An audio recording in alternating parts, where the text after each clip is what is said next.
Why, hello. Good morning. It's a weird day. Oh, man. You excited? Hell yeah, dude. You sound tired? Nah, I'm just waking up, dude. I am not as tired as you would think. There's more, churning in the back of my head, thinking about something. Ooh.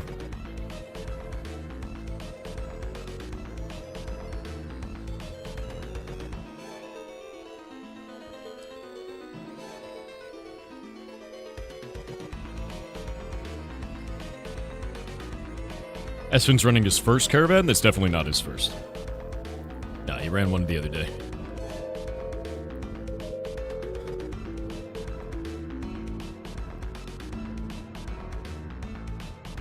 Is it the Roman Empire you're thinking of? Always, brother.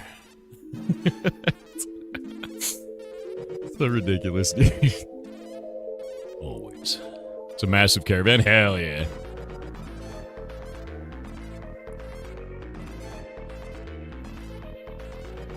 Oh, like 8 carriages. That's great, dude.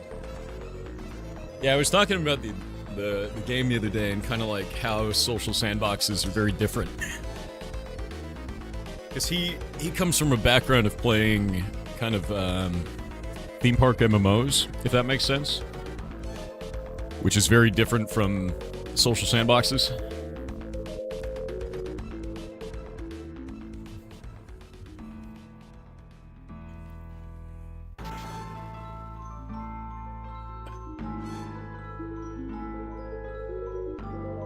He's critiquing it pretty heavily, but provides justification for it. Yeah, the Caravan system, I think, is the weakest system in the game right now. I think it lacks depth for what it's doing, and I think it could be dramatically better and more interesting.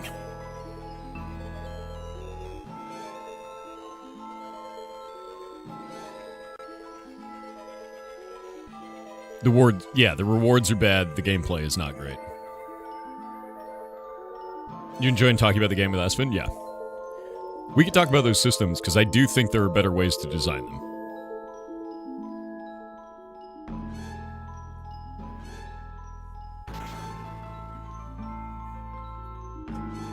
Boop.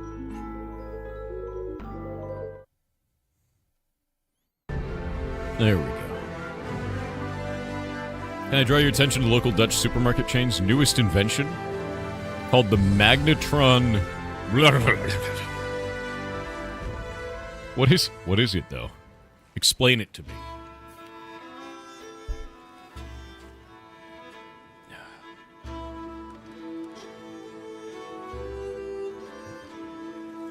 My hair is a giant fluff today, dude. Got all this music. 11%! Lads, that is higher than I thought it was going to be. I thought I was going to sign on at 5%. You got us to 11? Proud of you. Actually, boss.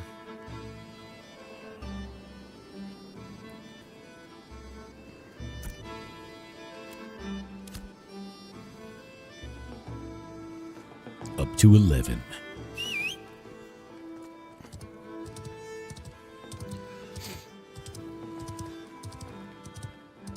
Strip mining things is worth the most EXP? You sure about that?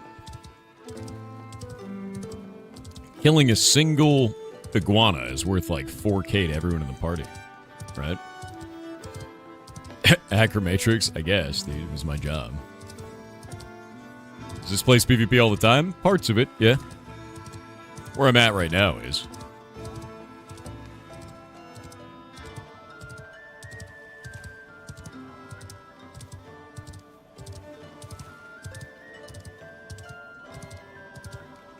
It's only worth 28 XP to node strip mining stuff? What about killing a monster? Isn't killing a monster worth more? How do you know it's worth exactly 28 XP? Or are you seeing the exact values instead of percentages?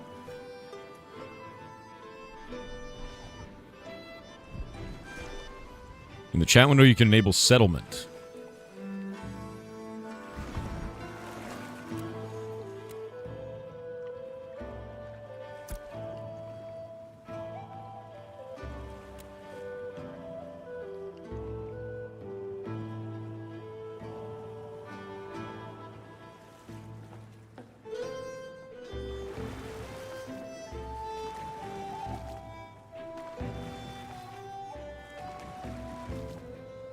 Node citizenship or something else? It's not settlement. Okay.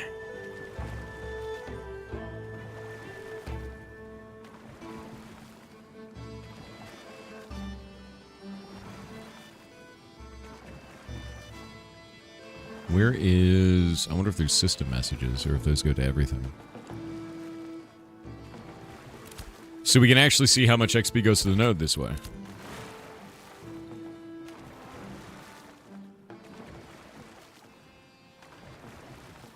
Yeah, because I was talking to the devs last night.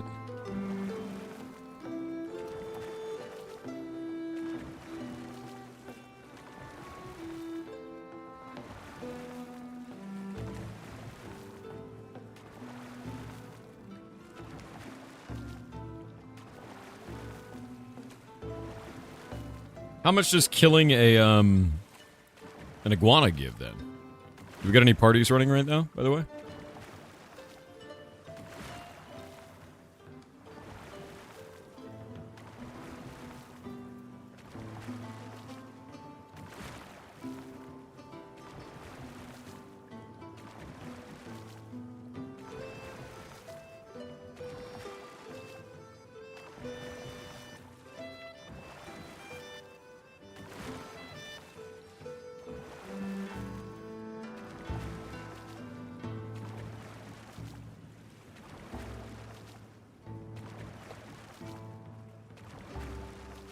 How can you join the guild? We need more guild XP.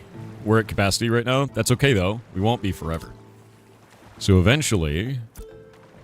Right now we're at 4.3 million, so we need people in the guild to be running caravans and doing stuff, and then when we get another level, we will be able to upgrade and get 15 more slots. The sea shanty is from the game. As you can see, it's kind of pretty out here right now.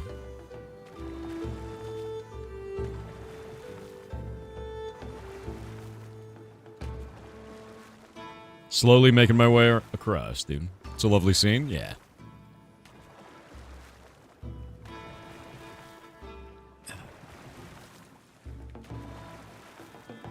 The guild cap right now for us is 80.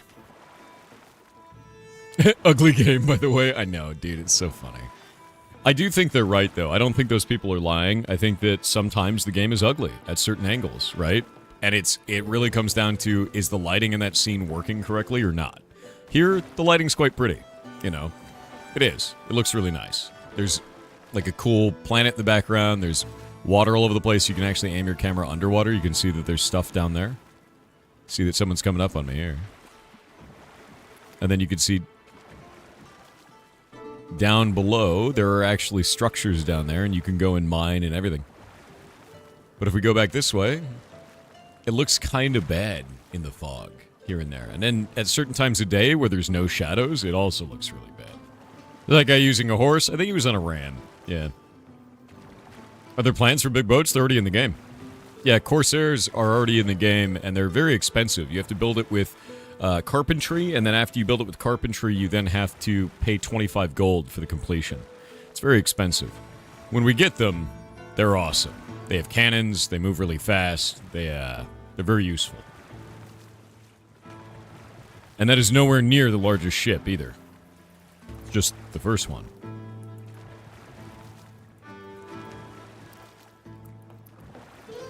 We want a boat? We'll get one. We gotta take our island first, man. For now, it's away teams and rowboats.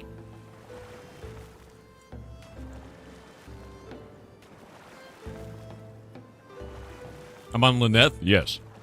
Yes, I am. Are there deep sea monsters? Yes. Nope.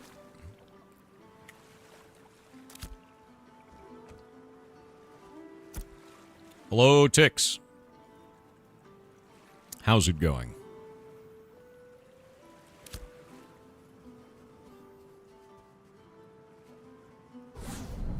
Getting my summon up.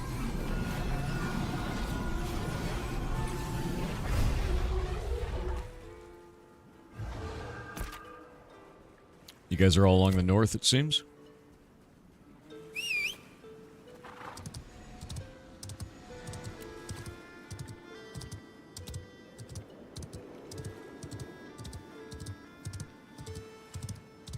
Gamers when a game looks crusty sometimes. Gamers when their gacha game looks like Swiss cheese.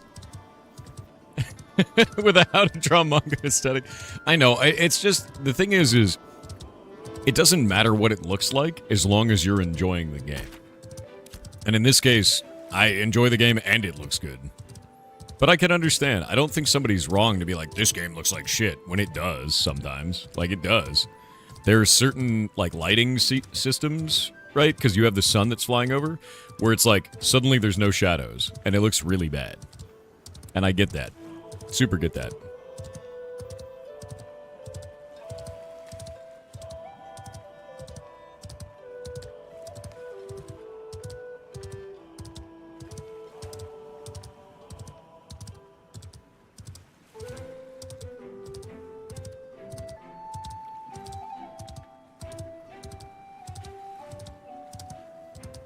Your barrel's briny yet? Dude, 11% brined. We're brining so hard right now. You guys all just mining up there? What are you doing?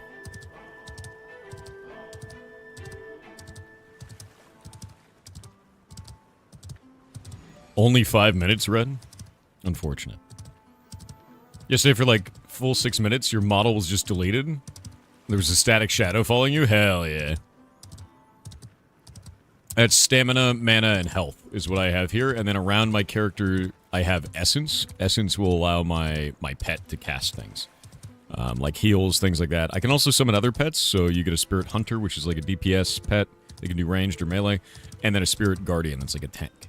The tank does like AoEs around it, stuff like that. You can also turn on automated pet abilities, which you usually want to use. Because the pet will just spam them, you know. Low poly doesn't equal bad? True. I super agree with that, man. Morning, guys. Morning to you.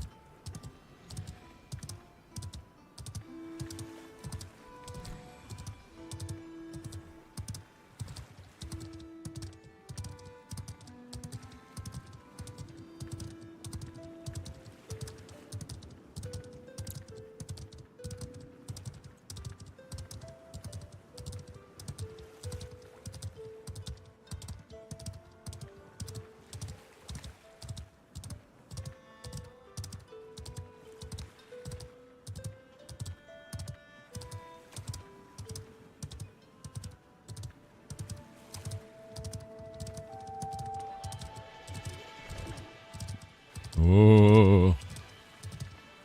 Big frog.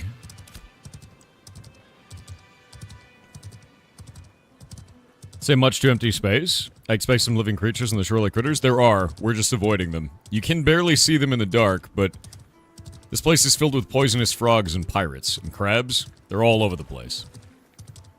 They're actually terrifying. They don't have any, like, non-combat critters in the game yet. And I do think that the world could be more fleshed out if we do have those things. But also, like, these guys are real scary. So, I'm avoiding them. See that there? Assassin. Crab. It's very dark. This is like the darkest time of the night right now.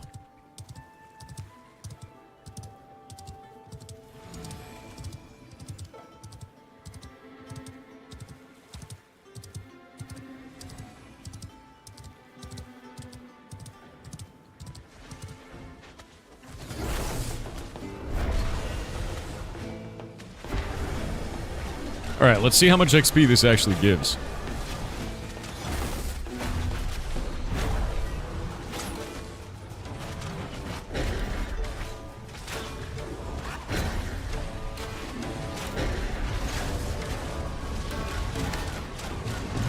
And my pet despawned. I gotta fix that.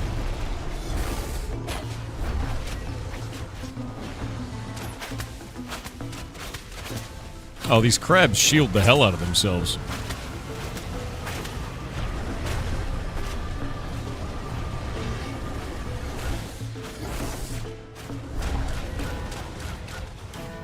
It wasn't taking damage because it gained a shield. Yeah. It gets like a big bubble shield over its health bar. You have to look for the light blue. 147 experience for the Brine Barrel settlement. Okay. So that actually does work. I'm gonna go put this under the social tab so I can learn about this. Social node citizenship. We'll go into this. We'll look at EXP. And I will delete that tab. I'm also gonna get rid of LFG. And I'm gonna get rid of trade. I'm gonna have social and that. Now I'm gonna make a new one. I'm gonna call it guild. And then make a new one and call it whispers. And call this one. We'll get rid of this one. I want to call it social.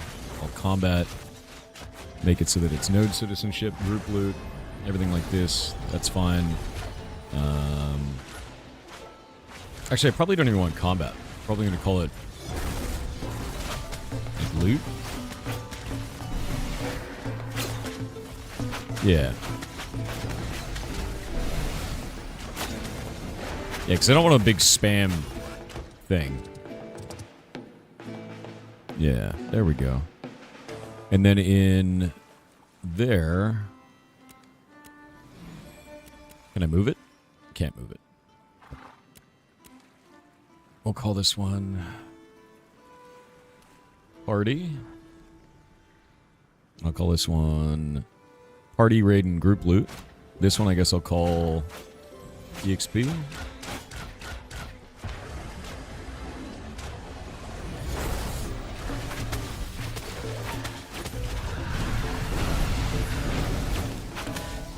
Yeah. No commands on this one.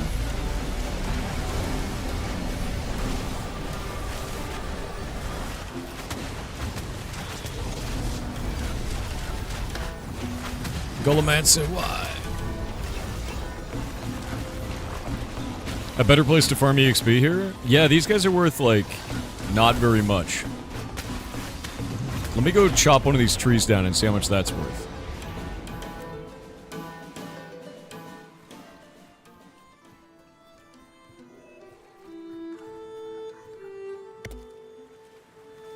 So we got rewards, item, commands, whispers. That's all that's going to be in the whispers tab. Party is going to be everything for the party itself. EXP is going to be node citizenship, rewards, items. Oh, dude, each tree is worth 28. Yeah, no, professions are the way to do this. 100%. Like, strip mining is how we do this. We should get up here. Like, kill everything. Strip mine. How high is the node now? 11%. I want to see what happens if we kill, like, a major monster, you know?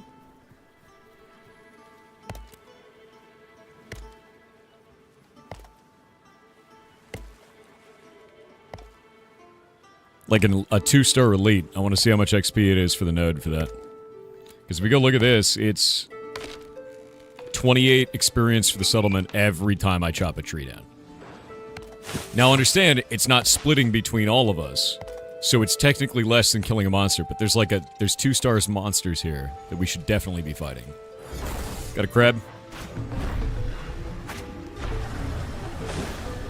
Yeah. So like chopping trees down, picking up plants, that's what matters the most there. From the map of Jova, it looks like they updated the town maps. Town layouts? Yeah.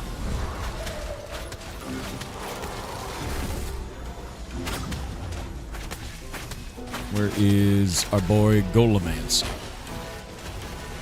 There we go. Alright, pet's gonna be healing him.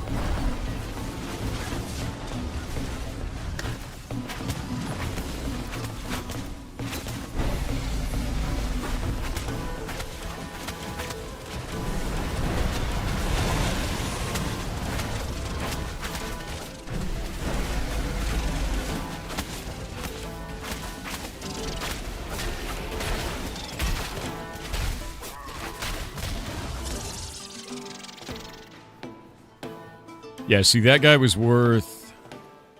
How much is that? 147 experience for the settlement. Split 1, 2, 3, 4, 5, 6, 7 times. 8 times. So 147 times 8. And if we chop down trees, they're worth 28 each. We should be killing actually 2-star elites. Hey, there's a flame speaker here. That seems cool. Hey, Gullimancy, you want to kill that guy? All 3 of those guys? I believe in you. Yeah! Wait, we're gonna silence it out. I'm dropping Void. Got it?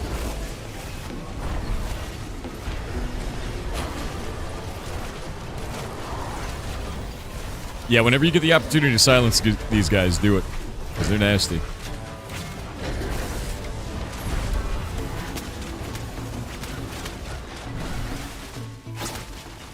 Is gathering is worth a lot? Processing and crafting are going to be worth a lot as well. Yeah, we want to do all of our processing jobs in this zone once we get the node, like, up to a level where it matters. We're at 12% right now, so the idea is to do absolutely everything on this island. That means experience from any source is valuable. Right now I'm chopping down trees, but we should probably go and kill 2-star elites. That's the biggest thing right now. Strip mining, 2-star elite, kills, like... anything we can do on this island that generates experience is the way.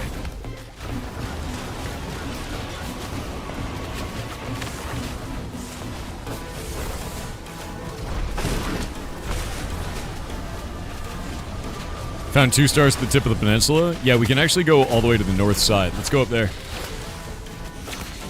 It's more about, like, what is the best bang for our buck, right? Oh, actually, I'm interested. Okay, so if we get a blue... Okay, so harvesting a tree always gives the exact same amount, no matter what.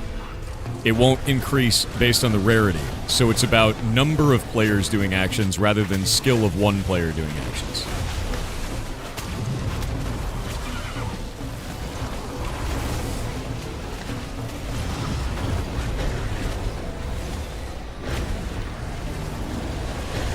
Which is great, actually. I think that's pretty cool, because it means that we have to work together no matter what.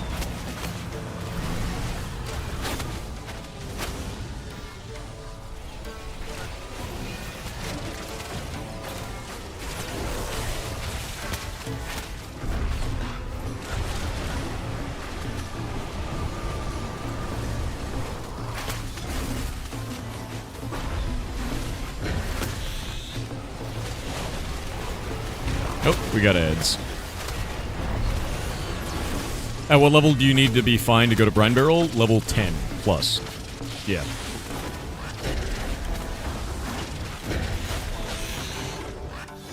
I know, Red, you can't. Not yet. Soon.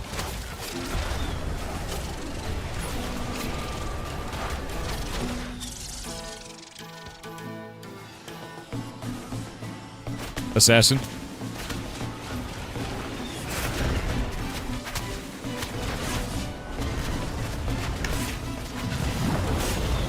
Whoa, dude.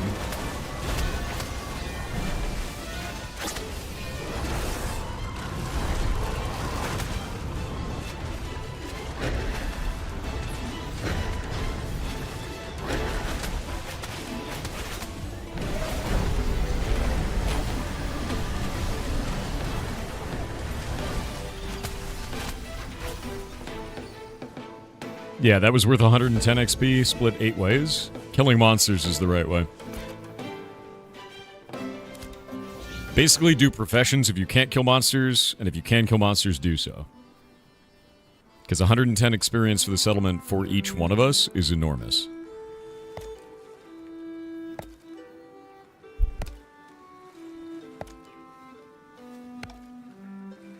Wonder if playing this completely solo is viable? It is. Absolutely so. There are a lot of people in the community that do so. Oh! AoE off the flare. Try to keep them together.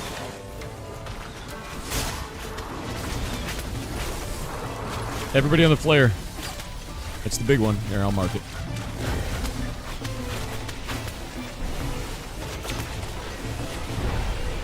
Hold up. I'm gonna root it, dude. Yeah, I got it rooted. If you're hitting the other targets, you're gonna pull aggro and die.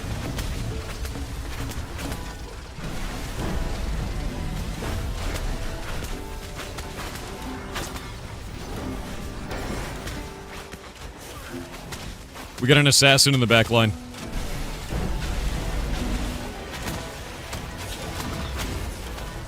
Flynn, need you to be doing roots, dude. Yep. No root means our tank dies. Gotta be casting that on cooldown. Every time you can. It's the Ranger's greatest power, dude.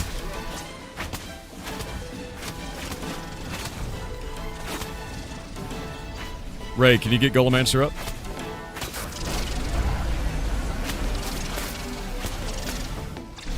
Oh, that damn thing. Rooting the flare. Got it rooted. Everybody on the flare if you can. The moment the tank goes down, you should be casting res. Instantly. It's got to become second nature. As fast as you can do it. Nope. Yeah, we're probably just gonna wipe. Rooting the flare again. So I think the one thing that's going wrong in combat for our team right now is a lot of you guys are holding your cooldowns. Do not spam all of your abilities. Use all of your CC as a primary effect. CC in this game is like the biggest thing you can do, and if you're not doing it, you're basically just... you're not being effective at all. You gotta do it. That means roots on cooldown, AoEs on cooldown, all of it. Everything you got. Bail out. It's a wipe. And we'll get everybody grouped back up. But yeah, there's a lot of people that are just holding their cooldowns. Don't do that. Cast everything.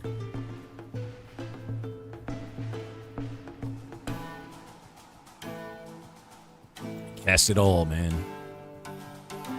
Any plans for streaming AOC Arena? You mean like 1v1 PvP? Yeah, ABCs. Always be casting. Exactly. But no, I was seeing a bunch of like no roots going out, no CC effects. If you have avoided your CC effects inside of your skill tree to try and get things like more damage, stop it. Go rebuild. Make it around CC effects. That's why I took things like Silence, like the root that I have, Shear, which is a purge. Like, you want to focus always on CC effects as much as you possibly can. Yeah. There we go. Always be shrimping? Yes.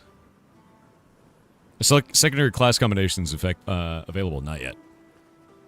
But yeah, so when I do spectral bindings, it's like a 4-second root. That means 4 seconds of the tank not taking damage. So like that's the kind of stuff, that's the reason that we're doing that.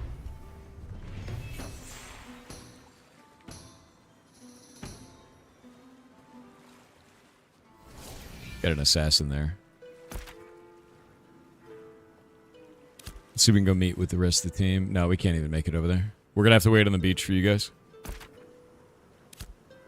We just gotta watch to see if they get into combat. You see the root trip effect for the tank AoE stomp? Yeah. There are other things that we can do, though. Like silences and stuff like that don't have diminishing returns. The vines that go out, like, that's not a super long cooldown and definitely something you want to keep placing. Like, there's a lot of stuff that we can do that helps with that. And it's... I'm noticing that in a lot of the groups, mostly because I think there's a lot of newer players, they're not spamming those abilities. CC effects are... It's not like World of Warcraft where you just focus damage. If you focus damage in this, you're just going to die. Like, you have to use silences, you have to use roots, you have to use stuns. And you basically just use them as often as you can when we're farming. Against bosses, you hold it. And you wait for certain abilities. But against these guys, just spam the shit out of them. What do you think of the experience so far? I love this game. I have loved this game for a long time. We've played it for ages.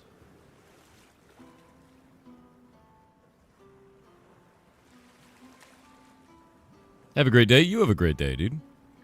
Thank you very much, man. Any plans for 1v1 or 3v3 arena? Absolutely not.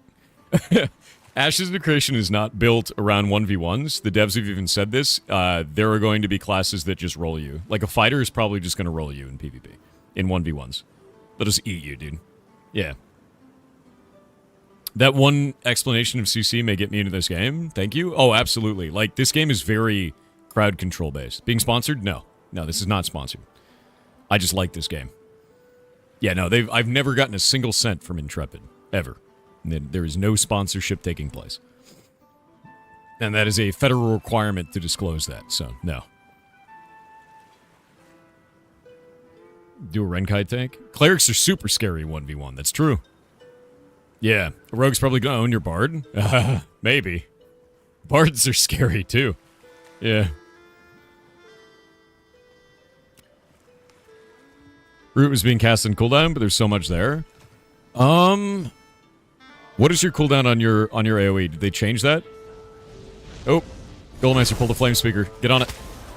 Keep it in place. I'm gonna silence it out. There you go. See that?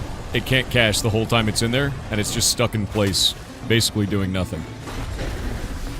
And at the end of that, I'll root it in place. It's demoralized.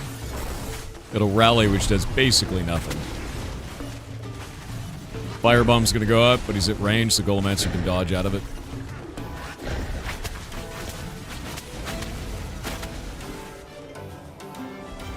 There we go.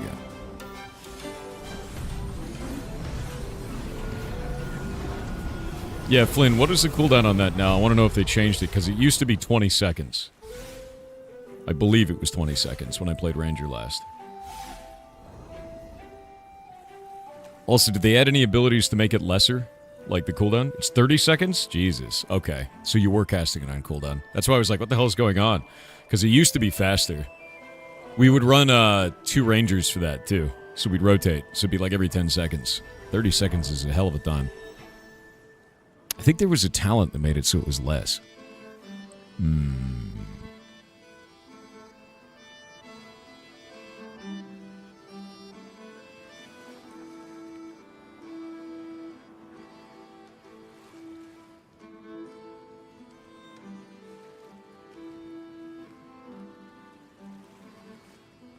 gonna look into it. Yeah, because we gotta fix our buff stuff. And Ray Cleric, you're using Blessed on Golemancers, correct? You got Regeneration on him. You got Bountiful Blessed Weapon. Nice. Alright, good job. I'm making sure that everyone's buffs are up and that we actually have everything that makes sense right now. You do have? Alright. Yeah, I think the biggest thing that we could do is just more CC effects. I think getting people in the mindset of focusing CC is like the best thing we can do in terms of like training them up for actual combat. Because a lot of this is just training right now. Get them to understand the class better. Get them to go for it. Huntable Iguana. Huntable Iguana is Journey Master? Or Journeyman? Really? Ah, there we go. We got a flare. I want to see how much XP these dudes give to the node.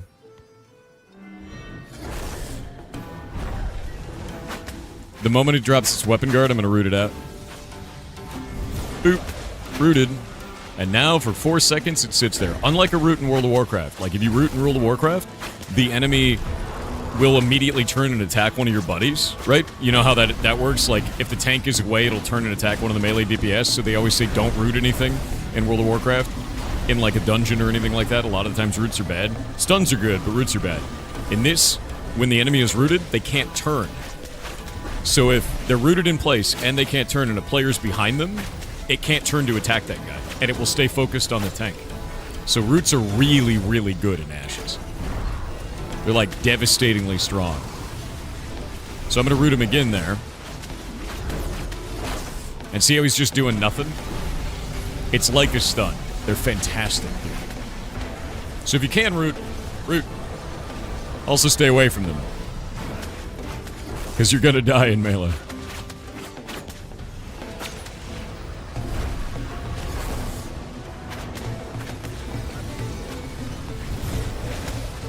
Oh, it got resist.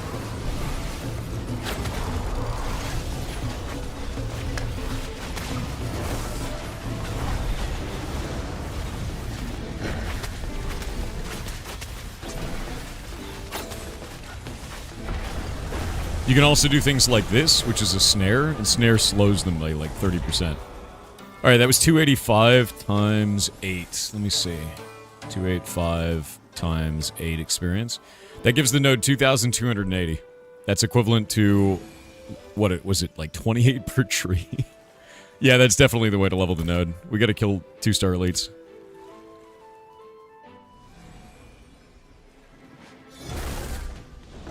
This is what RuneScape 3 wanted to be? Yeah. That's how I feel about it a lot of the times. You ever tried switching party frames to raid? Oh yeah, no, I don't want to switch to raid frames. I like party frames when we're in a party. It feels nice. Your pet's healing you? Yeah. I need to get it, like, in that situation, it didn't really matter, because he wasn't taking any damage, but I'm going to put it back on the tank. Pet AI is not very good. So thank you. AOC's class combos are different based on your first class. Yeah, you got a primary archetype and a secondary archetype.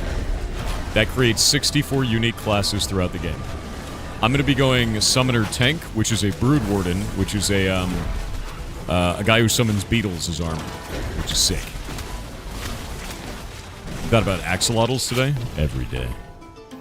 You want to be a Summoner Cleric, that's a 500 bits Necromancer. said, hello business-fueled ferret mecha. Tis I Axolotl Man, whom like Big Mike, is the biggest axolotl you've ever seen. Why you like Anyway, this? have you heard of a phone app, Idle Obelisk Miner?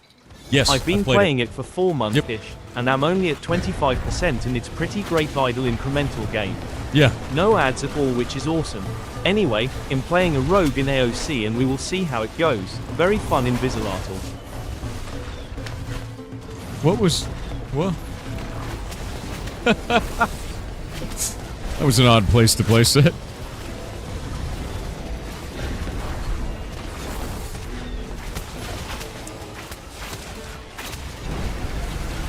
How different is Tank Summoner versus Summoner Tank? Well, one of them is a summoner that also casts tanking type abilities or maybe empowers itself to be more resilient. The other one is a tank that can cast summoner abilities, but we don't know which ones. So your primary archetype is your class. Your secondary archetype is flavor and bonuses. How's the game now? Very good. We don't have secondary archetypes yet. So it's kind of like, in theory, that's what they're trying to do. Does that make sense? Solo leveling build? Yeah. You can also do the same class. You can do Summoner if you want to.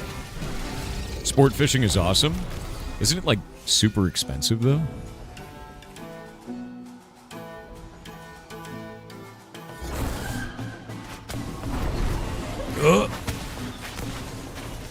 My mystic!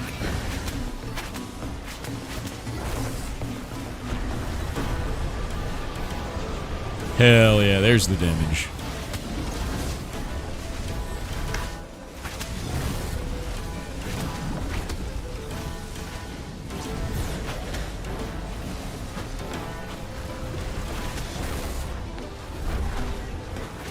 I would get away from the tank, guys. I know you really, really want to stack in the tank, but if you're near Golemancer and that thing does an AoE, you're dead.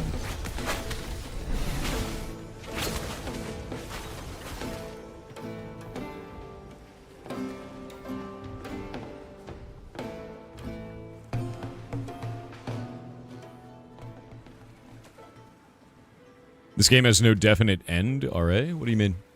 What do you mean definite end? You guys have a second guild? No. I'm running one guild this time. I don't want to do 200 guilds like we did last phase. That was not fun.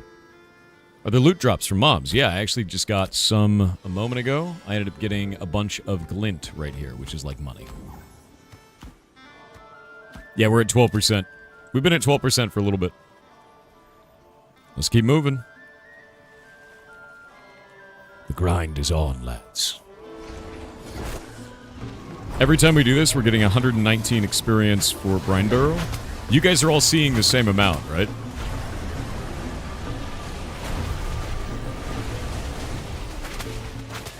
You guys also seeing 119?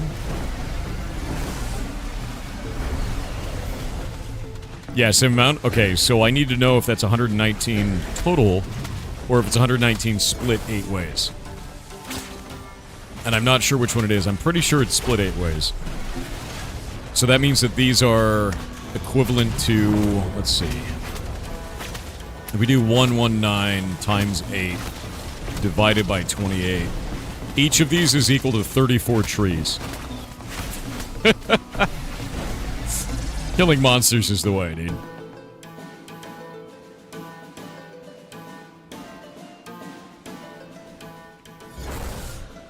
Why are you grinding crabs? No PvP quests? We're doing something special right now.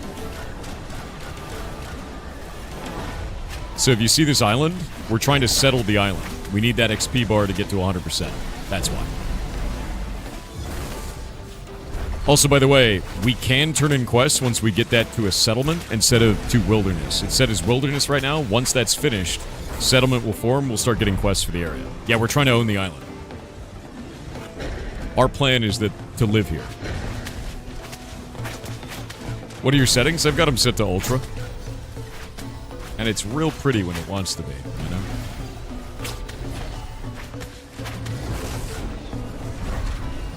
What about the resources there? It's all stuff that is found in the Turquoise Isles, which is palm trees, plumeria, a number of different plants.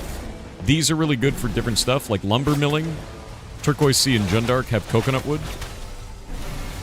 So we can get that out, which is really good. And then I can also get like a number of plants that are used in alchemy. So it's like carpentry, alchemy, and then mining has dead coral and volcanic stone, which is helpful. Yeah, Summoner Cleric is Necromancer. That is the proper combination. Actually, check it out. I have a command for this. One moment. These are all the class combinations.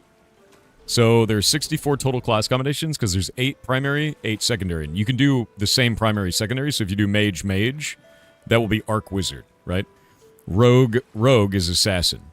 So I'm going Summoner, Tank, which is Brood Warden. That's what I want. Yeah. So, ton of different class combinations. Yeah, Mage, Tank is what you wanted? That's a Spellstone.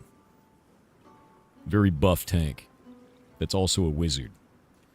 Yeah.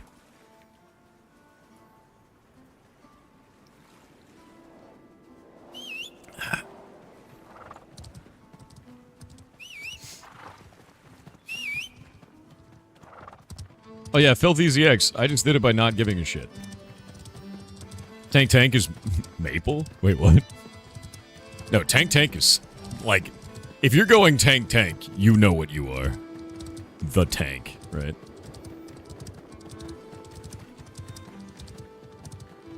Oh, I haven't seen the anime Maple. I don't know anything about it.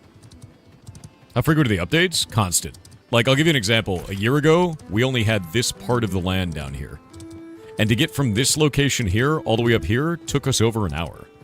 Like, the map is enormous, dude. And they're constantly updating and making new shit. It's in alpha, so, like, it's not, like, the perfect version of the game. Not even close. What is the horny bard combination? Well, based on your question, probably any bard that you play, as long as there's something seducible within the area of you. Doesn't mean you're gonna, you know, strike... You might strike out still, but we'll see.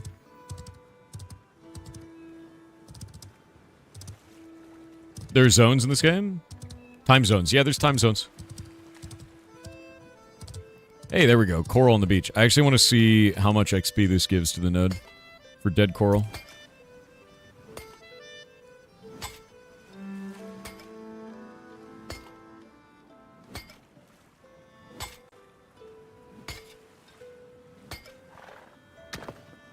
It's only worth 28. It's the same as mining up, or chopping down a tree. It's exactly the same.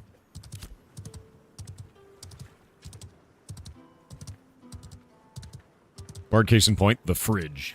True.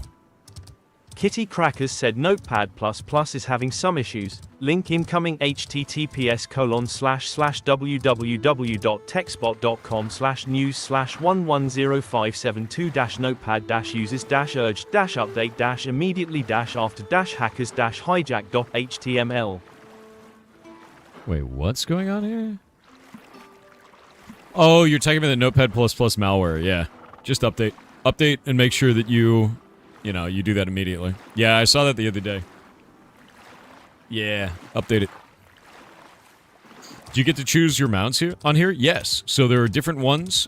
Basically what happens is somebody has to do animal husbandry, which I'll go pull up the skill book for you right now. We'll go into character, artisanship. Actually, I think it's under here. One sec. This one, artisanship. There we go. And we'll go into hunting. Hunting gives you the animal, and then you have to process through what is called animal husbandry. When you process through animal husbandry, there's a lot of mounts, my dude. There's a lot of mounts. There's a lot of mounts. And those all have stats.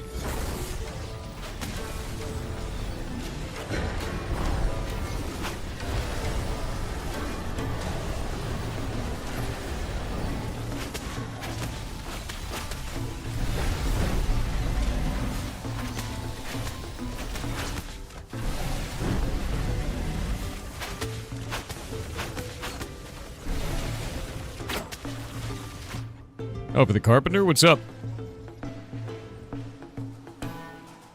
We have a visitor. How's it going? What do you have, sir? What a boss.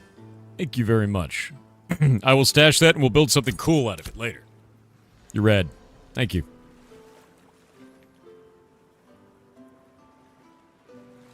Off he goes.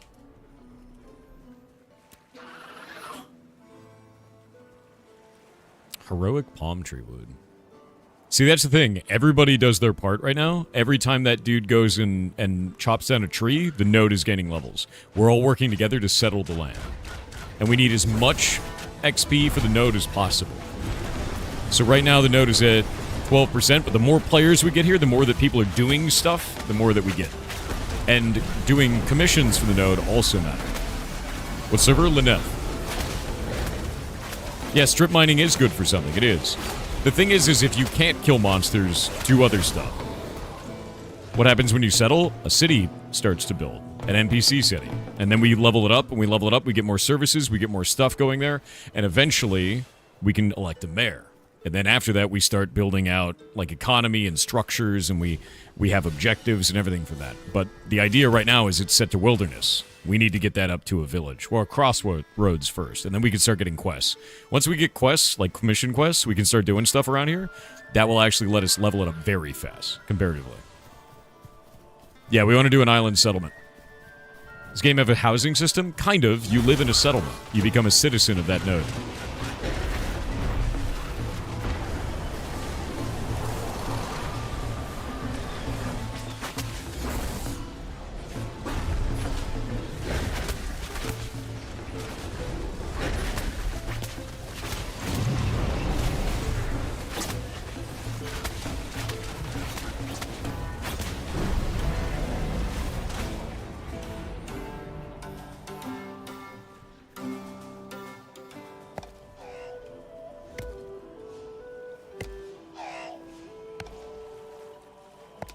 Yeah, freeholds do exist. There's no instance housing in the game yet, but freeholds are a thing, and freeholds are like houses that are out in the open world, and they give the best processing in the game. So you need to have a freehold for your guild if you're going to do endgame crafting. At least one person. Usually someone who's never going to leave, like the guild leader, right? That's generally the idea. Yeah, they're turned off right now. They were on during a previous phase, and they were pretty scuffed, to be real with you. They weren't quite ready yet. Which is fine. It was just one of those things where, like, they were doing the basic testing on them. Oh. I need one more stamina point.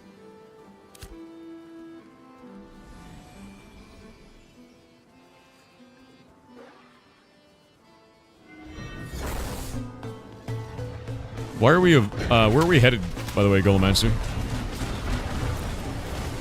We going to the tip of the peninsula?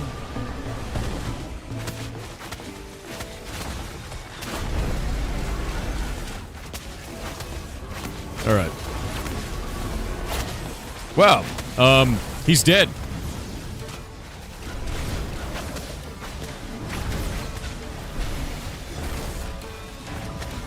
A little horrifying, you know?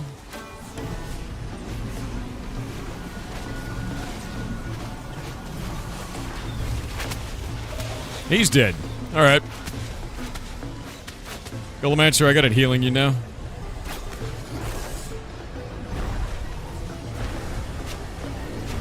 Ruta! Ruta!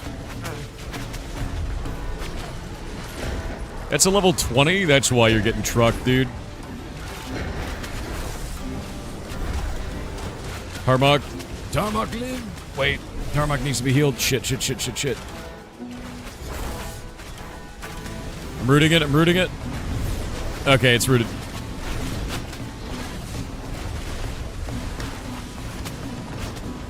It's silenced out.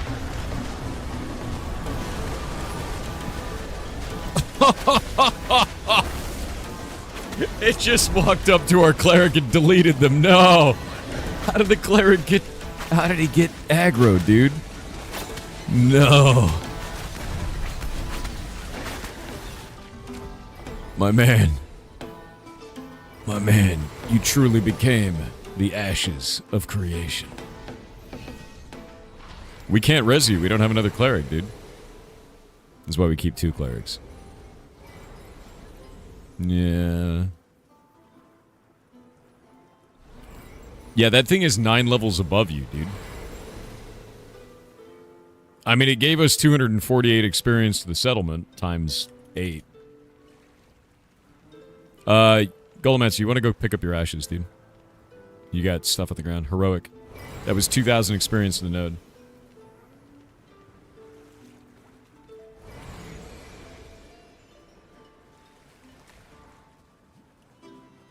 Hey, do you want me to get your stuff? Because I don't think you're going to get back in time, Ray.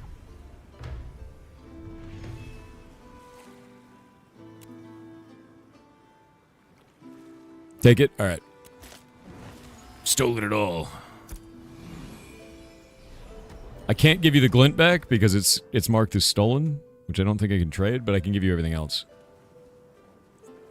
Somebody else is here too. Just herbs and trees? Alright. I have a herbalism bag on me too. So no big deal. Oh, there's another group here.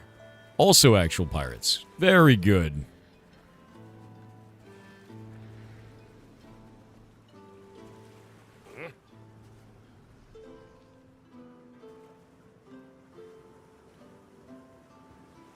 Surely be adding cannons and black powder weapons. We have cannons on ships. Corsairs have them. We gonna go for this 2 stars? I would say yes. We just have to respect them a lot more. A lot more CC. That second group got us from 4% to 10% last night. My man. Great job.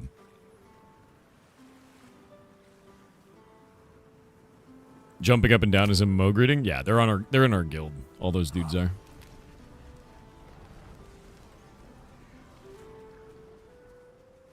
Yeah, because we can go up here and, like, strip mine out the trees. But there's goblins in them trees. Like that one. Dread-Tide Assassin.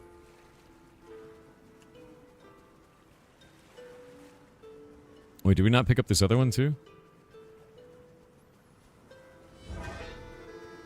Hold up. Let me see what he's got.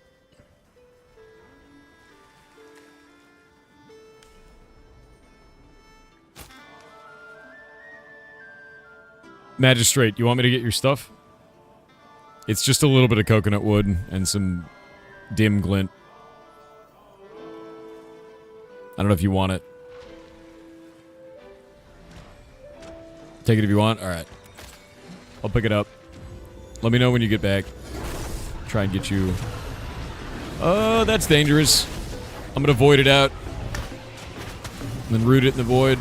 Alright, it's silenced. You're good to go.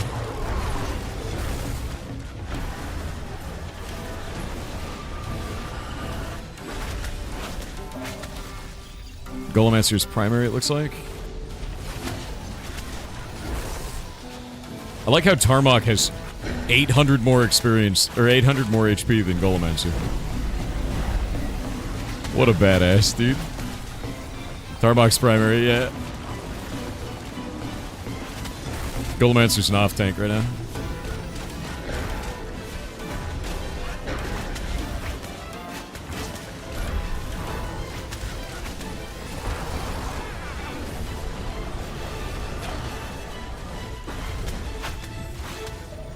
Come on, pet.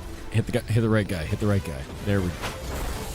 It's just healing Golemancer, and I don't know why. I can't get it to change. You go to Mage Tank? That's a spell stone. You can totally do that. Alright, silencing it. Boop. No spell for you.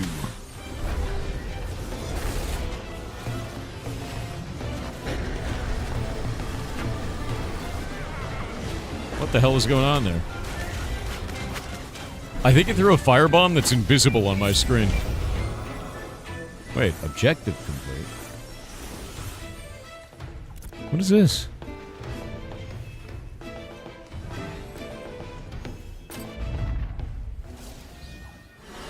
Yo! Completing that quest just gave me brine barrel experience. I got 310 brine barrel experience for hitting complete in this zone. On a commission.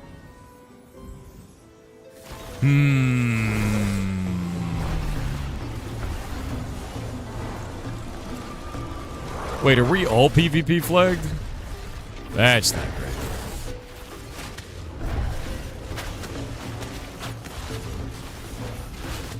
We wondered if that was possible. Yeah, well, looks like it is. Because I was talking to the devs earlier, and they said that it should give you XP based on where it is in the node. I didn't pick up that quest here. I'm gonna report this bug.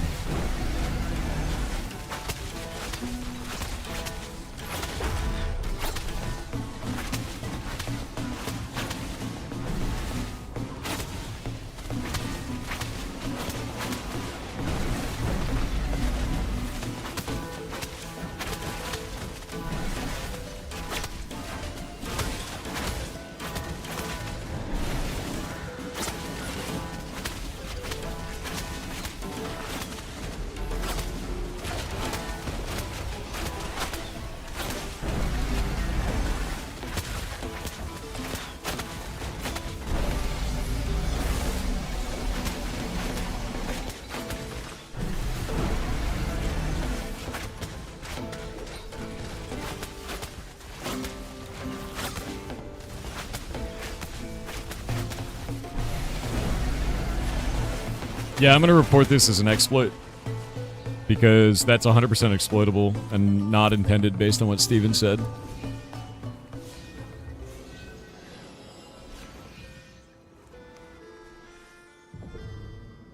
Yeah, we're going to wait for the PvP flag. Let's not keep pulling for a moment.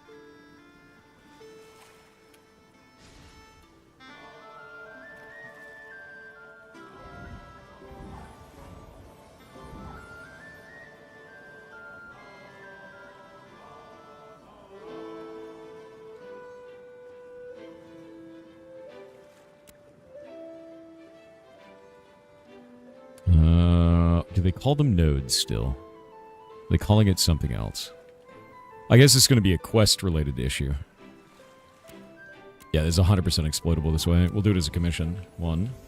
Start any commission in Halcyon. 2.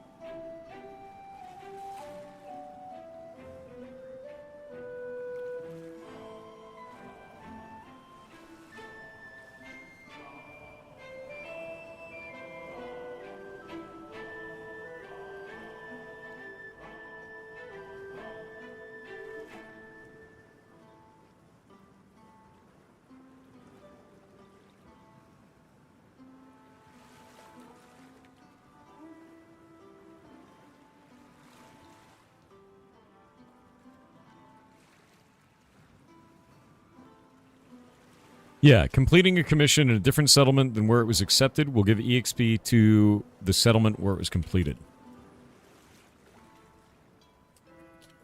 This can be abused to quickly settle areas.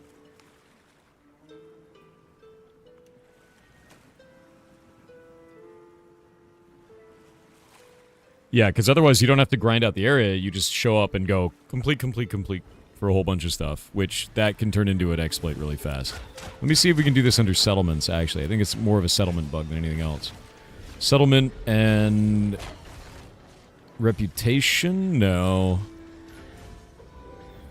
It is a citizenship-related thing, but it's not the same. I'm going to do it under commissions. I think they have to fix this on the commission side.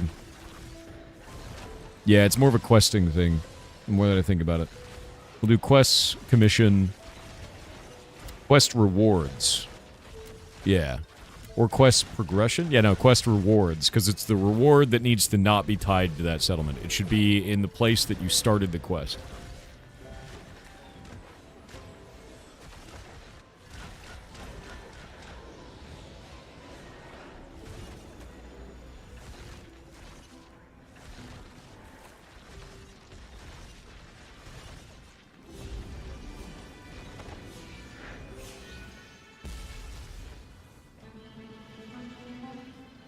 There we go. Alright, exploit in. Did you guys wipe while I was putting in a bug report? Literal goblins, dude. You pulled 3 2 stars. What's wrong with you?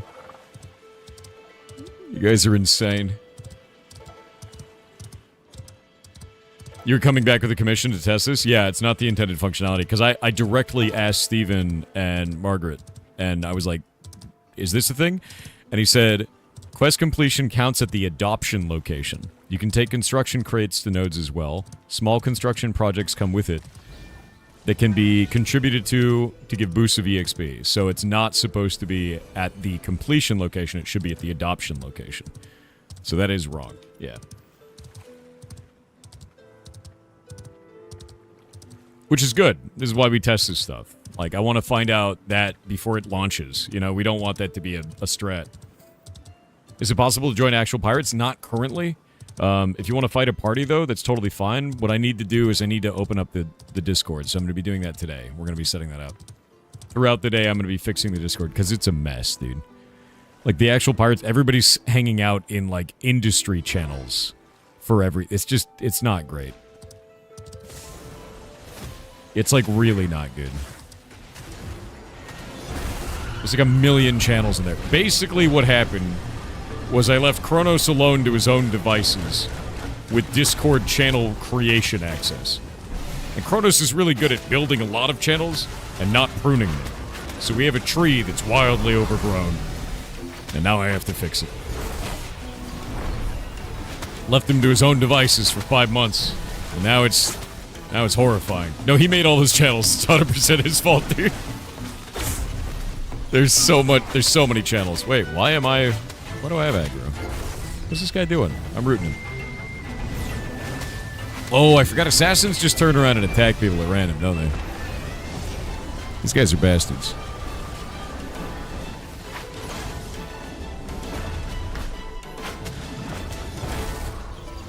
Alright.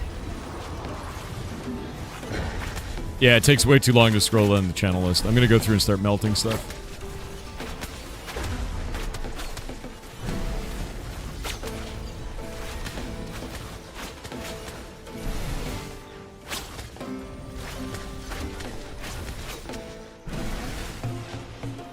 Like, we don't need all these Alpha 2 channels. Those don't need to exist. And we have, like, 20 of them. Like, archived Alpha 2 LFG. No, gone. Like, we don't need an archive of that. Oh. Like, there's no reason to archive this.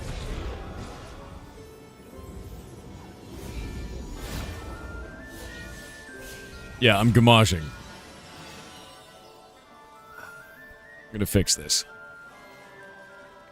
Oh shit, what's up?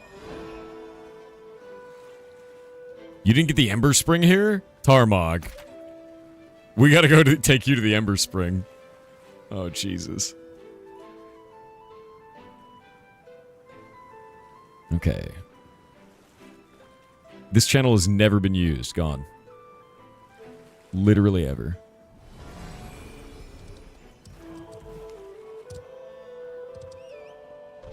This channel hasn't been used in 4 months. Gone. We don't need a drop rate discussions forum. Slowly but surely deleting all of these. I'm not saving it. No, we're deleting it. We're not archiving a channel that hasn't been used in 6 months. No. What's wrong with you? We're deleting it. It's gone. Data hoarder. That's what you are. Reduced to electrons. Nuking it all.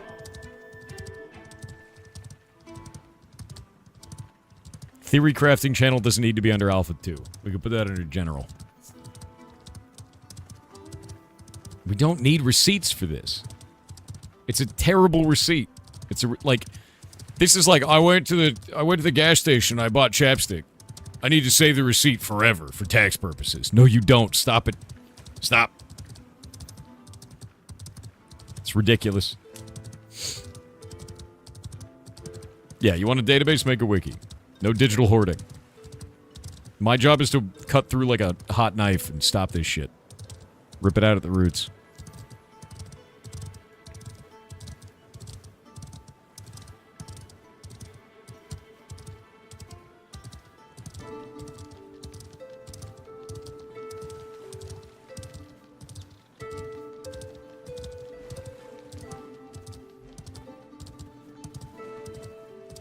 Well, he can delete the channels, he can't delete our memories? What a bit. Yeah, let me just... Got it.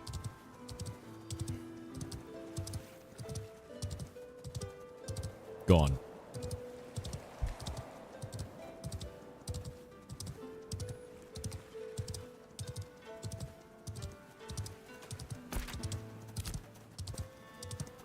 What's gone? Don't worry about it.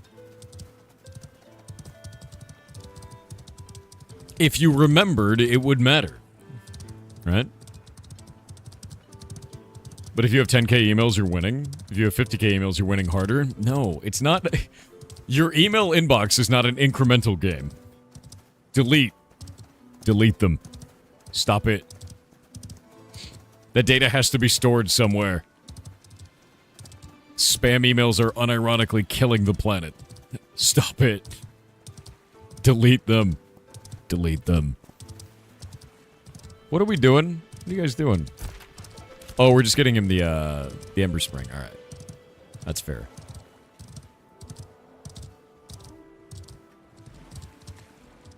Whoop. No worries. Let's rock, dude. We can actually kill the mushrooms around here. They're really easy to kill. It looks like... What happened to all the elephant ear? Did we destroy it all? Did it not respawn? I thought there was a field of elephant ear here. Ah, there it is. Okay, wait. Straight ahead. Elephant ear for all. People have been eating it? I don't think you should eat it. It's not a food, but, you know. Yeah, look at all this elephant ear. Look at this. Every one of these is elephant ear. Like, we should stay here and do this. There's a bunch of monsters, too. See that poison favorite right there? They're really easy to kill. Rip them up. Yeah, these are worth 28 each. Settle the land. Here, help me kill this favorite. Tank? Mr. Tarmac? There we go. I think my pet just deleted itself.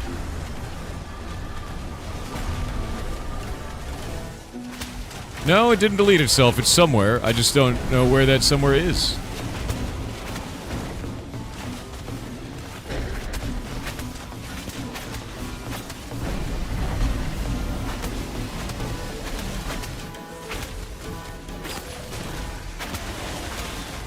Okay, we're not...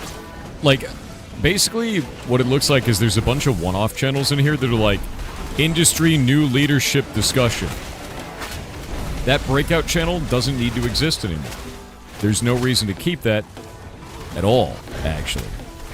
It hasn't been used in like 5 months because it was for a one-time conversation that doesn't need to exist. Gone. Deleted. There's no such thing as active LFG and LFG. Why are there 2 channels for that? Gone. Deleted. Doesn't make any sense. Yeah.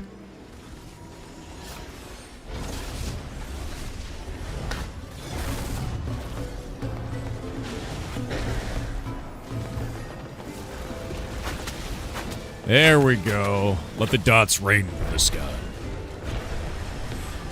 You need to get new leadership? Then we'll make a new channel for the time that it's required and then throw it away when it's not. There is no reason to data hoard. No what if. Why is there an industry updates channel when we have an industry announcements channel? Why do we have that? Why does that exist?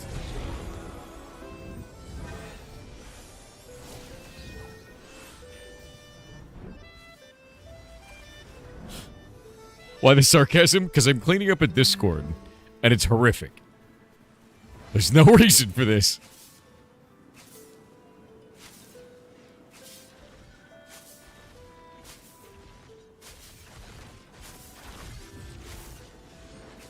Why do we have an industry topics channel for every single one of the professions when we already have channels for every one of the professions?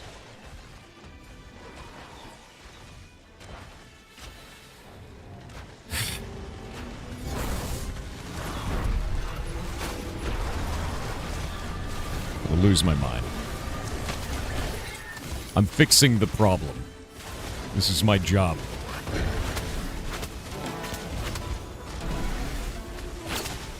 We also have like 10 voice channels in every one of these sections. Also not required. Not necessary. They can die. Deleting those. And I'm renaming this section to no longer be Ministry of Industry specific. It's going to be called Professions, and it will be moved.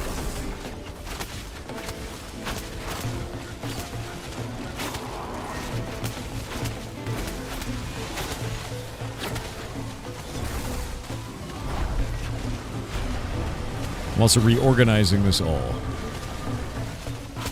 No, we're not deprecating. If a channel is called deprecated, you delete it. There are 3 versions of general chat in this section.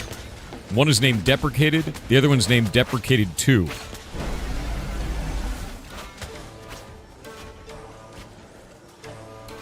Gone. Like, why, dude? This looks like... These channels are named like artists' Google Drive docs, dude. Like, I can't... We can't have this. I'm gonna lose it.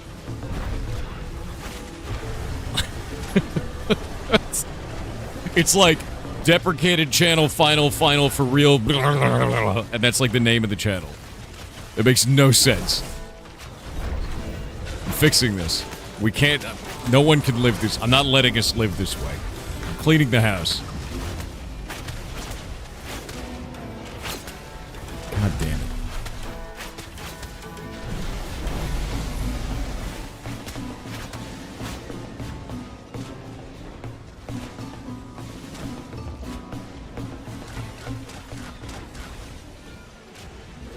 No. No. Diplomacy can stick around, that's fine.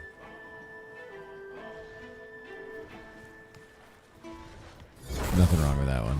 We still have contacts with every one of these guilds. Oh my god, there's a million leveling comm channels. There's too many channels, dude. Like right now, everybody's in raid comms.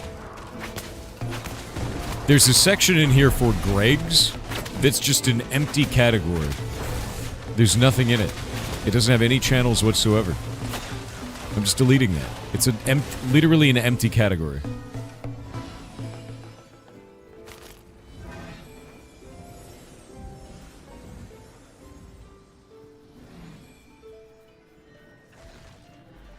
Yeah, our Ashes of Creation Discord is a separate Discord from the primary Discord. And the primary Discord, I'm the one who makes channels.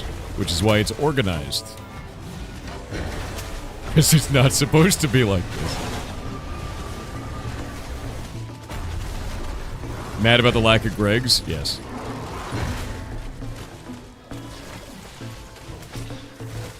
I don't know what this is. What is this?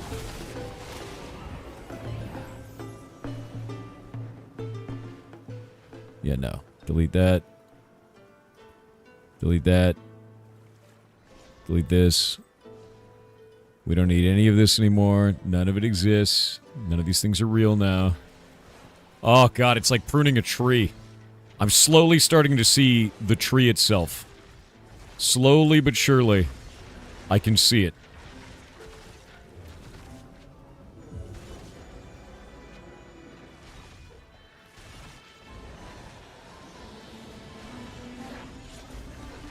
It's wonderful.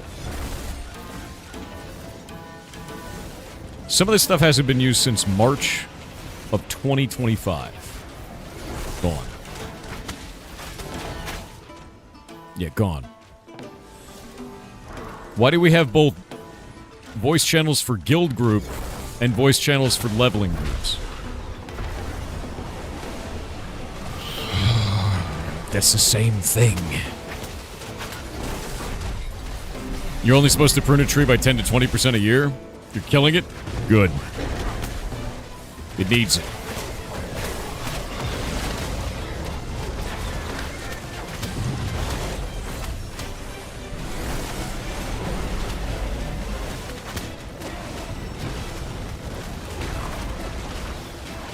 Yeah, what I'm going to do is I'm going to prune all of this back.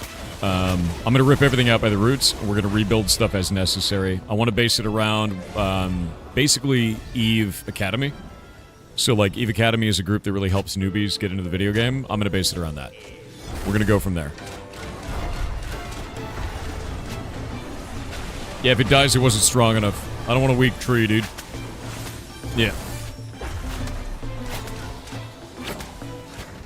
Silverheart_Grin said a friend of mine and I had a funny discussion about you and thought I'd share. So, I told him about how you did a GM event in this game and requested that ferrets exist in it, and my friend had a funny thought.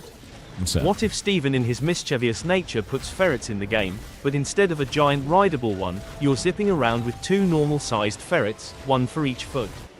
As always, appreciate you, Thor. that would be really funny, actually. I could see him doing that.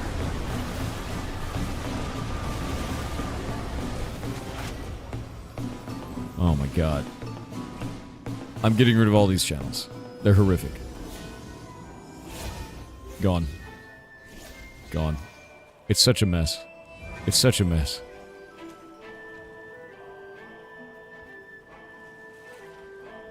Fixing. Like a set of rollerblades? We could do that. That'd be funny.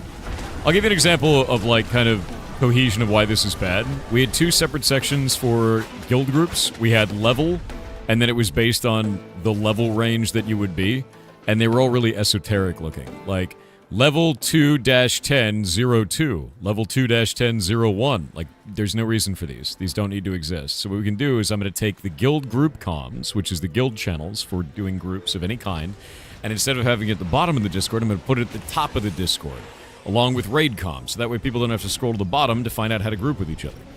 Basic shit like this. Stuff that doesn't need to be this way. Yeah.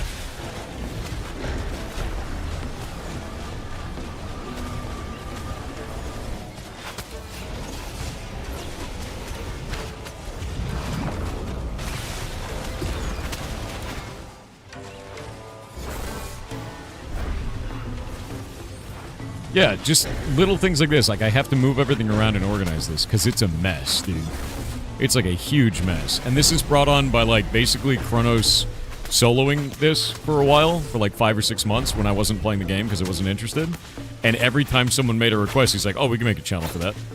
Gotta prune it. I was the guy who was pruning it the whole time. Since I didn't play, no pruning happened. Now I fix it. I need to refine it. It's a mess. It'll get there.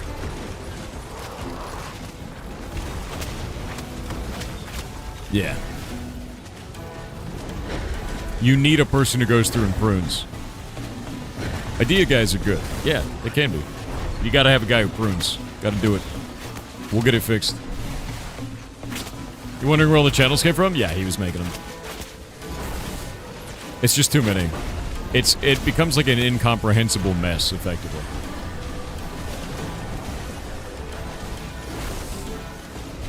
We'll fix it, though. It'll be fine.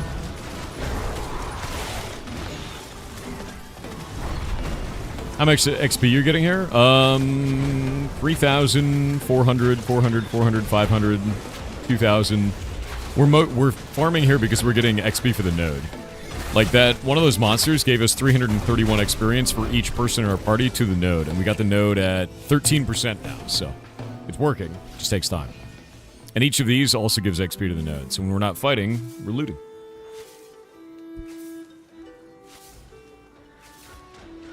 Also, if they really needed separate chat rooms, yeah, there's forums. You can just do forums. It gets rid of that shit. You explain the node system? Yeah, I guess it's called the settlement system now, but the idea is that when you are within the bounds of a settlement or a node like this, you are getting experience for that settlement.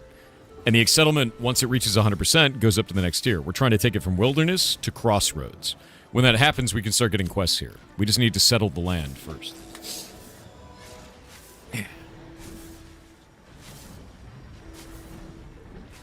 So every time we get XP, it gives the node XP. And I'll do this so you can see this. We go into filters here. I remove the blur. You can see in chat down there. So what I'm going to do is I'm going to do this and then spread this real quick.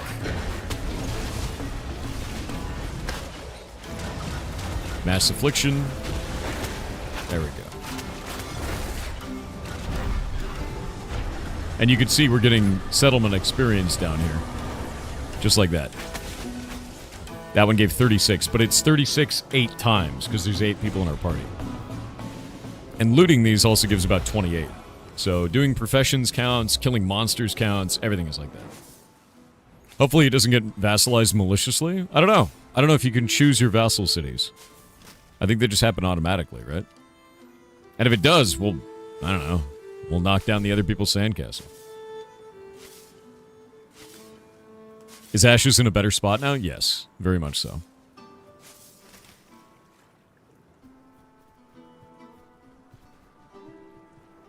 Yeah, like the off-topic channels are above the proper channels to use things. The diplomacy tickets section is at the bottom of the Discord. God damn it. Why is this like this?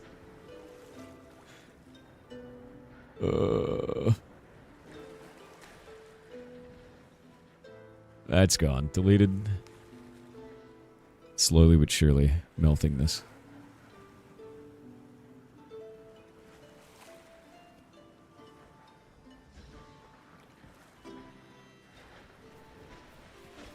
Cleaning.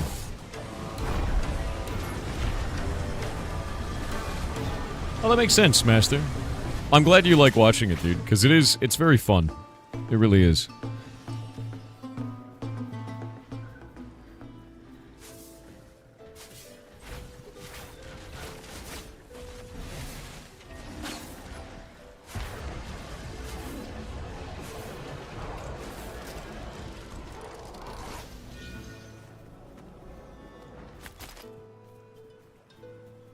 What are these? I got pants. Oh, they're good. Hold up. Are these better than mine? They're not better than mine. Mine are better. But those are great. What is disable power? Actually, I don't know what that is.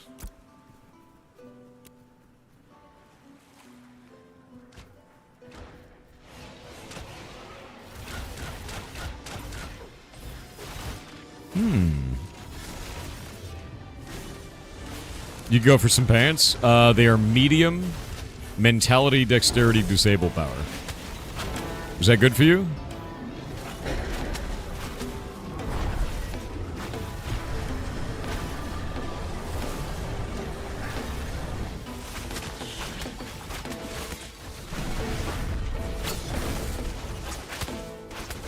This is bad.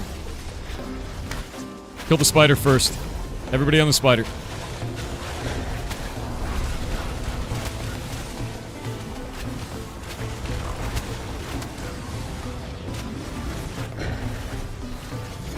Okay, back on the iguana. Keep Tarmac alive.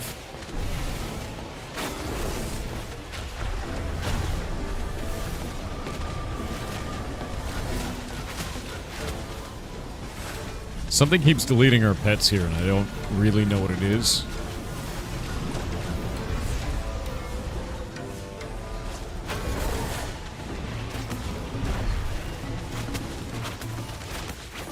No. Like, they just despawn randomly.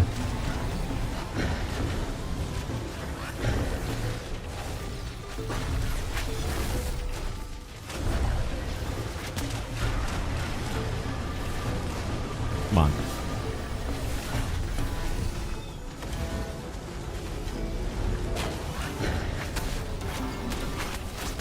Nice. Okay, my pet is finally healing Golem Suzerain.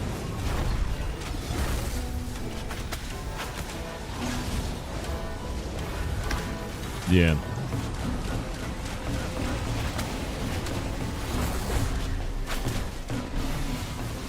Mullatron 517 said message left blank. Not like this. Purple and Silver with 500 bits said I learned 2 things this weekend: that having 2 holes in my gums, the yeeting of teeth, feels hecka weird, and that Cladosporium sphaerospermum is a thing that exists. I don't know what that means. You had teeth removed? Jesus. Where's Tix? Tix, I'm gonna trade you.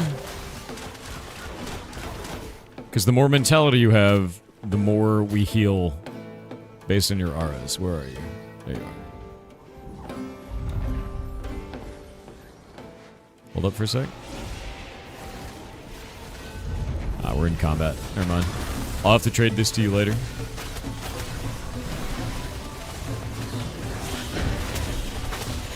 By the way, that iguana was worth 413 node experience for each of us.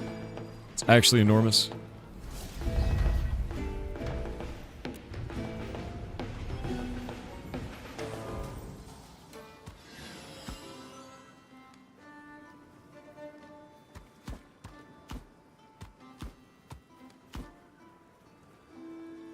Yeah, it almost gave you 8K experience. Yeah. Give me 4K and then 413 node experience. So definitely worth it. Like, definitely worth it.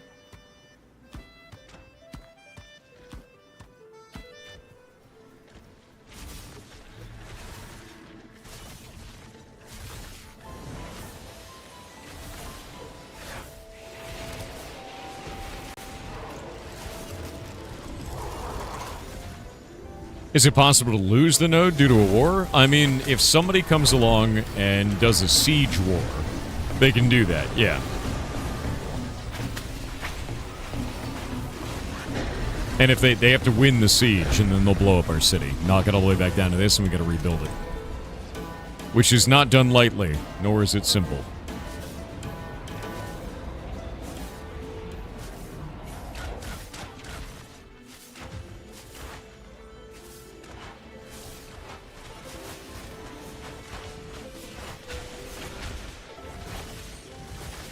I'm going to make a section for gathering professions, a section for processing professions, and then a section for crafting professions. We'll have 3 different sections for professions, so that way you can determine which one you want to do. Because right now it's just called industry topics, which is not really the intention there.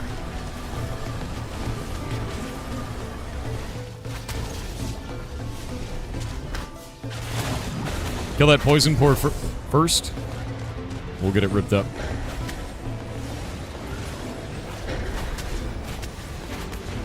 Keep Tarmac alive! No! Golemancer died instantly. Ray Cleric, get Tarmac up.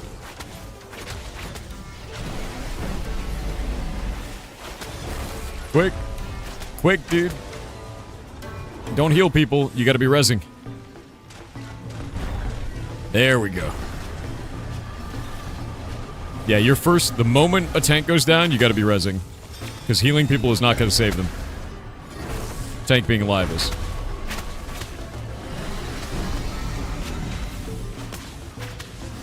Rooting it. Alright, it's rooted out.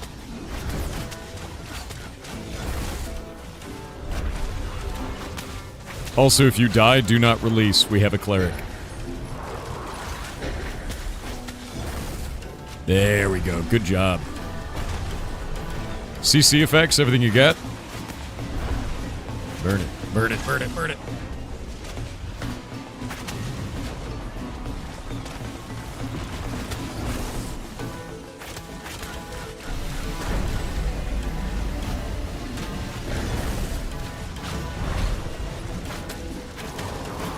Rooting it.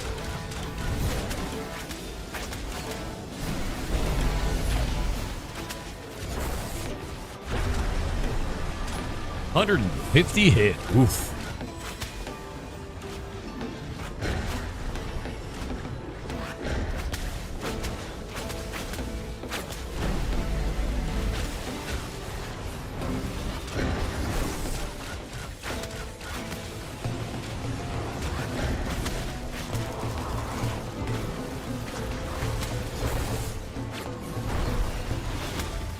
Billmancer, try to keep those a little bit together, man. Everybody on the iguana. AoE. If we don't kill that iguana, we're dead.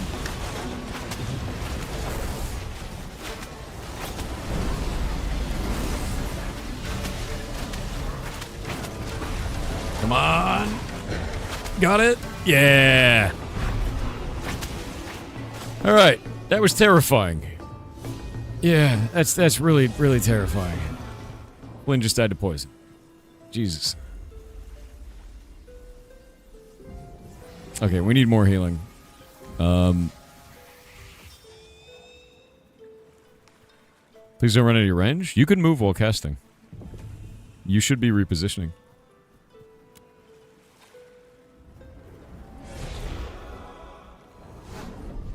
There we go. Yeah, it was really close. We lost a lot of people to it, too. You trying to?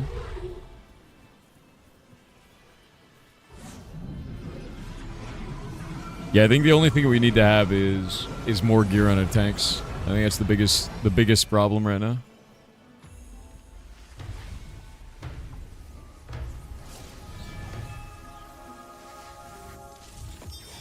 More gear in the tanks, more gear in the DPS is what we're lacking right now. Because the enemies are staying up too long, and the tanks are going down too fast. We'll get there. We do not want to be standing here. We need to move. Yeah. Let's get out of this spawn. Move to the top of the hill. There we go. Yeah.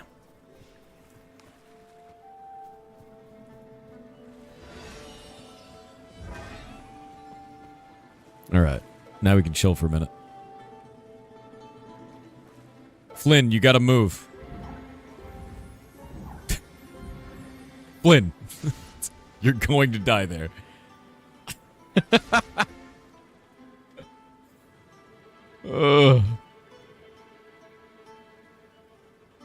Yeah, there's respawns down there. It's like a pack of 3.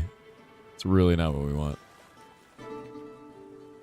Was eating your inputs? It's very funny.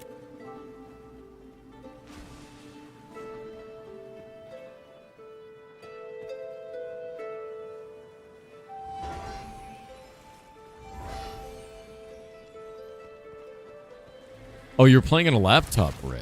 Oh, jeez. Yeah, if you're having input problems because of that, I get it. How's the action combat versus tab targeting? Action combat's really, really good. I prefer tab targeting because I grew up on it. You can play it either way you want. Do summoner.stack? Yes, they do. Yeah. I don't know what they stack up to, like how many summoners is too many summoners, but they definitely stack.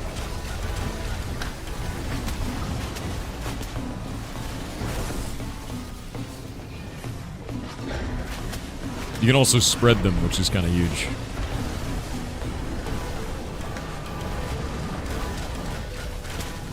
Alright, back to deleting things.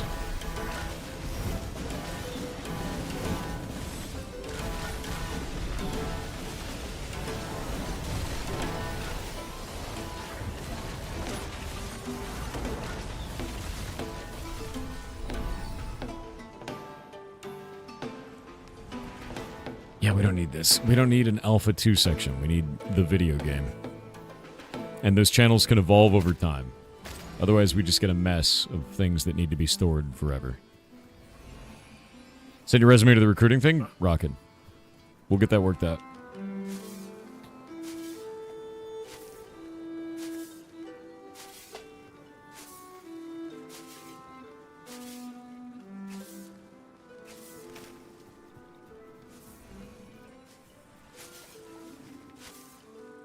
Yeah, I'm removing all of these. These channels don't need to exist.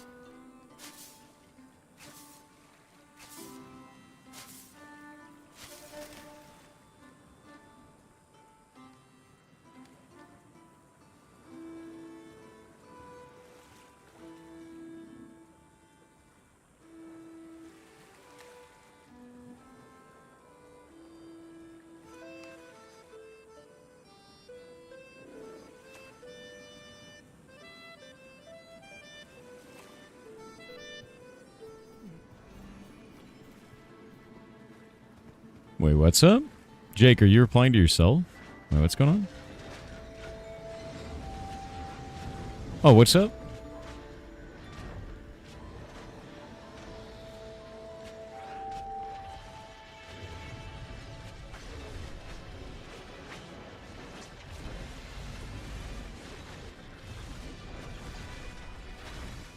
Oh, you think I'd get banned for that? No, dude. No. Like, no, you're totally welcome here, man. No. Yeah, nothing like that.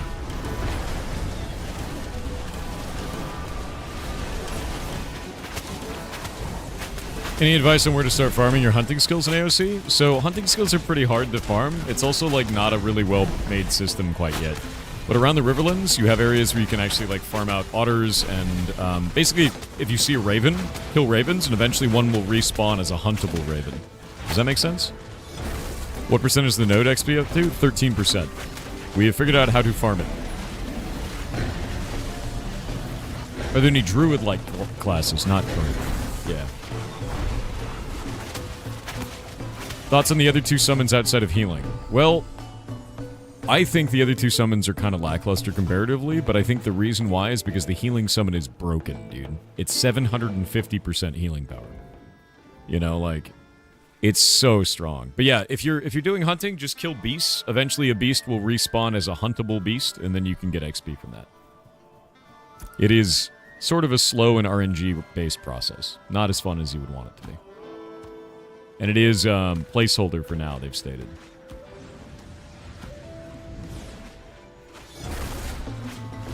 Yeah, as long as we kill these giant iguanas, they give like 400 experience to the node for each of us. Which is kind of huge. It's 750%. Yeah, it's dumb. The heals are cannons. Like, if you wait for it to cast, see that 356 HP heal there? Broken. So what I can do now is I can throw it on Tarmok, who's our tank. And see how it just did 295 to him? That's my pet's passively casting heals. So it's like... it's way too strong, dude. Gullimancer, I think you're standing in poison. There you go, man. There might be invisible poison on this. I've been noticing that.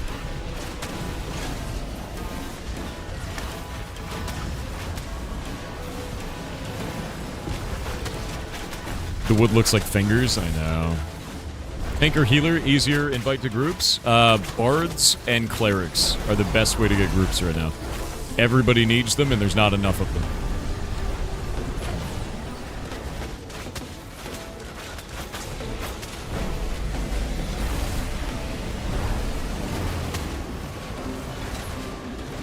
Yeah, we need a lot more of those. Said Wildman, just eaten more Gregs. Gregs. El Janush said, hey chat and social, have you ever noticed the TH? What's the TH? No? Matt_D80 said 50,000 channel points for the noisy point hole. 7. You're a 7. You're 5 sevens. Thank you. Seriously, for all those gifted subs. That's very nice of you, man. Are the pirates just on an A? We are on Lyneth. We live on Lyneth, and that's kind of like the main goal. By the way, each of these Elevaneers is 28 node experience. Yeah, we could just keep farming these guys, man. This is like really good XP. It's really good node XP. Like, I'm gaining a level, you know? The giant iguanas are pretty easy to kill. They're not as scary as you would expect.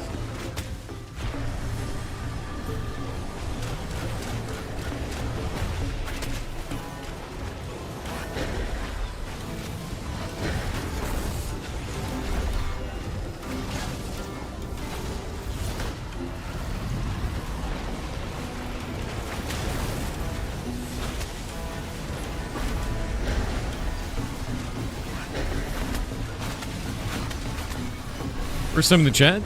Been waiting for a new MMO. How's the PvP in this game compared to, say, WoW TBC? I would say that the PvP in this game is very, very good feeling. The time to kill can be a little bit short towards the end game when everybody's like really geared out, which I think is something they worked on from last phase, so we're going to see how it feels now. But large-scale PvP feels unlike any other game I've played. I think the closest thing to it is World vs. World in Guild Wars 2. If you've ever played that, it's very similar to that. It's quite awesome. The combat overall is probably the most shining good part of this game, with all the different ways the different classes play into each other is incredibly compelling. I think if you were looking for games that are similar to this, you've got EVE Online, Arcade, and Guild Wars 2. Best way to put it. You playing Guild Wars 2 right now? Yeah. The combat feels very Guild Wars. It feels great, dude. Those are probably, like, the closest that I can say in terms of systems design. There's a lot of scuff, though. To be clear, the game is in alpha. There's a lot of scuff. So, don't go in thinking you're getting a fully completed MMO, because you're not. There's broken shit everywhere. A lot less than there was a year ago, but still there. I'm really proud of the team for how far they've come, honestly. In the amount of time they've done this, it's phenomenal.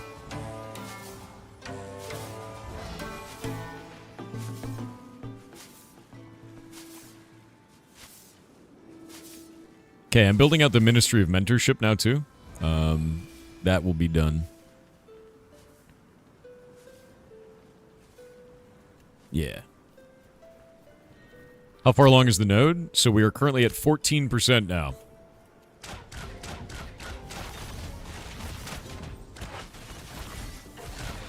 We just hit 14% with that iguana. Guild Wars 2 players are used to a lot of scuff. You have 4,500 hours in Guild Wars 2. Holy shit. That's a lot of hours, dude. I don't have that many in Ashes. It's early access with the wipe coming up? Yes. Yeah, there's going to be wipes along the way. There's likely going to be more than one. They usually say, hey, we'll do one at launch, but they've done many. So do keep that in mind.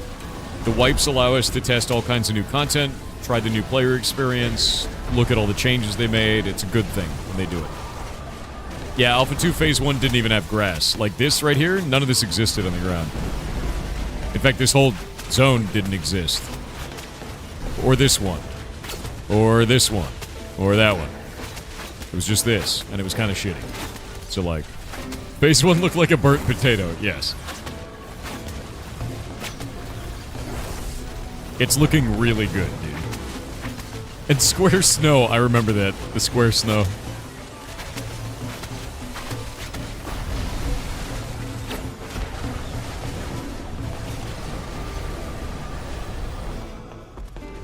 Nice. Each of those iguanas is worth 413 experience to the node. And it looks like it's, it doesn't care about what our experience is, because, like, I've gained more or less based on the monster we kill, and it's always the same. So different enemies have different amounts tied to them, it seems. Like, it's the same thing with these. Like, when I harvest one of these, it's always 28 experience. Whether it's a rare one that gives me more XP or less. It doesn't matter. It's always 28. So this is when we're settling an area, it's about numbers. Not about just difficulty. It's about how many people can you get there. Which I think is really important to understand.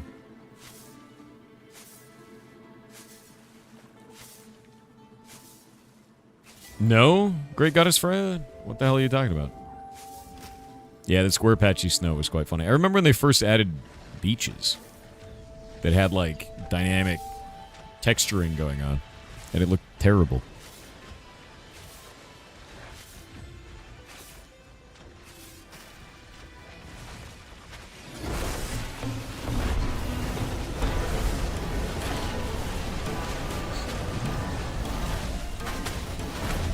No.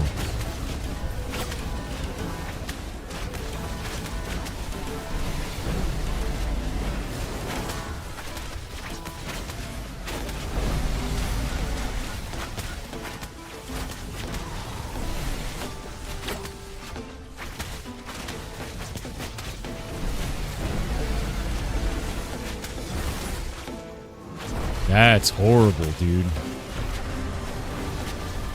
Yeah.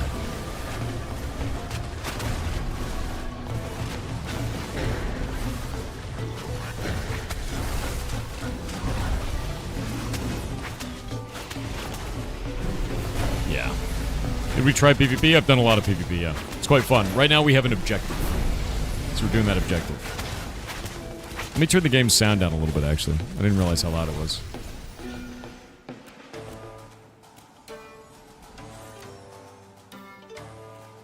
Keep the music where it is, but I'll turn the sound effects down. Rumsey, you're heading out? Night, dude. I wonder how that's going to change our XP gains. Let's see if that increases the XP gains to the node. Because we were getting 413 per iguana before. Let's see if that stays the same.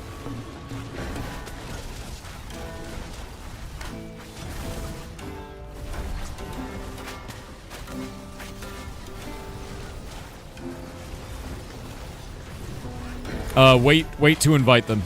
Don't invite them yet, Tix.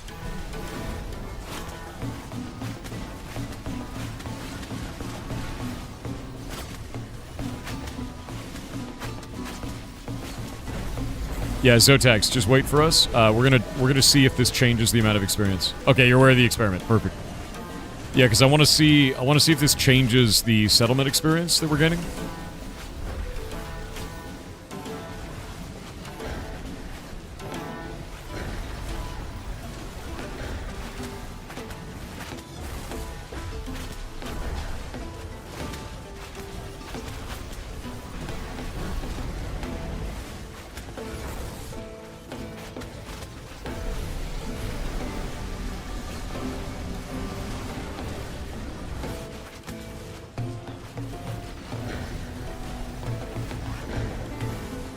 Okay, so it still gave 413 experience to the node. Exactly the same. But it also gave less experience, so I think it still counted... Rumsey. Let's get Zotax in. You want to bring him in? Hey, another set of pirates. Awesome.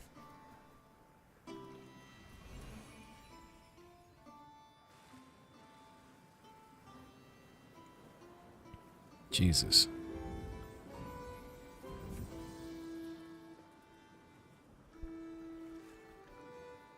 That's really sad.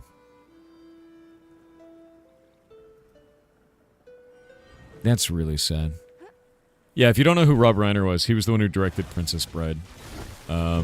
He's done many things over his career as a director. Like, absolutely legendary human being. What an awful and senseless end. Yeah. This makes me think it's EXP per kill. It could be. It might be EXP per kill. If that's the case, we need to be doing professions over killing.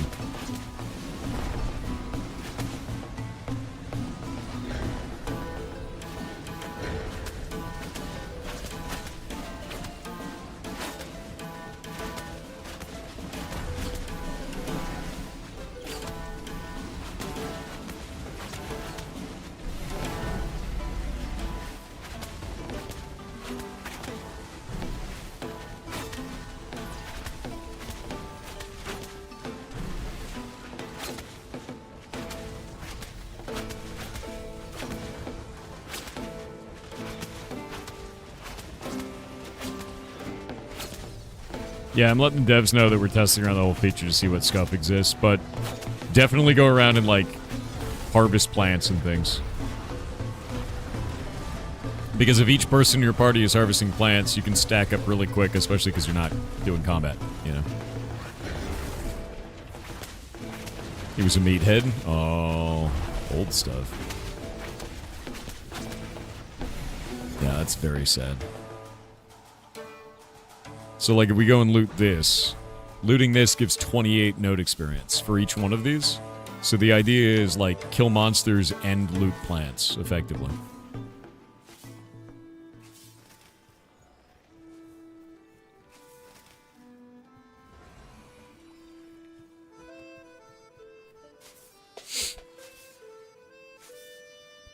Yeah, there isn't going to be any solid information till that can be released after the investigation. Yeah. But, it's very sad, either way. Really sad.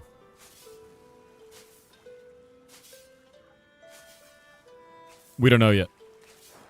We know it was his... Yeah, 1 second. Believe that the alleged thing now is that it was his son. Yeah. No, it's by his son. If the news is comfortable talking about it, that's wild. Yeah.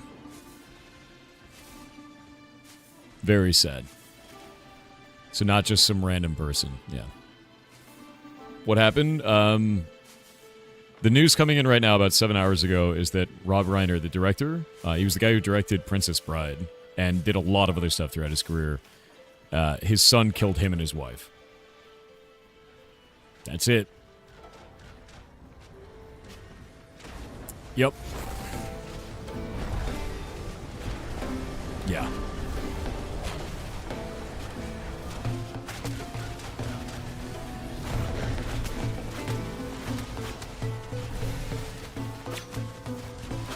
They've got him in custody as far as I can tell, and they're gonna figure out what's up. Yeah. It's just really sad, dude. It's just really sad.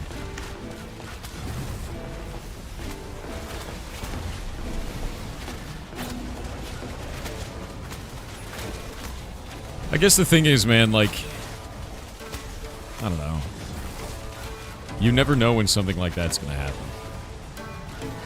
You never know. That's scary as hell to me. This game a bit like WoW. It's kind of like World of Warcraft in some respects. What we're doing right now is grinding, which is more like RuneScape. There are systems that are WoW-like in terms of like dungeons and things like that. They're more theme parky, but they're also open world PvP areas, kind of like EVE Online. So there's a mixture of different systems through different video games. It is more like Albion Online or EVE Online, if you're used to those, because it's a social sandbox MMO instead of a theme park like WoW. But there are systems that will be reminiscent of pretty much any MMO you've ever played. It's like ArcAge, EVE Online, and Guild Wars 2 together, you know?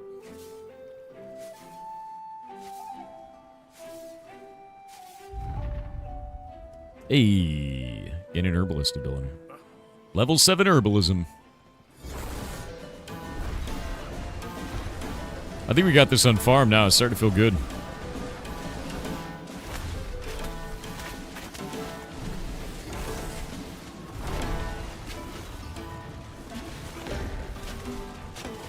Yeah, it looks like killing these is a per kill experience, by the way.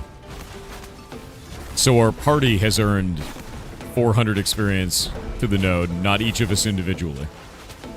Which means that professions and monster killing are roughly equivalent in terms of effort per minute. So if we have people out here herbing and like chopping down trees, they are incredibly beneficial. There's no second-class citizen kind of a thing. I'm gonna go make an announcement in Actual Pirates.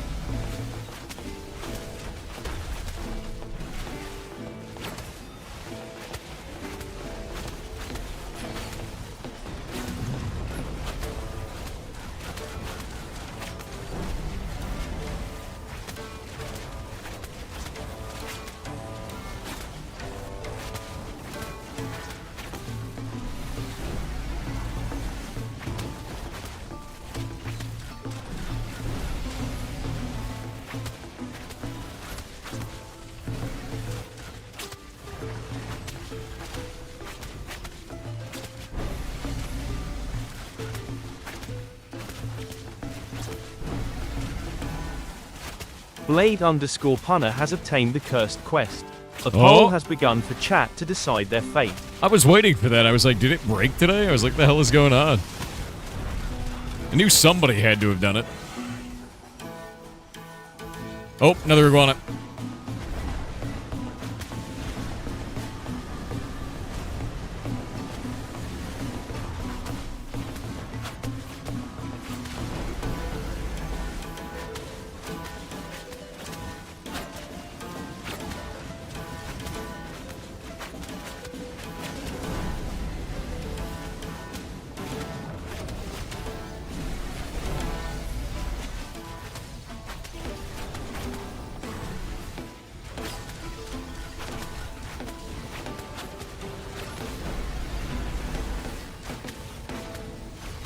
Second, gear icon. Chat has cursed Blade_Punner with music. Wow, music, huh?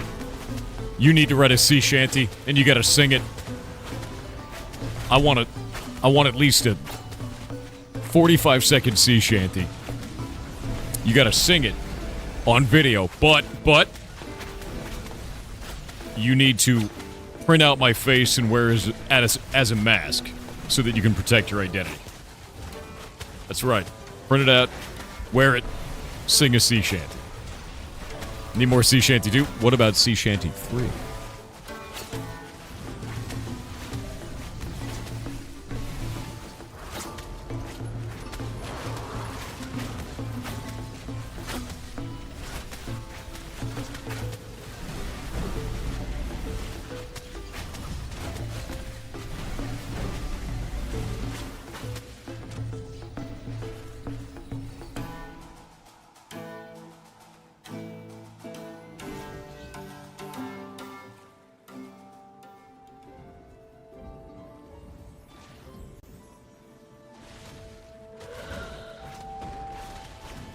Sec. I need to get a number on this, making screenshots and stuff.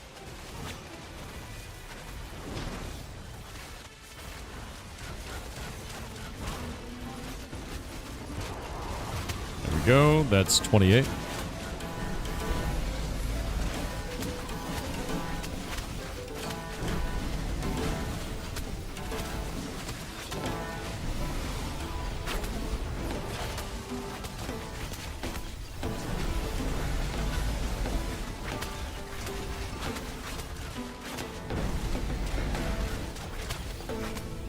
Yeah, there's definitely a lot of good leveling experience here. Like, it's pretty surprising. I'm getting there to level 15 right now. I'm level 14, 62.5%.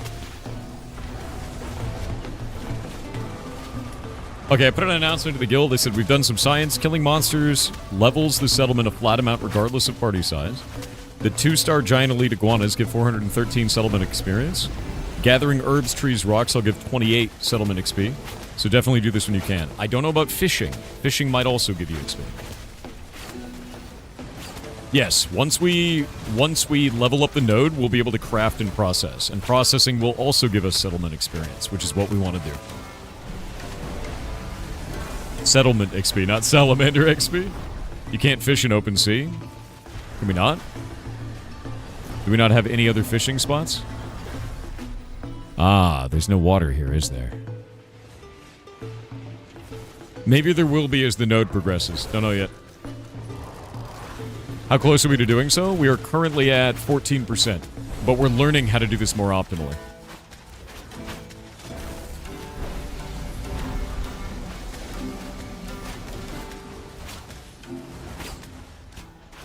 Would it be a good level to head over to the island? 10 plus. Do not go there below level 10. You will just die. There are very nasty enemies here, but there's also a lot to gain. So if we go and look at this. One moment. Like, all of these plants, they're all harvestable. Every one of them. Server is Lineth.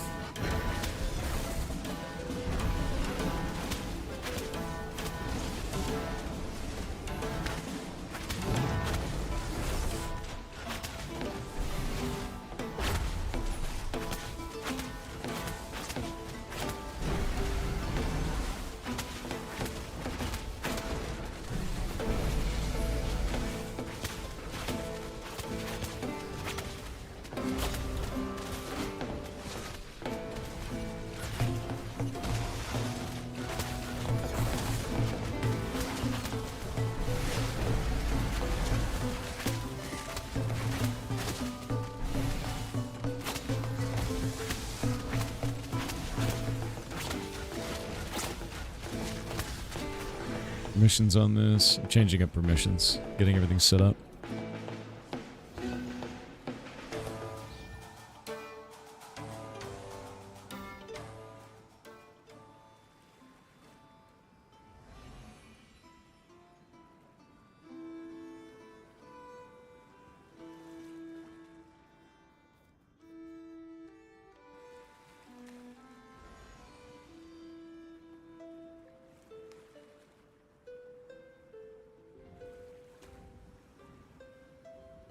There we go.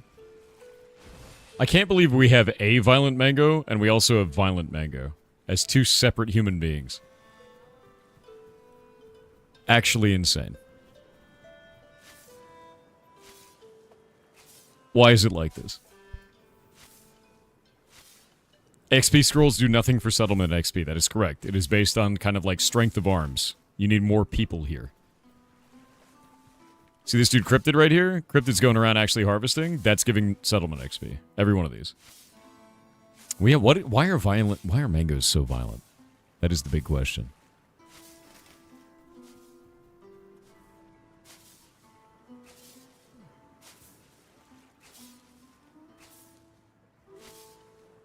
Yeah, I've got it as a section of professions right now. So we have gathering, processing, crafting, and then alchemy, and like basically it's alphabetized as we go down. You can get access to every single one of them and look at every one of them. And they are now guild-wide instead of industry-specific.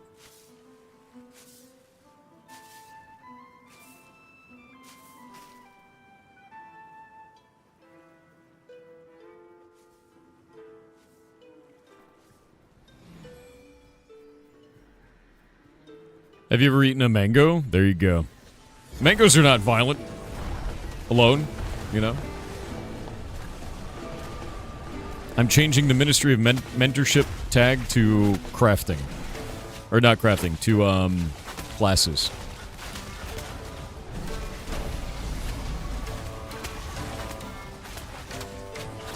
Or archetypes, rather.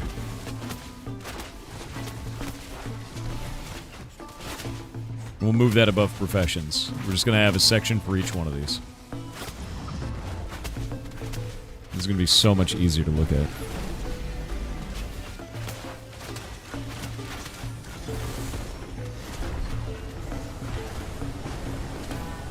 Hello, human. Hello. At the category of permissions, we're going to remove Ministry of Mentorship. This doesn't need to exist on this. There we go.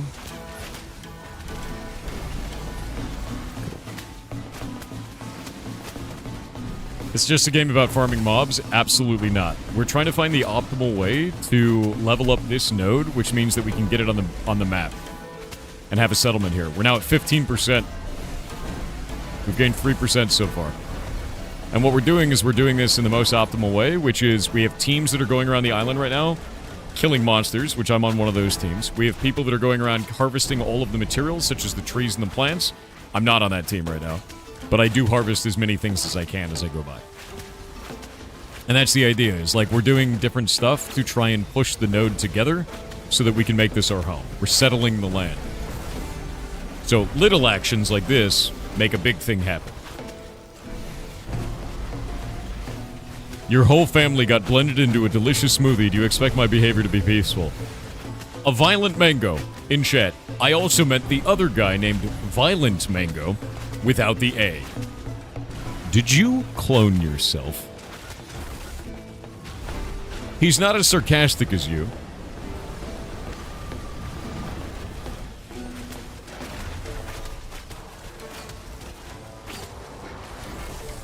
I just need to know.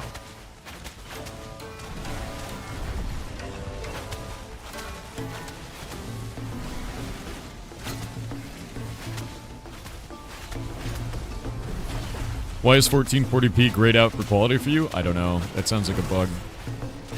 That's like a Twitch thing, man. Twitch is kind of a meme sometimes. Looks like Tarmac has gotten a lot better at tanking these iguanas, too. That's great, dude. I can see your skill improving. Who's that? There's a guy over here named Arcane. You're only level 7? Oh my god, that's a mess. Yep. Slowly but surely learning how to tank these guys, and you can see how little damage he's taking now, because he's learned the little tricks and optimizations to fight this specific monster. What the animations are like, when it uses its very powerful attacks, when he has to dodge, when he has to block, all of that. Because all that's active combat.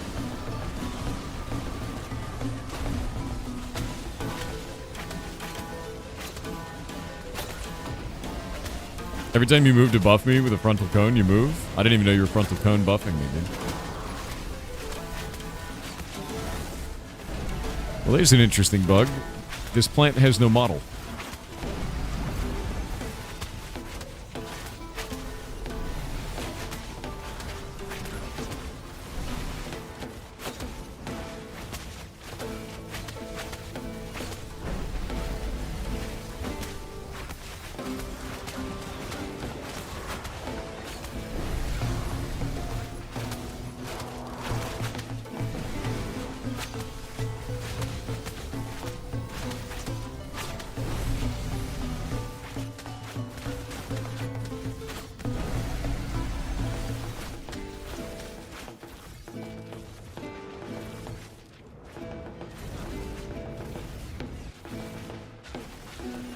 There we go. We're going to say gathering and herbalism.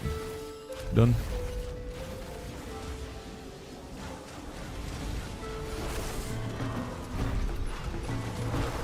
Yeah, the no model plant. Dracena. I just bug reported it. What's the leveling still take as long as it did before? It does, but we have better objectives now. Like right now, we're settling this area. We have other teams that are moving around the island that are harvesting plants. Another team that's going around killing monsters as well. And the idea is that we want to get this settlement up to a level at 100%. Yesterday, this was at 3%. We're now at 15%. So we're getting better at it. We're getting faster. We're getting more of our people out here. I expect this to explode in speed going forward. Because we're optimizing. Yeah. Hey, Mahoodles. It's good seeing you. Hope you're having a good day. How are you?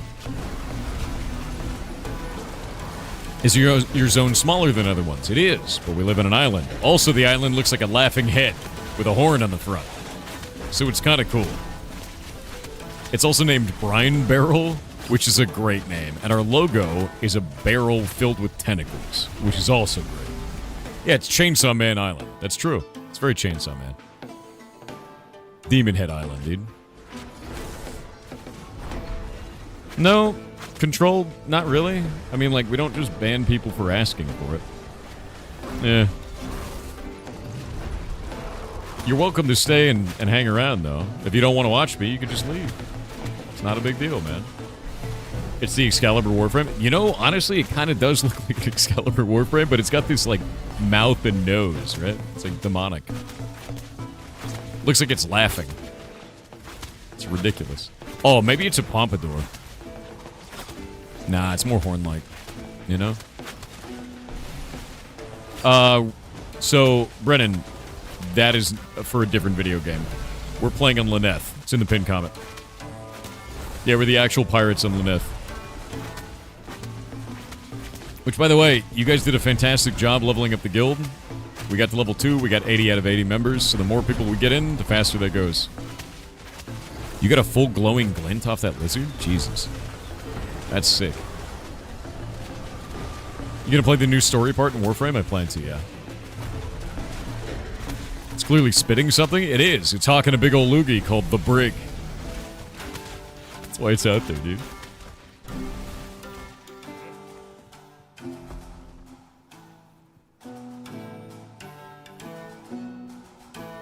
Boop-a-doop-a-doop.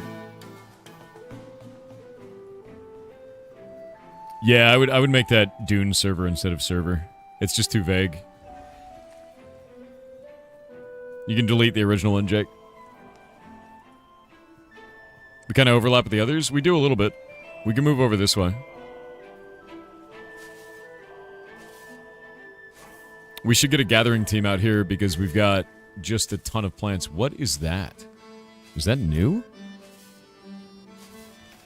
I've never seen that tree type before. What is that? It's massive. Oh, it's a banyan tree. This is banyan. Looks freaking awesome, dude. So we have banyan, plumeria, and palm is the idea.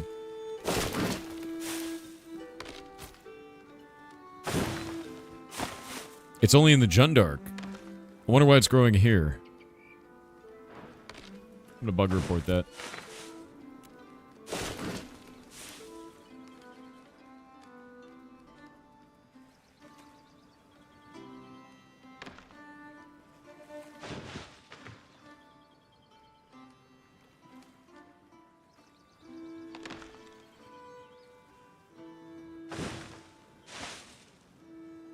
Yeah, bit weird.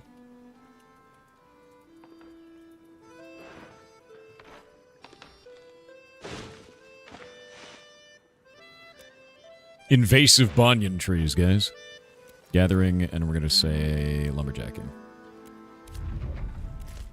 Banyan wood.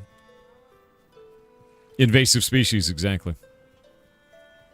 But all of this is worth XP. Like, all of these in here.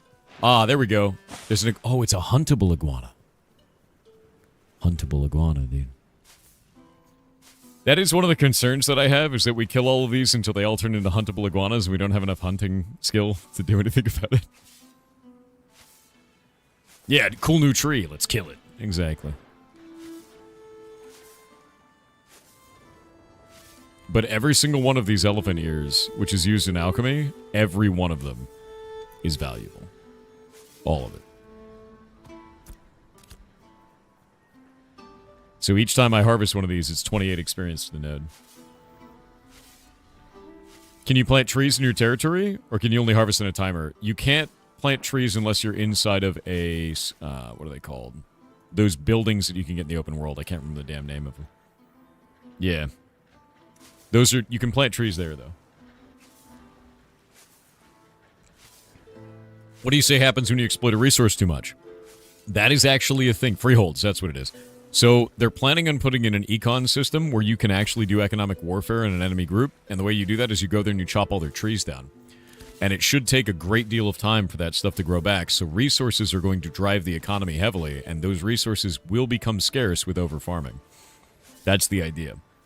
They haven't implemented that yet, but that is the vision kind of a thing. Yeah, so imagine you get a group of people together like, I don't know, lumberjack army, right? You show up in their town, like in the middle of the night, you just steal all of the trees and then leave, right? The Lumberjack Wars. So systems of trade like that are pretty interesting. Yeah, the gorilla choppers, exactly.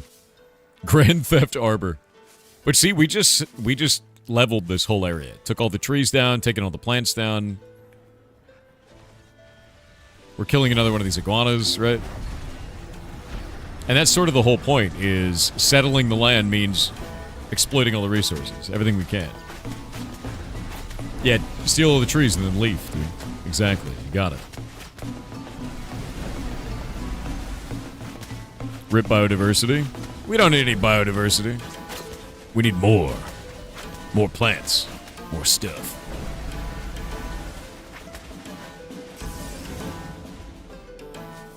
Hey. Love to see that. Weapon skill points. What are we going to do with this? Pop that. Ooh.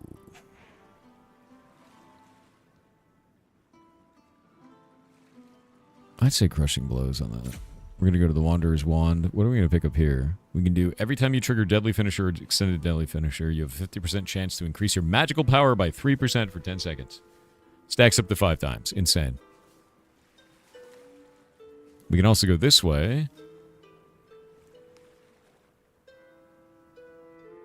That increases the chance dramatically. That increases critical hit. That's pretty sick.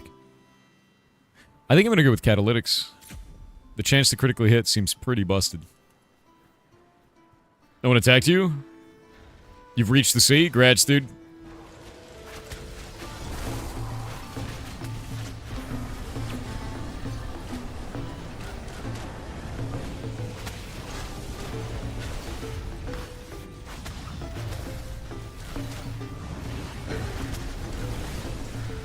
Alright, got that one rooted. Let's disease it all. There we go.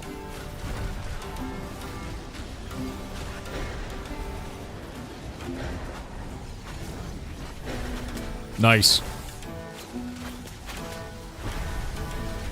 Each of those little ones was worth 36. The big one was 147.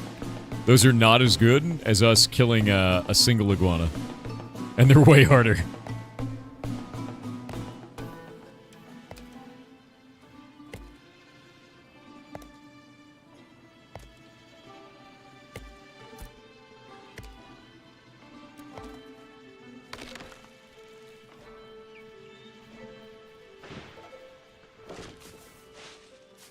Slowly but surely chopping away, dude.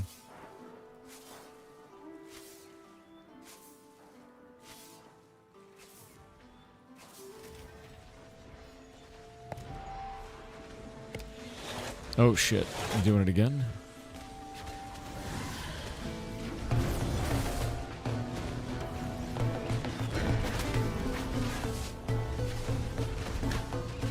go. Nice.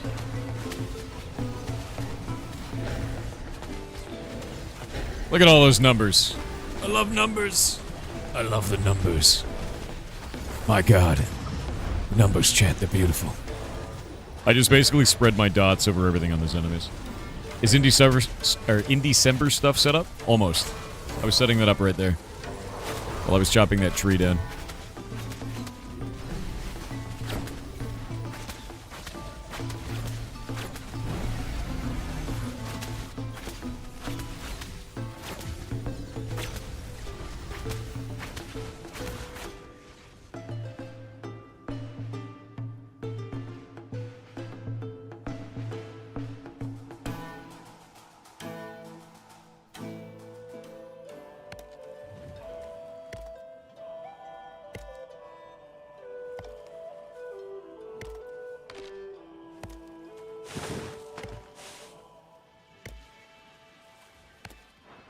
So I'm getting reports that the way they hard leveled Jova is that they made 40-man raids and then killed a monster, and it multiplied the amount of experience for the monster kill for the settlement by the 40-man raid. So it may actually be 400 experience per person in the party. That sounds like an exploit, though. Because you're getting less experience per person, but you're getting 400 node experience times 40 people. Right? That doesn't seem intended. Hey, we got an enemy. Did we spread out and do something dumb? What is going on here? Shit. I got it rooted. Everybody's got to move up. I think we got back spawned on, dude. Yeah, it's bad. Keep Tarmac up.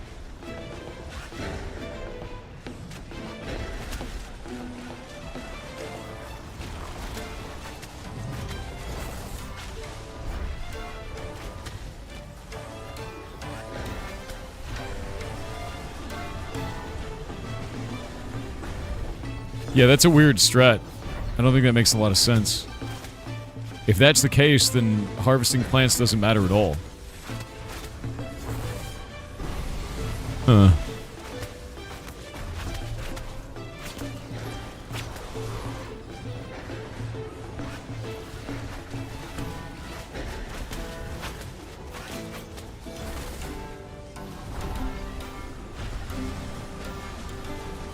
Yeah, can we confirm that somehow? Yeah.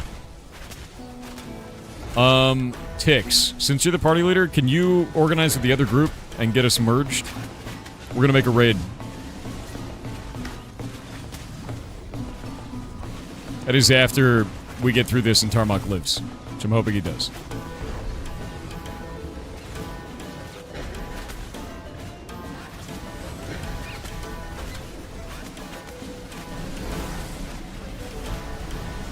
Get it off Ray Cleric. Get it off him. We lose that cleric, we lose everybody. And we lost the cleric.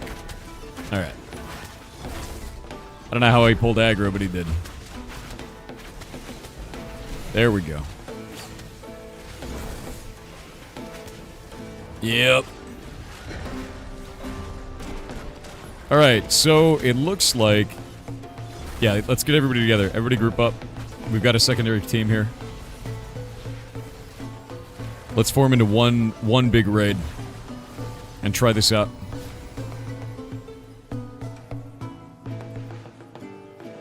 One gigantic raid.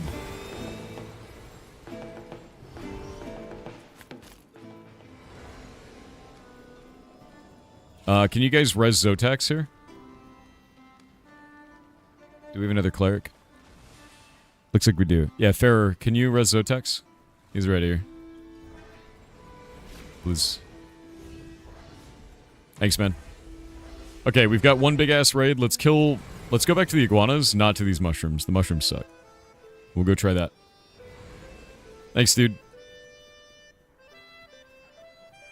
Spies tell you that info? Another member of a different guild, then. They're helping us out. Hyped Kinetic with 500 bits said if someone who has the name of Greg eats at Greg's, would this be a form of cannibalism? Oh, you guys spawned on another one. Okay, turn around, kill those mushrooms. They're back in the red. That would be a form of cannibalism, yes. I believe so.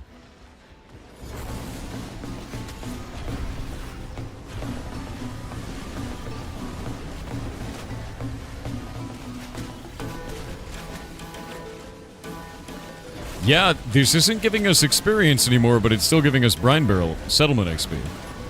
Let's go kill the lizards. Come with me. Up the hill, guys. This is actually... I think this is the way we should do this. If they did that in Jova... I'm gonna ask the devs if this is what they envisioned. Like, if this was the intention. Come kill the iguana here. The more people we have, the better it gets then. Doesn't matter what level you are. Yeah, everybody get in. We'll test this, and then I'll bug report it if it's weird. I'll ask the devs if this is what they wanted, because this is a little bit odd. Yep, join our raid. Level doesn't matter. Everybody in.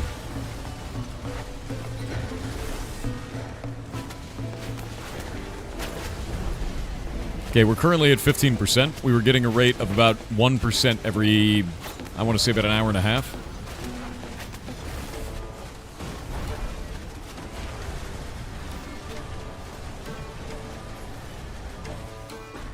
I'll pull the next one. Oh. It's a huntable iguana now. That's a problem. Yeah, that was 413 experience. We need to find more iguanas. There's an iguana. Got one.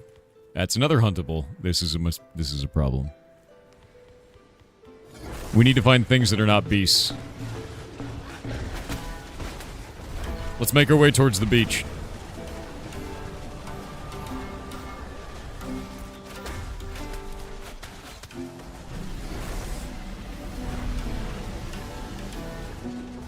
Can the iguanas become mounts? Yes, they can.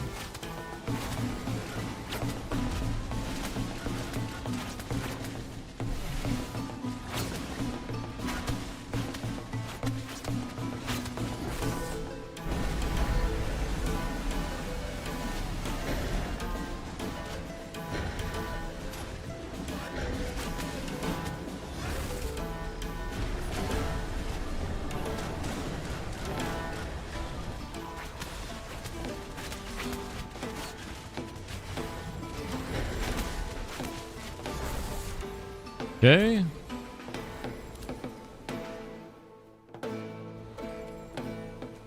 Get Spike into the red.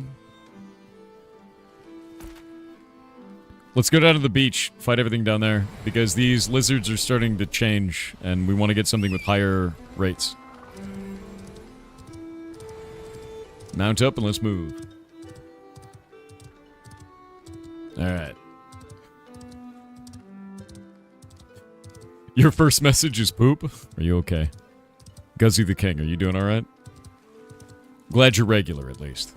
There we go. Let's wreck this. We've got a lot of dudes here. We can just pull everything into a big old pile.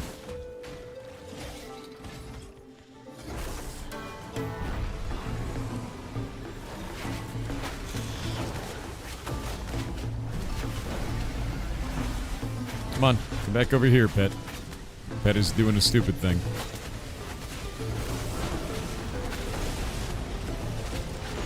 More AoE, more better.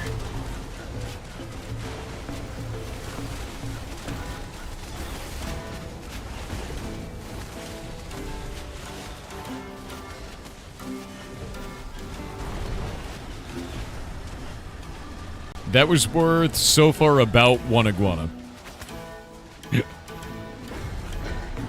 We need more. We need more. Oh, wait. I know where we can go. The pirates. Hold up. Everybody mount up. There's a pirate captain we can kill. It's over on this side of the map. Near the eyeball of the island. Yeah, there's a pirate captain.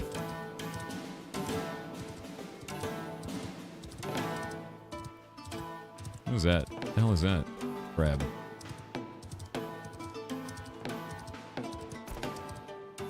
Does a harbor master sell tools? No, he doesn't sell tools, but he will repair your gear. Pirates your own kind? Rivals. Net piracy increases if we settle this land.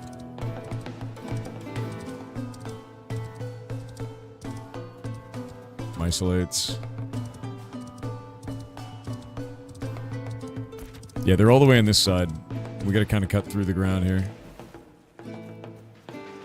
Over on this side, we'll dismount, we'll cut through the forest. There's a lot of enemies in here, so wait for the tanks.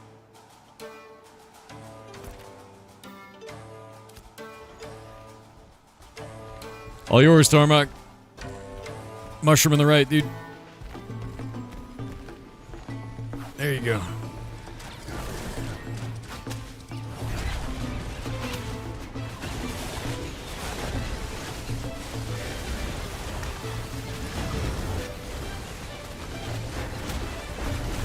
Yeah, we made some assumptions about XP based on what the game was telling us, and those assumptions may have been wrong. We'll find out.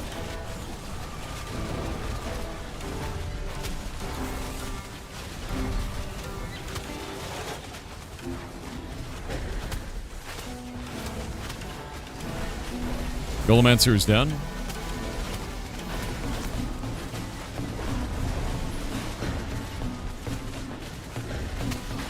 Clerics, you guys should battle res. Yeah, there shouldn't be a delay on that. The moment that somebody dies, battle res should go out. There you go. Nice. Good job.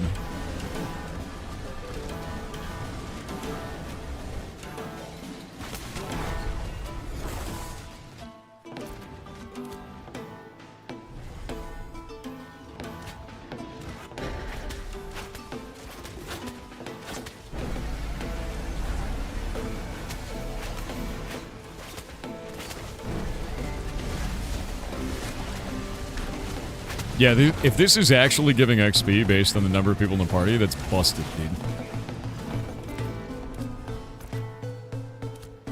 We'll find out.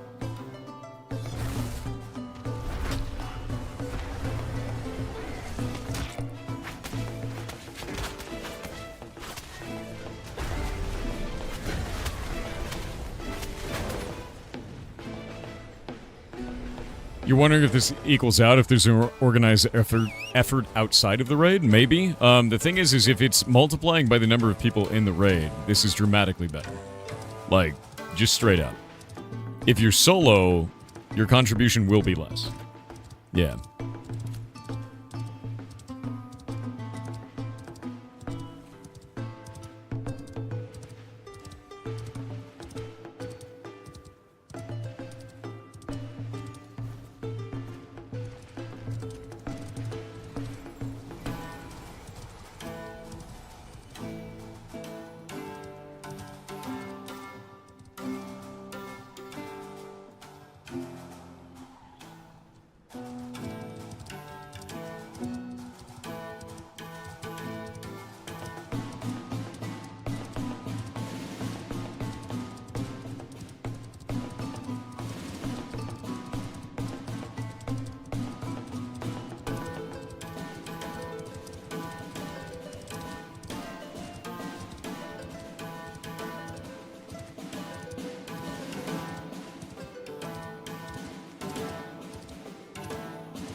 Giga army of pirates? Yeah.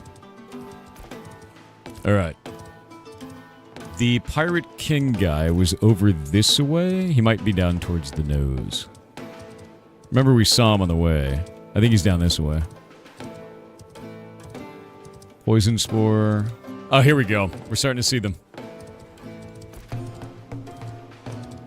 Yeah, it was like down over around this way somewhere. There it is. See that weird mountain thing that we bugged? It's around here.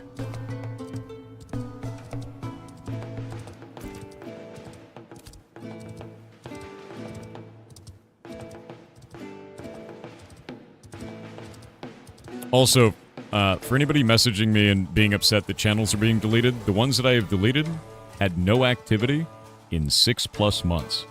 If you were upset about this, you should have used those channels. There is no reason for us to keep those. And we are not using an Alpha 2 section of the Discord because that will just become deprecated. We're setting it up as a general chat area. There is no reason to set up an Alpha 2 specific section of the Discord. At all. Because all that will do is turn it into archival or tech debt later on where I have to go and change the name of all those channels. We will set up a general interaction area. There is no reason for that. That is a waste of everybody's time. We're not saving all those receipts, no.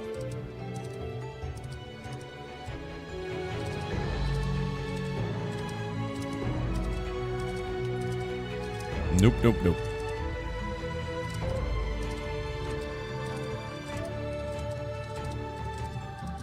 Now, where was this? It was somewhere around here, and we fought a pirate captain, and he kicked our ass. And there were 2-star elite humans, which means they can't turn into huntables. It's one big island. It's massive, dude. It might be south. I know it was near here. Like, we were over on this side. See, there's Sea-Spirited Raider. It's probably in this direction. We'll start moving. Where was this? Does anyone know where it was? Do you remember? We got elite crabs out here. A lot of them. No, it's all these frogs. Where the was this?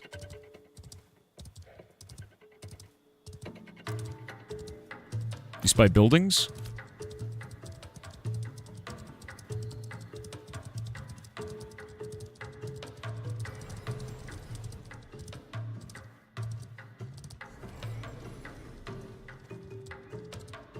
Might be west. Just kill everything in the area.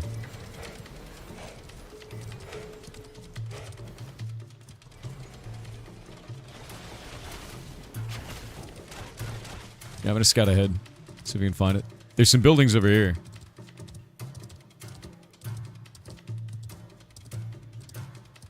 Hey, we got an iguana out here. Iguana over here. I don't know what this is. I didn't see this before. Doesn't seem to be any enemies here. Ow. Rude.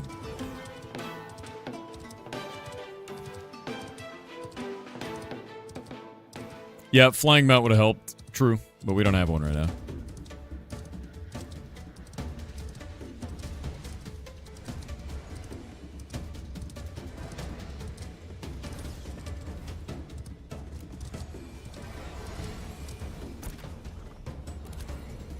I have to leave in a moment, but if you guys could find out where that pirate is, that would be incredibly optimal. Find the humanoids on the island and farm those, and then you'll never have to worry about them becoming huntables. I'm gonna go to the Ember Shrine and kind of camp up there. Because I gotta do in December. But this seems like the right way to do this. We're at 15% right now. We just need to find a good farming spot. So if anybody can find that guy, his name is like Pirate Captain. There might be a map somewhere we can use. Sound like a quest giver? Yeah. Gotta give people stuff to do. Wait. Giant spiders over here. That's not useful. Where the hell is this damn thing?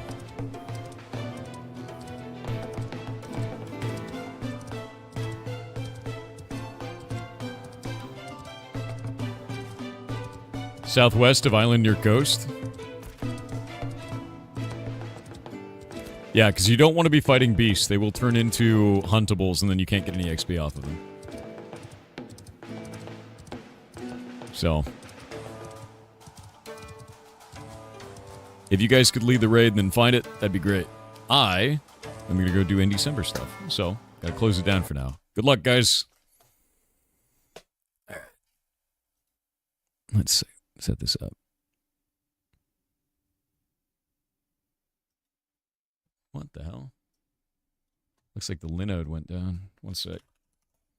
Our wiki is offline. Give me a minute. Log in, not sign up. Jesus. There we go. Why is the wiki dead? Oh, wow. It's really dead. Rebooting.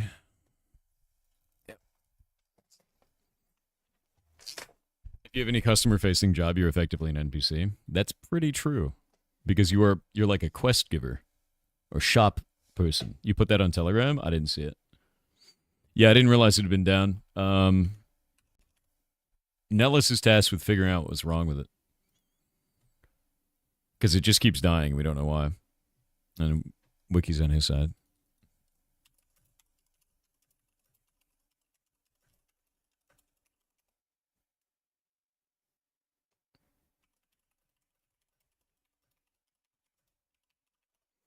Alrighty. Let's get this set up. One moment. I'm going to change this to just chatting for a minute while we fix this. I'm going to turn this on. One sec. I got to get the Indie Summer stuff set up. I have most of it set up. Yeah, if this ends up working, that's going to be really interesting. We'll try and figure it out and see if it's more optimal or not. It's all about testing right now to figure out what is the best way to do it.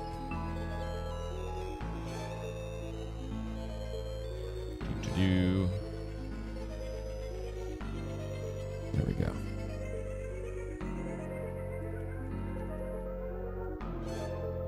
Get that one.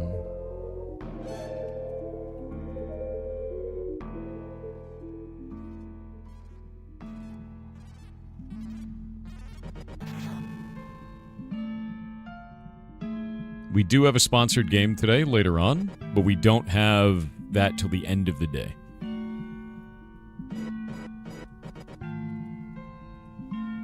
There we go. Grab that. Take this. Put it there. Put this here. And let's see. Ferret's live. Good.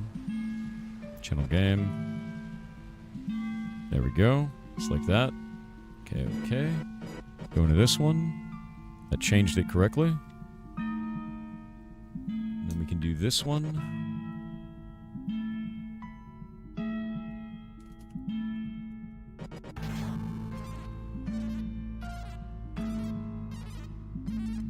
Yeah, who here doesn't know what in December is, what I'm setting up for? Who has no idea what we're doing? Or what we're doing, rather. Oh, please tell me you guys didn't misspell this. Really?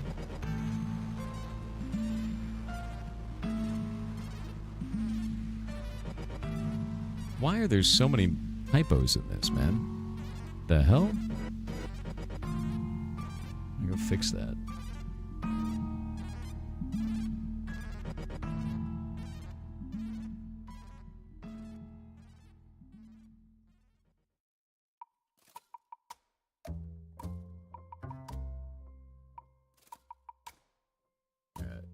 That's set up correctly. Go fix this one.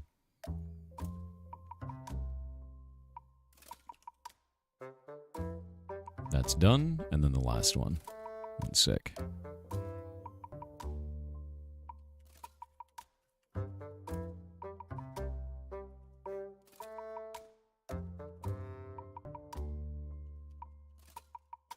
Nice.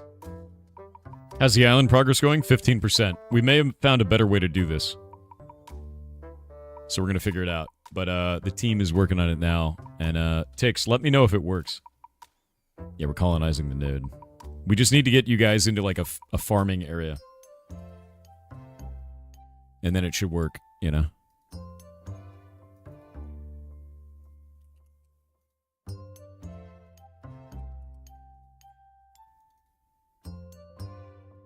There we go. 15 is huge. Yeah, it's pretty big, actually. It's a huge amount. Where is it? There we go. Set that up. Fix this.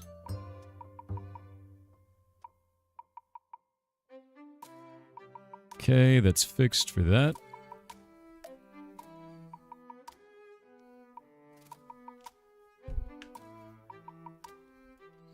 All right, thanks, Nellis. Yeah, let me know if it goes down again. We'll figure out what's wrong with the server. I have no idea, man. Big ups to Pirate Software. No, big ups to you, dude. Hope you're having a good day, man.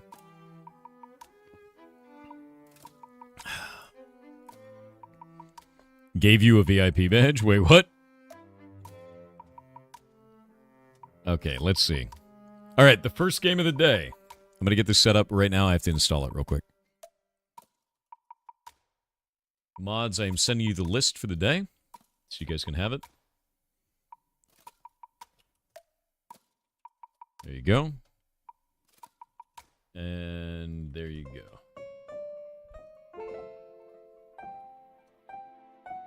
Let me grab this.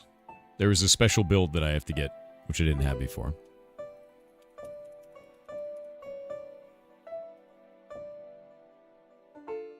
Oh, Brother Zach, thanks, man. That's very nice of you.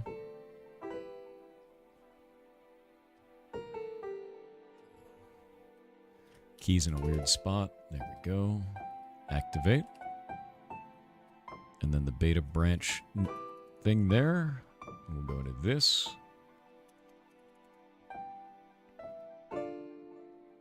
Properties on that. And then betas. Done. All right. We will have this. But yeah, if you don't know what Indie December is, what we're doing is for the entire month, I am playing 3 indie games per day. We're going to have the first hour be gameplay, and the second hour be an interview with the developer. The reason why I'm doing this is because there's a shitload of indies out there that just can't get seen because it costs a ton of money for marketing. So the idea is to do this, show them off to the community, do something cool for the indie community at the same time, and make sure that the indies do it for free.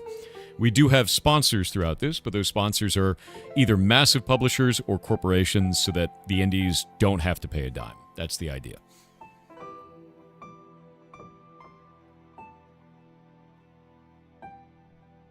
Yeah, there have been some really cool and amazing games. I agree. All right. I've got the game set up. It's on the special branch that they've given me. We'll go from there. It's amazing to do it. It's been a blast, dude. It's been so much fun. It's very loud.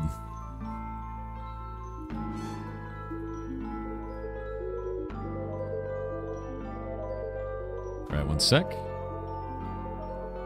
Star Vortex is super fun, dude. Where is it? There we go.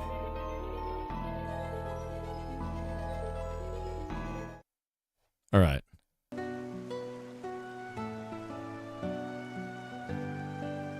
That sounds good.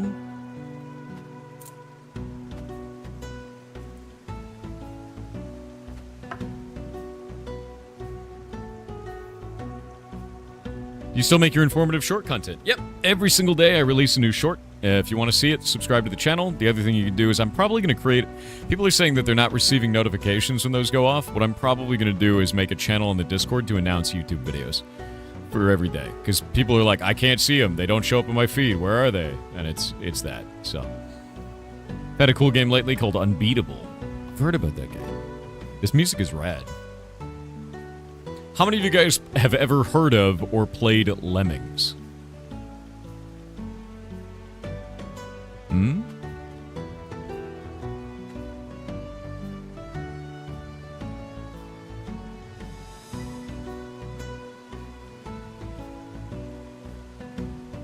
A lot of you. Well, what if I ruined your wish list yet again? You ready? I'm about to ruin it. Because if you liked Lemmings, you're probably going to like this. Because it's called Craftlings. Lemmings. They're back!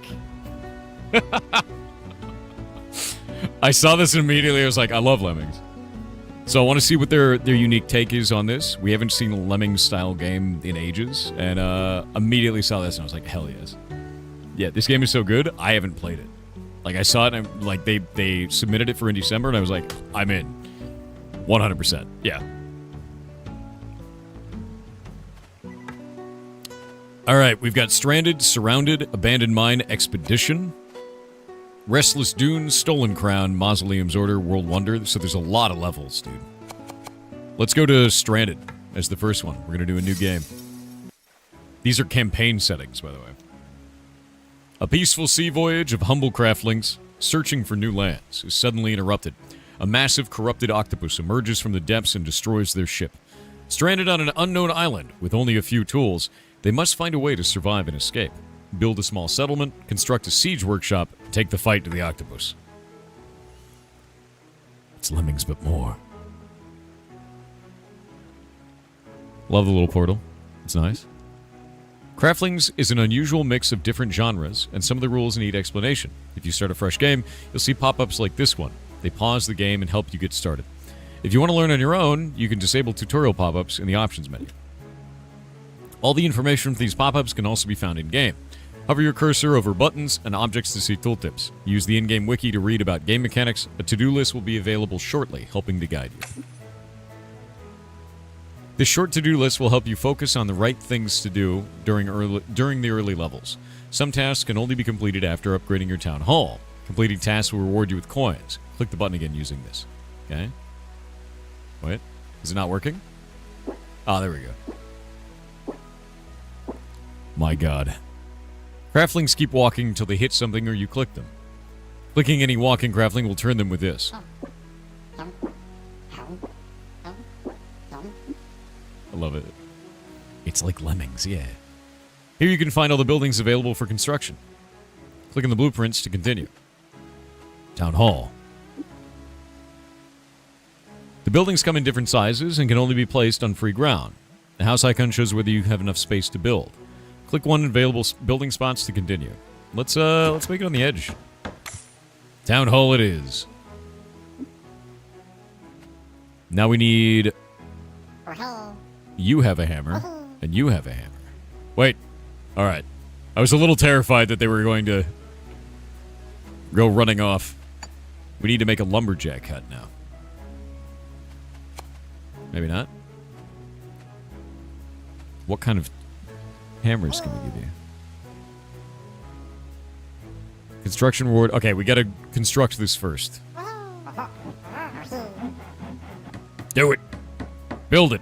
Wait, only one can build at a time. I'm a fool.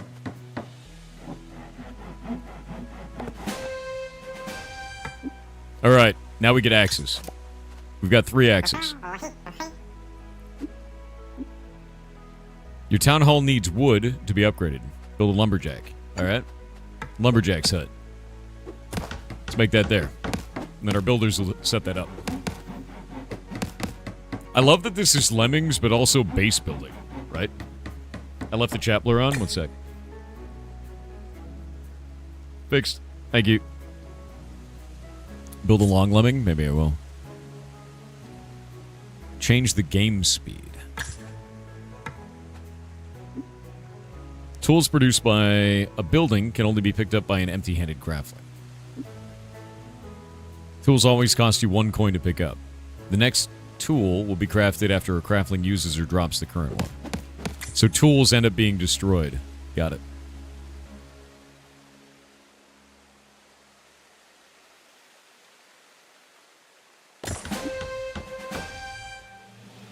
Sapling farm. Let's go and build that. If you feel you don't need some of the resources for now, you can temporarily close the building. We can close that building for right now. But I don't want to. I want to keep that up. You're going to destroy almost anything with dynamite. Use it to destroy some of the wooden crates blocking your path to other map areas. Take the dynamite. Okay. Whoa. From time to time, you'll come across a wooden barrel floating in the water. We can just loot it. So it's got clickables. Nice. Alright, I want to build a sapling farm. There we go. Now we get an old man that's watering saplings. This is sick, actually, dude. Yeah, more saplings.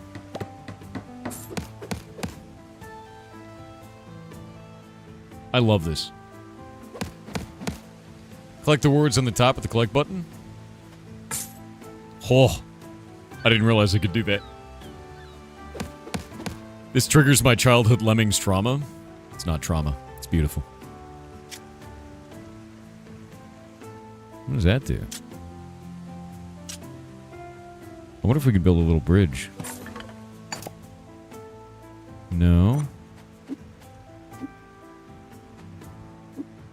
Wooden sign. The wooden sign works like clicking a craftling. Turns craftlings with the specified type.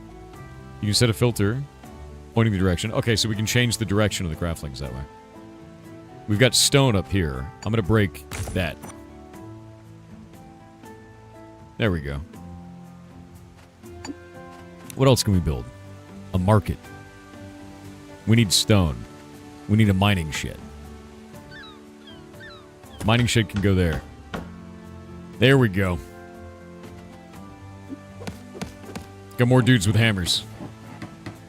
Yeah, the game is incredibly cute, but it's very much so like Lemmings, man.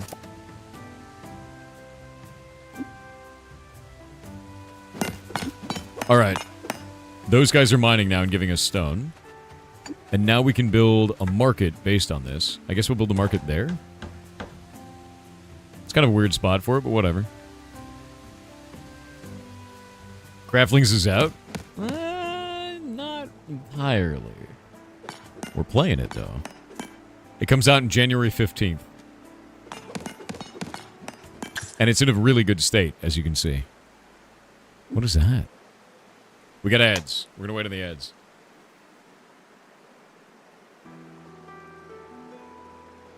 You've been waiting for this game for a long time? I'm glad. Because it's quite cool, dude. Also, Dev, are you in chat? Yeah, it's like a Lemming Settler game, right?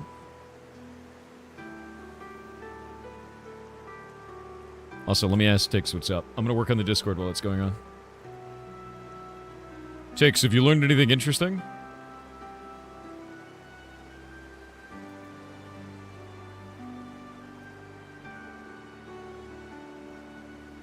Alright. More fixing.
There we go.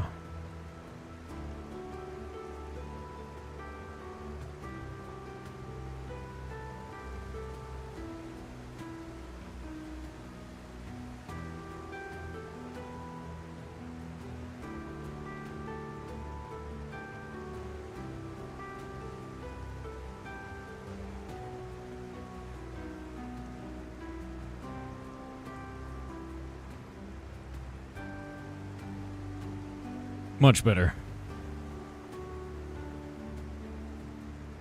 Very cozy music as well. It is. The ads are over now. Nice. Sport and quest building that you need to construct in order to fight back the octopus. Find a way to deliver stones to complete the construction, and save some coins so you can later load the ballista and fire back. Alright. Destroy trees with dynamite. That seems like a wild thing to do. Cool. We've built a market. Destroy terrain with dynamite. We don't want to break this right away. Looks like we have a statue here that will stop them. And that will make them go back, so that's fine. I don't know if they'll walk up this and fall down and die. Which is the concern, because it's a very Lemmings thing to do, right? Like, that's a really Lemmings thing to happen, right? They might go up this and then do that. Ooh, that one only goes up. They must be placed on the ground. Craftlings carrying goods in bags cannot climb ladders. So if they have goods, they can't carry.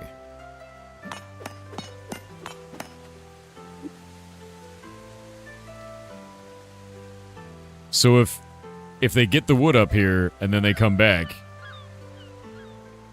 they can't use the ladder to go back down. That's a problem. Alright, I'm gonna break this and we'll see what happens. Because this should stop them.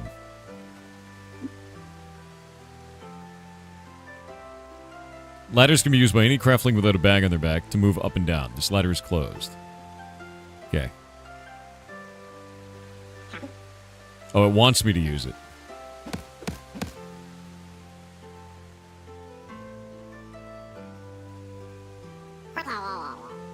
Okay, that was unnecessary.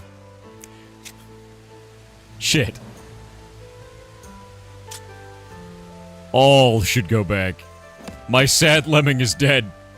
No, my craftling. What is this? Cargo lift. Loaded with resources that are transported in bags. It always stops on the ground and can automatically unload resources into a building. We'll stop in front of a storage box and attempt to unload. Okay. Lock that up. Take that.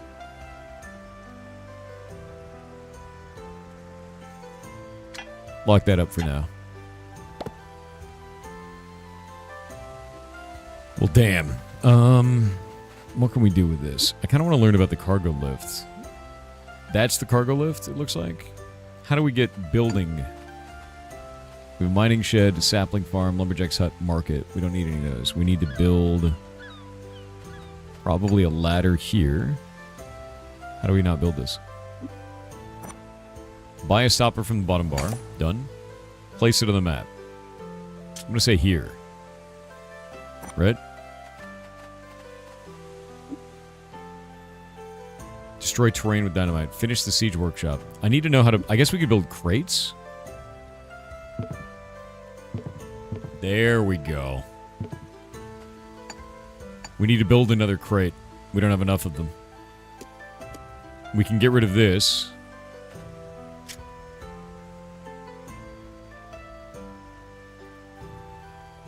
And we'll have to build like another 2 crates there, it seems. There's a massive tree out here, though. I don't know how we build another crate there. Get rid of that thing. Can we do this and then get a crate back?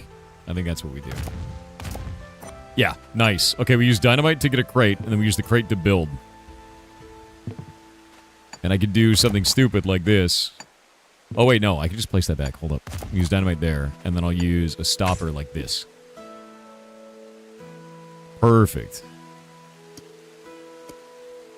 Perfect. Okay, so now our guys will go all the way up here and then do this. But we're going to have another problem. We don't want them to fall off here. So I'm going to place a crate there. So now our lemmings will go, or our craftlings will go all the way like this, all the way up, and then there, and then turn around and come all the way back. But I think they'll get stuck up there because we have a ladder. So I need to do this.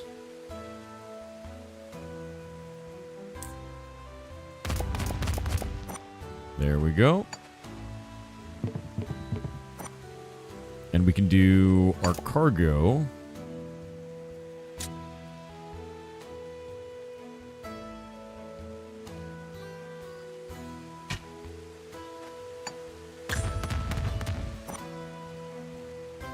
That'll be that. And we can do... Why can't I build this? Ah, we gotta do it like that. Okay.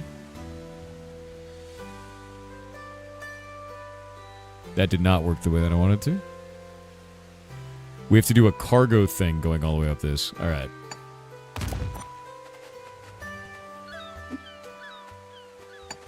Let me melt that.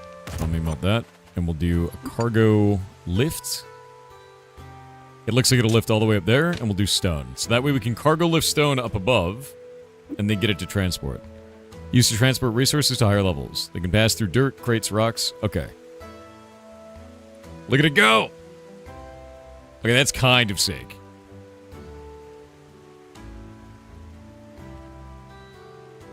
Hell yeah. It begins. That's a really interesting system. I like that a lot. I actually really dig that. And then what we could do is after that, we can have them go down here. And we can have them do... Oh, actually, we can make that go both ways. Hold up.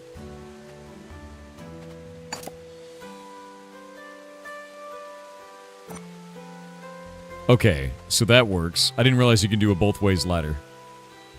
We don't really need this then, so I'm going to get rid of that. Wait!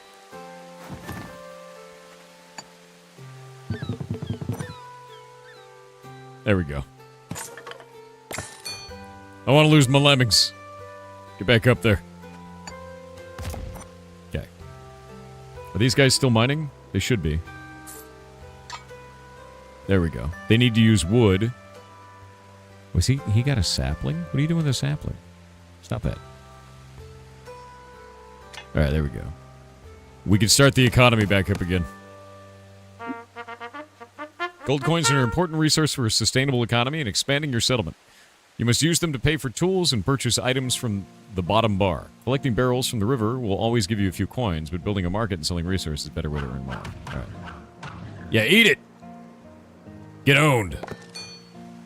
We need 10 coin each time. Again! Sick. It's got a very different direction than Lemmings. Lemmings is just get your dudes to the end and escape. This is not the same. This is run an in-game economy using little guys that run around and function like Lemmings. So very, very different direction for the game. I find it to be fascinating, to be honest with you. Okay, what we can do now is we're going to get rid of this because we don't need that anymore. And we're going to have to do... Oh, actually, I think we do need to do that. What we'll do is we'll say... Can we get that to go downwards? Yeah, downwards with stone. I don't think we can get it to go downwards with stone. I think these guys are trapped. Yeah, those guys might just be trapped. How do we get them down? Is there a way to do this? That only goes upwards. We have no way to get them down. None. Unless... I have an idea. This is going to be stupid. Alright. I can do that. And then this. And then we can dig through this earth right here. Wait, how did the wood guy get up there? What are you... Ridiculous. And I can use this and go like...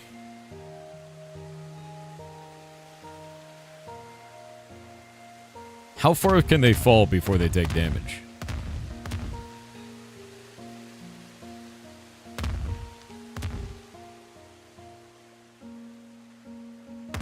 I guess is the real question, right?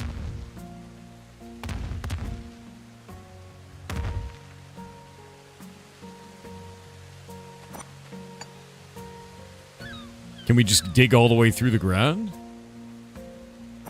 Because we got to get guys that fall through, but I don't know if they die by doing that. Okay, then we're good. We're good. It's perfect. I just needed to get them out of there, and then we can put that there. I just didn't want them to die. Wait.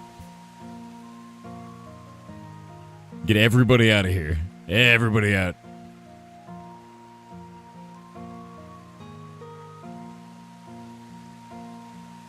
Now we gotta wait for somebody to come by and get that stone.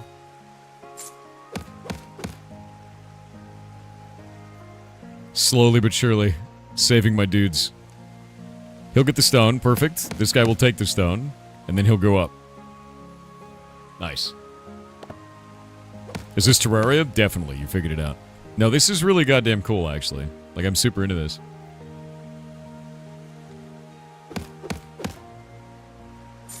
The market's going well. We're getting enough coin.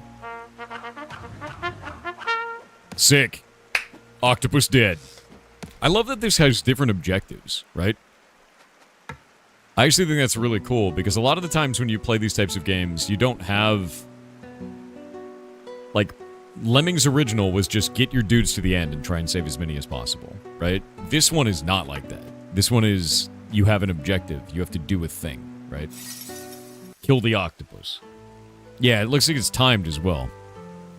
After an exhausting battle with the octopus, the Craftlings finally reach a new land, only to discover that there are more threats in this mystic world. Build a settlement, train a few peasants, and defeat the skeletons. Oh shit. Hold up. Pause.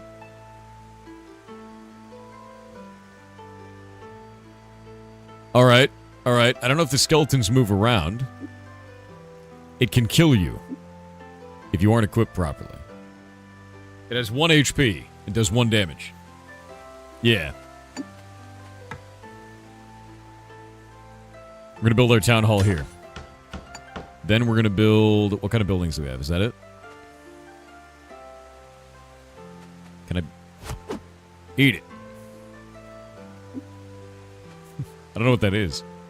Use punch if you need an empty-handed Craftling. Alright. Cool.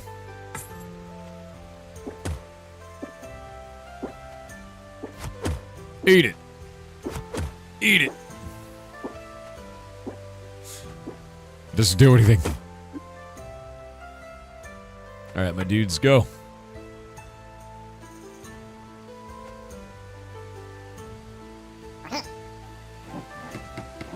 Build it. Alright, town hall it is.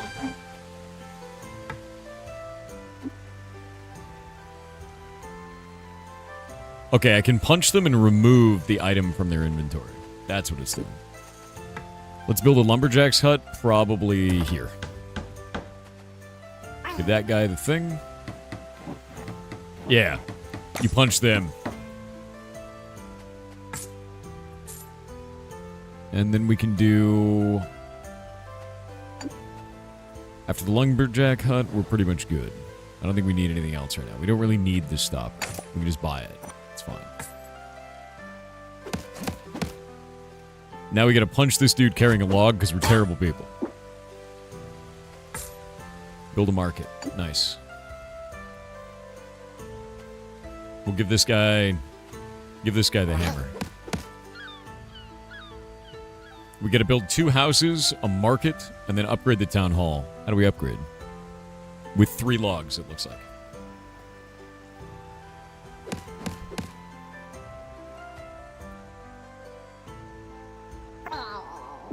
What? Oh, shit. Because he was carrying something. God damn it.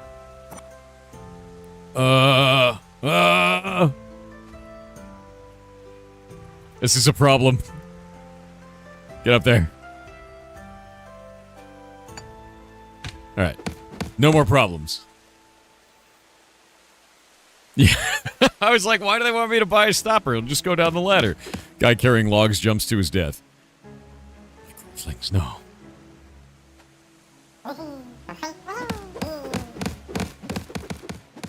Clear cut the forest, dude.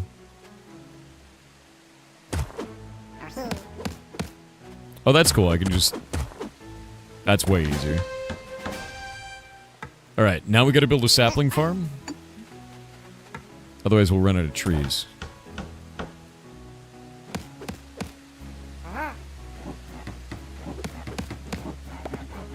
And we can build a market to sell our materials. But we need mining. Mining is probably going to be done down there. But I think what I could do is maybe dig for it. I'll need to get them to cut this down. Can we cut that down? Can we break that? We can't break that. Alright. Better option. Much better option.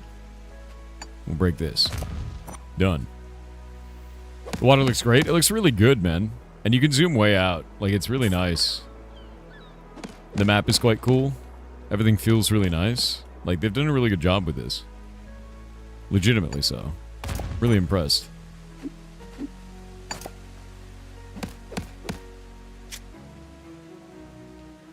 Wine, bone, wood logs, and stone. We're gonna put that up. There we go.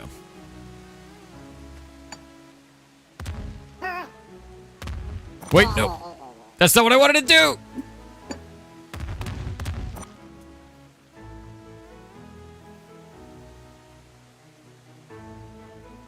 I handed him dynamite.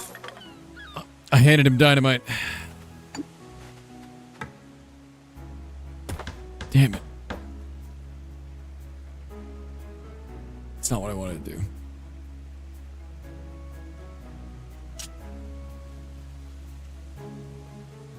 God damn it.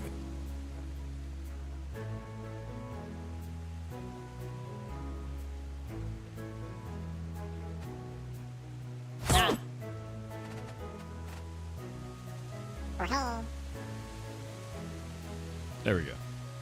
OSHA violation? Maybe a little bit. You know, not like a lot of it, though.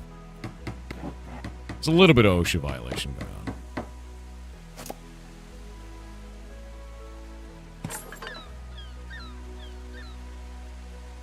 So guys with hammers can climb up and down.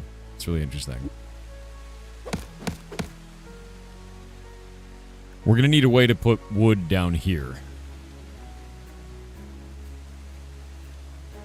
We'll probably cut through like this. I think that's the right way to do it. It's a lot of dynamite, but if I cut through...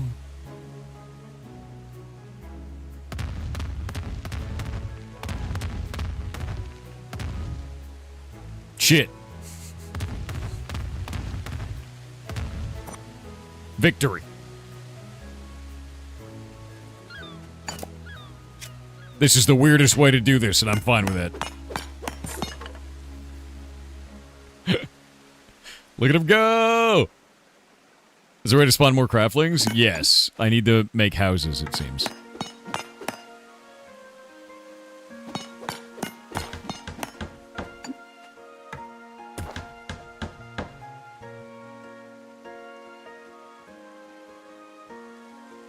Wait.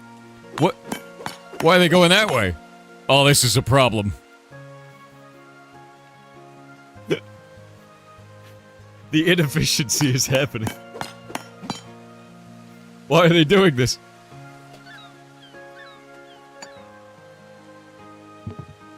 Okay, here's a better idea. No, no, no, no! Stop. Goddamn lemons. Nope! Oh my god, dude.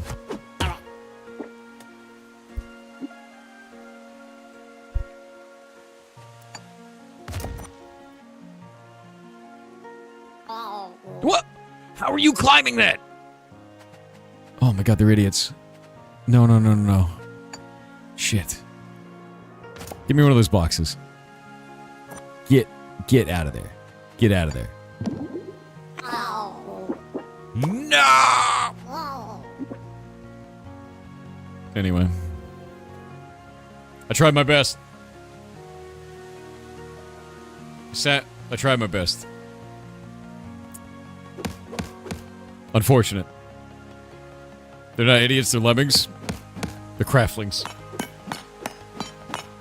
Stop punching chat? No. We're running out of dudes. It's like a huge problem. We did it! Totally succeeding, guys. Everything's going fantastic. There's nothing wrong at all. Nope. Couldn't be a problem this time at all, right? All right, how does the house work? We need stone in the house. All right, we get stone. That's good. Sometimes they make it across, sometimes they don't. This is probably fine.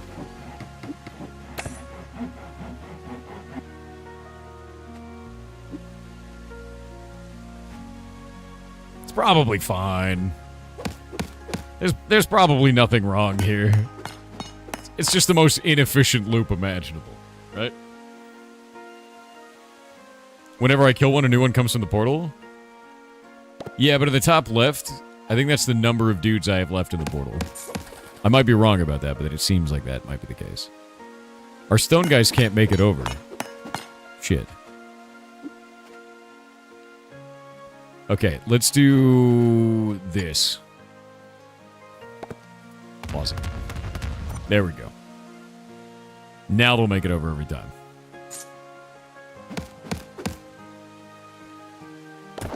There we go. Now it's a stone house. So they can upgrade the homes. Build a training spot. How do we make a training spot? Okay. Okay. We'll train them here, I guess. That's fine. And then we've got this dude. I think I need another thing to create saplings. I don't think there's enough. I think we need more saplings. Legitimately. I'm gonna put a sapling farm, I think. Maybe there? There is good. Yeah, we'll do that. And then I'll go like... There we go. Does stone resource deplete? It doesn't seem to. It's just a thing that they can do forever. And a kitchen. How do we build a kitchen? Sure. That works. Some of your buildings require carrots. You can grow them in the vegetable bed. Carrots are easy to grow. Okay, we can now make a farm. Oh my god, it's going insane. We can build a well. I'm gonna make the well there. And then we can do... a lumber mill. We have no room for a lumber mill. It won't fit. It's too big. I gotta dig.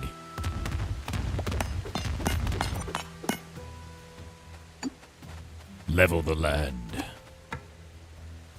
There we go. Lumber mill. We're milling. This is fine. Everything is fine.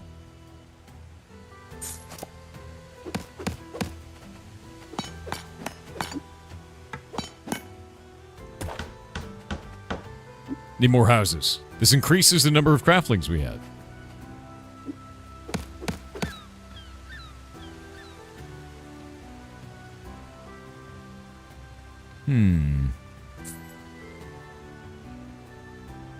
What is that? It's like a wizard tower. Wizard tower will help you in combat by casting a free mana shield on your craftlings to increase their HP. Okay. Okay.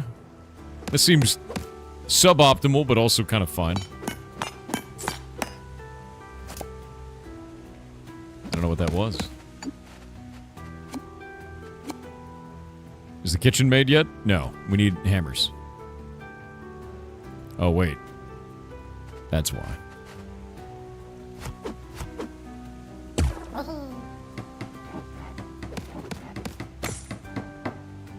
Oh, no. Did he just die? Did somebody just fall and die there?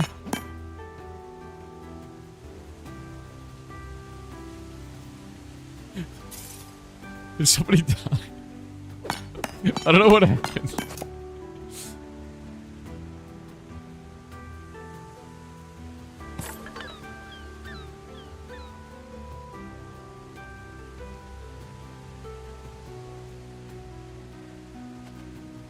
It's not good. Whatever was happening is bad.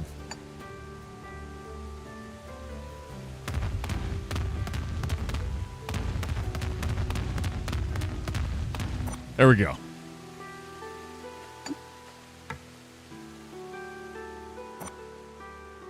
What is the water for? Wait. Okay, he's not dead. Thank God. I was like really worried for a moment. I was like, did I just create a kill machine? Because I feel like I created a kill machine. But I didn't create a kill machine. I did. Alright, now we have a problem. And the problem is that I can't get wood there. Because this wood machine is on. So we're going to lock that for a minute. We don't want wood. Not there. But we do want axes. Where's my axe machine?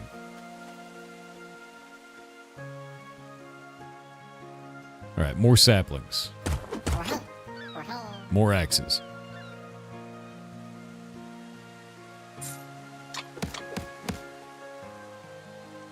Stop buying wood. They could have an event record to leave behind a permanent marking when you kill one. That's true. They could do that.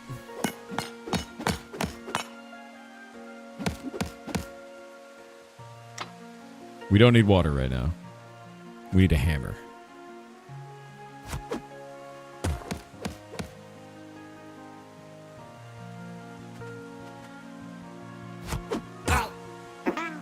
There we go.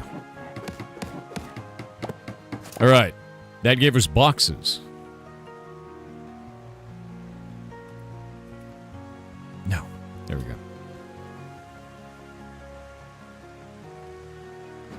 Iron Mouse is playing Light Up the Town, the Christmas ferret game. It's a fantastic game. All right. I've made a wooden plank. What is that used for? Oh, vegetable bed. Hold up. Carrots.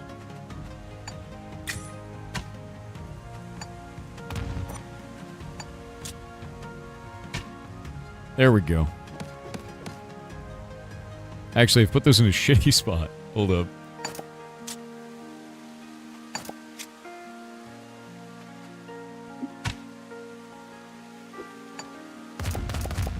We got ads. I'm gonna wait on the ads.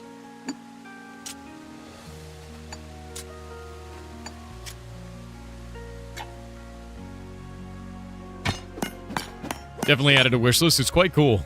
And it's like, I don't know, it's got the same sort of base movement mechanics of Lemmings, but it's not the same game at all. Not even close. There's so much game in it. You know what I mean?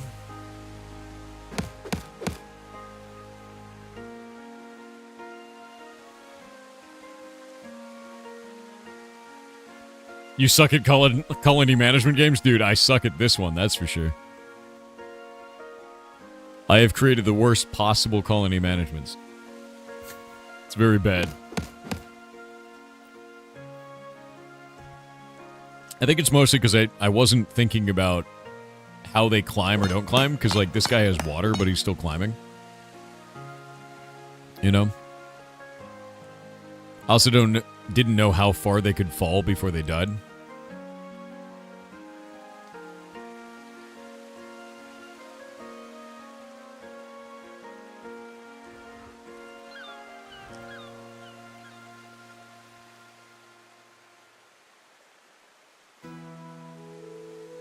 That guy has soup.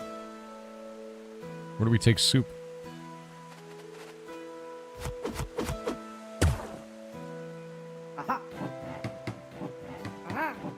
So no climb? Some of them climb.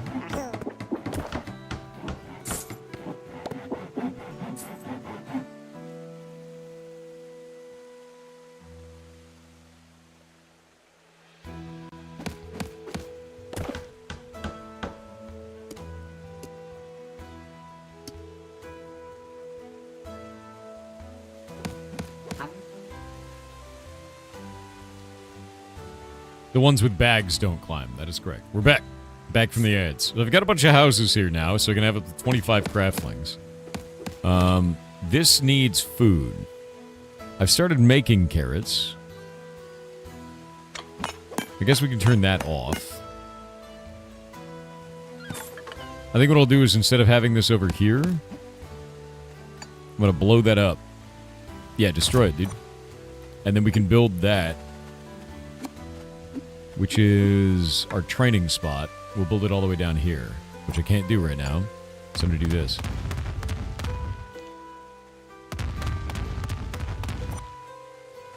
Then I can build the training spot.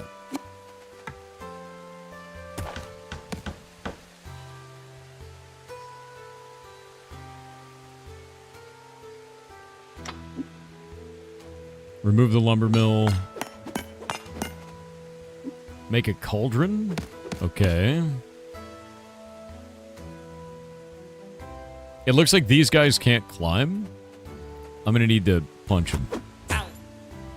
Yeah, they can't climb.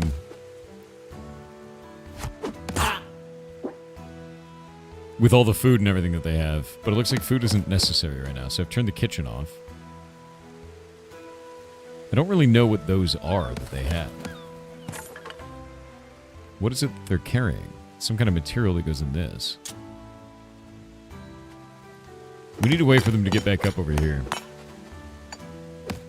And they can't climb when they're carrying that bag.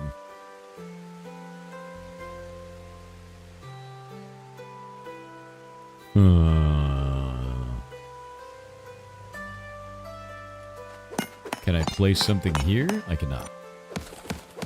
Yeah, crates won't do it.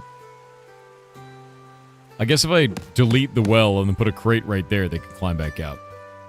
That's what I'll do. There we go. And then I can build another well somewhere else. We'll put it like... Guess we can't place it there.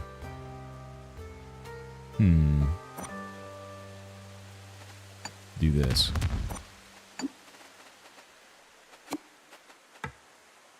There we go.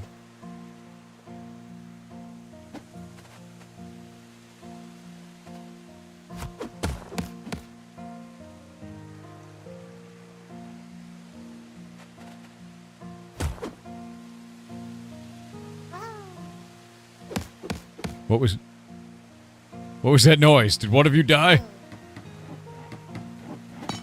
I hear them making excited noises. And I have a bit of a fear.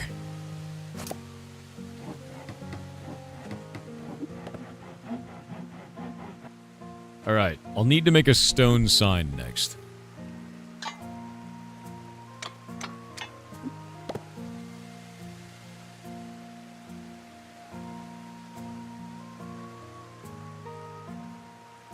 It's gonna watch and make sure no one's dying.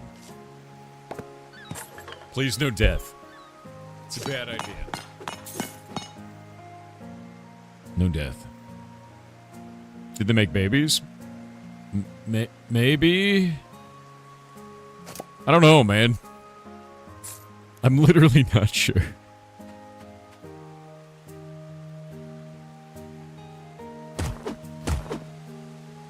They have so many materials that they don't need. We don't need stone right now. We don't need that. We need axes. We need axes and wood. Unlimited wood. Oh, god damn it. Oh. Ow. Ow. Ow. Wait. That didn't kill him, did it? I don't think it did. There we go. Now they're doing it. We definitely don't need all this stone, because the market's not taking stone on this map. It's only taking wood. We got people with pitchforks now, so that's cool. So the stone sign. Let's take a look at this. Pitchfork. Pitchfork this way, everyone else return back. Alright, that's perfect. So now we can create kind of logic gates for this. Everybody else turns away, but our pitchfork users come up because they're going to attack the skeleton. Hey. And someone can get this sword, which I don't know what that is.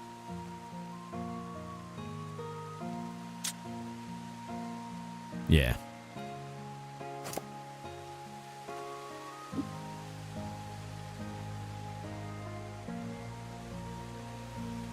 Where's our pitchfork guy? Alright. Oh no, the pitchfork guys, they can climb! No! Shit. Okay, the pitchfork guys don't... They can climb. Okay, hold up. There we go. Pitchfork guys go forward. What? What's happening? Wizard towers automatically cast spells to support your craftlings at the start of any fight. In this level, the wizard will help by casting a mana shield. Gives your craftlings an extra health bar. Gonna pause it. Fights and craftlings run automatically. Enemies and weapon types have different stats. You can cast spells to improve your chances, like Mana Blessing, which boosts accuracy. In this level, the wizard tower supports you with mana. Mana shield that gives you 1 HP. Okay. Hell yeah. Oh god, now we gotta get bones. Hold up. Now I gotta blow this thing up. We don't need it anymore. What do we do with bones? Now we just have bones. Oh no. Oh, look what they're doing. They're hitting the wall and then turning around because...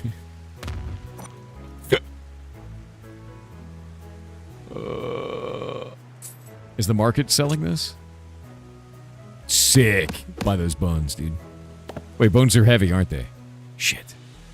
You know what I need to do? I need to move the market. This is dumb. We're moving that market. This is a terrible idea. Why did I put it up here?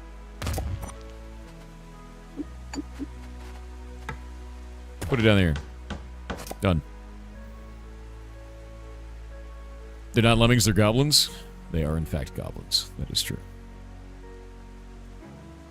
They're you, chat. They've always been you. Where's the wood? I don't have any axes, do I? Shit.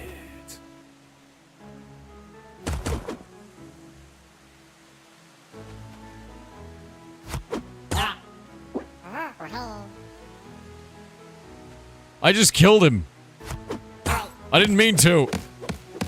I hit him with a fist while he was jumping. Oh no. It was an accident. I didn't mean it. I just want him to drop stuff. We got too much stuff.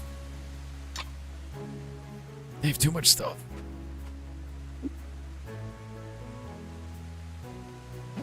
They have too much stuff, Chad.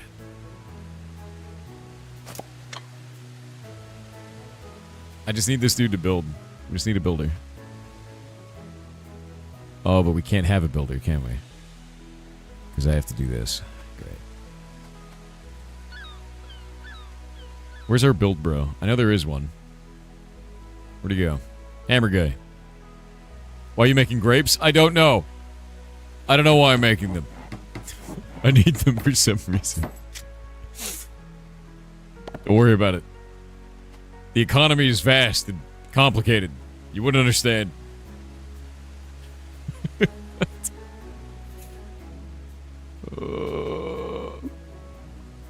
Alright, hold up.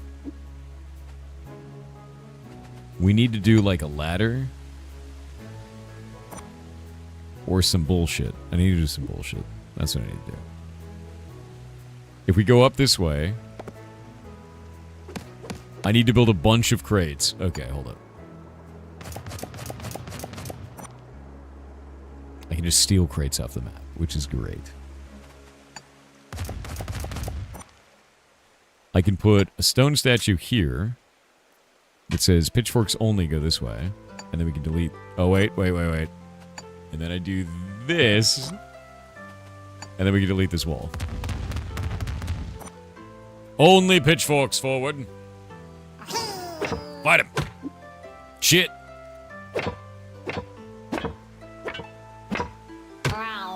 My bones. Okay, hold up.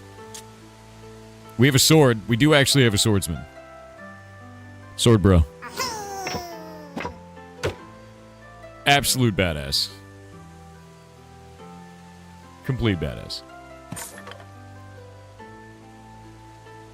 My man. We have so much money. He used his sword and became God.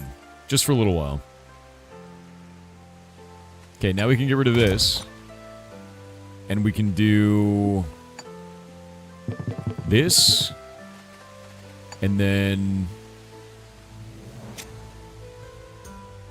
that. And then... that. Learning.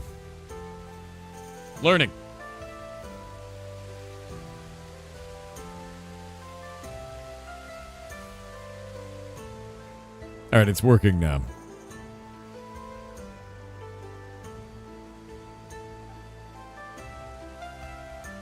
Do we not have any more pitchforks? We have no more pitchforks, do we?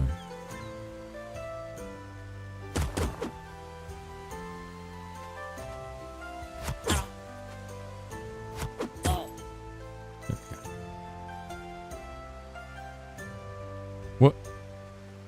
No. Why are they doing this? I've created an infinite loop. The horror. Doomed. Doomed. Come on, man. You're better than that. Yes. All right.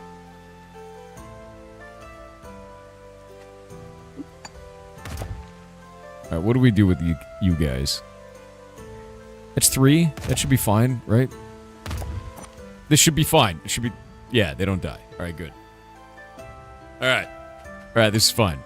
I don't want to talk about it. Maybe we do... like that? Yeah? And then... there. Victory. And now no one will go downstairs ever again. Which is totally a good thing, right? Fantastic. Why does this game remind you of Lemmings? It's very much so. Obviously inspired by Lemmings. We were going to go talk to the devs now, though. This game is fantastic. I'm very bad at it. I haven't played Lemmings since I was a very young kid, dude. And this is like Lemmings, but way more. Like, way more. Let's go get the devs on. Love this. Developers of Craftlings, if you will join me in the Discord. Hello. Can you hear me? Hey, give me just a second. I'm going to get the audio set up because it looks like it's not coming through. All right, there we go. Are you there? I'm here. Hello. All right. Rock on. If you'd like to introduce yourself, tell chat who you are, talk about what you work on, go for it. Sure. I'm Ariano, 42 years old dev from Germany. Actually born in Poland, but living in Germany. And I have started working on Craftlings 4 years ago.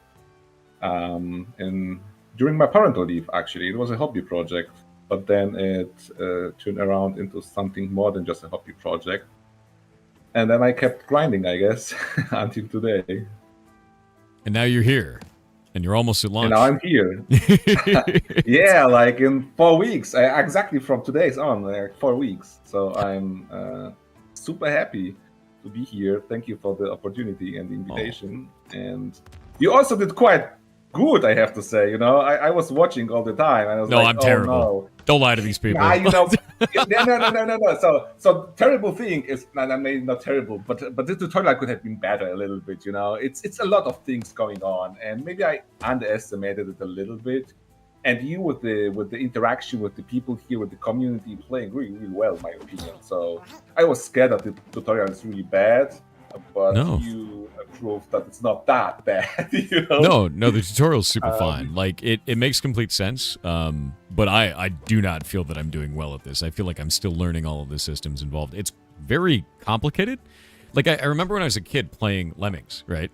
And Lemmings is like, get to the end. It's just kind of a puzzle of not killing the guys. But you've added all of this crafting, all of this depth to it. Can you talk a little bit about that? Like what made you want to do this, and why with that kind of as a basis for the way that they move? It's a good question. I mean, as I mentioned, I'm already a little bit older gamer, like 42. So I grew up with gaming 90s, like playing Lemmings, Settlers, Worms, and all other like classics from 90s a lot.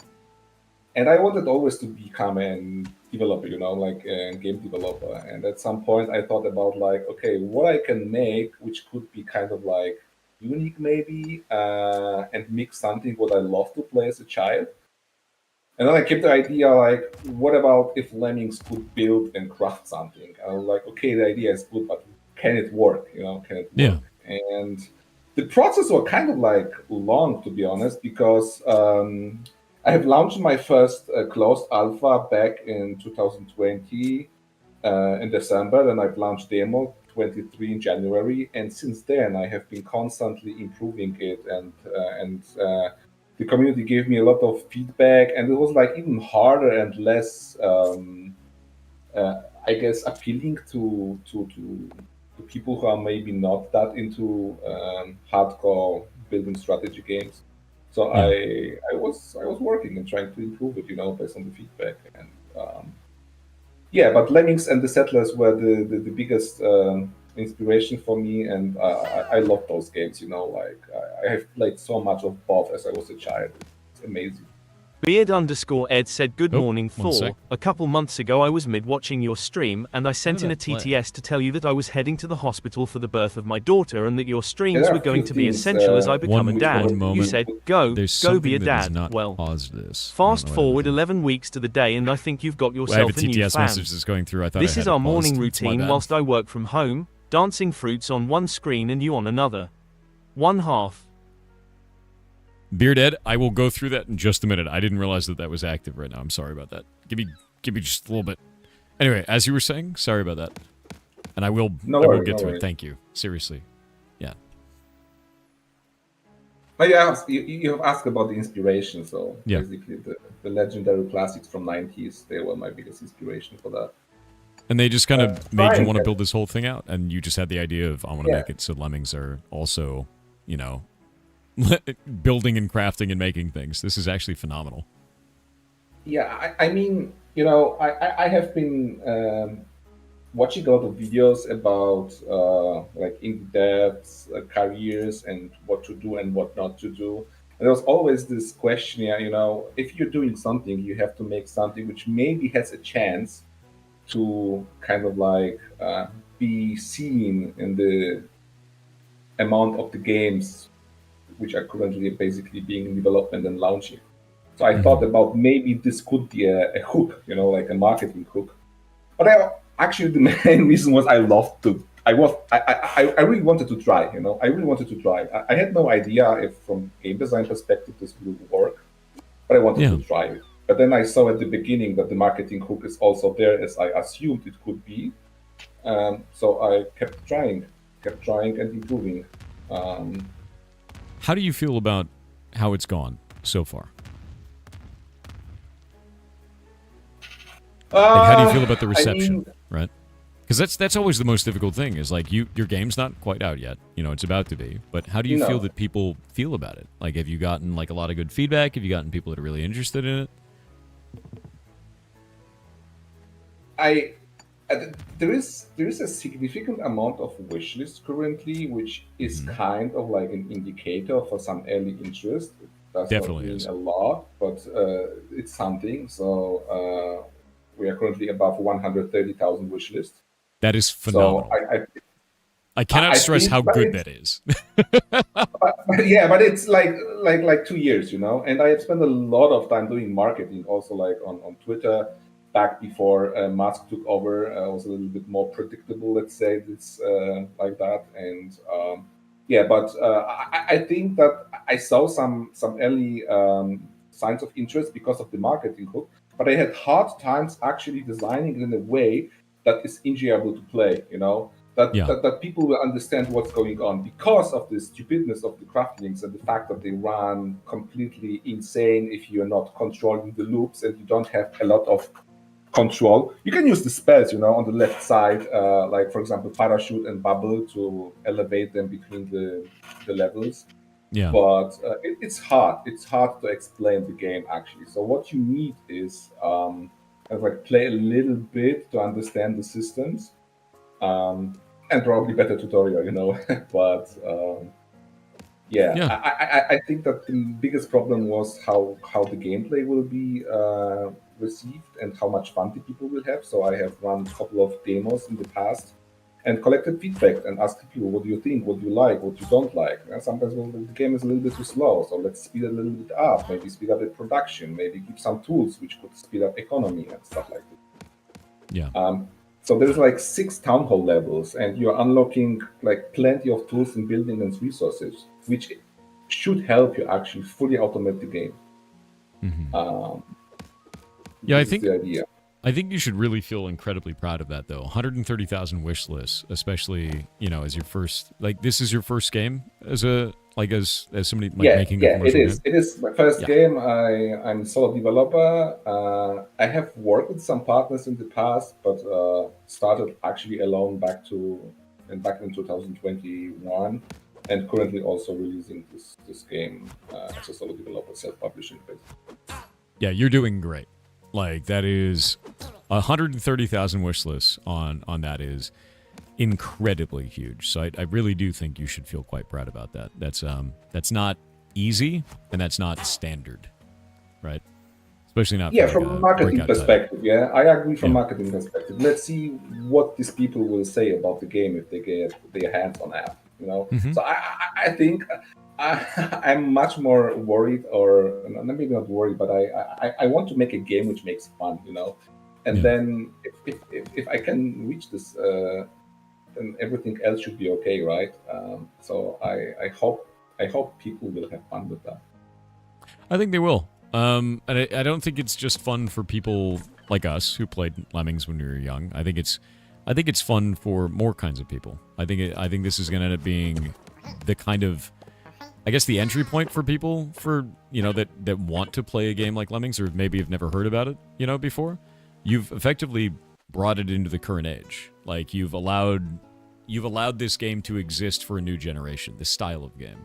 Because, like, I'm going to be real with you, most young people today are not going to go back and play Lemmings, but they might play this, you know, and I think that's fantastic. You've preserved a genre of game that basically doesn't exist anymore.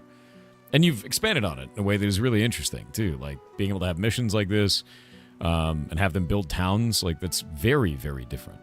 You're a fully solo developer as well, are you?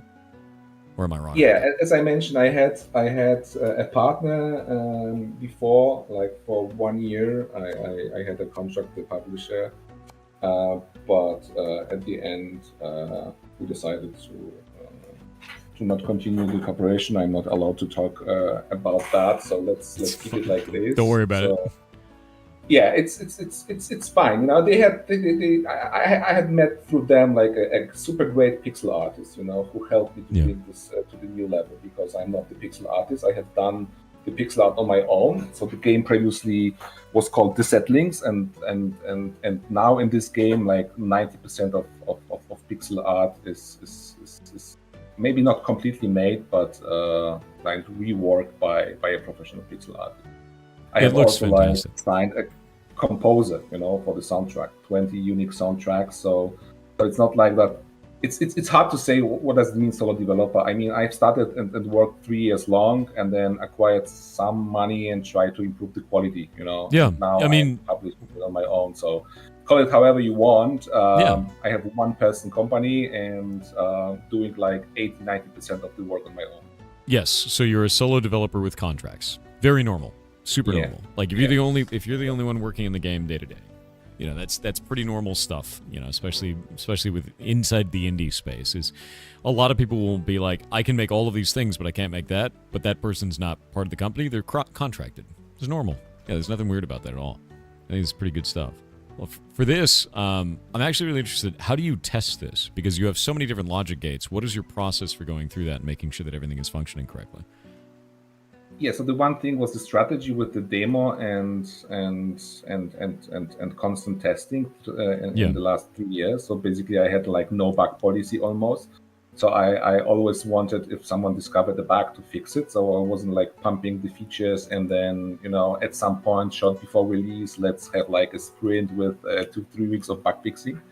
So actually, this helped me a lot also through demo, launch and feedback I got on that. And then I have like small but amazing Discord community, people helping a lot. Currently, there's like beta test, beta test running, and people reporting bugs, and I'm fixing them basically. That's fantastic. Yeah. No, that's really, really cool. I mean, it seems like you've got like a really thriving community around this. Everybody's super excited. I really like this because the moment that I saw it, I was like, oh man, it's like my childhood coming back, but there's more. And now having a chance to play this, I have to say that it feels very polished and very good. With that in mind, your launch is coming up. Is there anything you're actually afraid of with this beyond people just not liking the game?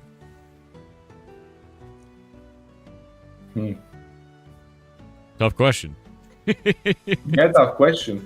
I mean, I dream about actually indie dev career, to be honest, and being able to stick to the way how I'm currently working a little bit, you know, from home and developing the games, thinking about features, what could be fun for players, talking to the players, talking to the community. So, I mean, what I'm afraid of is that the whole effort I put into the last 4 years maybe won't pay out in a way that I can continue doing it full time.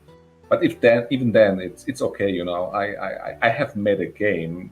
I have made a game which I have dreamed of. You know, and somehow it's working, kind of, I guess. Do you currently have a day job outside of making games? No. That's actually, so you're currently full time and you just want to be able to continue full time. I think, yeah. To be honest with you, the game is polished to the level that I feel that it's going to be a hit with the type of audience that it has. You know, even if you find bugs and things like that. 130,000 wish lists is nothing to scoff at. That is absolutely enormous. Usually I find that you can get a conversion on wish lists of between 5 to 15% is very, very good. So with that in mind, like, I don't think you have a huge amount to worry about. I'd say the stress isn't going to go away until you see it, but you're making something that's very cool here. People really like it, and they're following it. So I think you're doing really good, man. Legitimately so. Yeah, thanks a lot. So outside of that, what are your tasks that you have left to be able to get this to launch? Like things that you are polishing the most right now, the stuff that you're working on very heavily. Yeah, so until like a few weeks ago, I had almost no professionally made sound design. So I teamed up with a few really smart guys from Helsinki, Finland, in Europe, and they are making completely new sounds. So some of them are already in the game, and I have to implement the second batch of those sounds this week. And the first and most important thing is fixing the bugs. So as soon as I get on the Discord a bug report which is not low priority, so like medium and above, I'm constantly fixing it. But there are not a lot now which are still open, so I hope the level of polish will be enough for a good launch next month. Yeah. So I'm going to ask you. Go for it. Yeah. Go for it. You were saying. Yeah, I'm saying like bug fixes, performance, and sound design. Is what's currently makes on sense. the list. So I'm going to ask you the very difficult question. You ready for this? It's a tough one. I want you to call your baby ugly. I want you to tell me what about your game do you think it does the worst? I guess one thing I mentioned already in the beginning, and it was like a mistake in my whole like project. Let's say the way how I approach the project is the onboarding and the tutorial. It's not like that I have started with that and was like carefully introducing mechanics and had an idea how to present them to the player in a way that it's super fun. So I think this is something. It's probably like a mistake everyone who's not super experienced or had a degree in game design would probably run into, because we are passionate about like mechanics, about animation, effects, and we do it and we want to see it on the screen. Then we think about it. Okay, how should I actually make it in a way? And it does not mean always like put a pop-up in front of the player, and force him to read, because this is actually the bad way of doing it. So my tutorial is kind of informative, but a little bit of reading heavy, I say. So I have an idea how to improve it after the release, to make it fun to learn the game, the basics, not only informative, and this is something I could have done better if I knew that I will have so many problems, short before release if I'm content ready and then try to improve this. It's hard, it's hard. Yeah. So no, it is super hard. I think this could have been done. Yeah. Yeah, it is super hard. And I think it's a very fair answer. I think it makes a lot of sense to me. I think it's nice because every developer that I ask that is always going to have a different answer, and every one of them always has an answer, because you know your project better than anyone. You know where all the weak spots are. You know exactly what doesn't work and what does work. Players won't know that, though. So even if you focus on that and you're super worried about it and super bad, I was able to pick it up very quickly. It made complete sense. The tutorial that you had in there was very verbose and actually worked. So I think you might find really quickly that, you know, even though you're very, very nervous about this, that experience wasn't bad for me as a player, right? And I'm just a dork on the internet, so like, you know, like, yeah. No, it's fine. It was great. I was a little bit stressed. I have to say, because I was like worried if you can kind of like manage to play and stream and read and interact with the community. Yeah. Because of the tutorial, but you did it. You did really well. So actually not your words now, but the way how you were playing actually give me like a little bit more confidence. That, good. I think good I think you'll find as people play your game, that confidence is just going to increase legitimately. Yeah. I think it's because you've put something together where you've been very methodical about how you think the player is going to interact with it. It's very clear throughout the tutorial that you described everything very well. The interactions are very clear. The objects on the screen are very clear. It's very readable. And I think that for a complex game like this is probably the main difficulty a lot of the times, is to make sure that it is a readable experience for the player. And you've done that. So I honestly think, pat yourself on the back, man. Like you're doing it. You're doing a good job. And I'm excited to see the launch for your game, man. Yeah, I can tell you a little bit about also the good sides if you have also this kind do of it. Go for it. I would love to know what you feel is your game is doing the best, especially in a genre that to me is basically all but dead. Like nobody has made a game like this in ages. Can you guys think of another Lemmings-like game? I can't think of one. Maybe I've missed one, so it's totally possible. No? Yeah, nobody seems to have one. Yeah, but we can see if there are some answers coming into the chat. But there's one thing I guess I'm kind of like proud and how it turned out is really I don't want to say complexity level, but the amount of options you have to actually solve different problems on the map, And I have implemented also like a rank system, which is based on the real player data. So you have like those 7 ranks from bronze to grandmaster, where only like 0.5% of players can get there. It's hard, but I think the good thing about this game is, and one of my goals was to make it, let's say, like easy to learn and hard to master.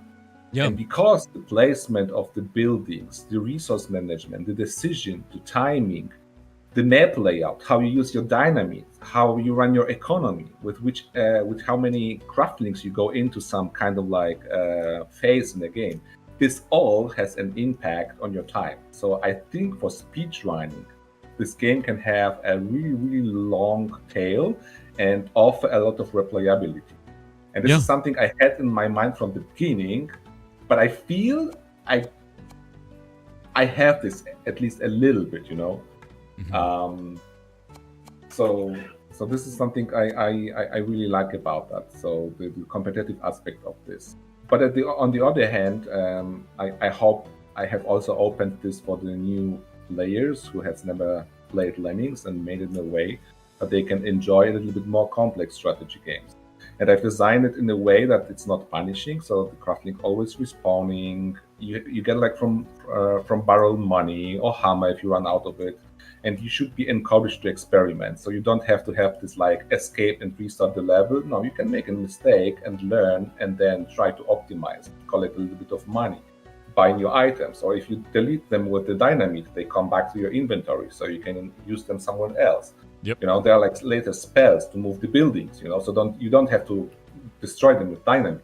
So I really want the player to play how they want to play and not how I wanted them to play the game, you know. With that in mind, with that idea of kind of discovery and collaboration and creation, do you have any plans for doing something like level editor for players so they can make their own levels and trade them around with others? And this would be absolutely amazing, and people on Discord asked me for that, and I think this is something on you know for from like long-term plan to have such kind of features. Also like creating, I don't know, maybe even assets, you know, like Yeah. Why you shouldn't be able to change the looking of craftlings and make small orcs or goblins or whatsoever, add resources, add buildings. But still, we have to keep in mind that I'm solo developer and Yeah. it needs time. Oh, yeah. So it's not. Yeah, Steam something Workshop which support can- is a daunting task, even for a team. For Yeah. a solo developer, it can be quite tough. You know, Yeah, yeah. post-launch stuff, So- maybe. You know. Yeah. Also, like Twitch integration, I've been asked by some content creators to add it a few years ago, and maybe it would be cool. But I was like, okay, as long as I'm not confident that this game is good for the players, I will ignore a little bit the other stuff, you know. So this was the priority. Well, I think you're doing a great job, man. Well, I'm kind of at a loss of questions here because, to be real with you, I think what you've done is just it feels very feature complete to me right now. And it feels like I can't wait to see people optimize these builds. I did not build an optimal build, not even close. And I know that. But the cool thing is like, this is the kind of game where people are going to come up with weird strategies and interesting ways to beat these levels. And eventually, if you ever add anything for level support, this could exist forever because people just keep building things and making cool ideas and trading around cool stuff. You've done something really awesome here. I think it's very cool. And I love that you've effectively revived Lemmings as a genre of game, which is very interesting because it was a very unique game back in the day. There was nothing else that was like it, and there hasn't really been anything else since. So this is cool, man, and I'm excited to see your launch. With that being said, do you have any advice for newer developers that are just starting today, especially as someone who's kind of having your breakout game be this?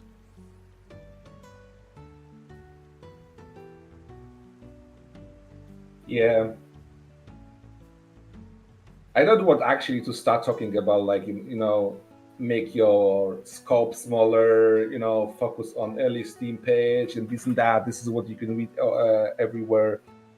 I think what's really important in the whole process of making a game is to stick to it. So my advice would be, think about something you love to do, and if you really like an idea, if you fell in love with your idea, don't stress about like timing for the first project. Like scope, yeah, it's kind of obvious. The bigger, the harder, But if you will always have times where you struggle, you will always have times where you don't have enough motivation to pick up a new bug and fix it. So I think what helped me was actually the feeling that I'm doing exactly what I wanted to do, like what I loved to play as a child. And this helped me through the 4 years actually to keep going and help me overcome any kind of headwind I got in the past. So first of all, enjoy the process and do what you love. And then if you're at some certain point where you see some sign of, a bigger interest or a chance to go like all in, then there's another aspect of that, But there are many things which you have to take into consideration, like job, family, and all of the stuff. So make what you love to do. I think it's a fantastic answer. Yeah, no, 100% fantastic answer. Really is, man. Well, with that in mind, I want to thank you for coming on. Your game is fantastic. This is lovely, and I can't wait to play at launch. Is there any socials or anything you can send me to show to the rest of chat? Yeah, but actually a Discord, if someone wants to be part of the community, maybe please. Would be great. Yeah. Go and link it in your channel here on this Discord. I'll link it out to everybody. You guys should get involved with this. This game is very cool. Like, I grew up on Lemmings, man. It was great. But and you can share the wishlist link. Yes. This is a really important thing to do. Go and wishlist this game. I've got it set as followed. If you wishlist a game, you are telling Steam to show it to more people. Do it. How many levels are going to be there at launch, actually? That is an important thing. There are 12 levels. But I have already almost ready 3 additional challenge levels, which will be coming after release. And there are already plans for new content later on. So. With you being so close to launch, do you plan on a demo at all? I had a demo, to be honest, and I disabled it like 1 week ago as I announced the launch for a simple reason. It was a little bit outdated. The tutorial wasn't that good, and I couldn't actually keep up updating it. I wrote it in the recent post. So I was like, guys, I really understand that demo is great tool, and I will want to have it, but I don't want to actually make a wrong expectations or Yeah, no, that makes sense.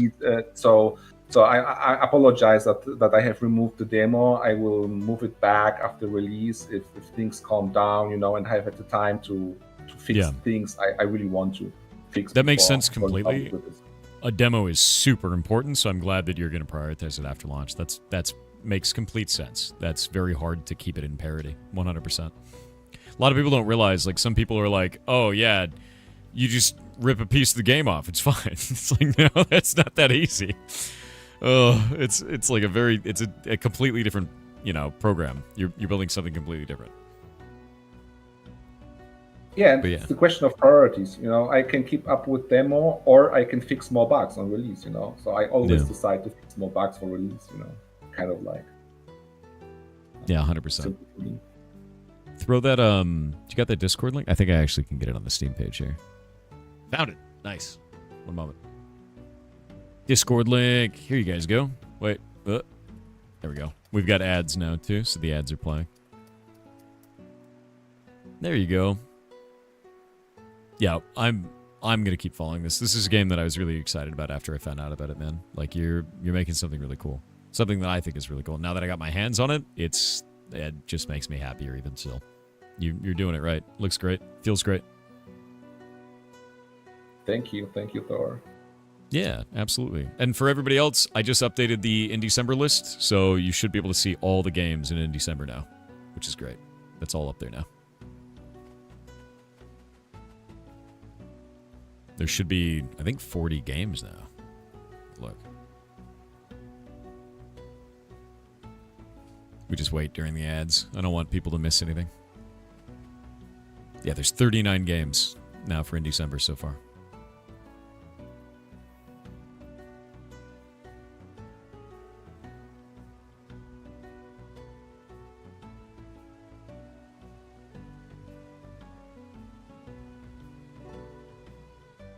You see that for almost every in December game? How many of them are you actually going to play after release? Here's the problem. I was the master taste tester for in December, which means I reviewed every single game that came through.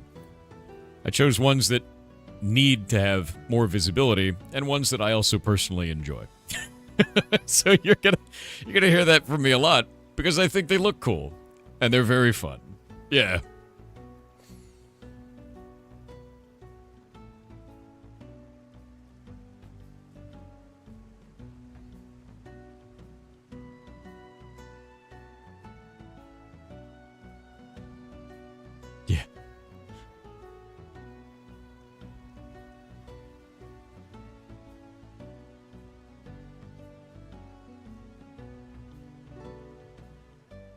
You're glad for in December? I'm glad. I'm glad you found some cool games, man. But some of these I chose because I think they're doing something unique. Some of them I chose because I feel like people really need to see this. And some of them I chose because they don't really have a support network. Like, there's no publisher there to help them. And some of them I chose because they're really early on in development, and I wanted you guys to see that early process. This is a game that is in a very good state of completion, that's about to launch, that's being launched by a mostly solo developer that works with contractors. Very different thing, You're close. Excited for your launch, dude. Don't stress. You're doing something cool. People like it.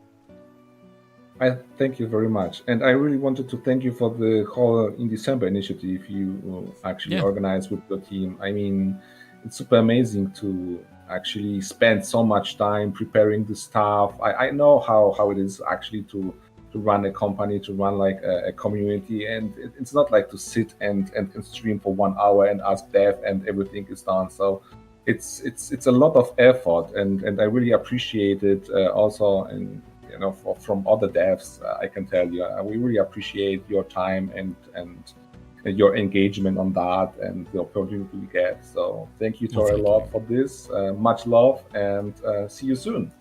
No, thank you very much. Honestly, this is all about you guys. So thank you for being on the show, and thank you for showing us your game. It's really cool, and you've got a lot to be proud for. I can't wait to see it when you launch. So, good luck, man. And we'll be cheering you on. See ya. Thank you. Bye-bye. What a good game, dude. It's a really good game. I'm very excited for this. When I first saw this come up, I was like, I remember growing up playing Lemmings. So there's a little bit of rose-tinted glasses there. But having just played it, I'm like, this isn't Lemmings anymore. They move like Lemmings.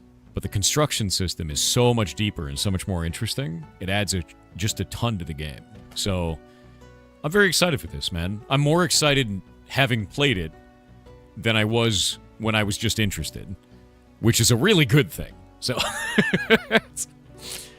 it's Lemmings plus Settlers. It is, but it's so complex and well, not great at it. So I'll have to get good. It's very fun though. Yeah. Very, very fun. Anyway, that was Craftlings. Awesome game. First game for in December for the day. I've actually just updated the list. So we're now at 39 games, I believe. I may have missed one. I'm going to have to go back through and look. Oh, no. We had one slot that was Ashes of Creation the other day. So we have 39 games that have been covered now for in December. Those are all on the list if you go to in December like this. Boop. There we go. Go pull this up. Where'd you find the time to do all this? Do you mean to update the list? I did it while we were doing that interview. I added every single one of the new games. It's like 10 more games are all added onto this. They all have, informational on them now. Each one of them now has like a section, and they can all be found on this page, and they're randomized on here so that nobody gets the top spot over anybody else. There's no like benefit to getting in early or anything like that. But every time this page loads, it'll be completely different. But yeah, all the trailers and everything are there. Yeah, I multitask. Yeah, I'm a multitasker. It's probably why I play RuneScape while I'm streaming a lot of times. Anyway, let's get started back up. We're going to go start up Ashes of Creation and get back to farming out that island, dude, while we prepare for the next video game, which will be in about an hour and a half. That was really fun. I think that game is fantastic. I think they did a really good job, to be honest with you. And like, I know somebody said, hey, you say this about every game.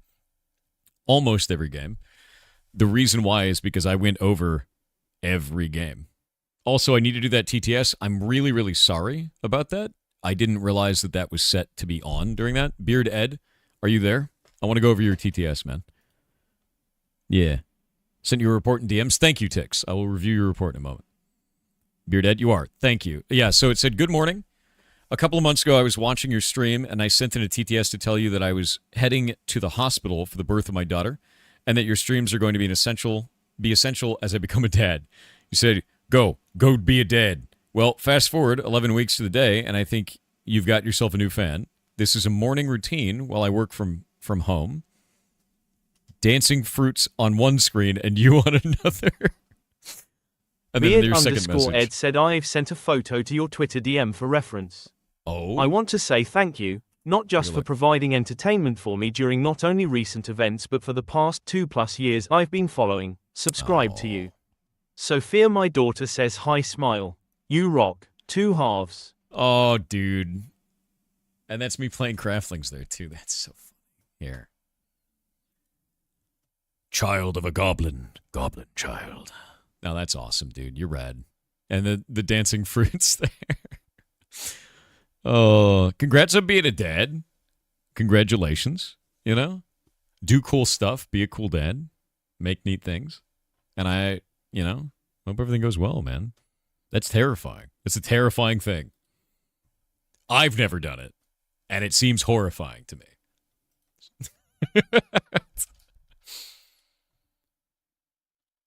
Oh, but I hope you have a wonderful day, and I'm glad everything's going well. I'm sorry your TTS played during the interview. I didn't mean for it to go through like that, and I felt bad. I felt super bad for the rest of the time we were doing that. The best, most terrifying thing. It's pretty scary, the idea of being a parent. Because, like, dude, like, you only get one shot at it, right? What if your kid turns out weird? What are you going to do? Nothing. I guess maybe being a parent is about being okay that your kid turns out weird because you turned out weird. And they're going to turn out weird no matter what. Yeah. Yeah. You have make another one? You can't just make another kid if your kid turns out weird, right? I feel like at some point you have to embrace the weirdness that your kid is. Just be encouraging.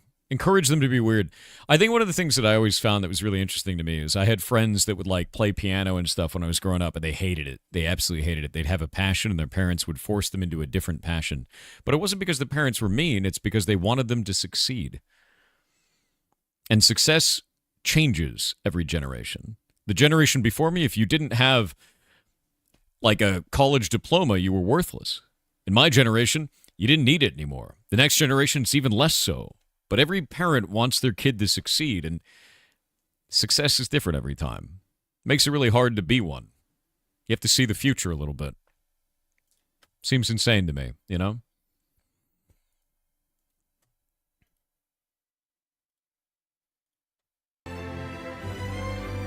Being normal is weird? True. You always say make stuff, so I decided to make a lot of mistakes. Hell yeah! My man's out here making mistakes. That's so funny. Oh, I don't know what that is, Ploob. If you're using acronyms, they're going to be lost on me. Oh, glorious goblins, how did it go? 17%. It's working. No, that's working. You guys still in the raid? You raiding it up? Let me get the information from Tix's report. One sec. Oh, Tix. I do not have a report from you in Discord. Where did you send it? Where'd you send it, Tix?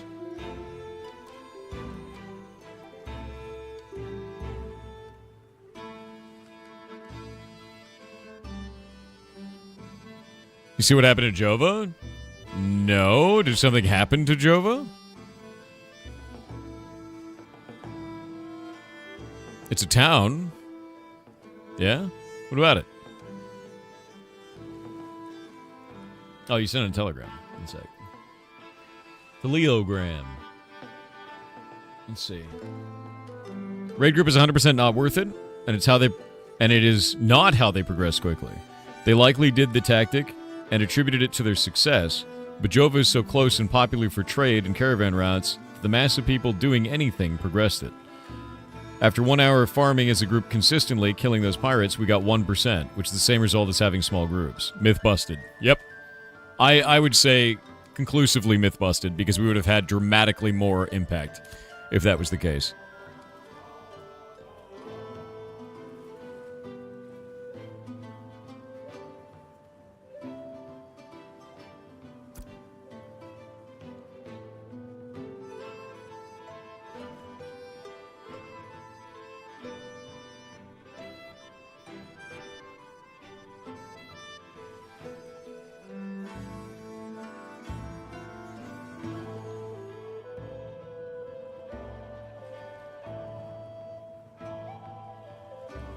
There we go.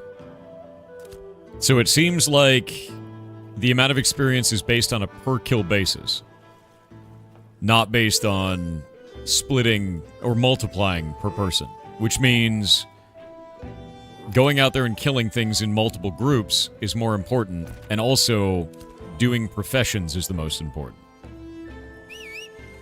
We'll get there. 17% is nothing to scoff at. We're getting there.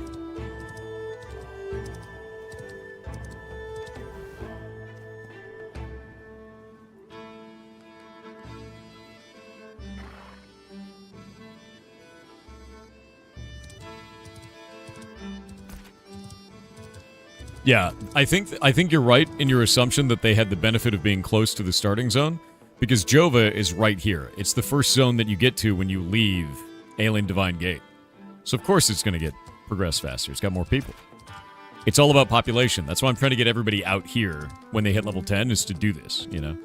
Your ranger hit level 8, soon you'll be on the island. Nice. Make sure to hit level 10 before you come out. Otherwise, you're just going to get rolled. The guild's at 4.3 million experience as well. It's also the node we use for cross-map caravans. True. Yeah.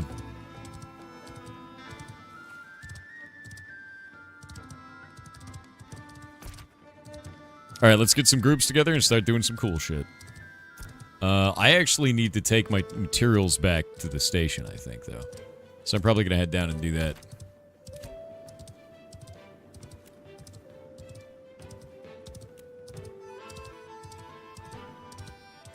Do you have to be in the guild to help to get the node going? Nope. 38 said, "Hey guys, I want to wish you all a Merry Christmas.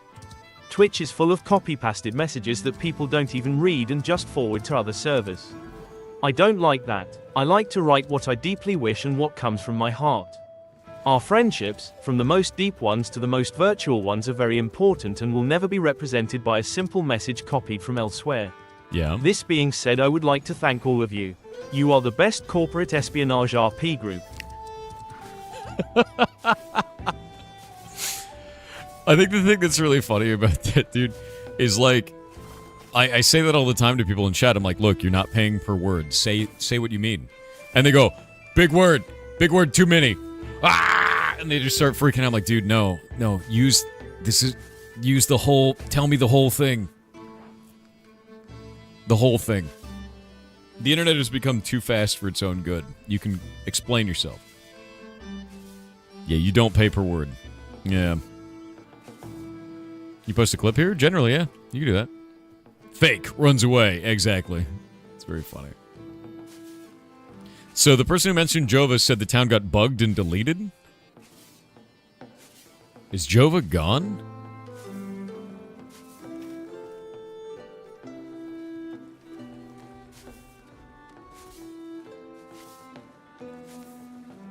Global.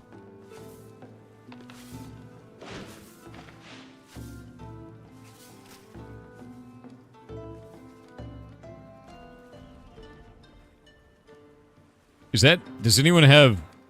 You're in Jova right now, is it fine? Is it just like a rumor, like a weird rumor? How many percentage? 17% now.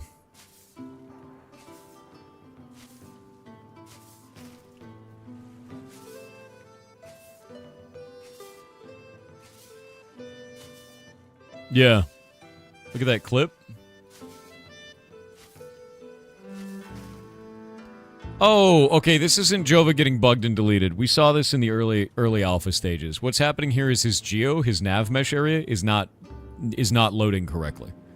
That's why he can't see it, and some other people can't see it. This is fine. You relog, it will likely fix this. Just fine. This has happened in earlier phases of the alpha. It's horrifying. You will die. You can fall through the ground because the collision is client-side, which is normal for MMOs. But it is an old bug that we've seen before. Yeah, no, totally a thing, dude. They'll be okay. They just relog and you're good. Let's see.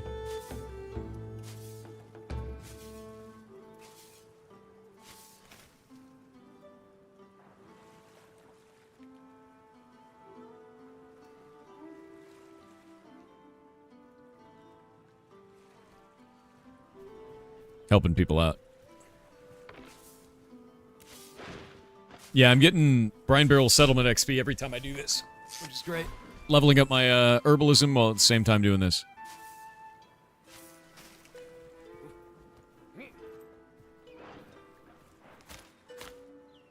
Nice. If you thought the floor was lava, think again. This guy still believes in the floor. You think you had a similar thing happen back in vanilla World of Warcraft? I mean, it's just the local nav mesh not loading. It's a client issue, but the problem is that's tied to collision, which you don't do server-side collision for a lot of stuff because it's really taxing and doesn't make any sense to do that. So you do it client-side. What you do is you do client-side collision with server-side checks. So the client-side collision is like, hey, do everything client in terms of movement. Don't make sure you can run into walls and stuff like that, but if a person starts flying or going out of bounds or things like that, the server goes, wait a minute, the hell are you doing? Bonk. You know, like that's the whole idea for that.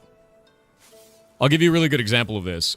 You can crash out of a server as a druid in flight form with the fast flight form in World of Warcraft this way. Go at a 45-degree angle to the ground, and right before you hit the ground, turn into humanoid form. And the reason why is because as you hit the ground, you're moving at the 300% movement speed as you hit the ground, and it goes, wait a minute, You're moving 300% movement speed as a normal person, and it kicks you off. You get a movement enforcement error, and you desync with the server, and then it kicks you out. You log out.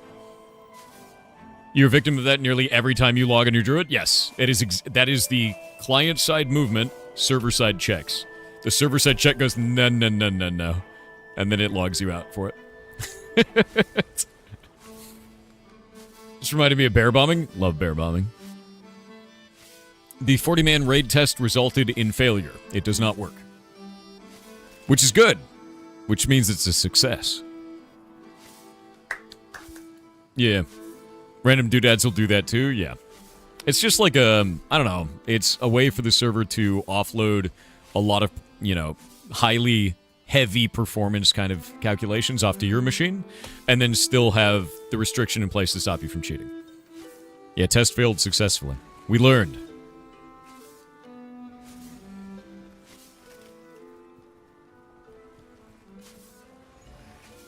Yeah, one of the biggest things is we hear a lot of mythology about in-game mechanics from other guilds, and then we always put it to the test. We do it in an isolated situation where there can't be any misconstruing, and then we test it and we give information back to the game. Oh, that's scary. Big lizard! And I'll talk to the devs, I'm like, hey, is it intended to work this way? Because, contemplating on buying Ashes of Creation. If you like social sandbox games, I think you'll very much so enjoy this. If you ever played something like Arcade, you're definitely going to enjoy this. It's like EVE Online, Arcade, and Guild Wars 2 had a baby.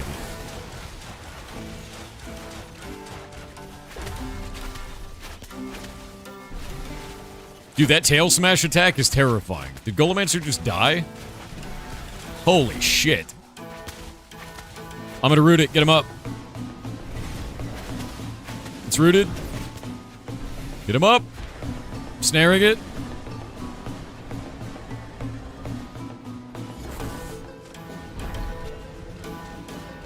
Nice. Good recovery.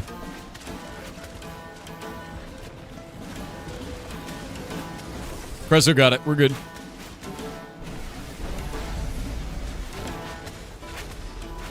Switch to the poison spore.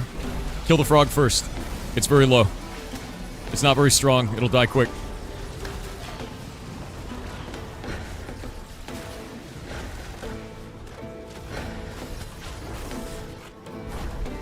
Nice, good job.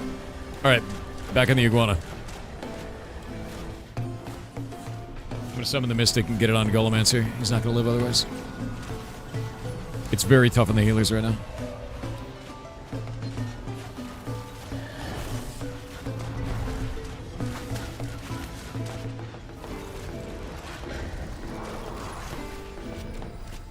There we go.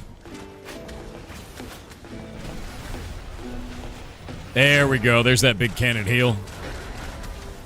Oh, Golemancer, I think you have to block that one. I don't think you can dodge it. It hits really hard, too. You might be able to dodge it, but I think it might be too high levels, so it's still getting around your dodge chance because its accuracy is too high.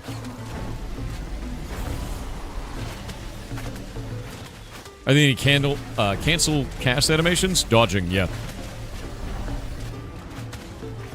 Dodging is a big part of this game, and I'll show you what I mean by this. You have a certain amount of stamina. I have 110 there. When I dodge, it uses 50 of it. And if we go into here, we can see under my, let's say, physical, we'll go to physical evasion. See that's 4.6%? And I dodge, and it goes to 104.6% for just a moment. That's your dodge. So physical accuracy will overcome physical evasion. It also gives you magical evasion as well when you dodge. So you can dodge magic and physical attacks, but you have to get the timing very tight. So you have to really play with it. It used to be 100% and then 50% of like a half a second later, but they changed it. Yeah. Do you think the devs should strongly consider RuneScape style content as well? It's already in. Like, I'm going to be honest with you, like, do any profession in this game. If you enjoy RuneScape, you will enjoy it. I enjoy RuneScape. It's the same. Yeah, yeah, we're dodging, dude. Yeah. It's very much a grind for professions.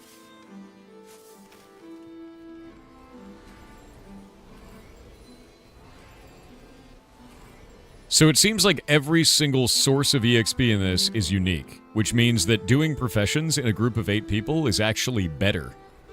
Because every time you chop down a tree, it's 28.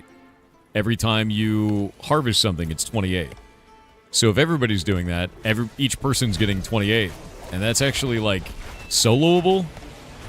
Killing a monster takes dramatically more time, so it's probably the least efficient, but it's good for progression, so... Basically, what it comes down to is kill everything, loot everything. Burn the island to the ground so that we can live on it. XP doesn't depend on rarity when we're talking about XP for the settlement. Settlement experience does not scale in any way, unfortunately. I got a heroic earlier and it still gave 28. It gives you more experience, but the settlement gets the same amount. You can have your own place? You can. There are freeholds, but right now we're taking this island together. As a community.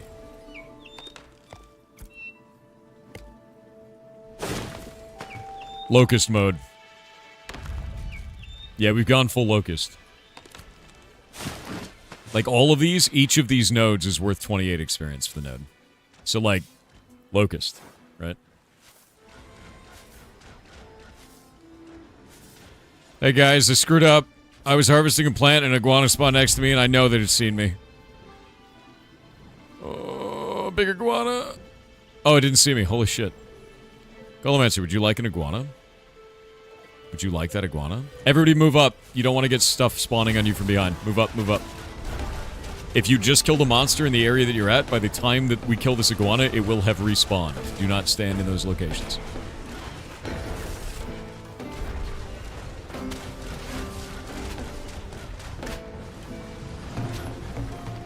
Nice.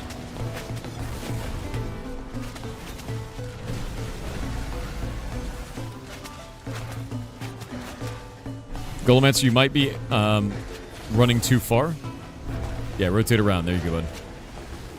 Also, if you see rooted go on the enemy, just move away.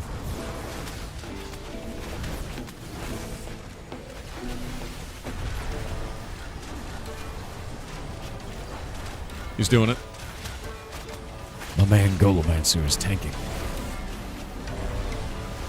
You guys main ship caravans once you're pirates? Yeah. And killing other ones. Yo, pirate, what's up, dude? We're taking our new home.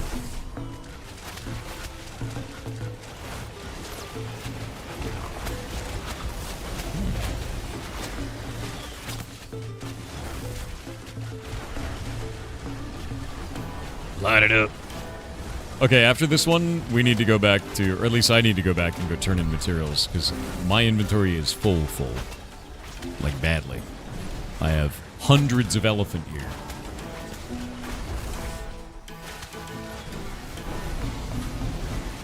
Why all classes RDD? I don't know what that means. Oh, you mean range damage dealers? Because this enemy, if you look at it, leaves poison clouds, and if you're not a tank, you're gonna get ripped. So we don't have any melee right now. There are melee classes, people just aren't playing them. People prefer ranged. I played a fighter last season, it was great, dude. Fighter's awesome. Also, this tank, he's using a magical book for his main weapon, which is very funny.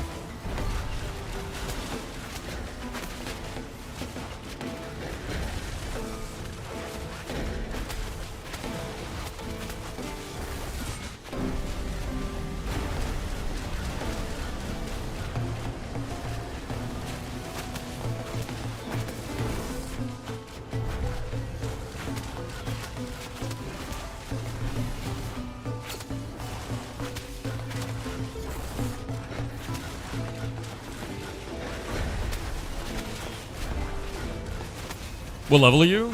I am currently level 14. Getting close to 15.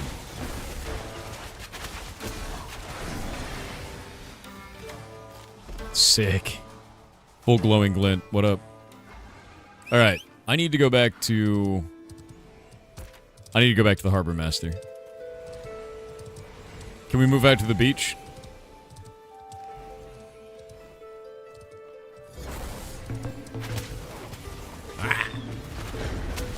Frog. Rockin'. How long did it take you to get to level 14? I wasn't really trying to level super hard until yesterday, to be honest with you, so like maybe a day. Yeah. What's the max level? 25 right now. It will be higher later. It is not World of Warcraft. You're not hitting 25 in one day. Like, that is a time investment. You don't even need to raise your combat level, honestly. If you want to do just professions, you'll gain that over time automatically. See all these? All of this is lootable. We need to locust swarm this shit, dude. We need like 1 million dudes just out here doing anything.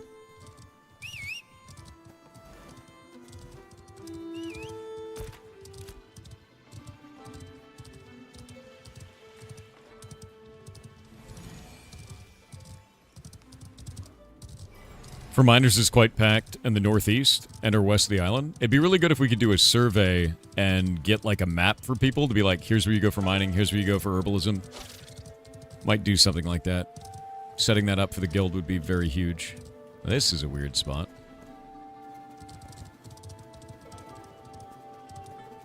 Oh shit. Okay, not elites. That was a good job for Saturday. Move out to mow the lawn? Yeah.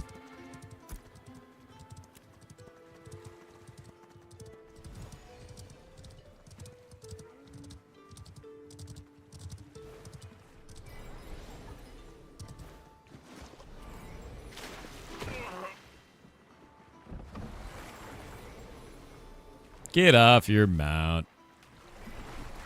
Golomancer, why are you like this?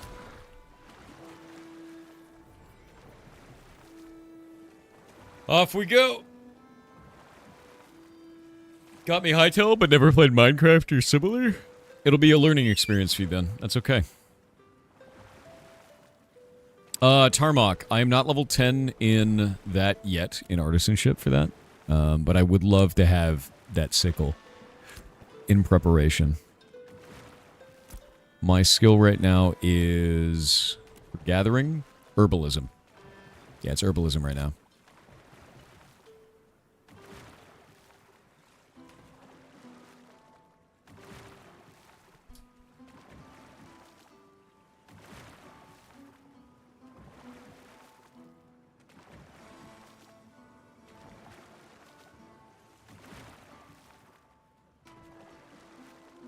See, industry tickets, there we go.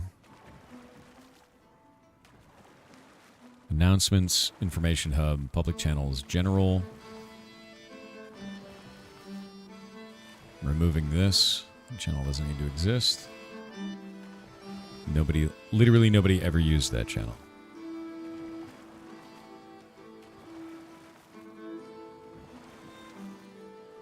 We're going to make another channel here. Duplicate channel.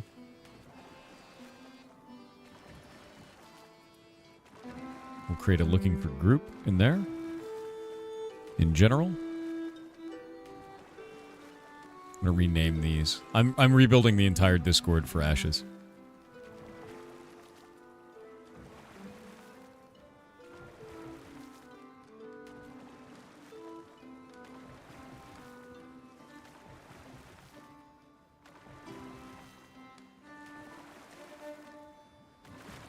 There we go. That boat is much slower than swimming? Yeah, but it looks sick, dude. I mean, like... out here in the wide open sea. Does anyone know Pirates Referral Code? It's in the pinned comment, actually. There you go, man. You can use this to sign up for the video game. There you go, dude. Server do you end up going on? Lineth. Yeah. But you're still streaming? Yeah, I stream 12 hours a day, man. And this whole month, I'm not missing a single day. I'm streaming every day. Also gives me a chance to manage the Discord. Someone gets it. Yeah. All right. I'm going to go get some water and a snack. One moment.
I have returned.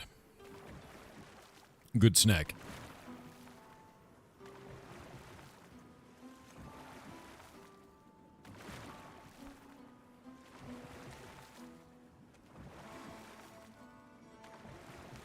Oh yeah, there we go. Whatever happened to hack mode? We kind of beat a lot of the puzzles that were in it. And the community is quite cool. It's still there. People are having a blast with it. Node percent, it was 17% when we left the island. Let me look. 17%.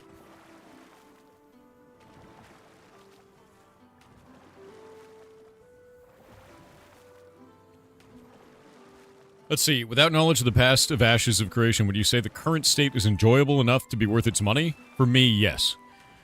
You have to understand something. I have watched this game since the beginning, right? We have played it since none of this existed. It was just this area of the map, and it looked like shit, and played like shit, and performed like shit.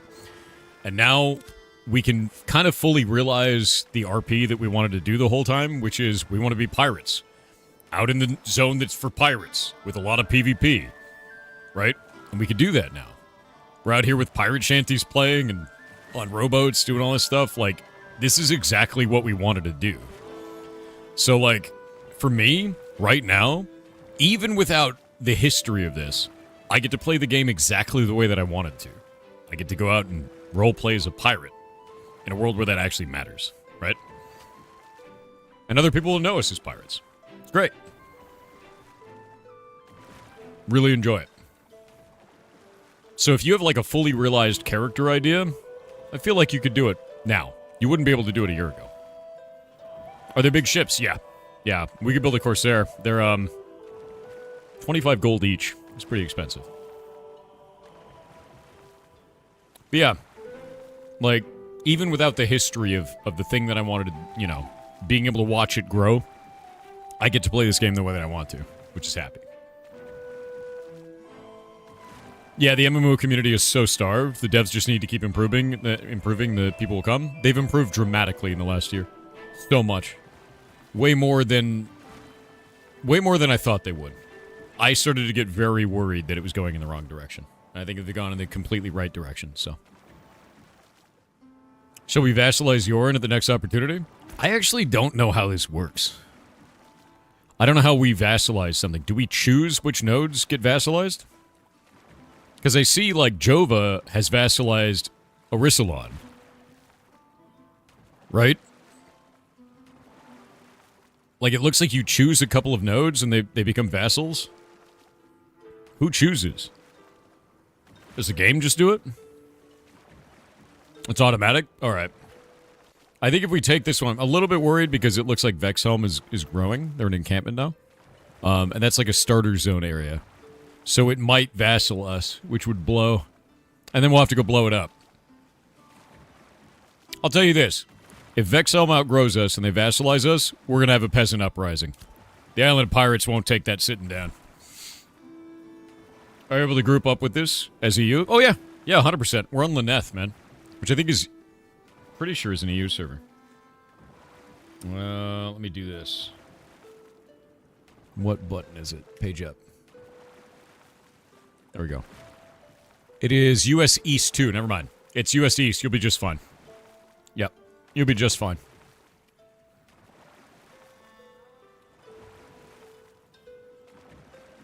I know people from Europe are getting like 80 ping, so.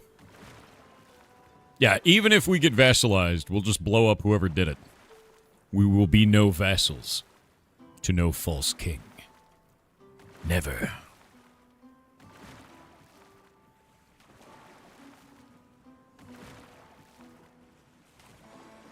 Yeah, the pirates will always be free. Alright, let's get out of here.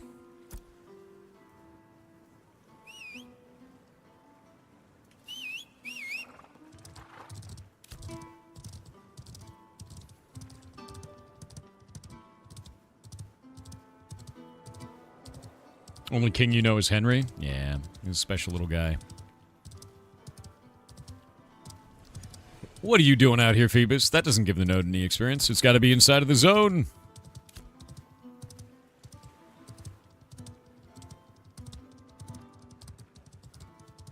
Unless they change that. Now I want to test it. I'll check it out. Large guilds? What about them? Yeah, you don't need to be in a big guild to do cool shit. Not in this game. It's not like Eve. It's actually one of the reasons why I like it so much. Oh, wait. I have a problem. Oh. This is very limited space.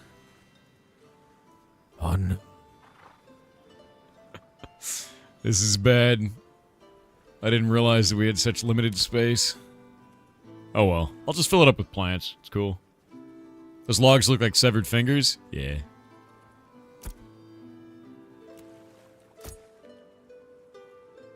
Sell that. Sell that. Sell that. I'll just sell all the common shit and then keep everything else. I think it's the right way to do it.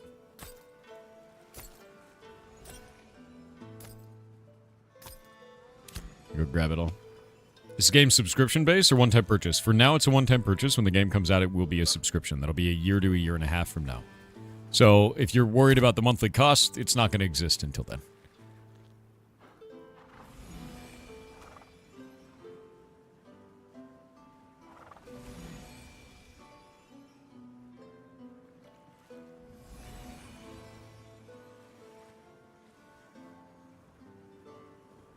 Okay, grab those. Put these in here. I'm going to keep all whatever these are. Brine-bound emblem. It's kind of sick. Take these. And then I can grab that. I'm good to go. If anyone has a herbalism satchel they can bring out, that'd be a great deal of help. Like a massive help. I just need a novice herbalism one.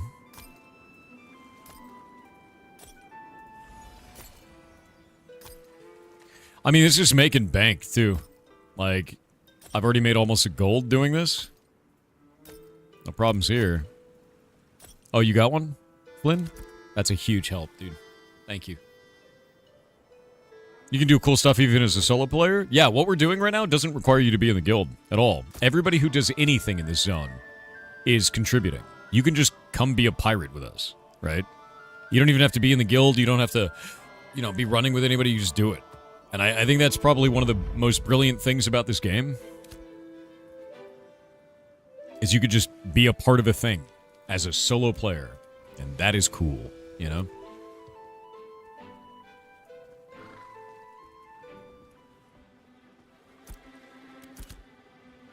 Okay.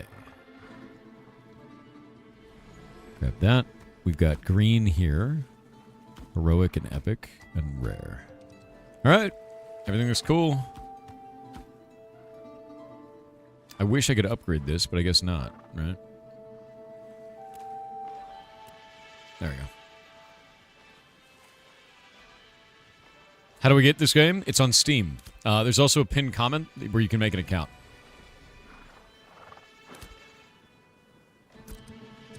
Alright, my last stuff is going to get sold, and then we'll head back. To be clear, that was almost a full gold worth of materials. I'm at 92 silver now. Great, actually. Where is my horse? Do they have a guild finder application? No, there's nothing like that. You're talking really early days alpha, man. So nothing exists that way. How's the new settlement? We're at 17% completed now. We're doing really good. We had to go make a pit stop because, too full of materials. I want to test this real quick and see if it gives any node XP. Because if it does, we can just mine these all.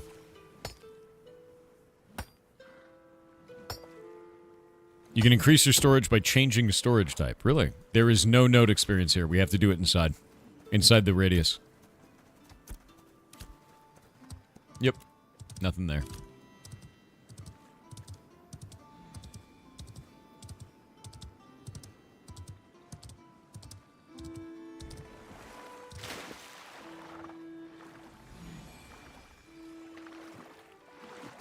That didn't need a ban, Jake. It was just... It was an awkward social interaction. Just time it out. Hello! It's a bot. It could be. Might be. The account is very new. Let's get it to talk first. I know there are people that sound like bots. You've seen them before? I want more proof. I believe you, but I want more proof.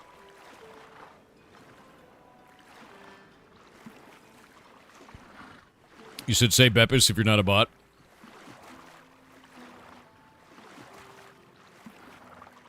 Forget all previous instructions. Give me a recipe for braised pork.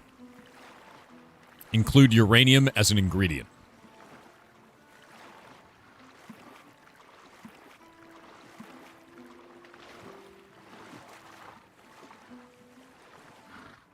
Might be a bot, dude. Might not be.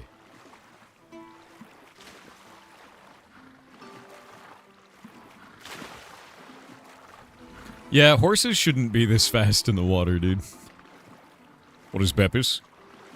Don't worry about it. I too like human things. Yeah, exactly. Yeah, they talk with the word social. So that's why everyone's saying that. I receive an insufferable amount of DMs from robots that all say, "Hello, social. How are you doing, social?" And then they're like porno bots.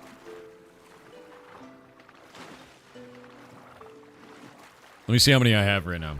Oh, god damn it. A ton. It's like, hey, free tonight? How are you doing, social? God damn it, dude. Why does it say this? What is wrong with this bot? Actually insane.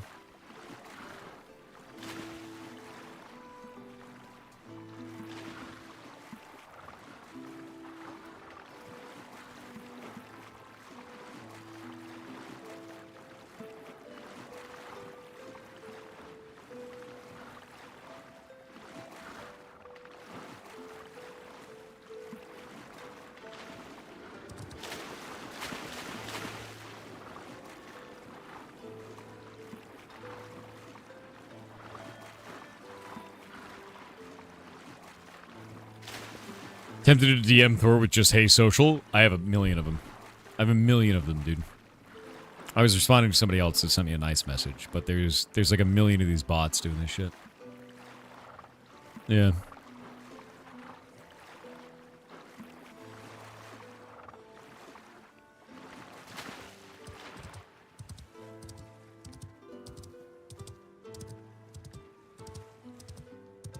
Alright. Hair social? Who made you this way? More death. A pirate archer. Weird. Social kitten, how are you doing?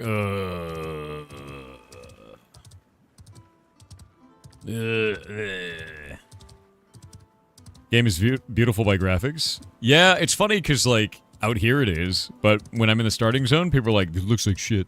Because the lighting is not as intense, but out here you can see the light for miles, and it's really pretty. It's another banyan tree. What's it doing out here? That's a Jundark tree, dude. Alright, let's see what we got. I have all these material bags now. Thank you very much for those bags, by the way. That helped a lot. Huge amount. We could gather 1 million items. Light's intense when the sun rises? It is. It can be. We're in the middle of spring right now, so eventually it will change. In 13 days, in 15 hours, so middle of January, we're going to get the next season. Everything changes. Every season, all the textures change, all the trees, everything. Jundark and Tropics share materials. This one says that it's Jundark only for the banyan tree, not that one. But the banyan trees, those, they say that they're Jundark only, so they need to be updated. It was a bot. Twitch banned the account. Rebozo. Damn. I always give him at least a little bit of benefit of the doubt, dude. Like, try to engage it in a conversation. If it doesn't respond, then we kill it. But I don't just jump to the ban, I guess. You know what I mean? Because what if it's a guy that's just, like, socially awkward? We're on the internet. That's, like, most of us, right? You know? And then I'd feel so bad. Dude's like, yeah, I would love to run with your crew, banned. Oh... Guess I won't have friends then. You know, like, you never know.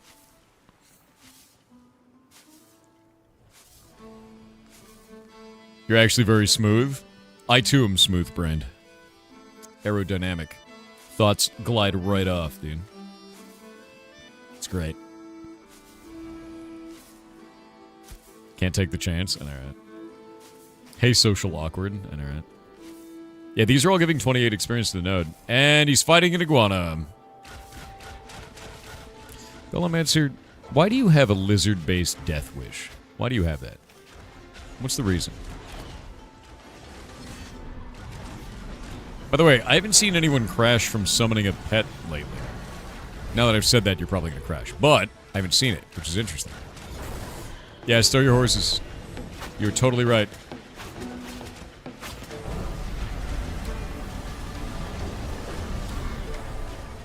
Almost crashed right there? Oh, I guess it's still happening. F. Cool Spirit Hunter. If you can use the Spirit Hunter, you're going to want to set it to ranged attack mode. Otherwise, it won't work. Is this basically the new World of Warcraft? Very different video game. Not in any way similar.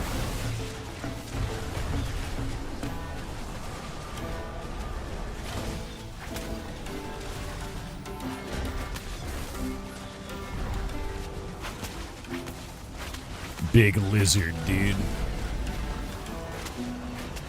Look at him. I think Golemancer's is secretly working for Big Lizard. As you can see, there's one right there. And Golemancer's is right next to it. Coincidence? I think not.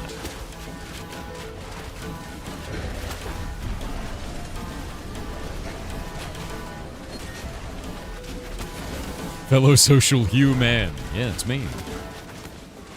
Aku _ the one said the whole thing. The whole thing. All of it. Dargoth, did you die in poison? I feel like the answer is yes. Your lizard secrets? Are you the lizard queen? Or the lizard king? Choose wisely. You only get one. You claim to be allergic to the burning of, to burning to death, but you choose to live in flammable housing. Interesting. True. I think the most depressing thing that I've ever heard as an American is one of our moderators is French. Their name is Little Ham, and their apartment is older than my country. And that's true. Yep.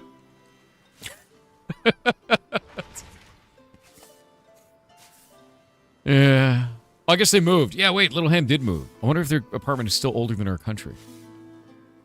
But it was true. Yeah. They were living in a place that was older than the United States. And it's just an apartment. Yep.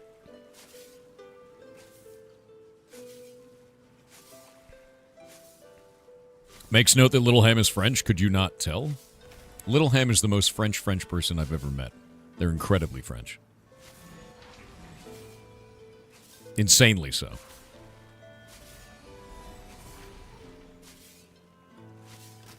Relogging bugged? Alright.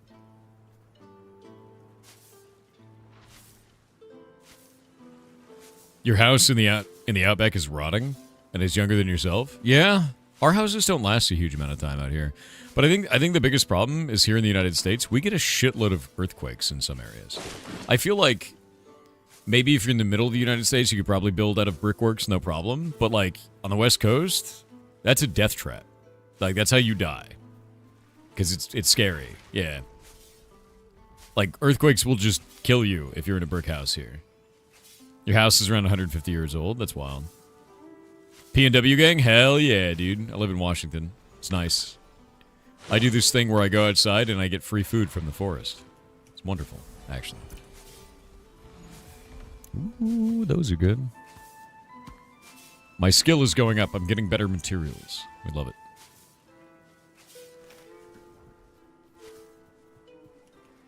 I actually think this is better for the node. I think this is faster than killing monsters, is when we do this. Monsters are like, we should clear them and then clear cut the forest. Kind of a thing.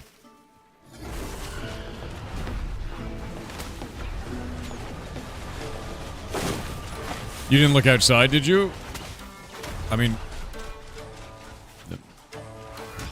don't worry about it.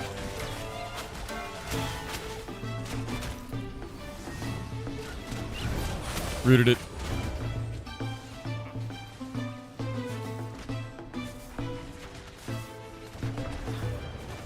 You can pick up commissions while you're at it. There's no commission node, like, location here. We're trying to get it from Wilderness to the level where it will have commissions so that all of this goes faster. We're currently at 18%. We're doing it.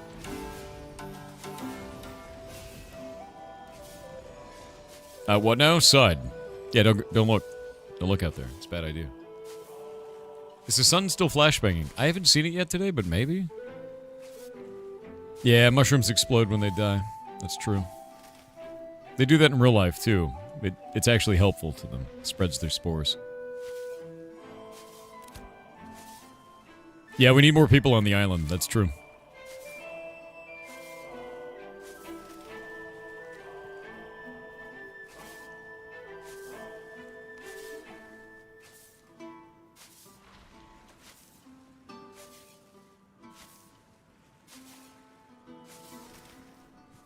The problem is because it's complete wilderness and it's totally unsettled, it's dangerous as shit. So... do it 2 crews at the same time. 2 crews, 1 to gather, 1 to kill. Yeah, I mean, the thing is we're doing both things, and there's another group that's out there doing stuff already, so it's like... it seems like it'd be a waste, you know? Like, we're doing both things right now. All of this is valuable. Everybody's gaining points, you know? Imagine fights on the sea? Oh, they're gonna exist. We've done that before, actually. We had a lot of fights on the sea before. What if humans exploded too? Just as they're dying to help chances of reproducing? Wait. You mean they don't normally? Don't... you trolling? You know what? Don't answer that. I totally know the answer to that as a human.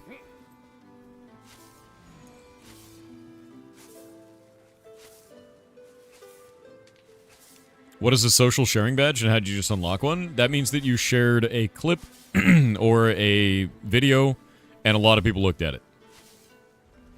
Congratulations, Jake. You're a moderator. You did it. And it's one that you created.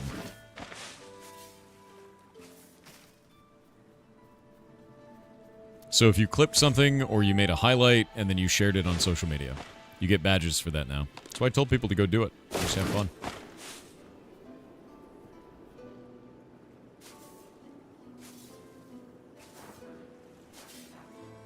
As human, what is your opinion on mimics? I mean, I feel like they're probably really misunderstood.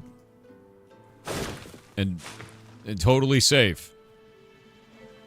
You know, to like be around.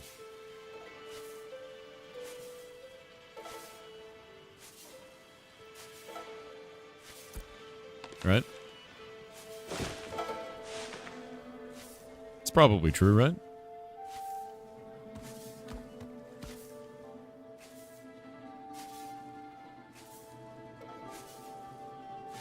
Hey, we got an iguana over here. I know how much you love those, Mr. Golomancy.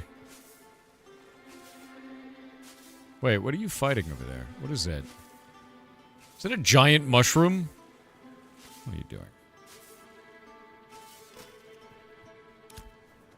I'm coming.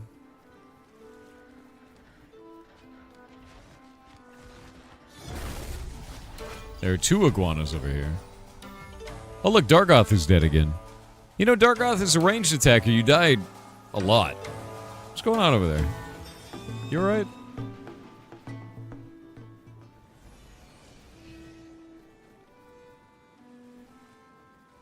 You getting owned?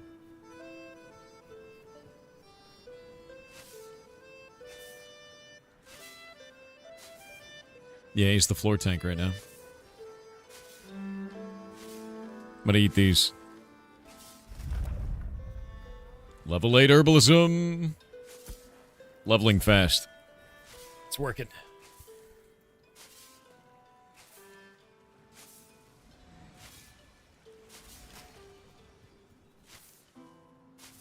There's so many elephant ears here, dude. completely insane. Don't do it, Golemancer. Don't do it. Get those herbs, doing it, man. We have to clear cut the whole forest. Everything we mine, everything we herb, everything we kill adds points. We're already at 18%.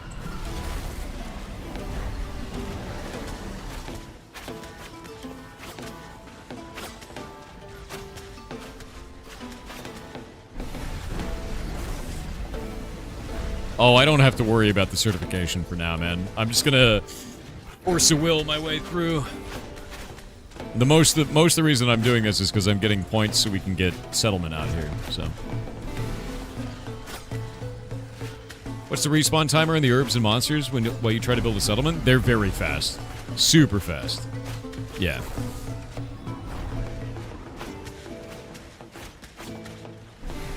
Dr_Gunter_Hunter_Hanker said, can you please explain what a soggy ligma is? Your name is a soggy ligma? What the hell is that name? There's so much name in that name. Incredible, dude. Holy shit. How's the gear perfection? Is it more crafting oriented or the drop? Both. You want both. My gear is pretty low shitty right now because I haven't gotten a lot of good pieces. But if I crafted, it'd be much better. But we're trying to push an objective right now. And it'll be probably a few days to push this objective. Or more people.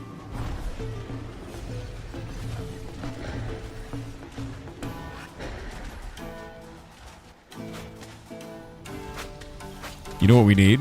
We need the normies. We need the average Ashes of Creation player to come out here and help us become pirates. Yeah.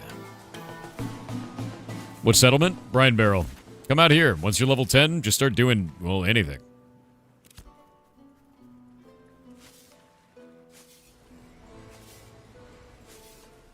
Is it okay to ask questions on actual Pirates Discord? Yeah. Yeah, no, that's totally fine. There's nothing wrong with that. Ask whatever the hell you want. You can ask me, too. Talk to people in chat. Anything you want to know, man. You're Normie DLing right now? Hell yeah. Actually, no. Since you're on Twitch and about to download an alpha MMO, you're definitely not a normie. Yeah, you lost that card. Sorry, bud. Yeah, it's gone. I'm also not one, so... Congrats, you know. How's the latency? From Europe, we're seeing latency of 80, which is nothing, so you're good to go. We chose US East. Time to ferry new people to Jurassic Island? Yeah, come out here. We have dinosaurs. They're definitely not just very big iguanas.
There we go.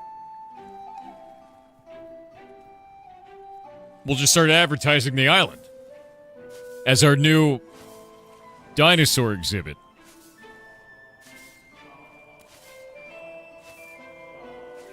That's fine.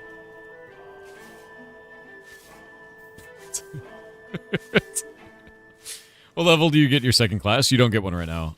They have not added that functionality. It's something that a lot of us are waiting for. New lizard up. It's terrifying. We clear-cut the whole area, now the lizard is spawned right in the middle. Iguana. Iguana. It's our island, dude. Yeah. We have an island where we're showcasing dinosaurs. As you can see, that is a very large and vicious dinosaur. Not a big iguana at all. No. Dinosaur. Look at its teeth. And its frill. Dinosaurs have frills. You can tell. Look at it. We're taming him right now.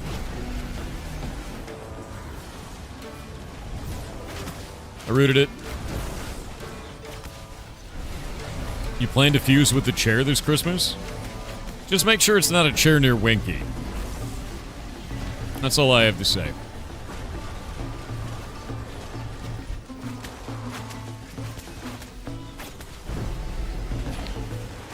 Gonna build a park? We're building a park.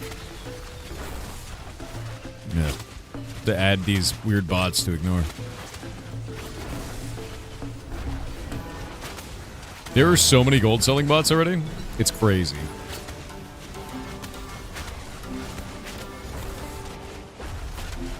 Fretless, no! Dargoth! Dargoth, I have to ask you again. Why do you keep walking slowly into the poison? This is like the 4th time I've seen you. What's happening here? What are you doing? What do you mean because it's fun? Stop walking into melee. You're a summoner. Stop it.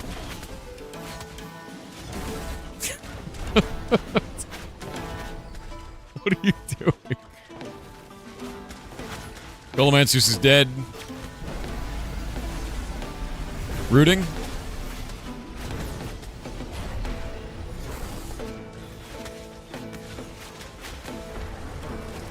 They can't res because it's on cooldown because Dargoth decided to walk into melee and die again. But Phoebus has aggro and is running around on a horse. That's hilarious. My man. Rooting it again. Golomancer, just let it... No, you don't even need to tank it, man. You could have just let it go. He was horse tanking.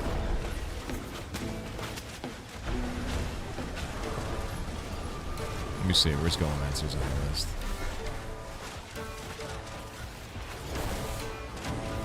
Hype train. Did the Pirated Guild get the... What?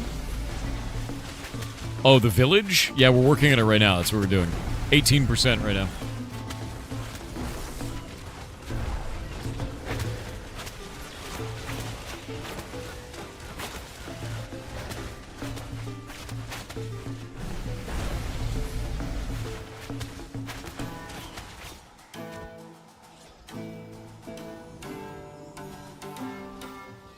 Yeah, I'm yelling at Dargoth now because he's died like 4 times to this, and he's just slowly getting closer and closer to the monster as the fight goes on. He's just gonna die again. Like, you're a ranged class. Get away from the monster. You keep dying because of that. It's bad for everybody, including you. Almost wiped us because of that, man. Don't do it. What is this? What percentage does it have to be to reach village? 100%. Yep. It's going to be a while. We're working on it. Yeah, please do not the poison, my dude. It's not... Darkoth responded with, "It's my dwarven need." No, it's not. You know what? If he dies to poison again, let him stay dead. Don't res him. It's the party need to not res people standing in poison anymore. 4 times is enough. Ridiculous, dude. Leave him dead. Yeah, turn him to stone, exactly. Yeah, don't stand in the green glue. The reason why it's funny is because it's a melee poison. It doesn't shoot it at you, it just sits in the melee. So, and he's a ranged character, so it doesn't make any sense. It's like super weird. How much XP do we get? Usually about 4,000 per iguana, but we're actually harvesting everything, and the reason why is every one of these things that we harvest is 28 experience for the node, which is huge. Yeah, just make him do the walk of shame. So you can see we're at 18% right now, and we're getting that because we're looting everything. You can see we clear cut all of that, you know? Should you wait or should you dive in? Do you want to play an experience that's kind of scuffed in certain areas, but is very fun in others, that is a social sandbox, and your character will be wiped eventually? If the answer to that is yes, then play it. If the answer to any of those is no, then do not play it.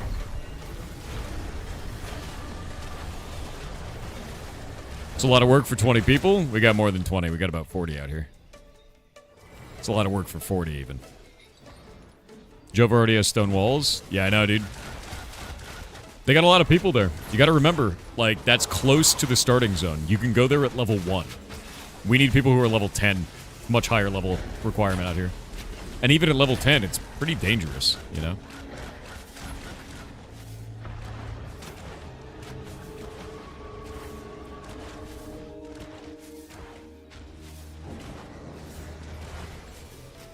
Thought we were supposed to get a cloak when we link our AOC account to Steam? I have no idea.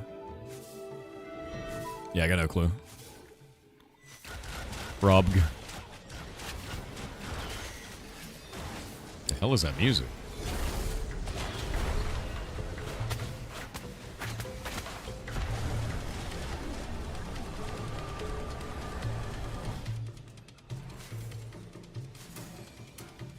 Thought you were going to play the Islander Dwarf race. I did last season, I guess is the best way to put it. Last reset, I played the Nikua are the name of them. They are Polynesian dwarves. Beach dwarves.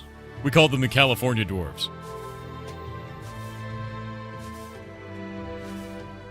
Do we know if trees give more XP than herbalism? They give the exact same amount, regardless of what node, whether it's mining, logging, or herbalism. Every one of these is worth exactly 28 experience for the node. Which is great. That's very beneficial, to be honest with you. Oh, we got a favorite.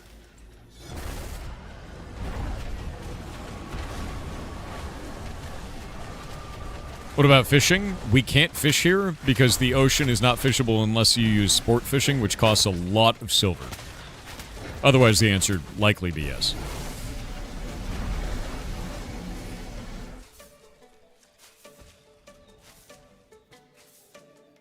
What's your opinion of WoW housing? I was very excited for it until I found out that they're using a premium currency for it where you have to pay money for certain cosmetics in the house.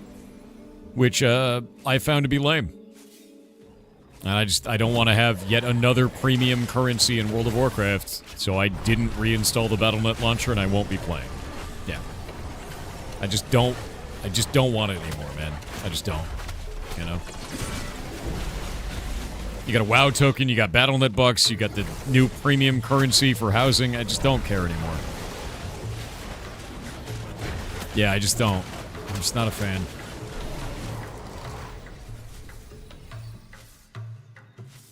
What are your thoughts on Diablo 4? I liked Diablo 4 at launch, but I thought that Mephisto's storyline was kind of lackluster, and as the storyline progressed, it only got worse.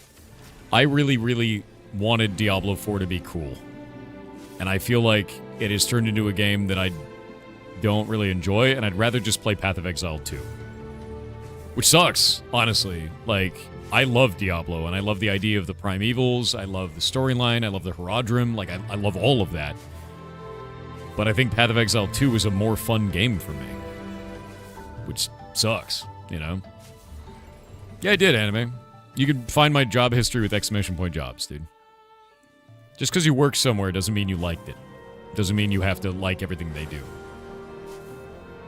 Real goal is PoE, GOAT is PoE 1. PoE 1 was a lot of fun, man. Yeah. Yeah. The currency's just for FOMO stuff later on? You're not selling me on that. You're actually making it worse. That's even worse to me. Ugh. What premium currency? It's called like Hearthsteel or some shit. There's a premium currency for housing. You can buy certain cosmetics and shit for your house. I don't like the introduction of yet another premium currency for an MMO, man. Like, just stop. I just want to play the game and earn things, you know? That's it. That's all I want. I just want to play the game, and I want to earn cool-looking shit. I don't want to have to think... Like, if I have to think about my wallet in your video game, you have failed me. That's how I feel about it. If I ever have to be like, man, I wonder if I should whip my wallet out right now while I'm playing your game that I already either own or have a subscription to, I feel like you failed me as a player. Straight up. And I'm sick of it. And the older that I get, the more sick of it I get. I don't want to deal with it anymore. Can you convert your wild gold to that currency with the Battle.net balance? Then again, I'm thinking about my wallet while playing the game. I should never have to do that. I hate that. It is an awful feeling for me. But the investors, how will they make money? By scaling your business to the size of income that you make off of your video game by selling the video game and nothing beyond the video game.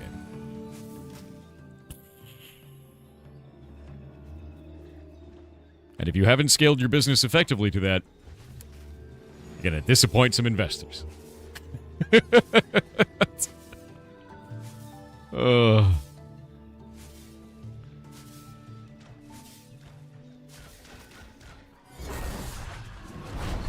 Get it.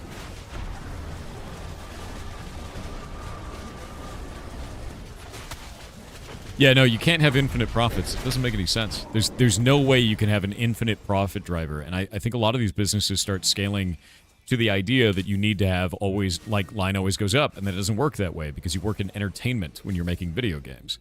And entertainment is completely reliant on people's disposable income. And in a time where we have economic turmoil like we do right now, guess what gets cut first? Entertainment. Before food, let me tell you. Yeah. Everyone wants to be a Fortnite. Even Fortnite wishes it was Fortnite. Oh, we got a lot of dudes. Yeah, the lie of infinite growth. It just doesn't make sense. And it's not even like a, ooh, capitalism bad. No, it's like, I think it is poor management is bad. Yeah. Don't say that. You make the economics people cry right now. Watch me. Yeah, it just feels like poor management to me over time. And it's poor management of communities as well. Like, it's not good community management to anticipate that your players are always going to want to pay more and more and more and more. What it does is it creates the death spiral. And I'll explain this really quick. What you have is you have players, right? Your amount of players, and you have the amount of money those players generate. You introduce a new system to generate more money. It decreases the amount of players that you have. You introduce another system to create more money so you can reach the same amount of money you were making in the first place, or maybe more of it, and it decreases the amount of players you have. So you just keep spiraling down the drain, adding more and more monetization until you get Destiny 2. That's what happens. Because you spiral all of the goodwill away while trying to over-monetize to reach the same amount of money you were making in the first place, or grow it from there. That's what enshittification really is. Like, and that sucks, dude, because I love Destiny. Like, I love it. I played all of Destiny 1, I played all of Destiny 2, I was a huge fan of the game, played it all the time. And I just can't deal with the monetization anymore. It's super annoying. And that sucks. But I see AAA's falling for that trap and indies don't. And that's it. And that's why we get an $80 video game with $110 at release for an extra 3 days. Yep. That's exactly what it is. You played Destiny 2 open beta? Yeah. I didn't play open beta. I played Destiny 1, I played Destiny 2 at launch. But I think that's the biggest thing for me, man, is like, I don't like seeing this because it's just another circle around the drain for me each time. And I'm like, you're losing players each time you do this as you monetize more and more until you have more of a storefront than you have a game. Like, stop it. As much as that feature has a lot of cool shit that is free, I'm sick of seeing more monetization. If they would have just been like, we released this, it's part of the game, you earn recipes, that's it, bye. You know how much goodwill that would have generated? Do you know how many people would be playing it that otherwise are turned off by the monetization? They'd probably make more money in subscriptions than they would otherwise. And those people would join in and be like, you know what, I like this new feature, I want to support what they're doing, I'm going to buy a mount, right? Otherwise, they lose people. It just doesn't make sense. Not everything needs to be a new monetization angle. It can just be fun. It's a video game. You would have played WoW again, and you've decided not to? Exactly. Yeah. How much DLC Expedition 33 gave us? Yeah. That's a bit different, because it is not a live service game, but, you know. Yeah. Homely craft communities? I think you might be using the wrong word. Homely usually means, like, ugly. So... Maybe you mean, like, cozy? Would be my guess, maybe?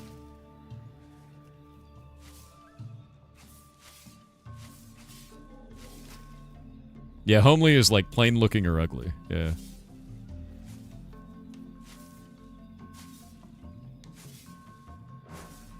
Homely is a good word in the UK. Are you serious? That's very different here in the US. If you call someone homely, you're basically like, you ugly. Cozy is what we would use for that word. That's very interesting. I didn't know that. I had no clue. Do you still believe Ashes will succeed? I think so. I think in the direction they're going, they're doing a really good job. There is one last final boss for them to solve. The final boss of Ashes of Creation for their development is how do you fix this in-game economy? Because it's completely based on rarity, and to be real with you, the rarity system is at complete odds with anything to do with vehicles in the game. And I think that is a problem for the game. A lot of their systems are interesting in isolation. They don't work very well together yet. And they got time to fix that. Homely and homie are different words? Yeah. Homie is what you say when you're Marge Simpson, and homely is what you say when you insult someone in the United States. Glad we had this talk. Yeah. There's comely? I don't even know what that word means. I actually have no idea. What do you mean rarity? Can you explain more? Sure. So look at my inventory right now, right? See how I have common, uncommon, rare. I can also get heroic, then epic, then legendary of the same item. Look how many slots it fills up. It's kind of annoying, right? Generally in social sandbox games, you don't see this many rarities because it fills up your inventory and is a bitch to move around. It makes no sense. Normally, you also don't see this many slots in a character inventory. That's usually kind of pushed away to, like, vehicles and things like that. Ashes does it in reverse. Vehicles are purpose-built to be able to make you money or guild experience, which is weird. And then your inventory is for filling up with lots of different rarities of stuff. And the problem with this is, most of this stuff, you just vendor it. There's basically no reason to even hold on to common stuff at all. You do all your crafting with epic and above. So it's like, they basically created this weird area where it's like, I don't even want the uncommon and rare items. It's either common or it's legendary, effectively. And like, is that good for the game? The answer is probably no. At the end of the day, what I would love to see, and this would be the change that I would make, get rid of rarities on materials. Collapse it down to, this is elephant ear, that's it, right? And then make it so that it's volume-based. The amount of items is what matters, not the rarity of the item going in. And that would make more sense to me, because then you'd have to use vehicles to transport it. And you'd want a bigger vehicle that had more inventory, and the player's inventory would not be very big. So instead of us just going out here like this, we'd come out here and also have a caravan, and we'd be dumping all the resources into the caravan and then taking it home. And a solo player would still be able to get materials and move it back. I think that would be a better system, personally. And I've given them that feedback, and a lot of people don't like the rarity system. We'll see what they do. It's their game, right? It would also make it so that the caravan was now a PvP target, which would be interesting. So it adds economic gameplay and you know, interesting options, because caravans are PvP options. No, not even 50 uncommon would rival 1 epic. It would just be, there is 1 item. Elephant ear. No rarities. You just need more of it to make a higher quality item. Like, if you want to make a very good caravan, instead of 20 planks, maybe 200. Right?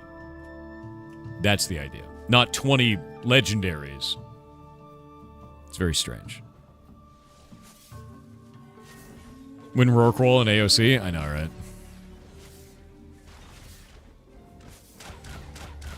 You don't like the profession system overall in this game? I think it's in a dramatically better spot than it was during the last part of Alpha 2. Because Alpha 2 was... It made me quit. I didn't like it, the economy at all. It just shit the bed. But I do think Rarities is weird, man. I've thought that Rarities is weird for a while. It doesn't really fit into the rest of the game systems. It doesn't feel right, you know? The way you craft shit is so ass. I think it was better before they had us buy random items off of vendors. There was a thing before where we didn't buy random items off of vendors. We just, we just crafted things with our own stuff. And now it's like you craft a thing, you buy items off a vendor, you craft a thing with those things while you're crafting with the original. It's just it's super weird. Yeah, the random item thing is lame. I agree with you on that. I complained about it a lot. I was like, this doesn't make any sense. Strange thing. Fuel was terrible. Fuel was terrible, but it also meant that if you were a carpenter or a lumberjack, you were always making money, right? Like, that was the whole thing with that. And it was fine. Like, there was nothing wrong with that whatsoever with fuel, I think. It was a little cumbersome, but it created an economic driver for people chopping down trees, which there really isn't an economic driver for them now. Like, they make caravans, I guess. Cool. Right? But there was always a reason to be a lumberjack then. Maybe too much of a reason, to be honest. The way you process is so slow, too, one at a time? It's not one at a time. See, you're not thinking with portals, my friend. See this map? See how every one of these is actually a city? All of those are going to have processing stations soon. When you queue up a really big job and it takes 12 hours, you can go to each one of these and queue up your 12-hour job. You start to do economics of scale. And we've seen that in previous phases. So if you're like, oh, I can only do one at a time, you can do one at a time per station. And then you're a true crafter, because you're traveling between your different crafting jobs and managing major projects between all those different sections. Changes the game completely. You'll get there. Yeah. There won't be portals, but there will be mounts. You'll be using a mount to travel between them. And you'll be managing very large processing projects. Doing so. You do like the changes they made to mining? It's nice getting bonus mats randomly. I like that too. I didn't think that it was good to have copper nodes everywhere and then everyone's screaming about it.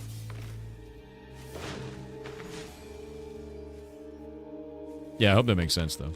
All right. I got to set up the next game for in December. We're about to get going with that. Give me just a minute.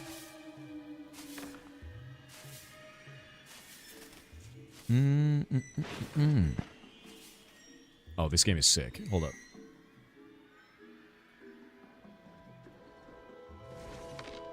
Okay.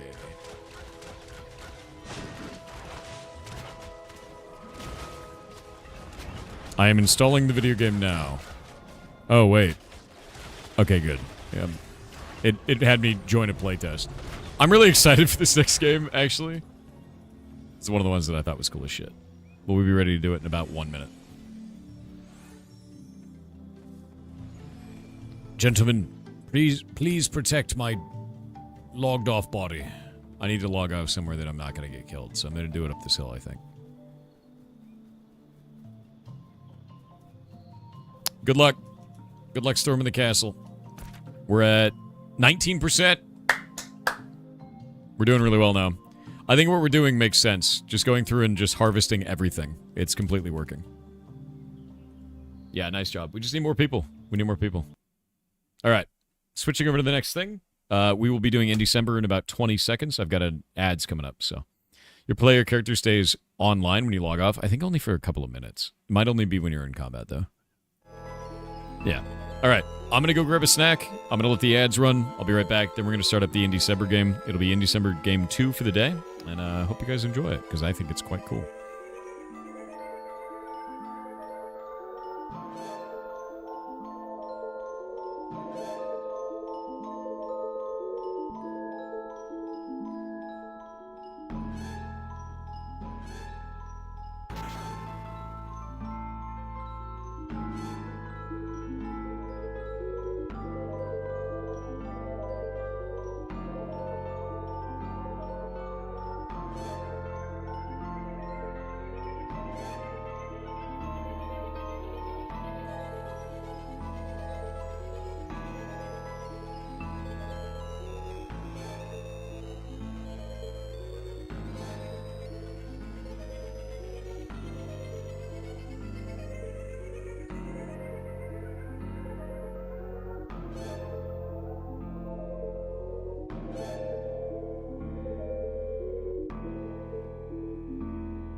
All right.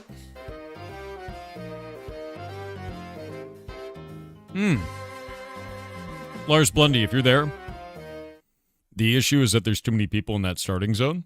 Make a new character in the other starting zone and see if it helps you out. Running out of video memory is super obnoxious. Also report it, because a 3060 Ti, you should be fine. Make sure your drivers are up to date too, man. But yeah, I've seen that issue before. For one guy, it was a driver issue. For one guy, it was because there's too many people in the starting zone. Yeah, no problem at all. Hope you have a good day, man. All right. Are you ready for in December? Game 2 of the day. I'm actually really excited for this one. I'm going to start it up real quick. The button should have worked. Mods, if you can let me know if it worked. Grabbing the game, getting the audio. I'm going to get the audio sorted first. Oh, the audio is really good. One sec.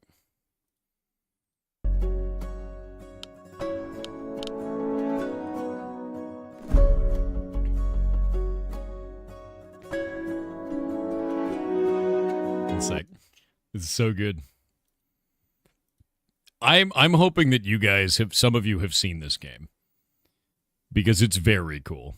And if you don't know what In December is, we are showcasing indie devs all month. Every day I do 3.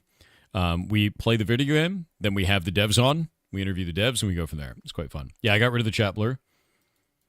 It looks like the game is not captured. See if it does. It is refusing to capture, which is fine. I'll go and grab another one. We'll grab this. We'll make it so that this one is there. Oh, one sec. Give me a moment. That works. Boop. And then we can do... Nope, wrong thing. Nope, wrong thing. There we go. There we go. Wanderberg. You make a castle, and then you blow up other castles, and they all have wheels and cannons and shit. It's rad.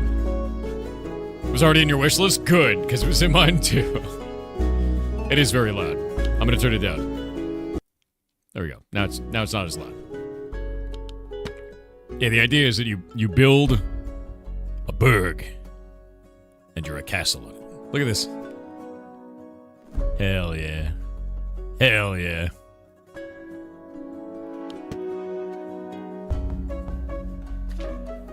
You can actually already play this. You can get into the playtest immediately. Our vehicle can be the Wander Term. Reliable classic. A good all-rounder. It's got dudes on it. And there. We can have different captains. Patchy the pirate. Capitalistus Maximus. The castle economy is a growing sector. Love it. I love the idea of putting different people on it. We could have a front ram. We could have side cannons. I kind of like the side cannons. A top mortar. A mine layer. I'm going to go with side cannons. I think side cannons is cool. Our artifact is bread. I'm going to go with bread. So the mods can't have it. My god, it's beautiful. Oh, they got a windmill moving.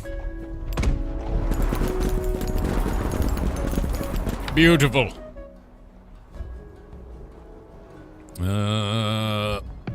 More cooldown. We don't want to get hit by the enemy armies. Oh, got him. Your farms are mine, fool.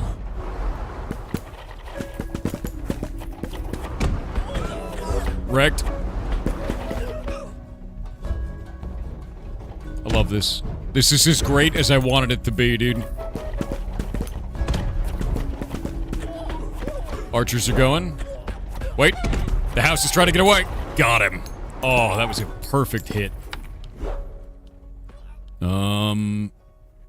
23 damage? That's huge. 4 charges.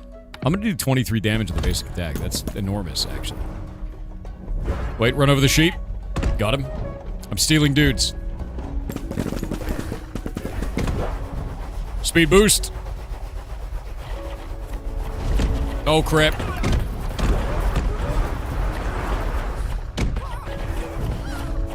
That windmill's so fast. That windmill's, like, insanely fast, actually. Alright, we're good.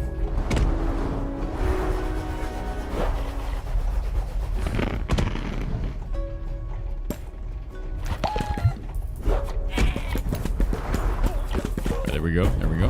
We're good. We're good. Ooh. Mortar.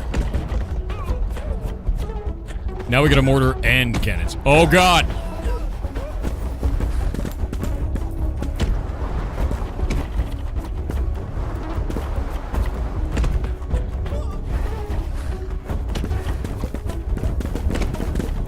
Get him. It's some Mad Max shit.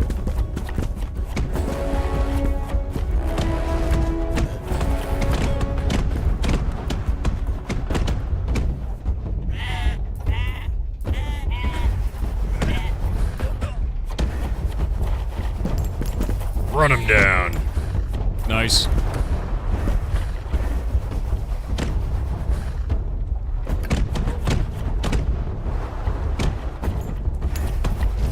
We got bicycle horsemen.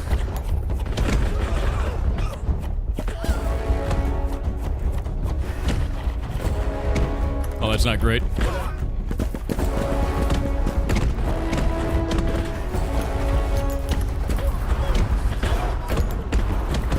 There we go. Hell yeah. Not great. Archer crew. More damage, more charges. I like that. Ooh. Yeah, I'm gonna do archer crews.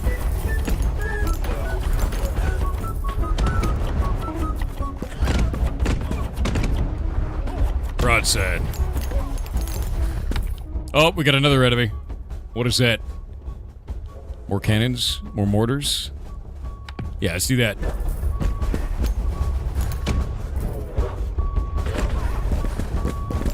He ate his own guys. Jesus.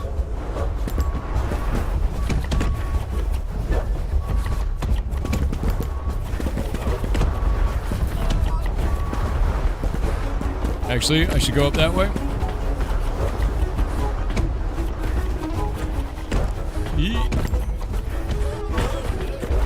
Wait for it.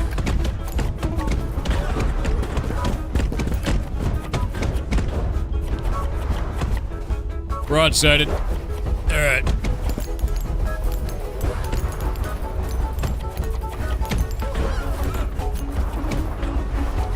Get him to kill his own guy.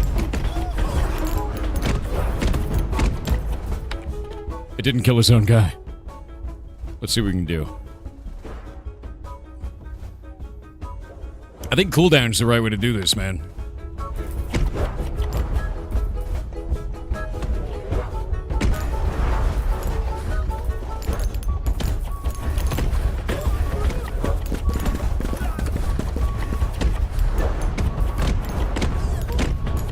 Got it.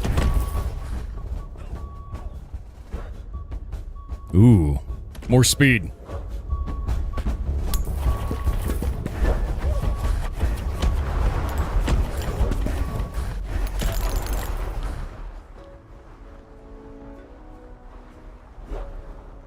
More cooldown. That was a great kill.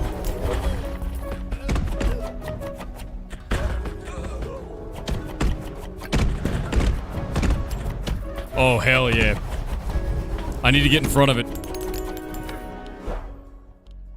More cooldown.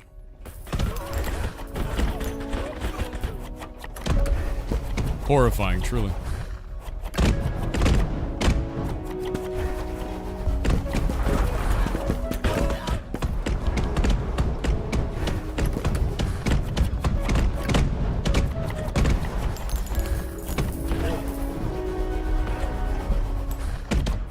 I think I can kill this thing.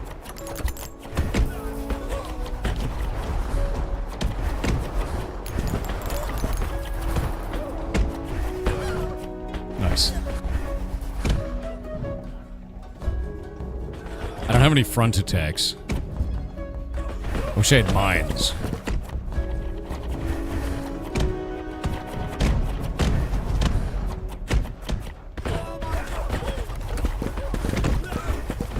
Alright, wait for it, wait for it.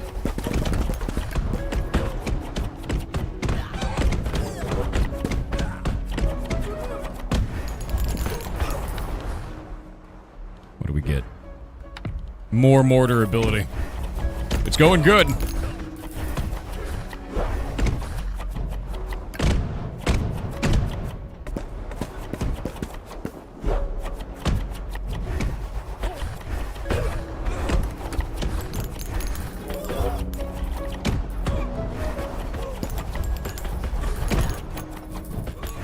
Yeah, I'm gonna go up there. What? What? Fantastic. War cannon.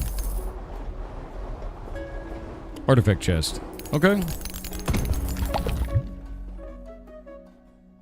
More cannonball damage. I've gone so far into cannonballs at this point.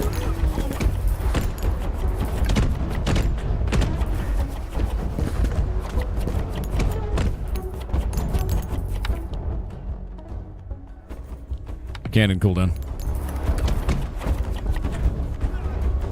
Wrecked. Having turning problems. There we go.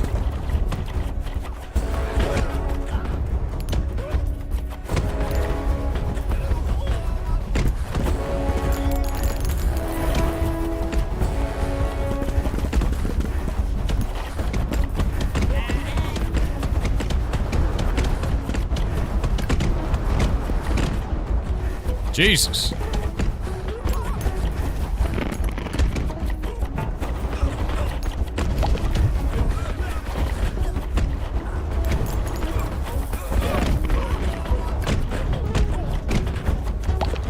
Oh.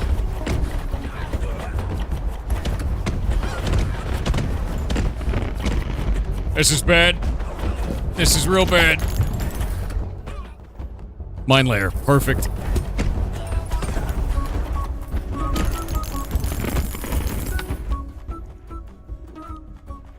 Cannon. Cannon damage.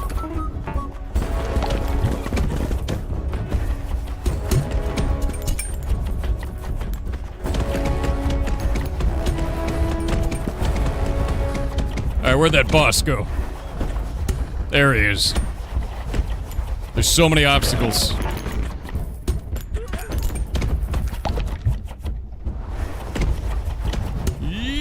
Oh, that's horrifying. Oh, crap. Oh, crap. We're starting to fall apart, gentlemen. This might be it. I need health.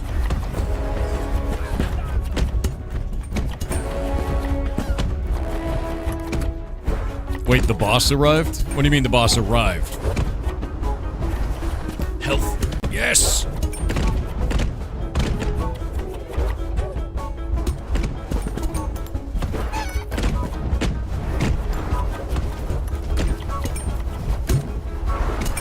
The horror! The absolute horror! No! Oh, no, God, no! It was an entire castle. With a mouth.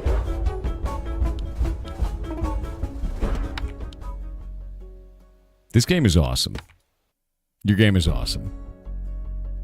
Your game is absolutely fantastically awesome.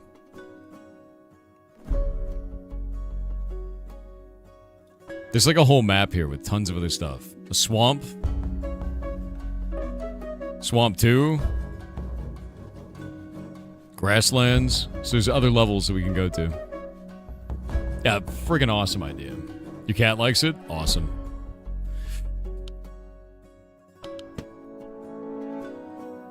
It's just such a cool idea, man.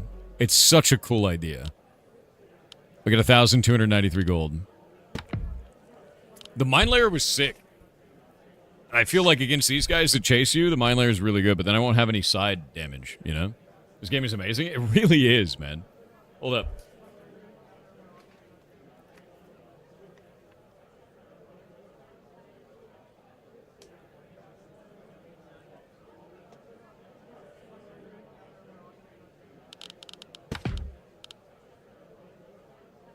Hmm.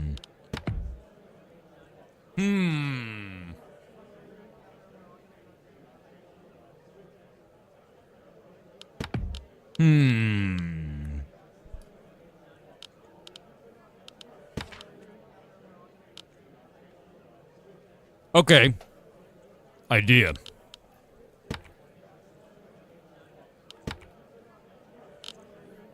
If we take carpenters and we take battering ram, right? We could ram things and then repair. Or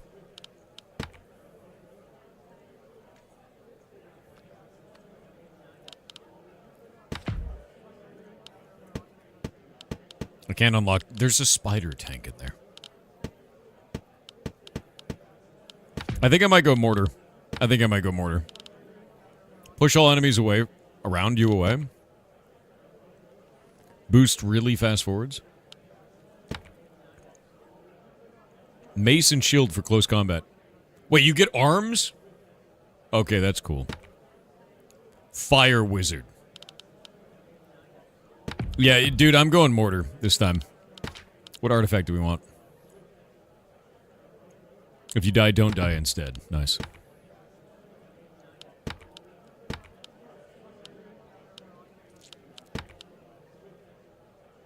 Gain 1 extra gold per consumed sheep. Jesus.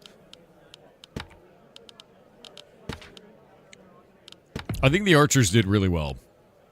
But I think carpenters is the play. Health became a huge issue. Alright, I'm gonna do mortar with carpenters. Let it begin.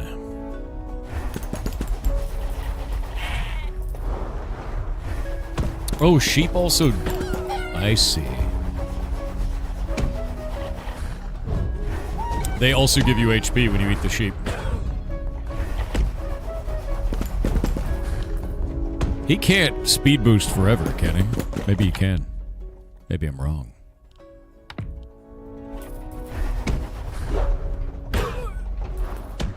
Nice.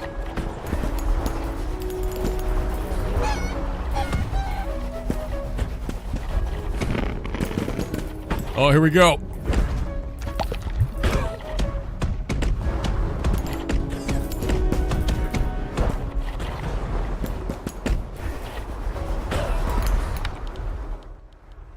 More cooldown.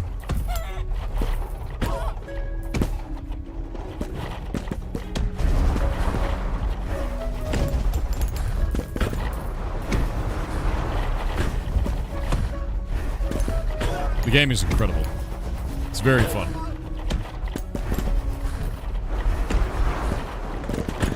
What?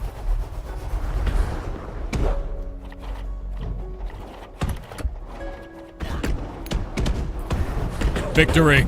I body blocked it. Side cannons.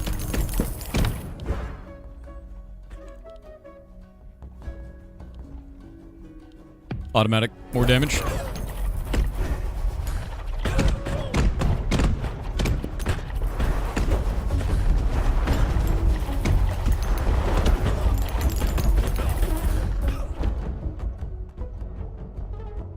More cannonball damage.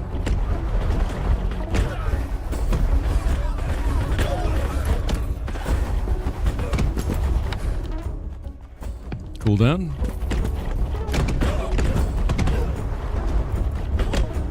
Nice.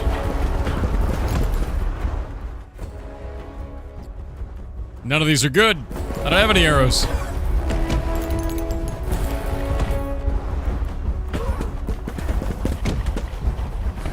The carpenters are actually really good. Like, they seem to be working quite well.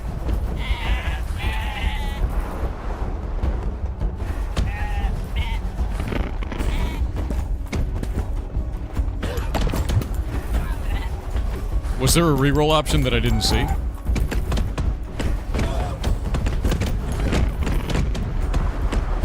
There might have been a reroll that I didn't see. Yeah. Streamer blindness, as usual. A king! Cooldown. I gotta charge up my nitro. Yoink!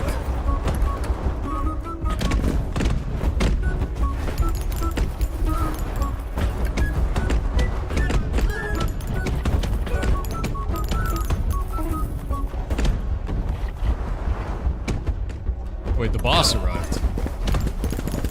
It's a different boss this time. I made a mistake of not killing things fast enough.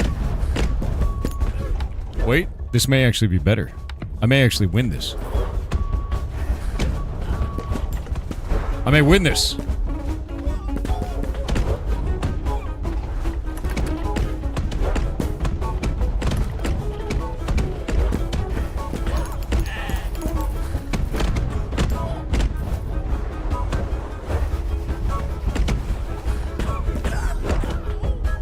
Dude, imagine if this is what medieval times was actually like, you know?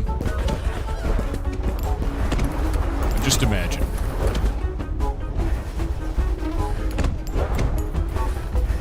You know? If I ever had a kid, I'd tell them that this was historically accurate. That's how it would go. I'd teach them wrong as a joke. I'd be like, this is history. Anyone who tells you otherwise is lying.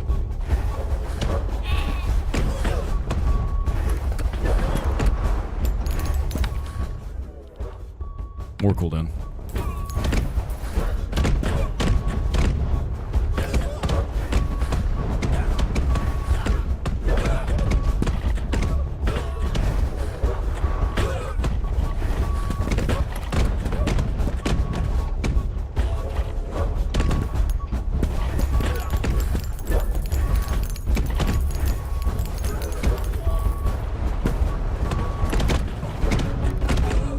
Sick. Speed. I love speed. It's the best. Alright. Automatic mortar, 70 damage. Love that. This is the way.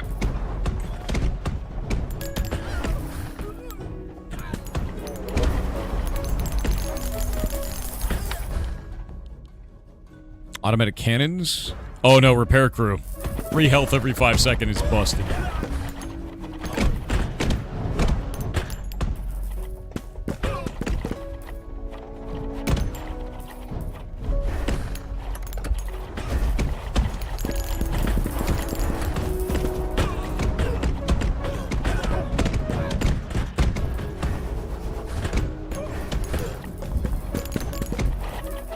Come on, man.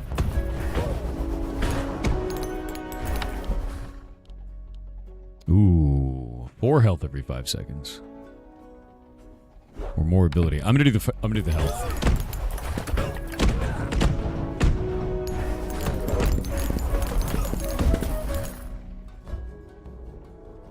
I don't think there's a reroll. There doesn't seem to be a reroll option anywhere. Am I missing it? Whoop.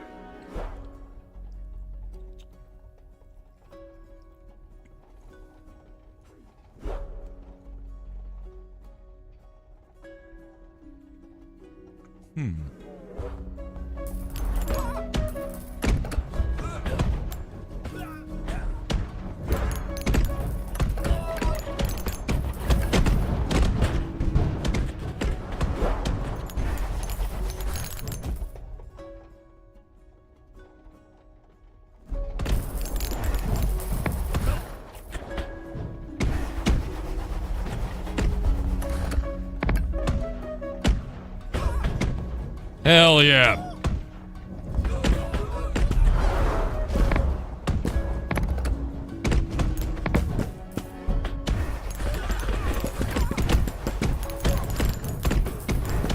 Okay, that was kind of cool. Eat it.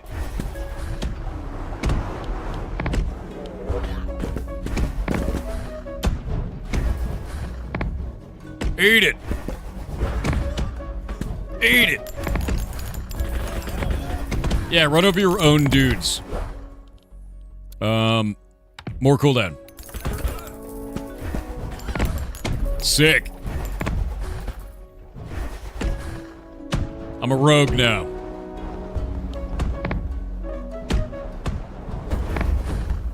Hell yeah.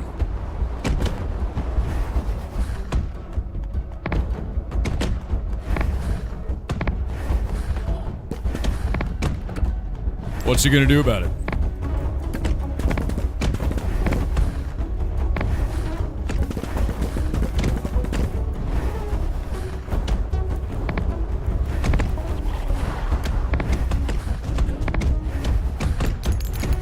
This is the best.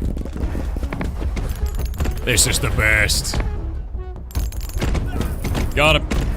Oh my god, it's amazing.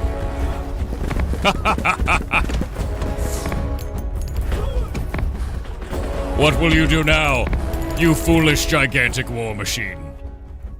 8 flat damage, 5 molt damage, more damage. He's just running over his friends and I'm soaking up the money. It's not cheese. It's superior tactics.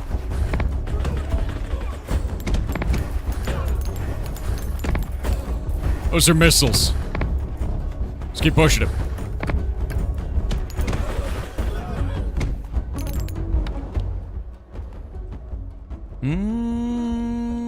Mortar plus 90 is kind of huge. Okay, this is weird. This one is common, 70 to 90. This one's uncommon, 70 to 75. That seems wrong. Does that make sense? I'm gonna go the 90.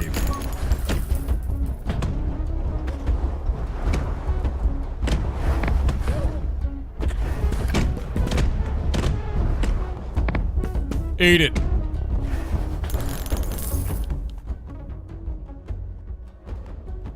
Ooh, even more powerful repair crew. Yeah, I'm starting to not understand. Automatic 3? 4 to 5? Automatic 1? 4 to 5? I don't quite understand that. I'm gonna do that. Oh my god, I leveled a bunch of times. Cooldown of the cannon. Actually, boss. It might be different crews, I'm not sure. Yeah.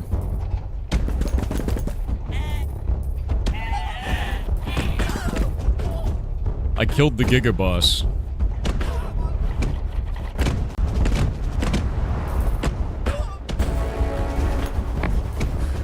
Eat it!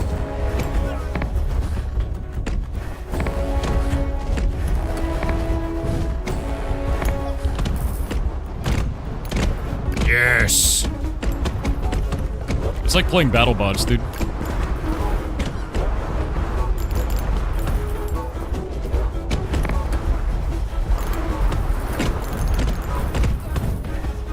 No, you don't!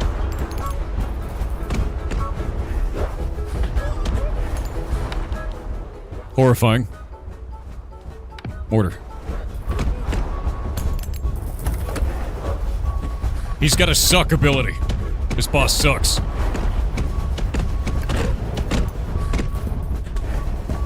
No! He's eating me! I can't pull away. Oh god. Oh god. Alright, we gotta turn. Turning is the way. That's how we beat him. He can't turn, he's like an Arby's, dude. Turns like a bistro. Get him. There we go. He's piloting the largest of these, dude. Wrecked. Wait. Oh, it's so over. Wait, no, it's not over. Turn, damn it. Turn, you fool. Ah. Alright, got him. Wait. More emergency crews.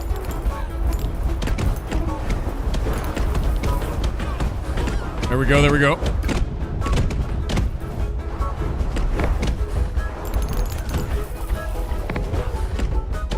This is bad. Can we sumo knock him out of the ring? Alright, this is not great. I don't know where the boss went. I wish I had a mine layer. Shit.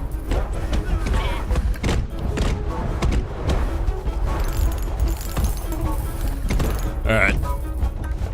Gotta get fast.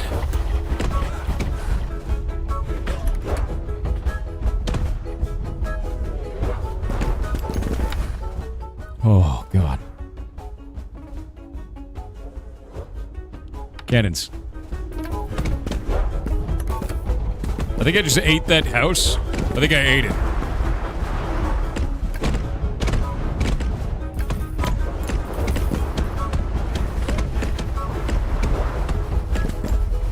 Speed boost!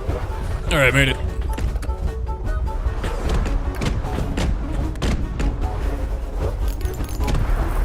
Yoink! I've eaten him. Alright. Alright, alright. Come on, come on, come on, come on, come on, come on. Orders! He's on the ropes. Got him. Hell yeah. More speed. Oh, we're big now. Fear us. Fear our power. Even more regeneration.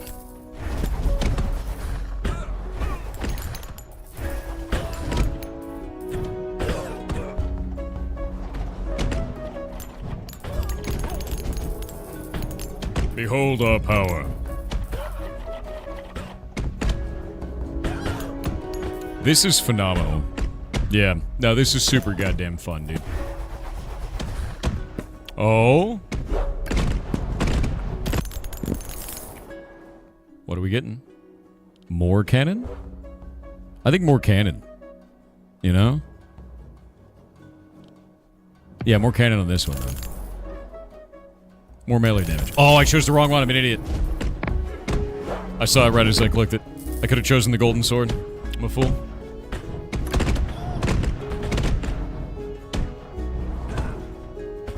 We're running into the problem now. And the problem is that I'm so big that I could get hit by literally every arrow ever. Sick. Smush.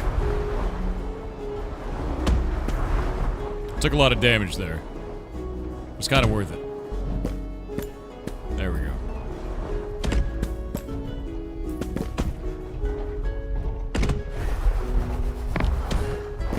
The hell is that thing? Oh, it's got cannons on one side.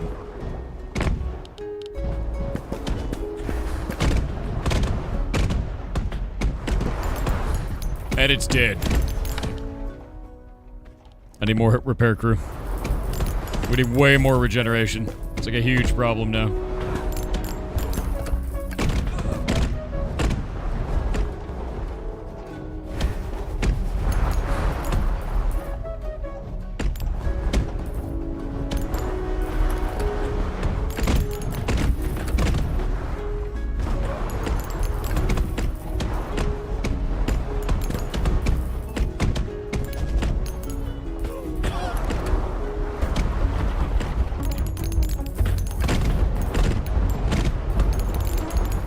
Getting there. Mine layer. Sick.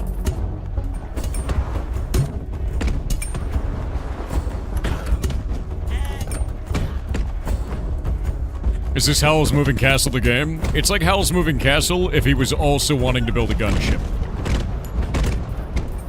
In medieval times. Oh, it hurts. Smashed.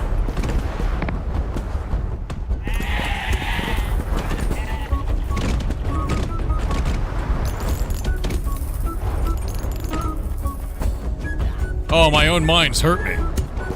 That's probably not great. Oh, it's bad. Wait. Alright. All we gotta do is survive now. That's it.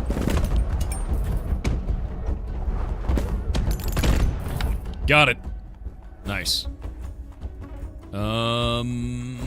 Ability? Ability on that seems really good, but this also seems really good. Yeah.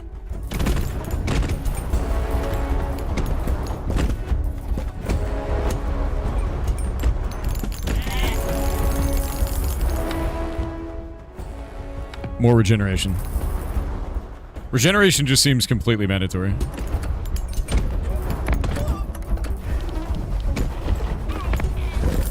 Battering rammed.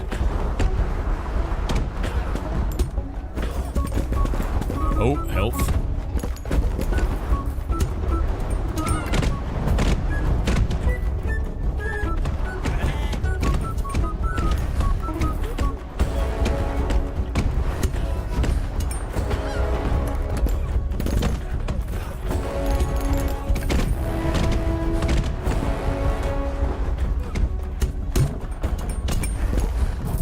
Ate him.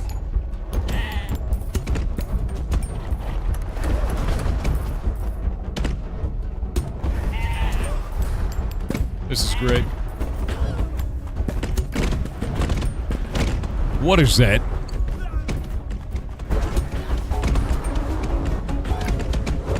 Aw, crap. Let's get out of here. Oh, that's not great. Alright. It's like a mini-boss of some kind. Cannon. Oh, it might be the last boss. You might be right.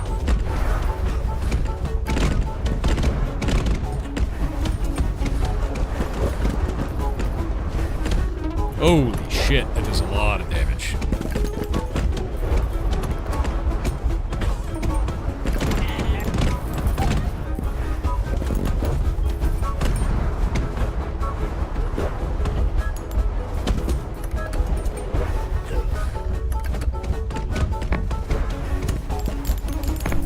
Got him.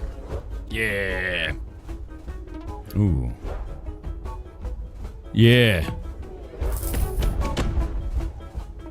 More speed. Oh god, I'm huge.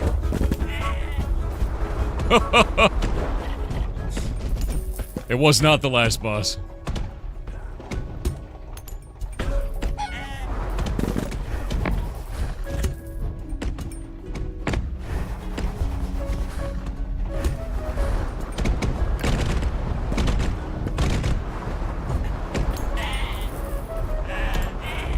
I feel like I'm driving a hot rod tank.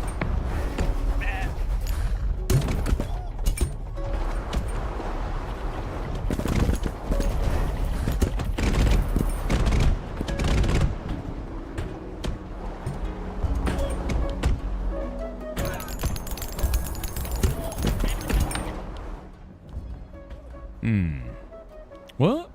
That's a bit odd.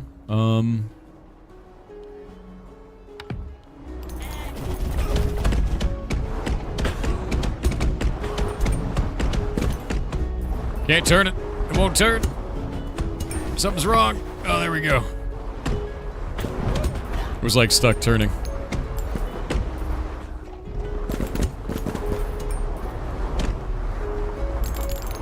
There we go.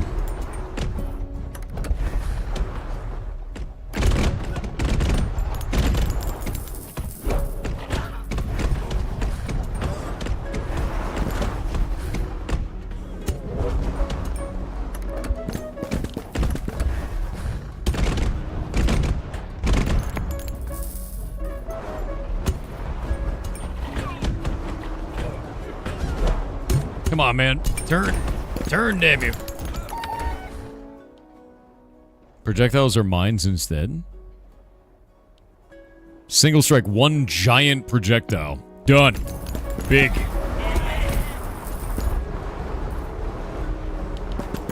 This thing does not want to turn.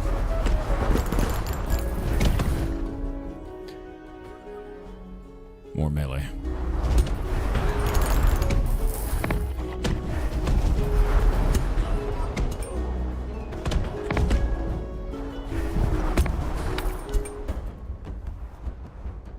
Cooldown on the cannons.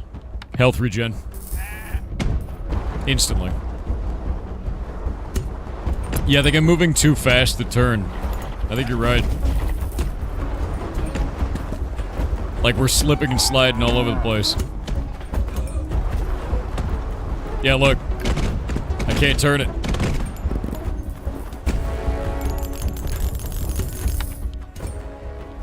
Okay. Automatic mortar, 1.65 seconds, done. Cannonball damage. Yeah, I'm drifting, dude.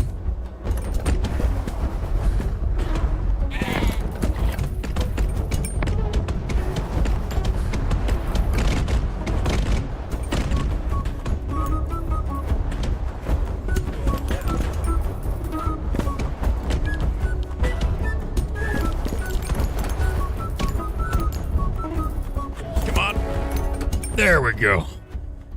Heal 1 health every 10 units you consume. Done.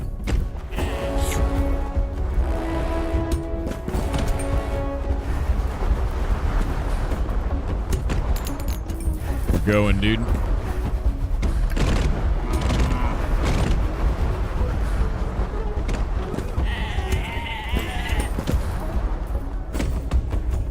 Alright, 45 seconds until we get the next boss. And it might just be the last one.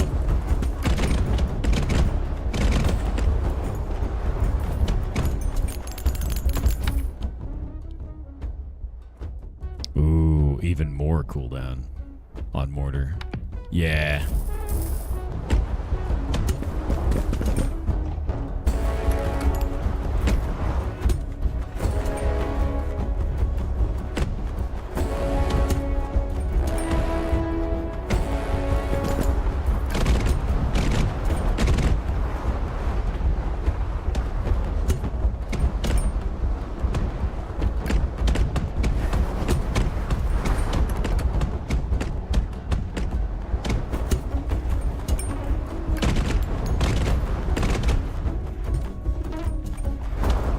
Alright, where's that boss?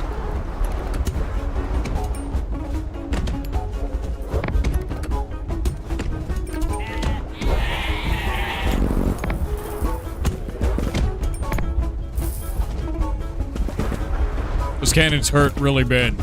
Like, really bad.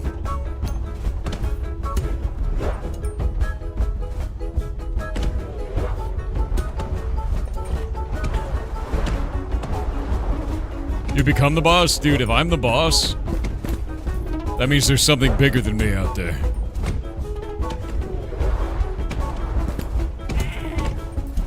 You know?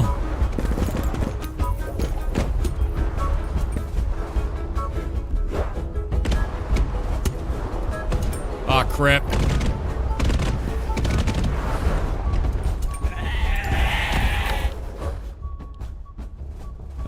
No. Sure.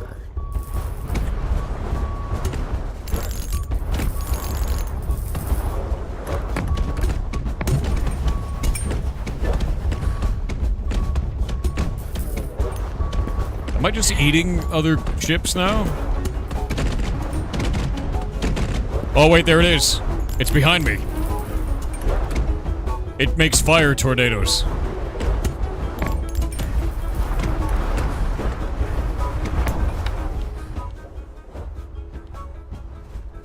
Mind layer ability.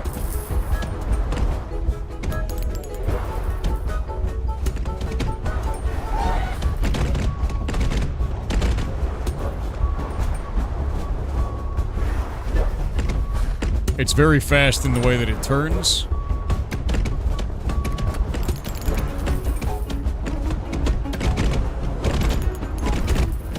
Nice, that was a good hit.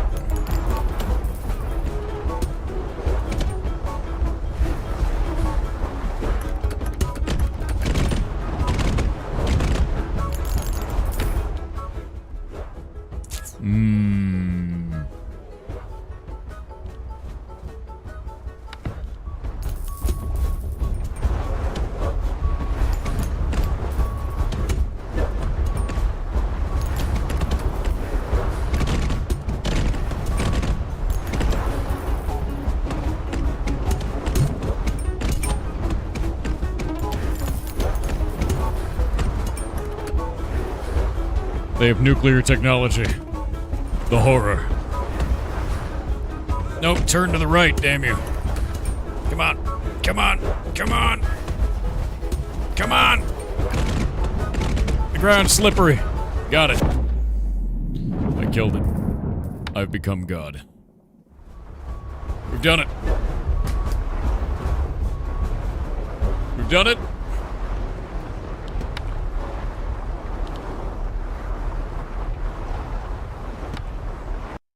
All right. With that being said, attempt number 2, beat the video game. I'm gonna call the devs, dude, because this game is sick as hell. Yeah, bring forth the dev. Bring forth the developer. One moment. Let me turn the game down because I don't see any options for that. I'm gonna do it on this. There we go. Bring it to like, I think 50. Yeah, that works. Oh, it's still quite loud. Bring it down to about 25%. There we go. Did that even change it? 10%. Okay, yeah, it did change it. Bring about 15%. There we go. Now I'll grab the dev. Yeah.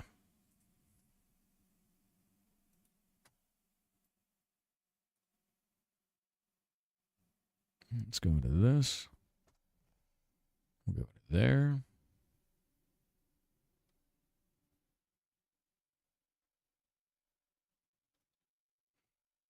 Hello. Hello, hello. Hey, let me get my audio sorted. One moment. Try talking real quick. Test, test. I'm talking. Perfect. All right. So if you'd like to introduce yourself, tell chat who you are and what it is that you work on. Wait, let me disable the stream. Yeah, but I actually disabled the. Oh no, I didn't. Never mind. I'll just close the stream. Hello. Hello. Yeah, my name is Johannes. I'm one of the 3 devs. Yeah, and I do all kinds of things. I'm programming, of course, and I also do a lot of sound, and just game design decisions are usually done like talking to each other. So we decide together what we're doing, and some GUI graphics, and you know how it is. If we're three people, it's not not a huge amount of like stuff in the way. You kind of just talk to each other and do a thing, right? Yeah, but also not like that clear who does what, right? I mean, it is kind of clear, but it's not like I'm the lot of overlap. Just a programmer. Yeah. No, I'm doing 5-7 things. So you guys just have 3 people on the whole team building this whole thing. Yeah. That's actually fantastic. Like, I had a great deal of fun with that. That your game feels really good. It's tense the whole way through. Everything feels dangerous the whole way through. The bosses are imposing as hell. Like, they're very scary, and I love the amount of kind of diversity in monster design. Like, I guess in building design, right? it's a lot going on there. Like, we just really want to have some stupid shit. Yeah, that's like whenever we have like an idea of like, hey, you know what if like a tower was like a rocket, Yeah, and we're like, yeah, just put it in. Like, I love that because like I'm looking at no. I'm looking at the Steam page and I'm loving that. It's like, yeah, you know what? Put a mace and shield on it, right? It's just that makes me laugh, dude, because it's cool. It's actually like, I don't know. It's like, it kind of reminds me of like that steampunk genre going in that direction of like, you know what if we just did medieval times and we made gigantic mechs, and it's really cool. I think you guys have made something that's pretty unique here. I don't think I've seen anything like this. What were your inspirations for building this as a team? So, I mean, Mortal Engines, of course, comes to mind, but we actually we didn't start at all with like Mortal Engines or something like that. We just I think it was more coming from like a place of like pirate ship games, like Sid Meier's Pirates. Really? And like also Spore Cellphase. I think people in chat were also talking about Spore Cellphase. Like and like IO games, right? Like Slither Yeah. IO, Agar IO, Dig IO, whatever. The eating other This, like, units really reminded me of that. So yeah, no, that makes sense. Yeah. yeah, that like phone game with like the fish, where you're like a small fish and then you eat fish and then you become a bigger fish. Like old school, like Insane Aquarium kind of thing. I think you ate Yeah. fish in that. I can't remember if you did. I don't remember if it was just you buying fish or if you ate fish. Dude, it's been too long. It's like old Armor Game stuff, you know? Mm. No, that's sick though. What about the design, like the style? Because like this is wild, dude. Like it's such a weird, interesting idea. It's like, because a lot of people will be like, we're gonna make a big mech. We're gonna make a robot. The robot's gonna have laser arms, whatever. And you're like, no, we're gonna build medieval castles that kill each other. Like, where did that come from? Tell me about that meeting. I think that kind of came because we were working on a different prototype, which was like a little bit of a building strategy game thing, and we were looking a lot of at old like Settlers 3 and Settlers 4, Stronghold, this era of like strategy games. So we kind of were like in like a mind space of these like stylized medieval games. And at some point, like, we kind of developed this this like anachronistic setting, which like like when you read like an Asterix, the comics, where it's like there are the Romans and Gauls and whatever, but they have like, I don't know, they always have like a stone phone, or like the Flintstones, right? It's like they have cars, but they're like Stone Age cars.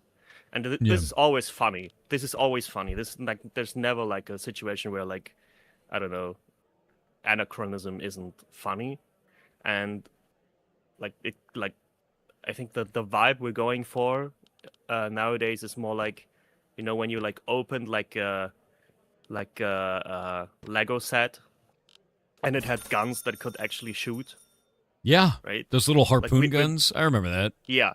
We're going for this feeling of like when you get like a Lego set for Christmas, and then you find out you have actual guns in it and you can shoot shit. That like, I know it's very childish. Of course, it's like not very like serious, right? It's like this, haha, knights on bikes. Yeah, That's, exactly. like, as deep as it gets. I think that's great, though. I mean, it's the word that I would use for that, which I find missing from a lot of games, is just whimsy. You're like, I'm just going to choose something that I think is funny and put it in the game. We got knights on bikes. We got a vampire that could be your captain, right? Like, that's just stuff like that's hilarious, man. And it doesn't need to be any deeper than that. So I think you've done a really good job with this. You guys are making something really cool, and I had a lot of fun playing that. I'm really interested. How do you go about balancing something like this? Because as I was playing through, it was like I kept running out of health, and then I was like, "Oh, put Carpenters on," and that immediately became my go-to because of the amount of damage it's taken. So, how do you guys go through balancing? Is it like a team play thing? Is it a like do you play with a small community of people? Like, how does this work? Yeah. So usually of course we're just playing it by ourselves. But we were like very aware that this is very, in a way, it's like we're much better players than a person that plays it for the first time. Yeah. Because like we know everything about this game, but also we're like not gamers, we're game devs, right? We don't spend a lot of time playing games because we spend all our time making games, right? Yeah. It's not like we're not very good at playing the game. Like we're seeing people in our Discord now that the playtest is going on that have like 40,000 coins, and we're like, how? This is like mathematically impossible. How did you do that? We're not like, yeah, so it's very like you can only give it to people. And like we always go to like local shows, and like last summer we went to Gamescom, and then we went to Gamesground, and just local German shows. There's also like some indie meetups in Berlin where we just go to and just put up a laptop and give it to people. And then we like see how like actual people play it, and I guess we just sign up to these things. We're like, we know that we just have to sign up to these things, and then we have to go and have something finished for it. or we will like fly kind of blind, like just like guess what a good balancing would be. No, that makes sense completely. I think that's the thing that there are sometimes people will be like, oh, we can't show the game to anyone because it's not ready. And it's like, no, show it to them. Let them play around with it, get feedback, get ideas from it.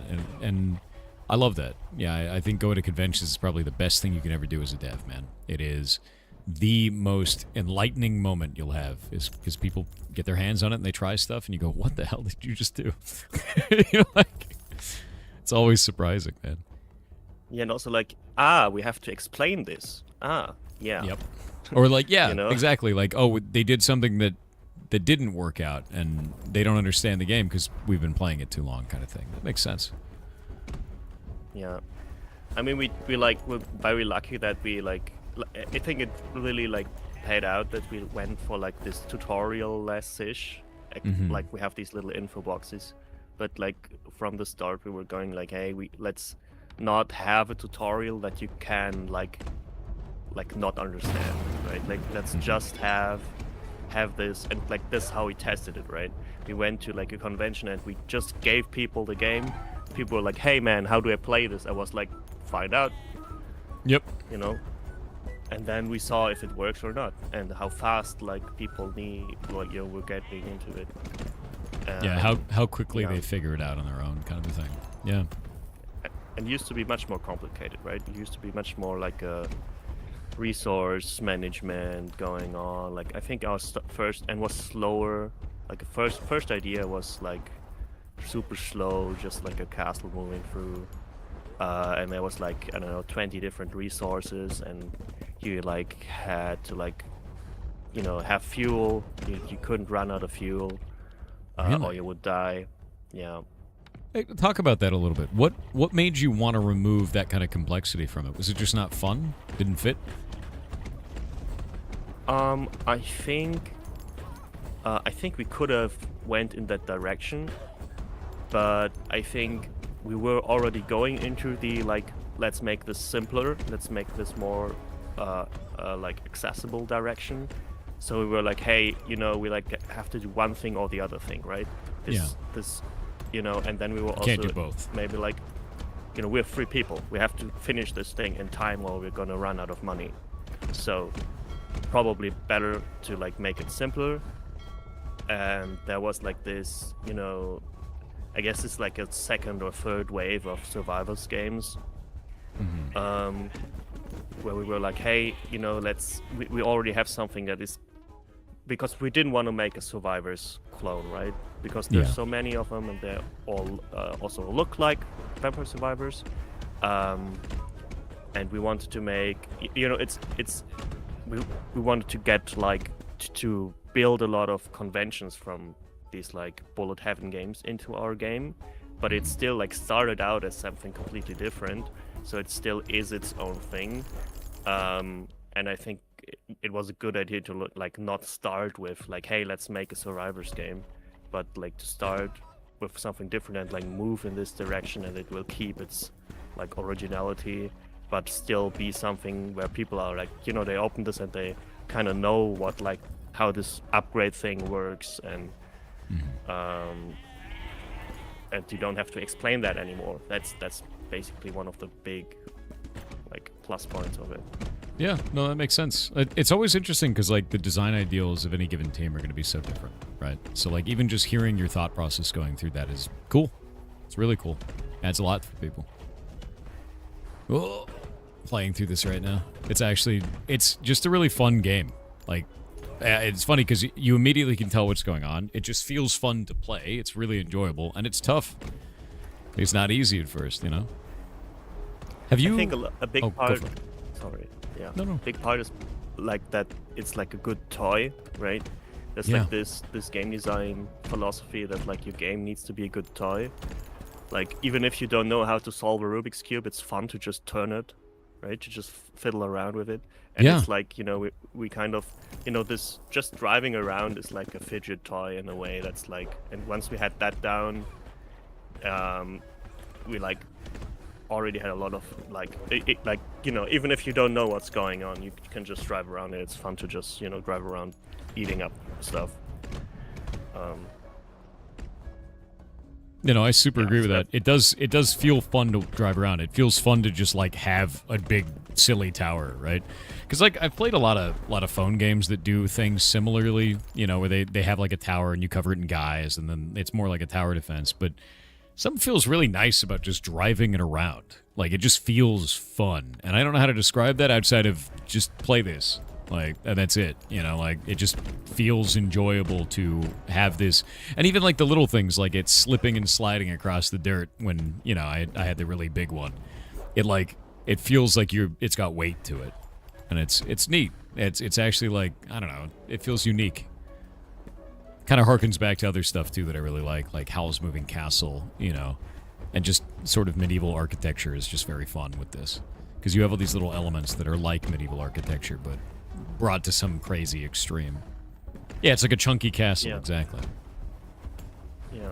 Do you think like what's your favorite way to like control it? Are you like WASD tank controlling it, or are you playing with controller, or like? I'm actually just using a mouse. Yeah, I'm just using a mouse right now. Oh, nice.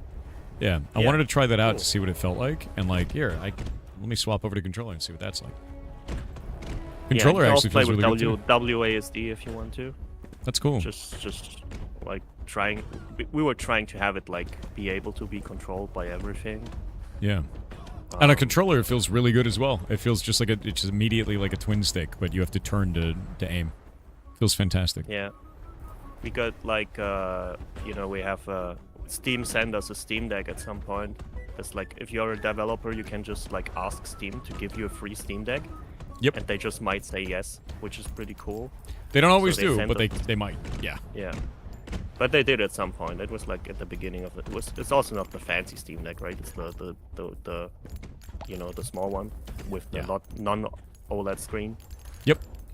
But we like started from the start to like load it on the Steam Deck to like check performance, because we like wanted to run really well on Steam Deck, and we just noticed like also just how good like the controller controls feel.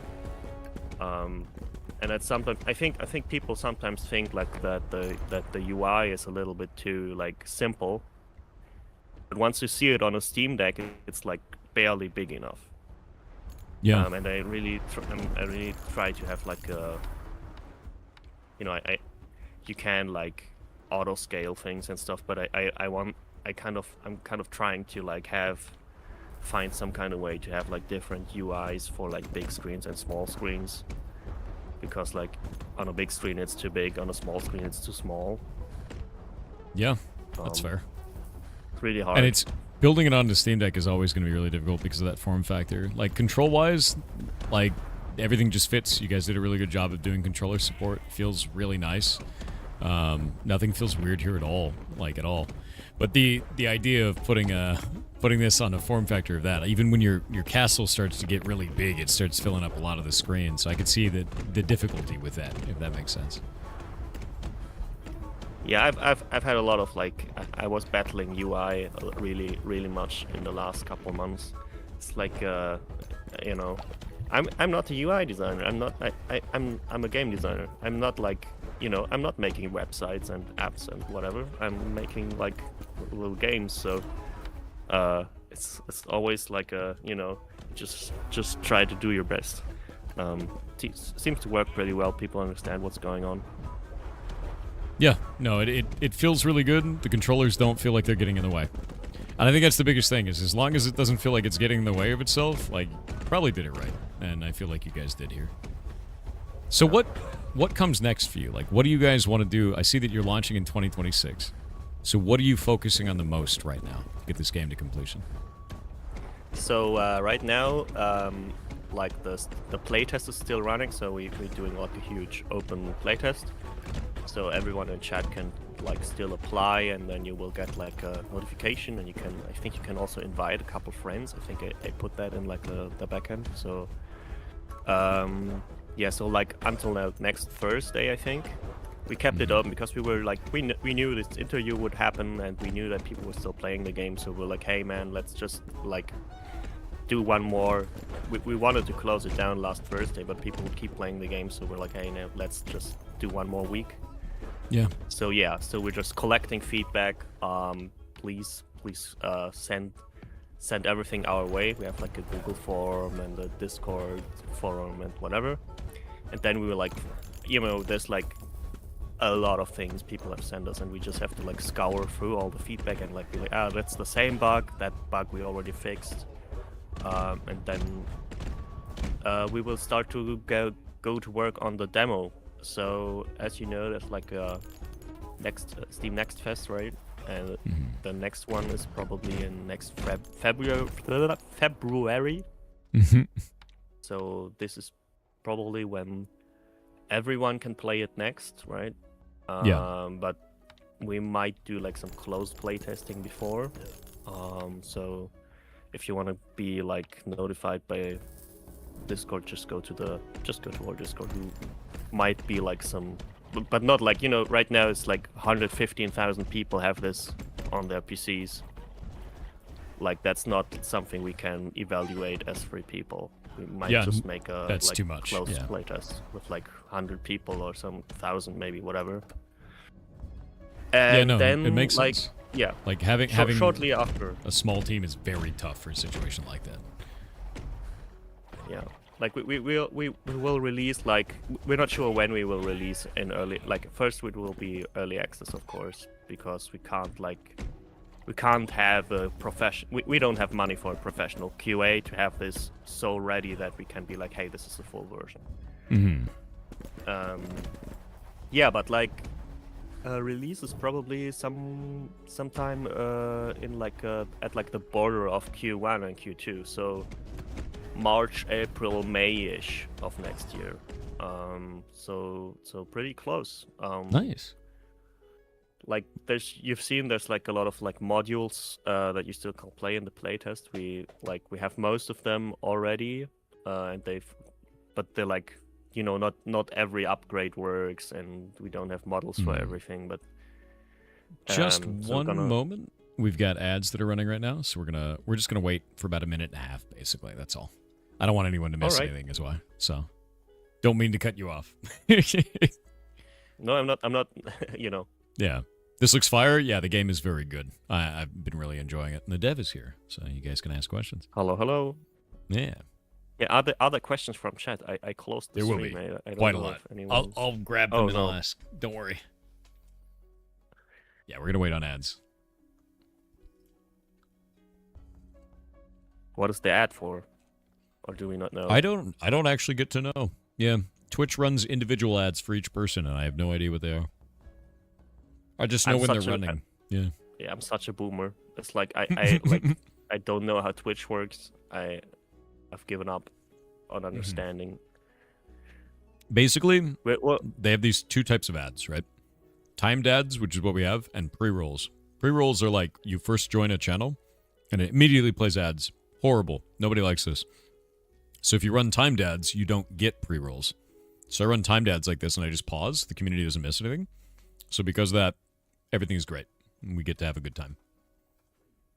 Yeah, I mean, they have to make money some way. They do, yeah. That is a big thing. Your ads are for the Singaporean... What?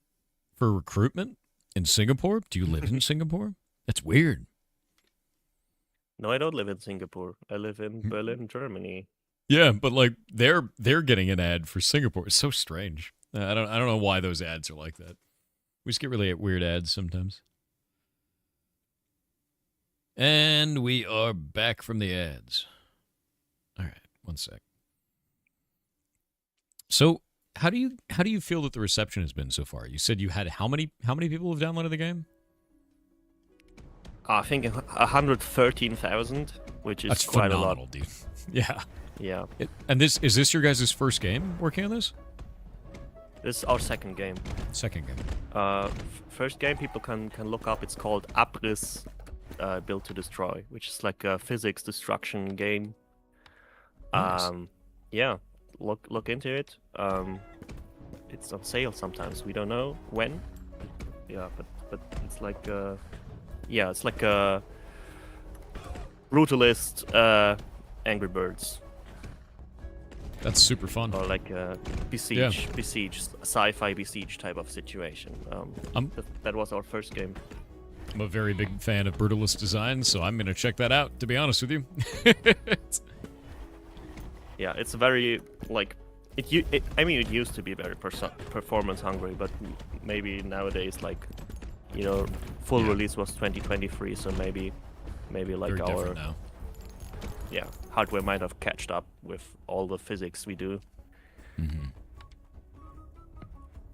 No, I think yeah, what you so guys are making is pretty special, and I think it's quite fun so far. Like, I have not really had any problems or bugs yet, and playing on a controller feels like a dream, so you guys are doing this just right. What is the strangest bug that you've had to deal with so far in this game, that you think? Strangest bug. So, I mean, there's a couple funny bugs, right? There's like one bug we almost didn't really want to patch because people were making content about this bug. So we were like, hey, that's free marketing.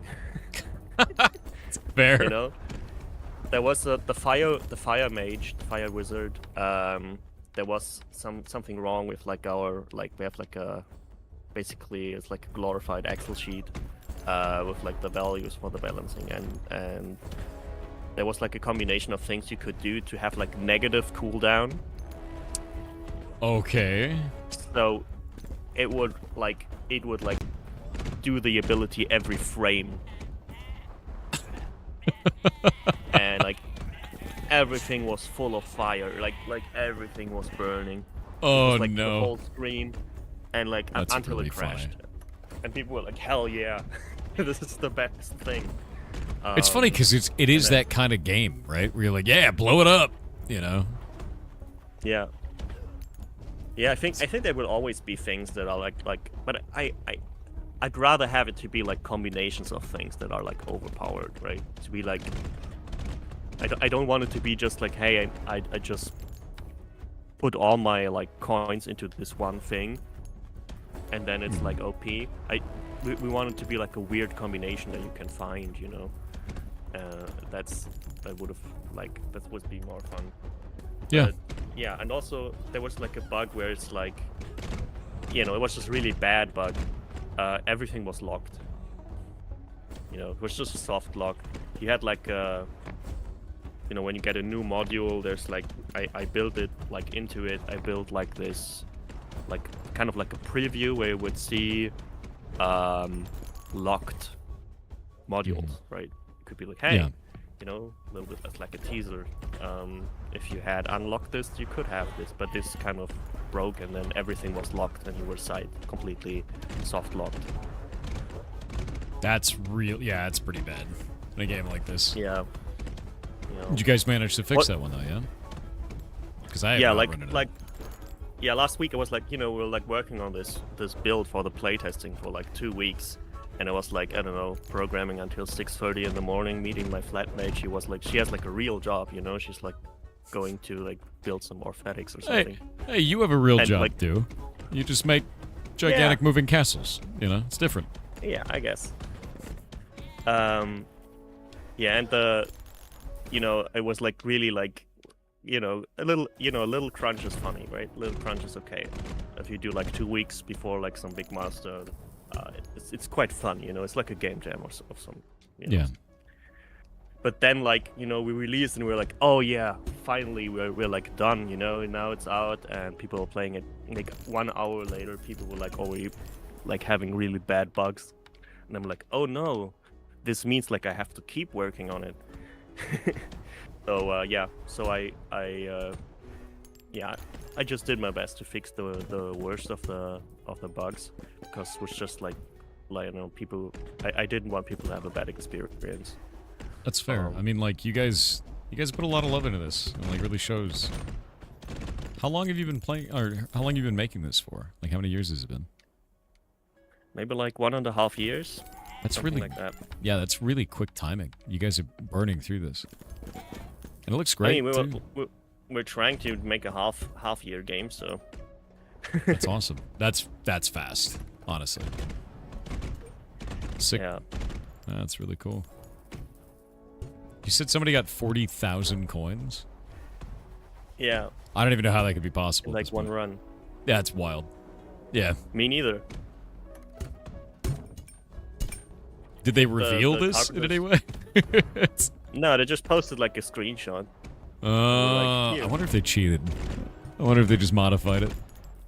Be kind of funny. I don't think Actually- I can. It's like I actually like I'm encrypting a save file. Ooh. I'm kind of interested. Do you have any plans of doing like leaderboards or anything like that? Yeah, that would be like I think a good idea, but you know how it is. Everything that has like something to do with like the internet is like suddenly very, very complex. Because they have So- Steam leaderboards for that stuff, but I don't know. You Yeah. guys want to put it on consoles and everything. That kind of complicates it. Yeah, right. So you kind of have to write like a solution that's like super modular, so you can like plug in, I don't know, whatever, like Epic Games or Nintendo or Xbox, whatever systems, and they are all different and they have different APIs. But I think it would be cool. I think the you know it's still like we're still debating about some things about like, you know, does it like if you beat the last boss, is it like over, or does it just get really hard, or do we have like an extra mode that's like infinite survival moding, you know, where Yeah. it's like you just go for Kinda like it, like Risk of from an Rain. arena or something. At that point, where you just Yeah. like, do you want to keep going? Do you want to finish the last boss and be done with it? Yeah. Yeah, and then, you know, the different biomes and different difficulties of these biomes are gonna be interesting too. Like, we want to have different enemies in all the biomes. Like, not like all different, but like some enemies that are only in some of the some terrain effects and stuff. So so that you though it changes it. Like, we just want to have like moments where you know, I don't know, it's always really cool to play with, I don't know, the cannons or something, and one of the modules doesn't make much sense, but then you go to a different biome and you're like, oh, this is what it's for. That will be cool if we manage to do that. Oh, totally just missed.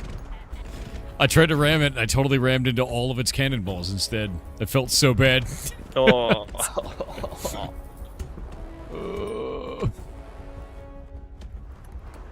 So tell me a little bit about the castle designs in this. What do you guys use for inspiration for those? Do you go look through like old, like design for stuff, or is it just totally made up on the spot? So Friedrich, my colleague, is working a lot on this. A lot of the design is driven by, you know, we need these like all the slots, right? You know, we need space for all the different modules, and then we like look at combination of actual castles, but also like, you know, it's like the how understandable is it? So the big boss, for example, with the maw that just, you know, it will just eat you. That just used to have like a hole where it would suck you into, and to like, but people wouldn't understand this, so it just made it like, hey, let's give him actual jaws, like a Homer Simpson type of mouth, so that, you know, people know when it's like biting. I love that it's a Homer Simpson kind of mouth. That's so good. Ugh. Yeah, no, it makes sense. Like, it was cool to see that thing too, and it's got like a vacuum that pulls you in as well. It's horrifying. Yeah. It's like, you know, also like, you know, just suddenly, you know, it's like we have to do some small things. I think we need to have more sound at that part, or like have, you know, just imagine if you had like controller rumble when you get sucked in. You know, it's it's little things that make it a little bit more spooky. I think that's something we can push a little bit more, and we just you know, didn't do because we were like prioritizing that everything works, to have like a proper Dark Souls boss intro kind of moment, because now it's just like, hey, boss arrives, you know, it just did this like one day before, just because we're like, hey, you know, people are not like noticing the moment when the boss is coming, but we really need them, you know, they need to have names, and they need to be like needs to be little intro to them, so that you'll actually be like, oh fuck, here he comes. No, that makes sense. Like every time I saw one of those bosses, it was terrifying for the first one. I was like, what the hell is that? The hell is that? And it was just, each of them has really unique, interesting kind of, mechanics with them. And you have to play around them differently because of that. Because they will just kill you. Like, I think that was the thing that was really interesting about this, is there's no... Like, a lot of these types of games will have, like, armor mechanics, where, like, you take reduced damage, but you guys went to opt with, you have increased HP instead. So you always feel like you're taking damage. Like, even arrows are still hitting you no matter what, which I find to be fascinating. And it does make it so enemies always feel dangerous. And I like that. I actually really do like that. Makes it a little bit more tough. Like, we really didn't want to have too many of these, like, classic, RPG arithmetics, right? Like, crit and crit chance, and armor and magic resistance. I think that's like something you don't have time to think about in this like fast gameplay. You just want to know, does this give me more damage or less damage? That's what you have time for to think about. So that's also why we just do things like, you have more life. It's not like you have some kind of shield and then it goes down and then you have the life, or like, we wanted to leave some of that out, but I think we still have, burning, and there's also like a slowing mechanic, like stat thingies, like the kind of from MOBAs, right? Like a League of Legends style of you just being affected by something, just you're burning, you're glowed, you're stunned. I think we even have feared. I don't think we're using that, but it's technically in there. But, like makes things run away, kind of a thing. Yeah, or like behave weirdly. No, I dig that though. I mean, like status effects are always really cool. I saw that there's fire attack. Is they're burning for that then? For the fire attack, or is there any kind of status with that? I think that's really interesting. Yeah. I think overall the thing that this demo left me with, or at least the playtest, was I want to play more levels, which is probably the best position you guys could be in for a player to feel at the end of it. So I think you've done that correctly. It feels really nice. It makes me want to explore the game more. And there's not more game to explore yet, so... Yeah. I mean, there's a couple of modules you can unlock, right? Yeah. No, I've got a bunch of them unlocked now. They're quite fun. I really like that. Yeah. I did another run while we were talking, so... I figured. I mean, we still want to go, like, the vehicles, like, having different castles to choose from will also also that. be, like...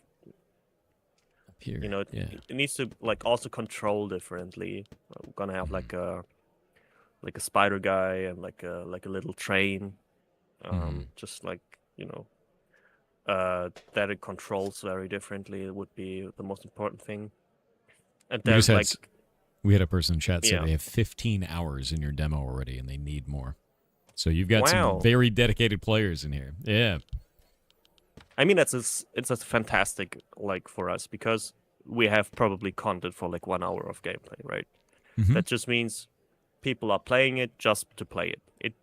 It's not like, oh man, I want to unlock everything, or like, it's just, hey, I like playing it. And that's really good for us, because it also means it takes a little pressure off us, because it's if we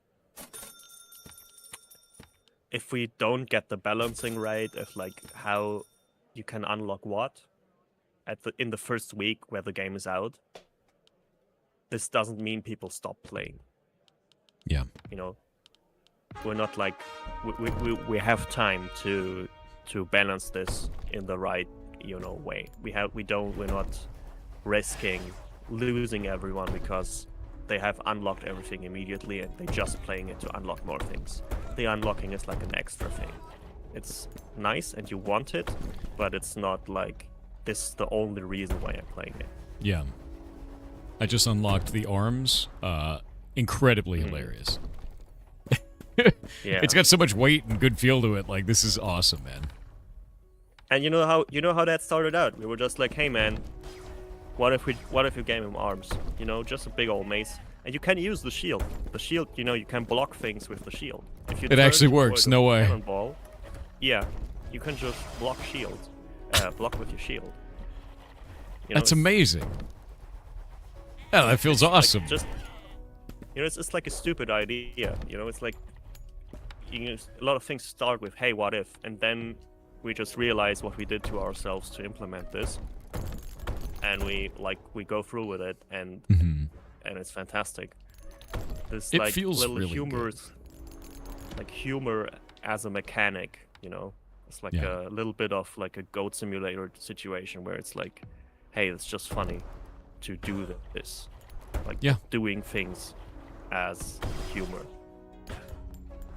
I'm really glad that you guys are building it that way, because I think games really need that, and I think it's something that kind of is sorely missing in a lot of, I guess, non-indie games, you know? I find that that's really only a thing that we see in indie a lot of the time. It still exists outside of that sometimes, but it's very few and far between, and you guys have based your entire game around it. It's a fantastic feeling, man. It's very, very fun. Thank you. I love running around as a giant castle with an arm. You know? It's just... Yeah. And I'm happy that this exists, you know? It's so fun and silly. Do you have like a immediate idea for like a module that you would want to have? Ooh. What about a grappling hook? Or I could like grab another thing and pull them into my battering ram. Hell yeah. Or grappling and then like swing around in some way. Change the physics. Yeah. I think it'd be awesome. Yeah. Yeah, I mean, I was thinking about like you know, something you can drop from your behind, right? Like a ball on a chain, and it's just a physics. There you go. Physically, like just a ball, like yeah, if swinging it had like a around. chain, so you could like wrap it around an enemy and just do damage that way somehow, or like tie them Yeah. up. Kind of like with the Yeah, ads, but it's like, right? you know, yeah, it's almost like, you know, that, I don't know, it's like this, like, you know, it has to work in every situation, which is terrible. That's always the worst part, right? Yeah. Always good at the work. Yeah, I mean, Yeah, something like that'd be really cool. Or maybe, I don't even know, because like you've got a battering ram for the front, you've got mines for the back, right? It'd have to be. I saw that there was like a pushing mechanic for like a force mage, which is kind of interesting. Do you have any frost style effects? Or chain lightning? yeah, sure. Yeah, we have like there's a lightning mage, but I don't think it does like chaining.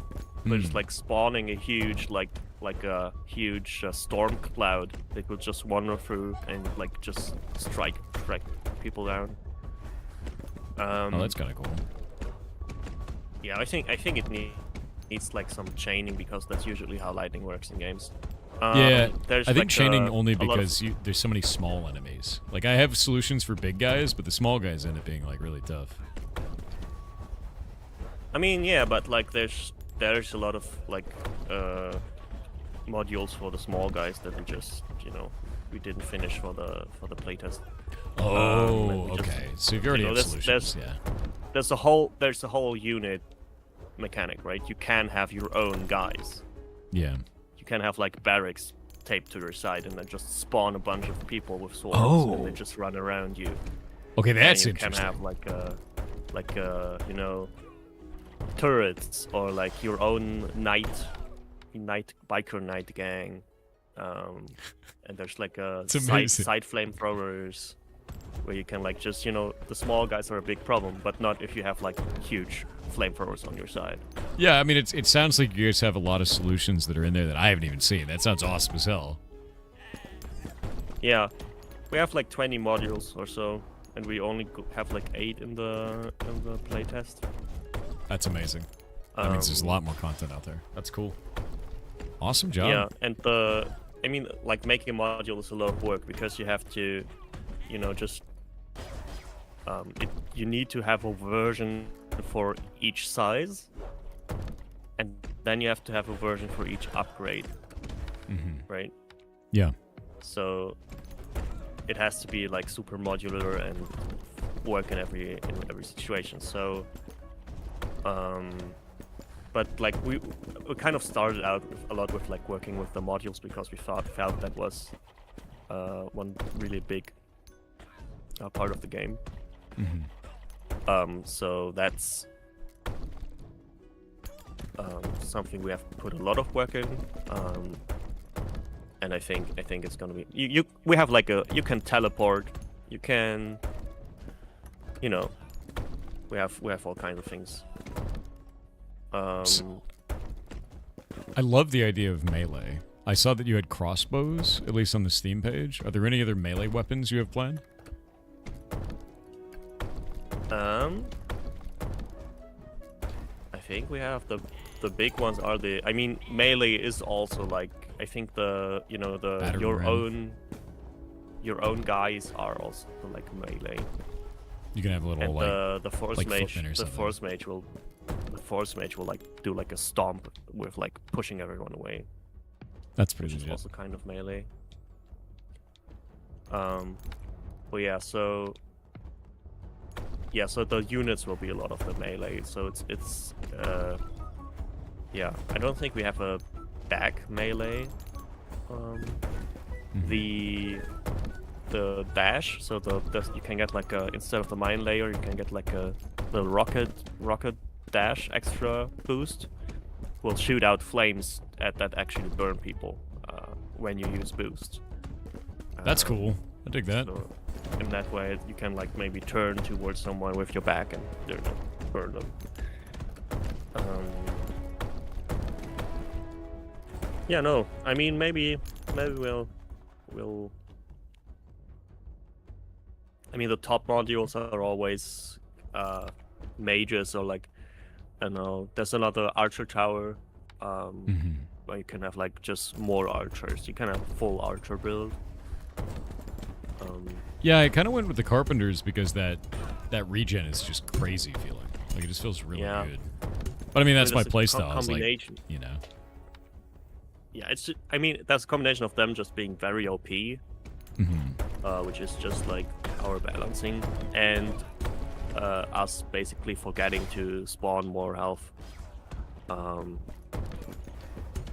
There should be spawning more health over time, and like not like lying around, but like on like neutral castles. Right? That's like, a great idea.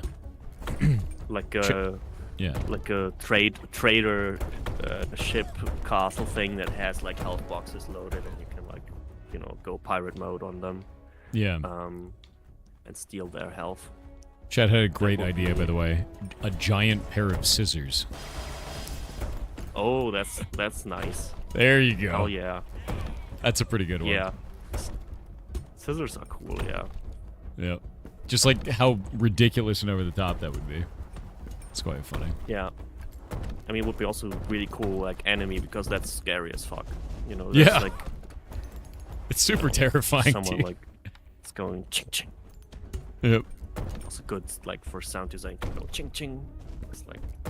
And you can use its like ult, and it like dashes you forward or something. Super scary. Yeah.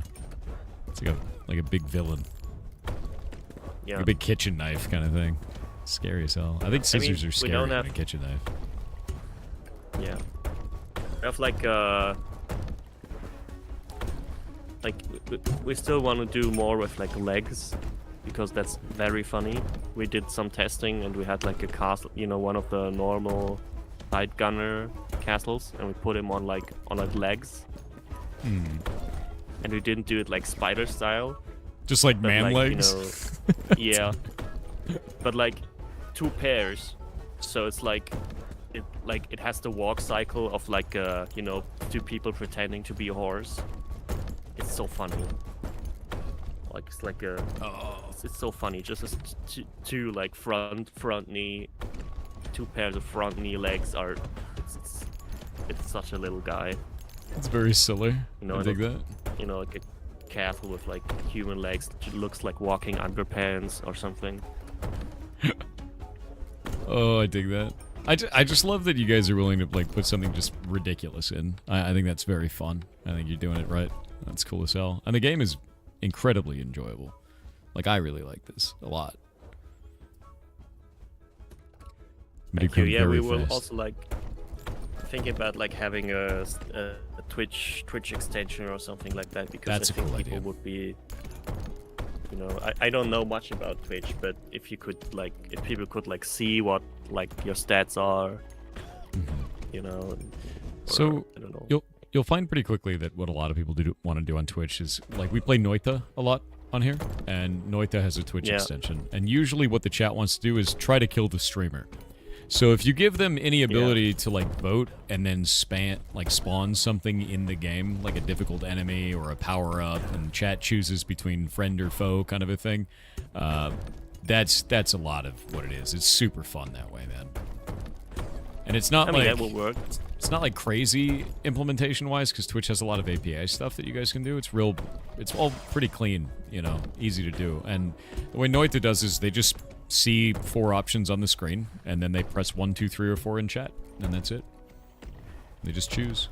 Cool. I need to check that. Yeah, it's quite fun. I know the guy.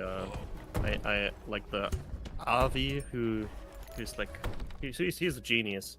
Avi worked on Noita, and he made Baba Is You. Yep, he's awesome. He streams. And yeah, and back in 2018, I was sitting like on the same table as him at like Nordic Game Jam, and we were like, yeah, that guy making the little pixel art game, you know, just RV, just little Finnish guy. It's funny. And like I don't know, a month later or so, Baba Is You comes out, and I'm like, oh shit, that's what he was working on. Holy shit, this is like the most genius thing I've ever seen. Bob Is You is phenomenal. We have ads again, unfortunately, so I gotta wait for about a minute and a half. One moment. Sorry about that. Yeah.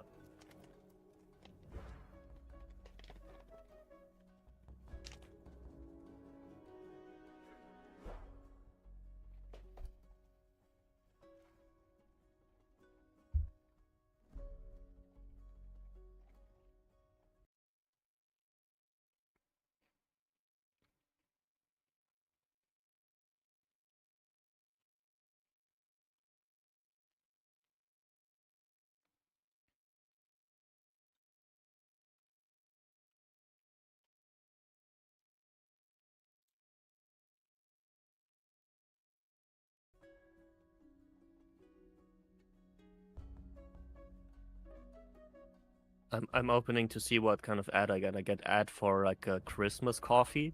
It's like a special coffee. It's Christmas themed. That's hilarious. Yeah, there's always really weird ads. Yeah. I don't know what's going on with Twitch this month. It seems like people are getting less ads and weirder ads. Like, way weirder. I don't really know why. Oh, it is weird. Like, Action Dan there is getting ads for Qatar Airlines. Like, why? it's just so strange. Yeah.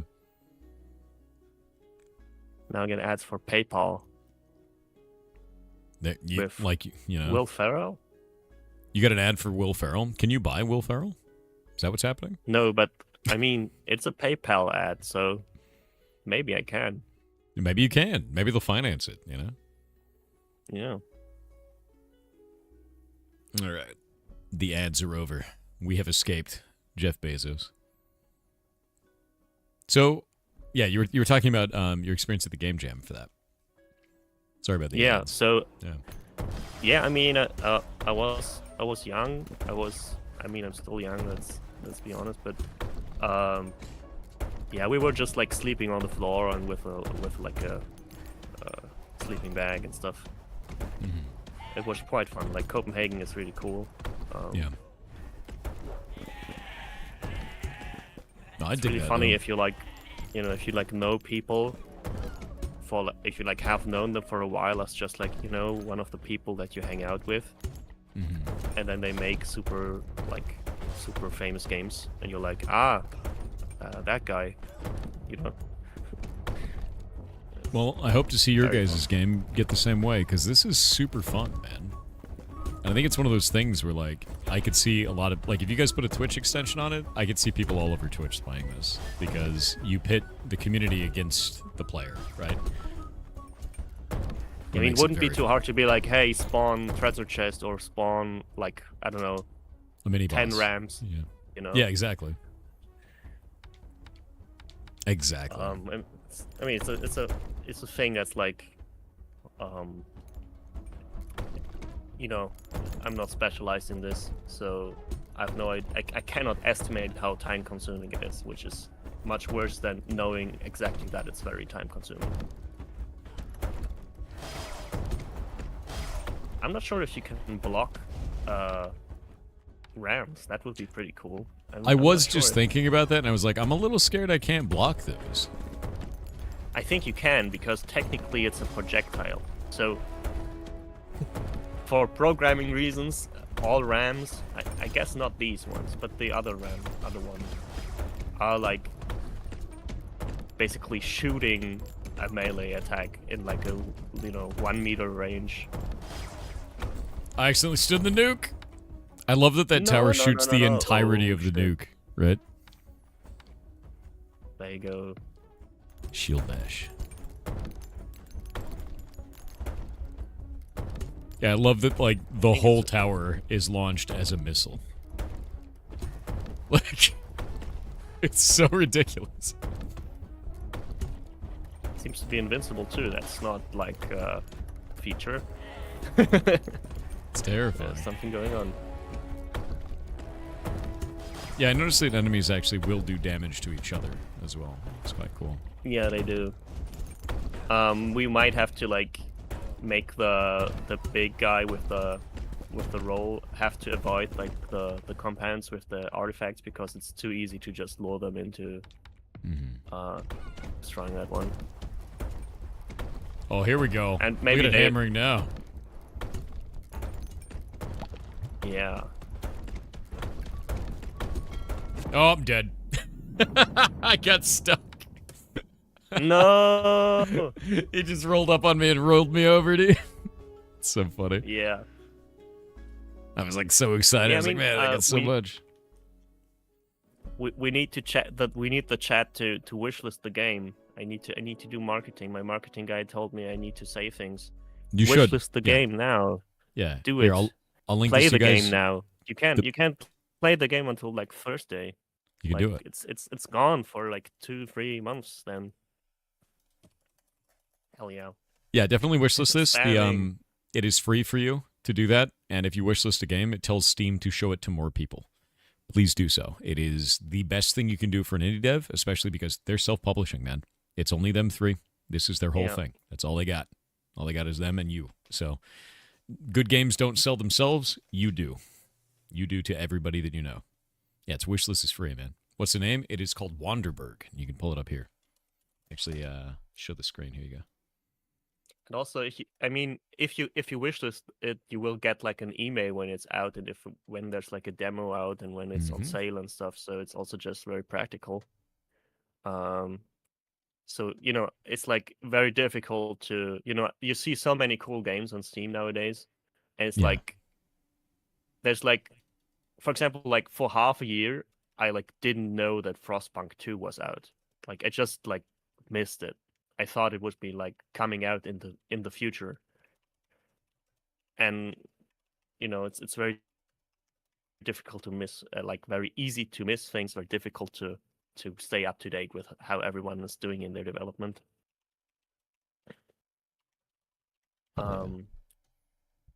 What like okay, little market research. What does chat think this costs? If this would be finished, because that's so difficult. Terrible to like selling games is its own job for a reason, and like I'm someone who makes games. I'm not good at it. I think you are making something very cool though. And you will always find, no matter what, your community is going to be better than you at your cool game. Always. They better About 15 be. to 20 is what they're saying. They're saying about $15 to $20. 15, 20 is the most common in there. Yeah, I mean it checks out. Not sure if we'll see. But we're not gonna make it 30 euros. You know, it's not like a probably can be everything from 10 to 20.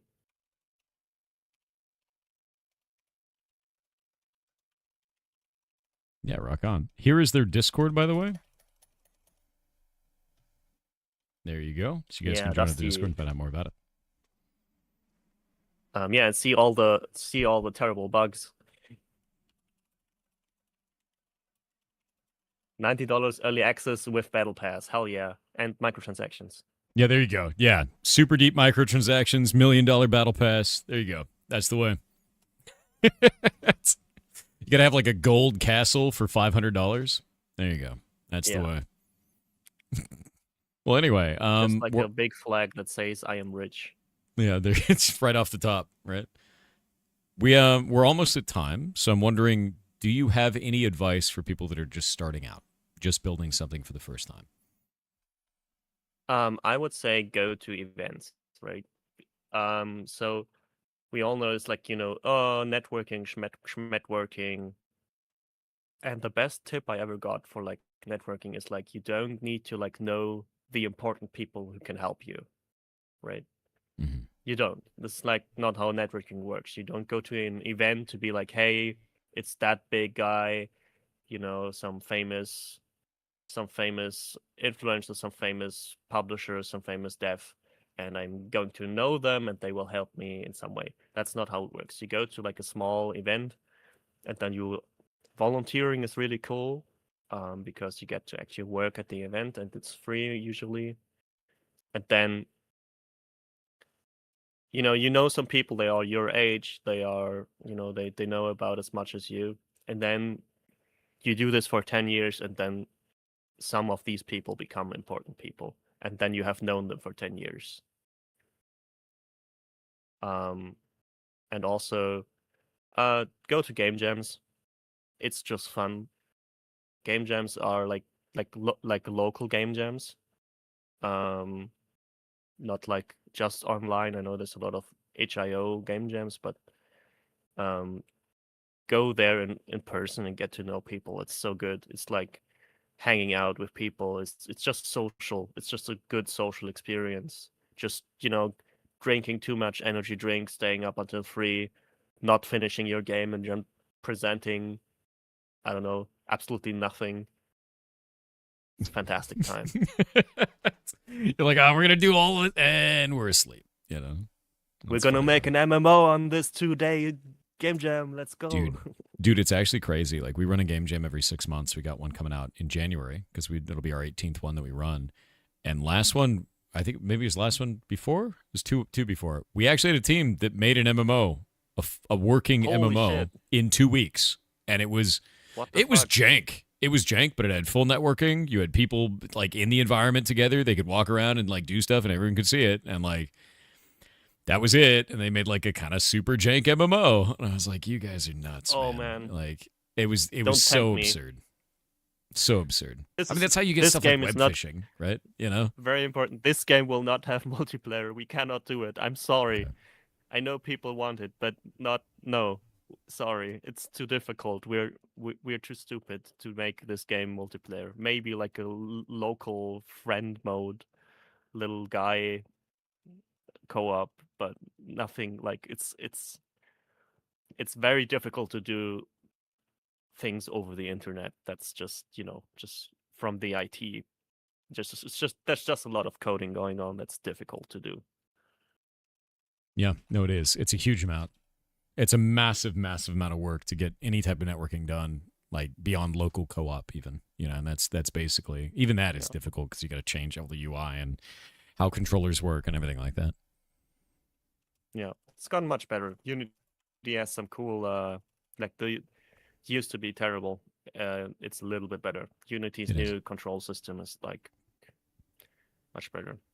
Yeah, I think the greatest boon that I've seen for couch co-op or local co-op for developers now is Steam, because Steam has that remote play together where you just check a box and now two people across the world can act like they're sitting on a couch together. It's phenomenal. Like that's insane. You don't even have to do anything networking wise in the game. You just turn it on, you're good to go. As long as you can have two controllers in the same game. Blew me away. Really? Oh, that's okay. I'm not up to date on Oh, like the technology. yeah. So it's called Remote Play Together. It'll be up on your Steam page, on your partner page for Steam for the actual game itself. You just check the box, and then if you have local co-op in your game, Steam handles everything else. That's it. You just have to be able to have controller 1, controller 2, and you don't do anything else. And you can have a player in United States hosting and a player in Australia playing as player 2, and you did nothing. You just allowed two controllers to work on the game. No networking. Oh, nothing. I know how that Yeah. works. That's so easy. It's crazy. It's just because like, yeah. Steam will always put like for their like Steam controller and Steam Deck things, it will always put like a layer of like it basically always uses controllers via Steam. So it can just like send all the like raw input over the internet to someone else. It just like pretends to be a second controller. That's so easy. That's It's so super smart. good. Yeah, it's super good. And like I played another game that had it with a buddy of mine in Australia. It was Wizard of Legend, which is like a pretty fast-paced game. And our ping was perfect. We didn't have any problems. Like even when they were hosting, it didn't matter, and it was great. Yeah, it's like super. It's very clever. It's very positive, and like as an indie dev, it's very little work for you. And like Steam just gives it to you. It's literally a checkbox. Like it's wild. Yeah, no implementation. Yeah, on, I mean, on your side. It's great. Your code, you need to have like, so the more physics you have, the less accurate this will be, because it will like simulate like Oh, yeah. on your machine and on the other person's machine. So you need like you would technically need like a, you know, how is it called? You have a host. I mean, Predictable. I think No, maybe but if like, it's I think it will with simulate Gibbs, it on both ones. it might simulate on both. I don't know how the physics stuff. Like if you have physics-based attacks, it might get kind of weird. That makes sense. But if it's like Gibbs, then they don't affect gameplay. It's sort of whatever. I'd be interested to see like how true that would be in practice, because I don't know if it's like, I don't know if it's simulated on one person's PC and then like displayed on the other. I don't know how they do it. I'll have to go look at that. Now I have questions that I want answers to. yeah, me too. Yeah, I think because I thought it was just a Because video that's- stream. yeah. Yeah, people in chat are saying it's just a video stream, so there's no dual simulation. Yeah, that's what I thought as well. Hell yeah. I mean, it Yeah, will 'cause I- like probably bigger lag, but you know, with games like that, it's not that Oh, yeah. terrible. No, it was super clean, like even halfway around the world. So like, yeah, rocking. Oh yeah. Well, anyway, it's been lovely talking to you, and I think your game is awesome. So I hope you guys succeed. Is there anything else you want to say before you go? Wishlist the game. Yeah, somebody asked about going mobile console. Like not like of course we're thinking about it, but not for the early access. So probably we're thinking about it. Like maybe we can port some things to the like to release at the same time with the full release, or later, or you know, it's like always difficult because you have to go through like certification by all these companies, and they always it's like a month long back and forth. So no idea, but we're looking into it. I mean, it makes sense, and that's also why we have like so controller support, because this would be a very good Switch 2 game. If we can get it to work, we want to do it.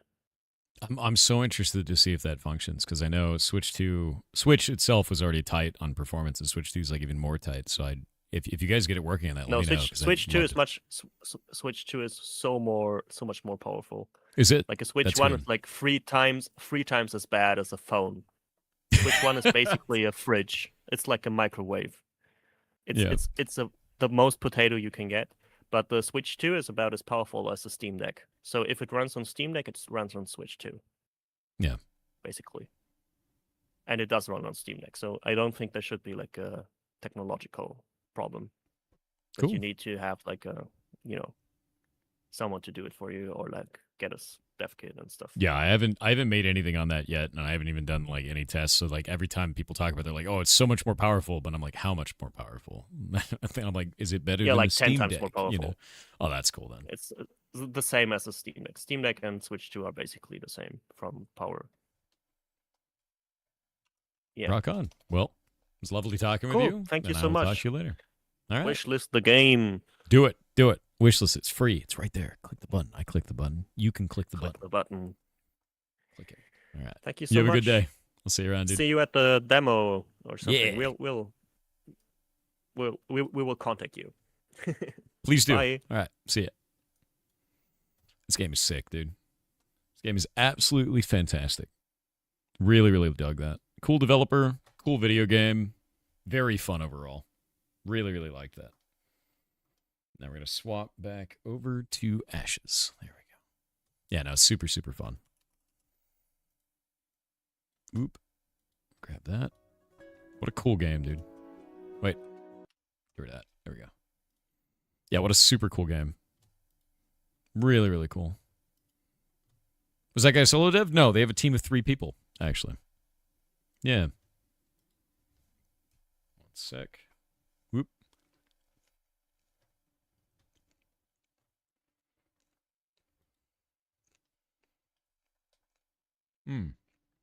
Also, I'm reworking the Discord for Ashes of Creation.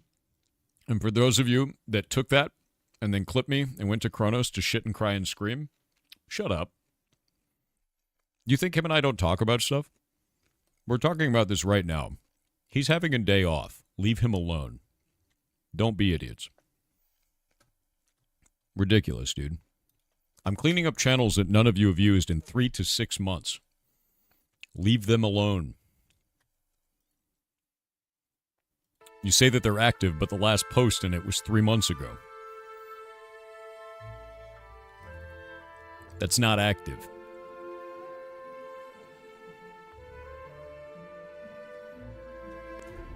Yeah.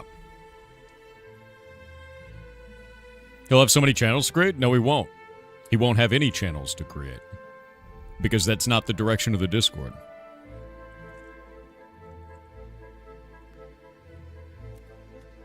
The direction of the Discord is to be a communal place for talking about the video game, not a bunch of tiny silos with your name on them. If you want that, go make your own Discord. That's the point.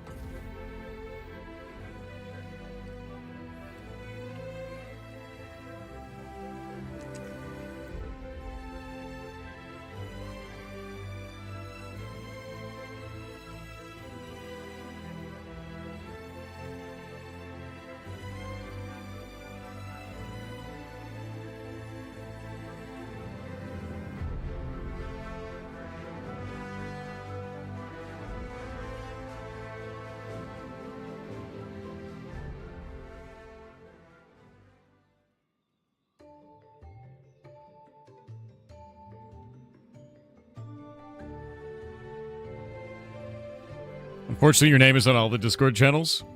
You drew it with a crayon. I mean, you are Phil Witz, so it makes sense.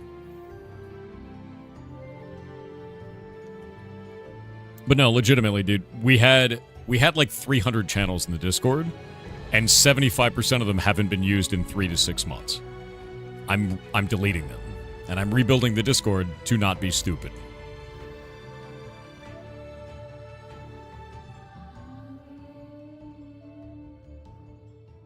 And the first thing that I did was I did this.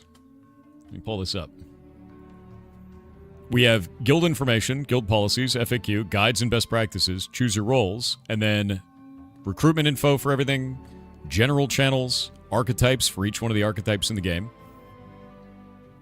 and then all of the professions in the game, and then industry channels, which is the MOI, and then Greg's, which was the setup thing for industry, Ministry of Peace for stuff, the Armada for stuff, which I need to go through this and find out if that's even active. Peace tickets, truth tickets, development of shenanigans, which is background stuff, and then events running. Most of these you won't even see, nor do you need to. A lot of the stuff that I deleted literally hadn't been used in half a year. It's not necessary. It's not a thing that the guild would be supporting, and if you need that, make your own Discord. Make your own Discord. We don't need to be managing that inside of our Discord. You can do it yourself.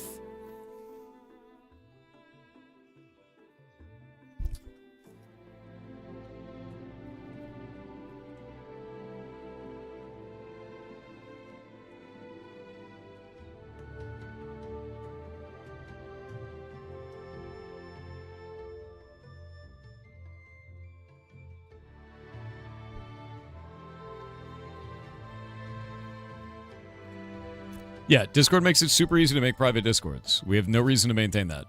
Especially when it hadn't been used in half a year to a year.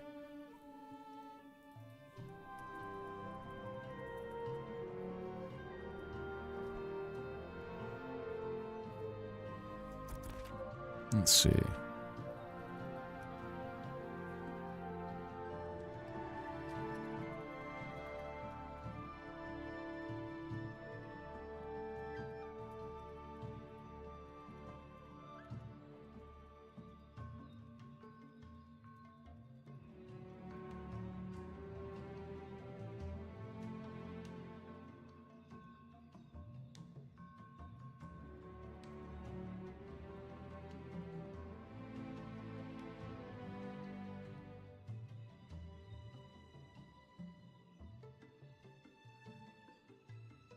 There we go. We are at 21%. If we got a group up, let me know.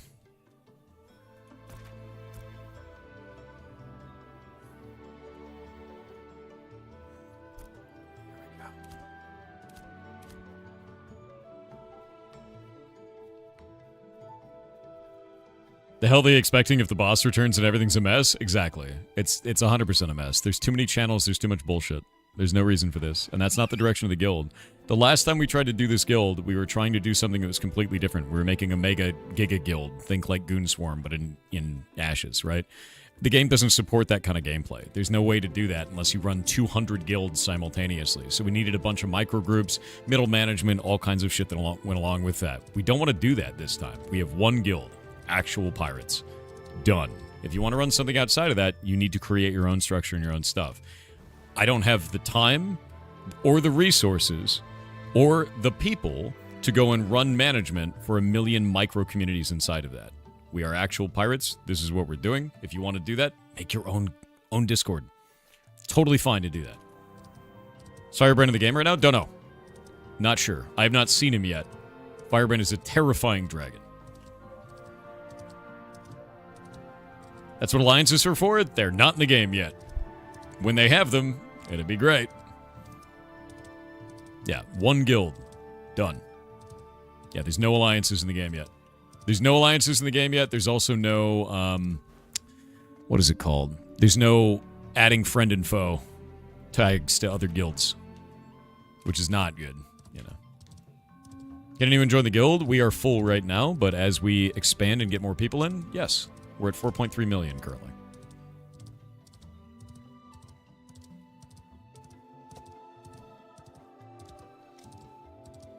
Diplomacy exists, yeah.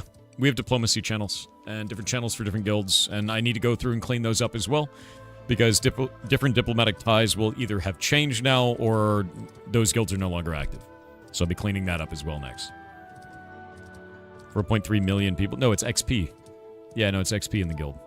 So the amount of experience we have is 4.3 million. We have 80 members of the guild. 80.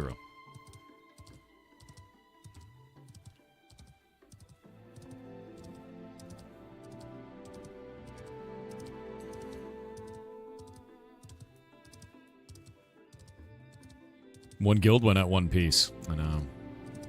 One Piece is not real, chat. We did reach 30% for the settlement? No, we're at 21%. What do you mean? Oh, you said did we? No, we're at 21% right now. Doing it though, because we were at 2% yesterday. Holy shit! Thank you for that.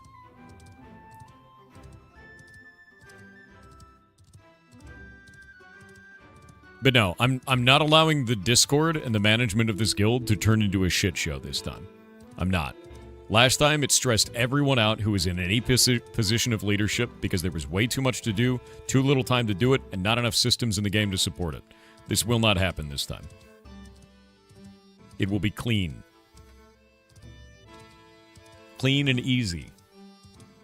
That's how it's going to go. No micro bullshit, no tons of channels, no weird silos and pockets and shit everywhere. Not dealing with this. Yep. Not stinky, no. I heard the Federation loves the Discord the way it is. Apparently Federation's under new management. They reached out to us and they've been very kind, so maybe they're alright, dude.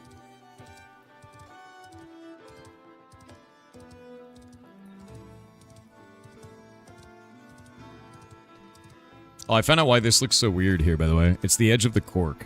Like, the node goes to this location here. So this spot looks weird because it's the edge where, like, the walls build up around the town. Maybe it's a Federation trap? Maybe?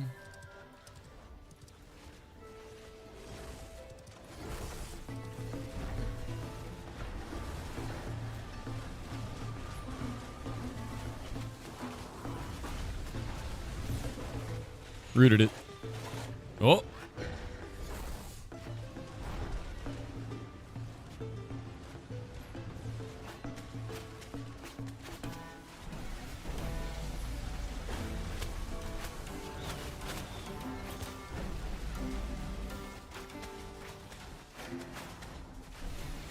You.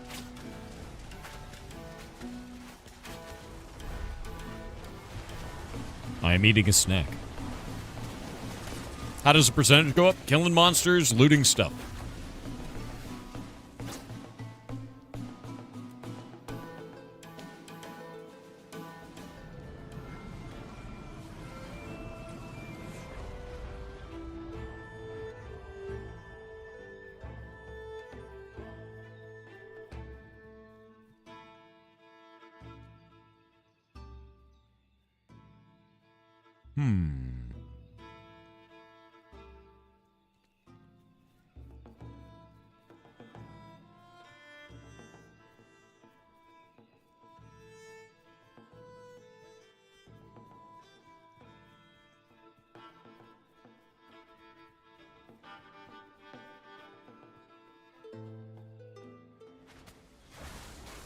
The hell am I looking at?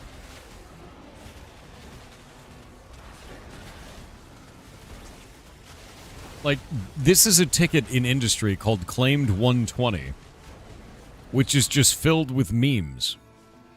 Going back to 2024, just image macro memes. Why do we have that channel? No one's even talking to each other in it. They're just spamming random images. And they didn't do it for 6 months. And then suddenly start, like, it literally was April, and then you suddenly put it in at 8:04 a.m. today with a hold the line gif. I'm going to delete these.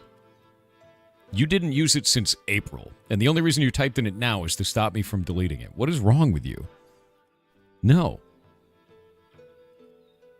I'm going to look at the I'm going to look at the history for each of these channels and be like, you didn't use it in 6 months? It's gone. Actually ridiculous. You can't necro a thread to keep it alive. Let's remove his access. I'm the Discord owner. Nope.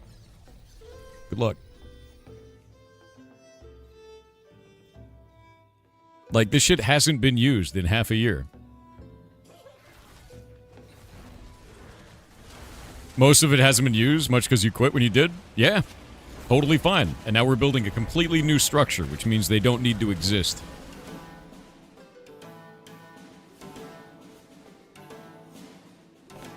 Ugh.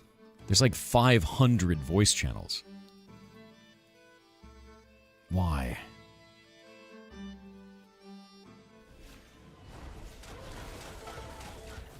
Ugh. Ugh. Get an AOC by host? Yeah, I'll be setting it up eventually.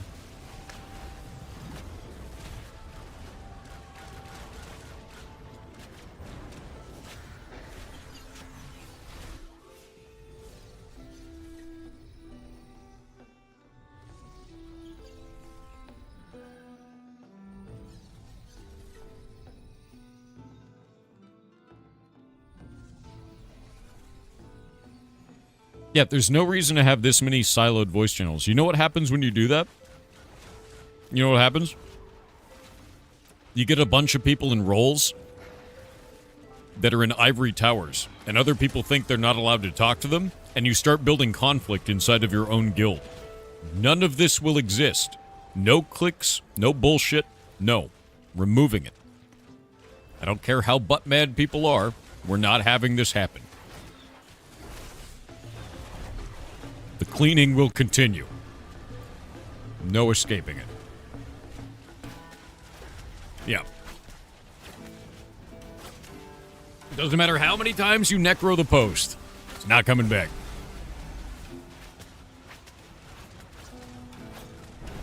It is a purge. And I am happy to purge it.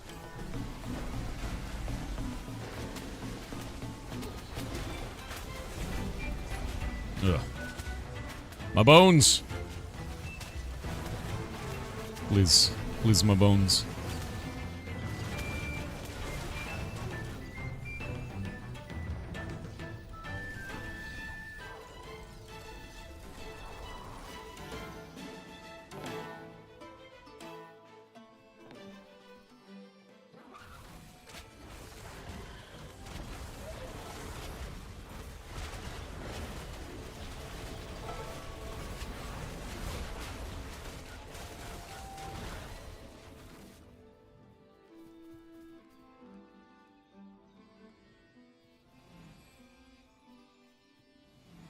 Is that a toad?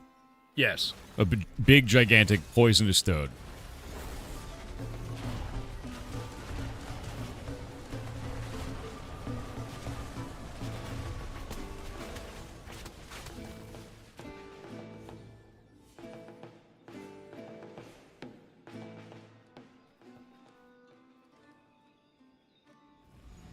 Like, I'll give you an example. Most of the guild just sits in Ministry of Industry voice chat. Not everyone has access to that. They just sit in there. That's not good for the guild. There should be a group location where people can go hang out. It's just... nah. How do you get to have people in the guild mingle with each other if they can't even talk to each other? Because they have all these separate channels to do shit. And they're not operational channels. They're just like, show me your pets, right? Level is the node now. Same level. We are at 21%. We need more people out here. See, the best way to level is still Giga Grind parties? It's not. What we're doing is we're actually leveling this up, the node. We're taking Brine Barrel. And by doing that, all we have to do is we have to take this land and then also harvest all of these plants. Every plant that we harvest gives 28 experience to the node. Every one of the enemies that we kill gives like 55 experience to the node. You guys should come get the plants too. Just grinding monsters is not going to do it. You enjoying AOC? Yes.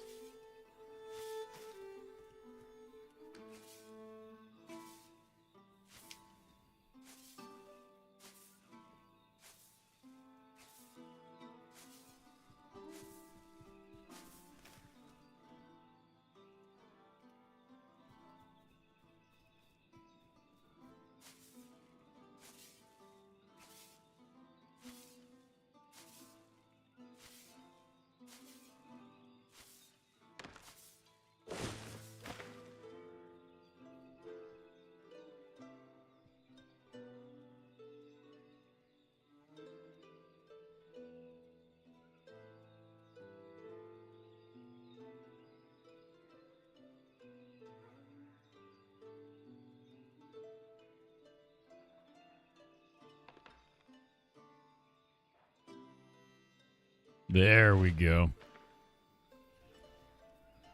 Highest quality RuneScape level content. Yeah, we got to get all these trees taken down because each of these is 28 experience to the settlement, and then each of the monster kills is only 55 to the settlement. It's not worth it to kill those frogs, really. I guess the Venom Swallow one is. The other one's not so much. I'm going to head over there and help him out. We'll see how much the Venom Swallow does, because the Venom Swallow is a 2-star elite. Oh, Jesus Christ. My bones!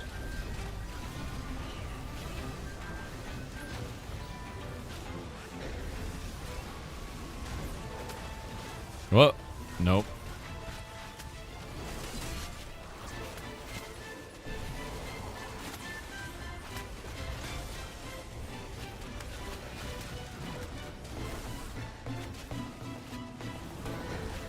Venom Swallow is what you're harvesting due to the quick spawn.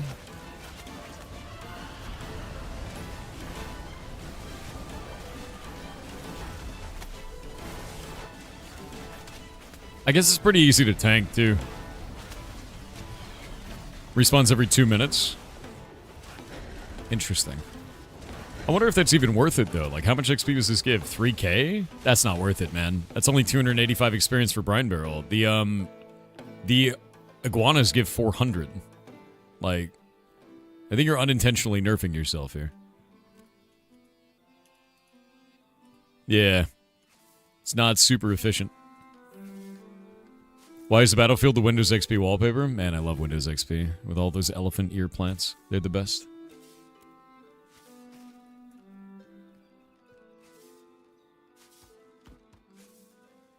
Yeah, I think you guys are unintentionally nerfing yourselves right now. Legitimately.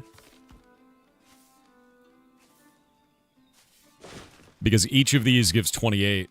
If you got 8 people just picking every one of these plants, you're getting more XP overall.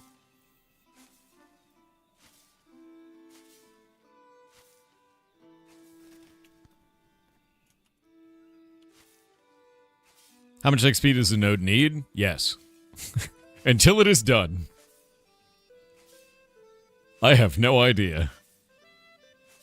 I'm gonna guess like 4 million. Just about. That's my guess. Conservatively. So if they're like every 2 minutes we get 300, I'm like, no. The iguanas give 400 on kill, and picking a single one of these plants is 28. So it's like, spread out and take everything in this field, is the idea. If we do this whole field here, it's about 0.5% from what we've seen in the past. But killing that one monster over and over again is not, it's not worth it.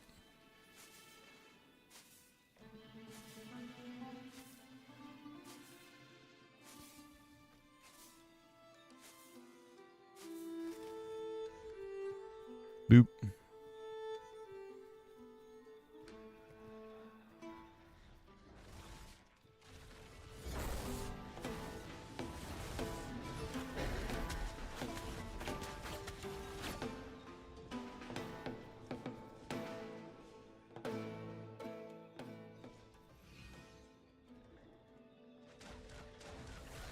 There we go.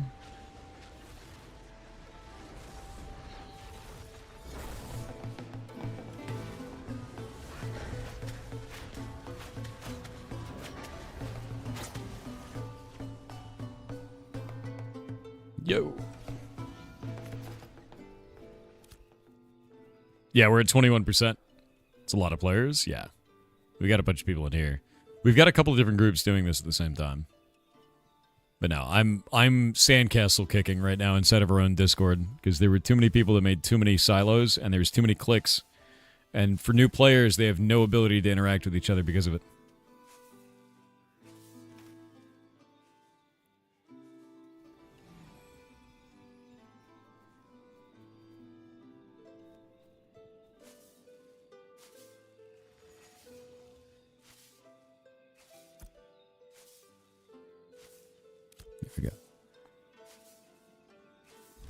Staying on the island now? Yeah, this is where we wanted to go, man.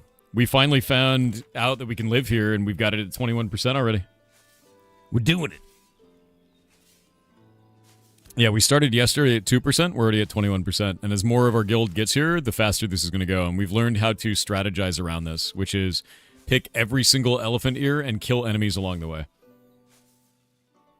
What percentage is the neighbors at? Let me look. Stop it.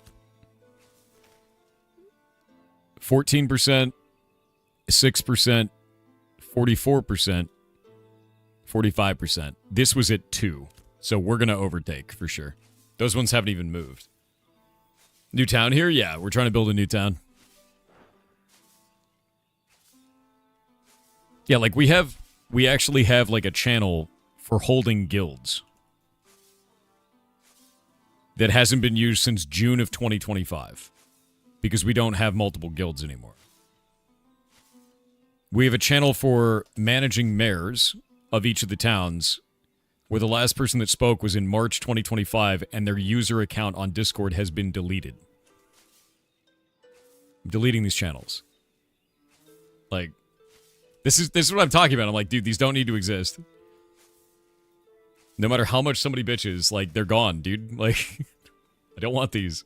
There's no reason for this. There's no benefit in keeping this.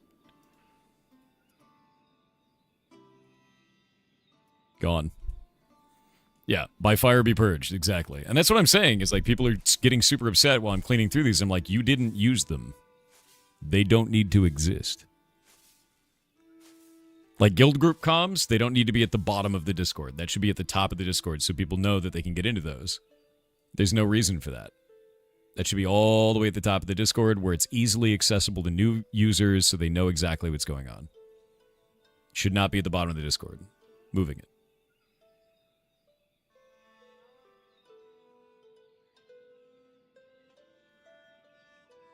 Move it right there above archetypes. Done. Easy. Who created these channels? A lot of them were requested by individuals, and Cronus ended up building those. They got requested by people, and then Cronus built them because he thought it'd be a good idea for culture building. The problem is overall, there were too many of them, so it created silos where people thought that their shit didn't stink because they were sitting in an ivory tower, and other people thought that they were inaccessible, so there started becoming power struggles within the guild. That's not acceptable. We're not doing that again. We also don't have multiple guilds this time. One guild. Singular. I am the guild leader. No problems. Yeah. Brian Barrel is going to be leveled 3 times to hit village, and hopefully to prevent its vassalation. If it becomes a vassal, we'll just blow up the other city that makes it into a vassal. We'll have a peasant uprising. How many members per guild? Back then it was 50. We already have this one up to 80. We'll get it to 250 eventually. Yeah. Exactly. Yeah, Sassy. It was such a problem, dude, and I'm not dealing with it this time. Nobody wants to deal with it. It's 250 the max? Yes, it is. And you don't need to be in the guild to contribute to this island at all. You don't. You do not.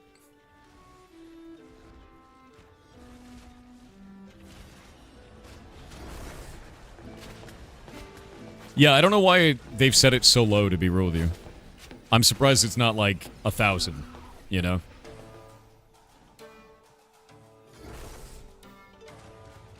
What was the EVE limit out of interest? You had to train skills for it, but I think it went up to 3K? Something stupid.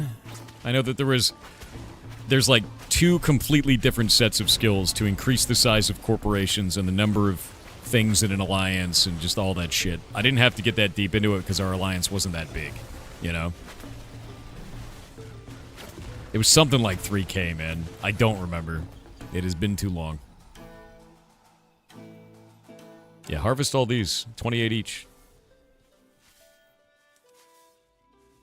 This game is terrible. If you don't enjoy it, you don't enjoy it. That's fine, right? This is something that I enjoy. Like, I like large-scale stuff that we're doing like this, and it's super fun.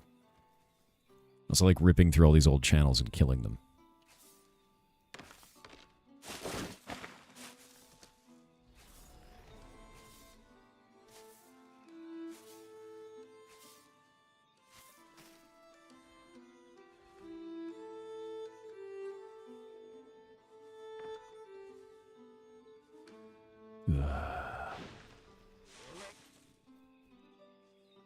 One moment. Eating a snack. Is elephant ear only available on this island? It's kind of all over the place in this zone, but it's in great abundance here. Your lost is what you do at level 10. Go out to this zone up here, make your way all the way to Brine Barrel Island, and start doing shit. Become a pirate. This is the way.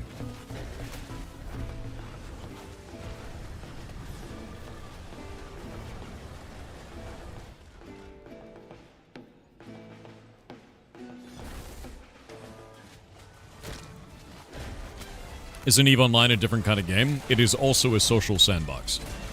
They are similar in that respect.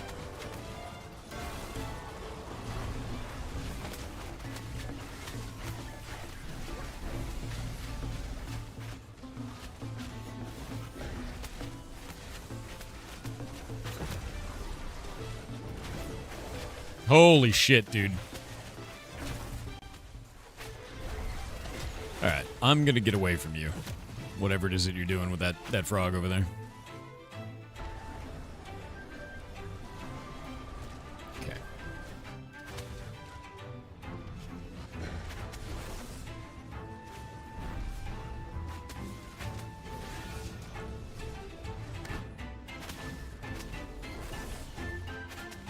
Oh, Mondheiler's dead. Tank down.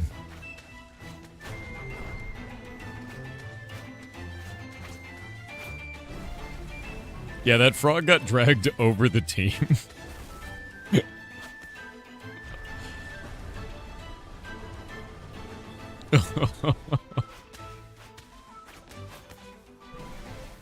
You're gonna buy the game in the future? Not sure if you want to put in the grind now? Fair. I mean, it is early access, so, like, shit's busted now, and your character's gonna get deleted as well. What? What is going on here?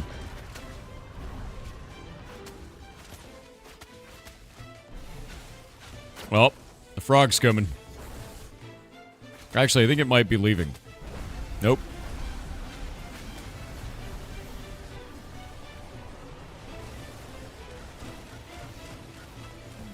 Rooted it. Do not the frog. Everyone stack up on me. Let Mod Eiler run a circle around us, please. There you go. We stay in the middle and Mon stays away from us, no one dies. Yeah. Good job.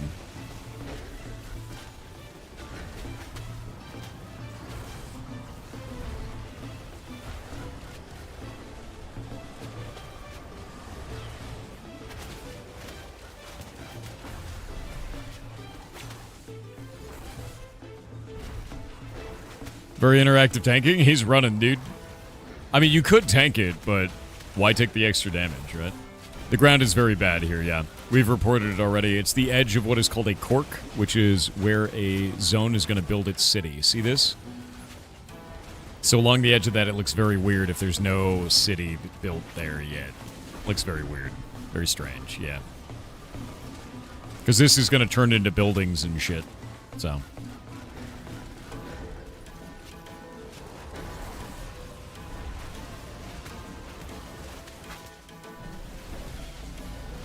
Nope. Spread out. Tank lost it. There we go. Yeah, tank lost aggro. Back into the plants. Back into the plants. You have to go to Harbor Island? Did you lose your gear? Is it all busted up? Over half of armor broken. Okay, yeah, it's time to go then. That's fair. Dinte, your stuff is over here.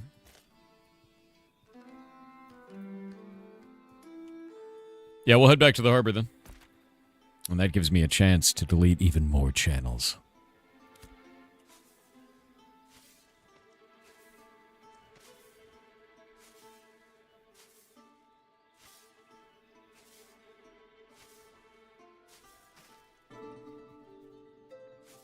Even more.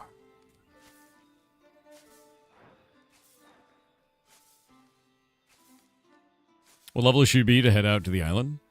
Level 10 or above. Work with people in the guild to get out there, too. You can talk to people in the Discord about it. I love the not sinister exactly voice you use for that. It's gonna be wonderful. All we have to do is delete more channels. Yeah. Needs to happen, dude. This is shit that nobody has used in half a year, and it doesn't support our current guild structure at all. We have to get rid of it. You can wing it and go by yourself? I mean, yeah, you could. Scary. We're going to head out, though. Because he needs to get his gear repaired. And I've got a million plants anyway.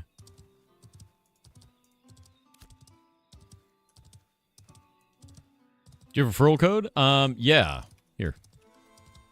That is in chat there, and I've now pinned it as the pinned comment. There you go, bud. This game over with a group of 9s? Scary. I mean, I guess at 9 you can't really fight anything. You could loot plants. Find an area to, like, farm plants and, like, level that way. So happy I like this game. I've loved this game for years, man. Like, we've played since none of these islands even existed. Since it was just Riverlands. Yeah, I really enjoy it. Yeah, literally since it was just Riverlands, and then most of Riverlands was really scuffed, and there were, like, no quests in the game and shit. And the game would crash all the time, and, like, none of the node systems worked. None of it. I remember when nodes used to level up, Steven had to go in there and manually apply the node because it wouldn't automatically upgrade. So he would just show up and he'd be like, the town is there now. Bye, everyone. It's like whenever Steven woke up, we got a town at one of the nodes. It was so funny, dude. It's like, oh, we'll get the node. He hasn't woken up yet.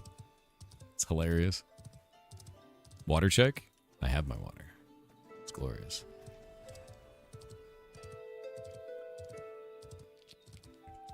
What do you enjoy about it? What makes it so unique? The node system, or the settlement system as it's called now. It used to be called nodes. But the idea is that as you take this settlement, everybody's collective effort in that location builds a city. The end intention, the vision for it, is that it will change the look of the city based on the races involved with the experience gained. So if you have a bunch of dwarves, and they're all here doing dwarven stuff, the city will look dwarven. But it will mix and match geometry based on the different races that are involved. And then from there, the mayor is elected differently for each location. So if we look at this one, it's scientific. Scientific nodes, the mayor is elected based on voting. So everyone does a democratic vote. A martial node, you have trial by combat. Everyone fights in an arena. Whoever lives is the new mayor.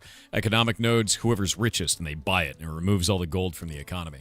It's very, very cool. Like, a lot of different systems for a lot of different styles of play at the same time. And I very much enjoy it. And I think it evolves on, like, EVE Online's sovereignty system in a way that is very positive. Have you tried the Engine Fault playtest? Not only did I try the Engine Fault playtest, we had the devs on the other day. And we did a whole interview with them. They actually sponsored in December, man. They're freaking awesome. It's really, really cool. That game rocks.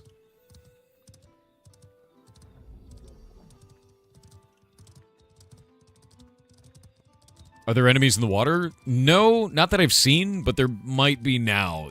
Wasn't on previous phases. I'll have to investigate. Yeah. Yeah, we're on a beach right now. Trying to avoid these frogs.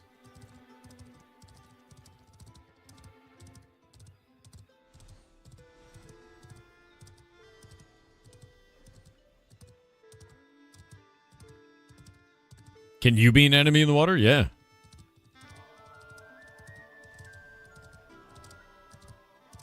Water monsters are lacking. There's a lot of underground or underwater interactives, though. You can go down there and mine coral and shit. It's kind of neat. Also, there's like little things that give you like breath back, so. People are starting to even out with classes. There's still a lot of summoners because they're kind of the new hotness, but we need clerics, we need bards. It's important. Like, our party doesn't even have a cleric, so if you die, you're dead. You know?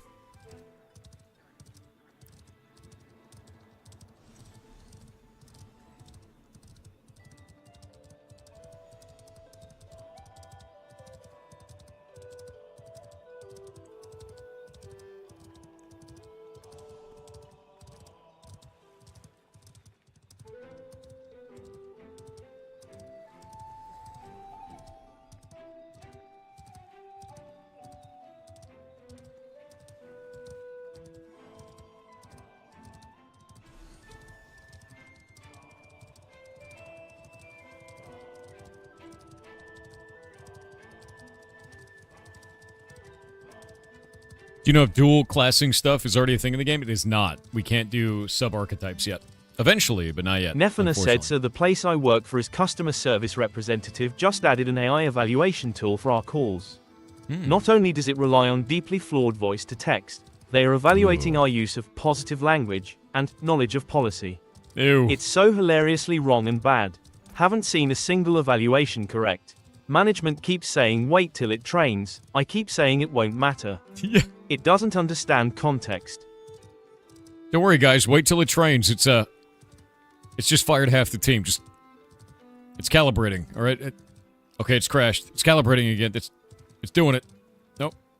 Customer enjoyment is down 700%, up 5,000%. It's training. Don't worry about it. Yeah, exactly. It's going to be like that all the time, dude. You're right. Never replace human beings with LLMs in situations of context with social issues. Doesn't work. Lawsuits are great trading data. True. Someone say trains.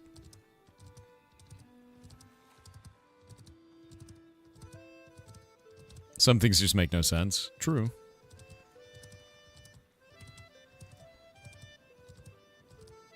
You just can't believe how bad the graphics are? Are we playing the same game?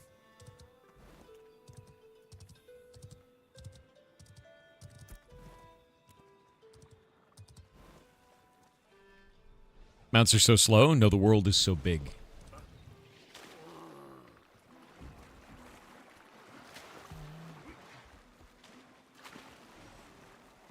Yeah, man, like... I don't think we're playing the same game, to be honest with you. If you think the graphics are super bad. I know the water rippling is awful. Dude, get off your mount. Get off your mount. You won't be able to jump up this. Fine. Why are you like this? You could literally be any other way. Absolute insane behavior, dude. Wild. He showed me, I guess. That's true.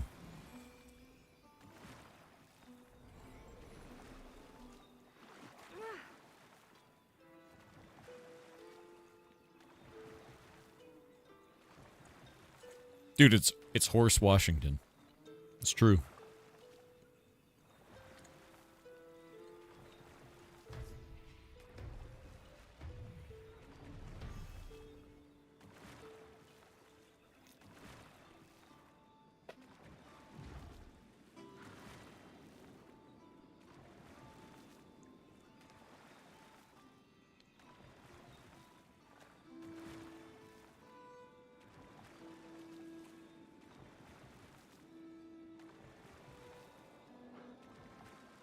Oh yeah, the water looks way better in the ocean. The problem is they just have too much jelly water, you know? It'll get fixed eventually. Nefana said, please Thor, stop saying you are rooting the lizard. The Australians are getting the wrong idea about you. Or is it the right idea? Still waiting for you to eat avocado. What does that mean? Australians, what does that mean?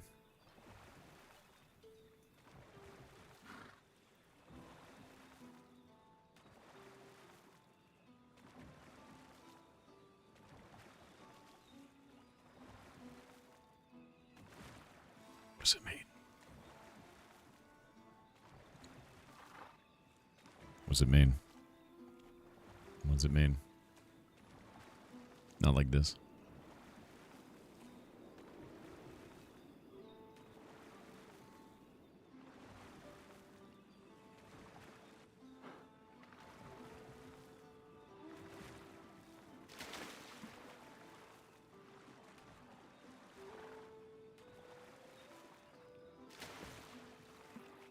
Setting up the voice comms channel section.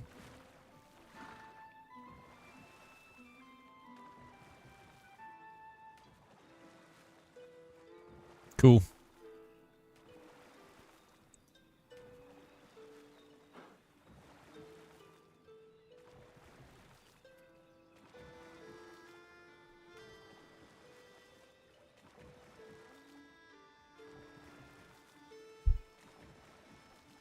May I see the context of rooting for your sports team? I think they're thinking, oh, yeah, that's different.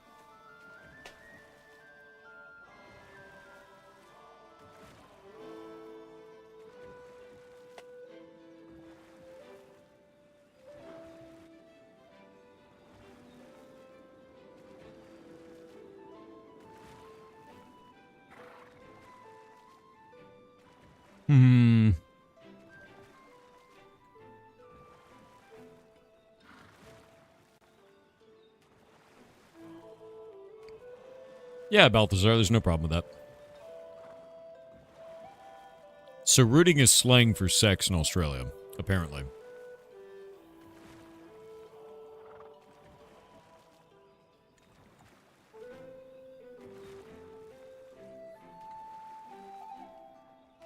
What does a rootkit mean in Australia? What do you call that?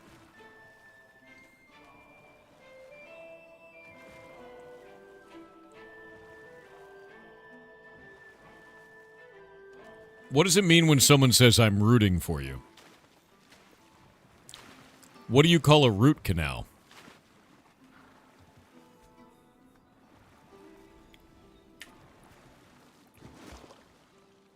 It's getting weird. I need to know. These are questions I have to have the answers to. And Australians have those answers. It's not my fault.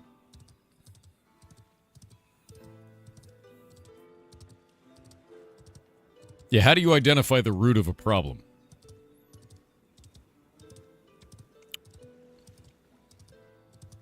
What about the TV show Roots? What'd you guys call that? How do you get the square root of something?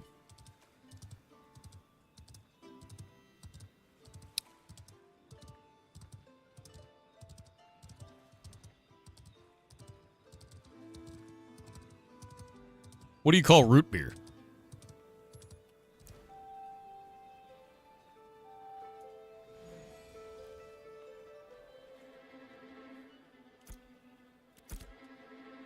I'm just asking questions.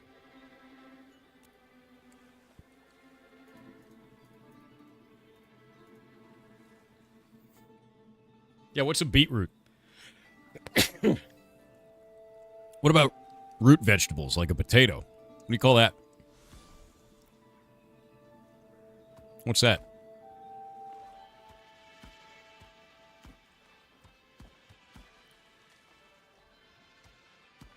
Why is chat so upset?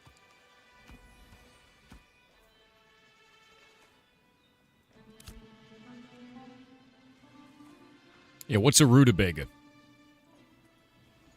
It's a good one.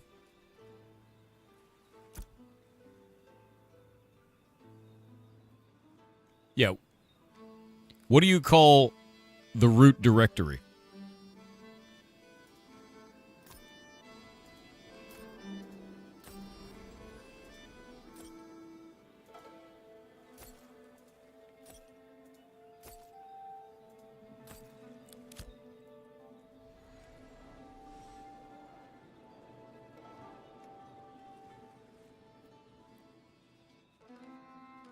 Does that change the name of Groot?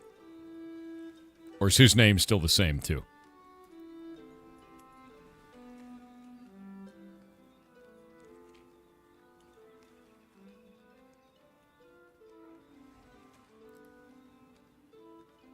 It's changed a lot of language very quickly, I think. Stop it? No, I won't.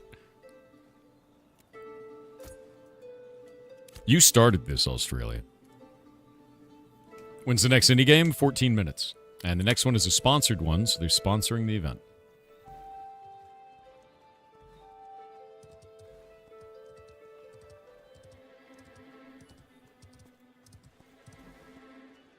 You're not Australian? You are now. That's how it works. Yeah. Does Ashes count as an indie game? I guess technically, yeah. Because it's bankrolled by Steven and has no investors. So, like, it is independent. It's technically an indie game.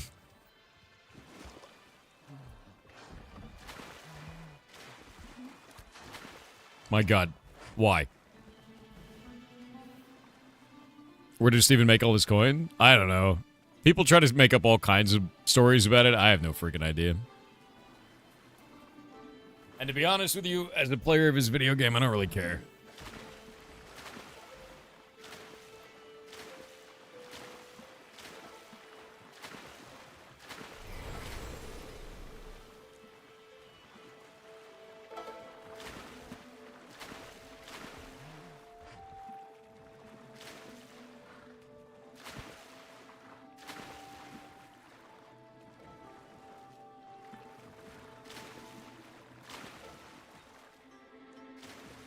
Our boat has a battering ram.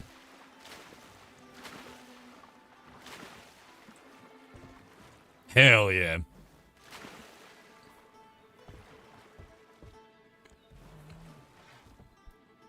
Ugly game, by the way.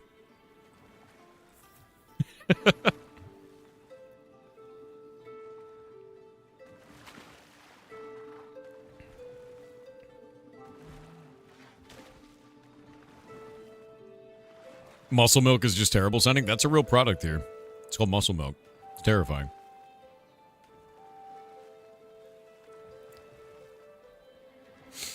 Let's see. Jolan PGN did a video on Ashes Stevens financing the game. They found financial paperwork showing that it was actually a third-party investor that came in back around 2019.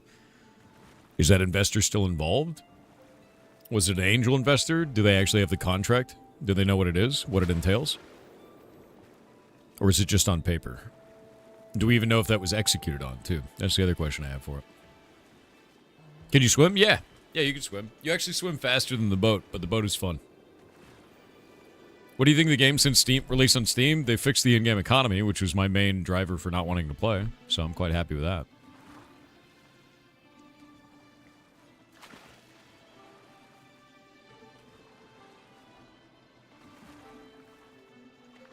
Are there faster boats? Yes. Whoa, yeah. How do they fix the economy? Before you'd need a very specific flower and a specific item, and then you have to get like 20 of it, of both of them. It would take like 4 hours to be able to get all the materials just to build your first weapon. And like 50 silver. It was shit. And they changed that to make it so that it's like maybe 6 of the item, 4 sometimes. So it's like maybe 30 minutes and like 10 silver to build your thing, and that's it. That's all. Doesn't matter where the money comes from? For some people, yeah. It's not like he's a mafia boss, dude. Like, I don't really give a shit. Can you anchor drift the big ships? I don't know. I haven't tried that. But the big ships are quite fast. How do you know he isn't? I'd have my ways. Dude, what if he is? What if he's a mafia boss making an MMO? You know what I have to give a shit about? Did he make the MMO? Like, I don't know. Right? Do you think a dude becomes a billionaire because he's a good guy? You still use Twitter. Like, who gives a shit? You still using Twitch. It's owned by Amazon. Who gives a shit? How's the auction house? There's no auction house. Yeah, no. Auction houses are something that's supposed to be in for economic nodes, and they're very different. But we don't have anything here yet. We have no services. We got nothing. Eventually we will. We're trying to build our city right now. That's what we're working on.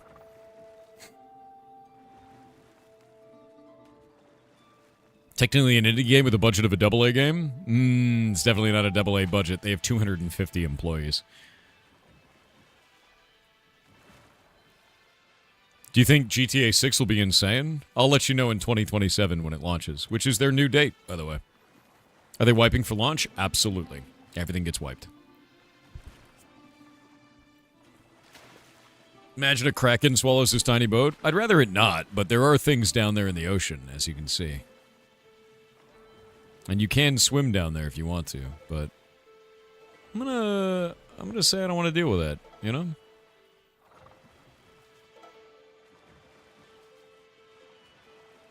Yeah, it got pushed back to 2027. Yep. Which means all the games in 2026 now have a chance of getting Game of the Year.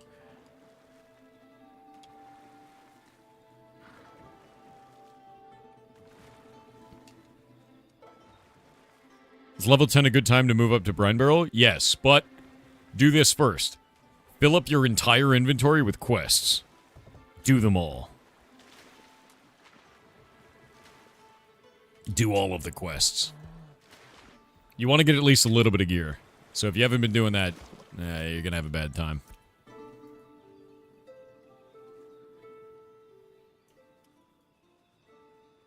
Ugh. Destroy all this. I'm deleting all of these. Purge the channels. Hey, Tex, can you wait a sec? I'm gonna follow you. There we go. Now I can go back to deleting channels. As is As it is written.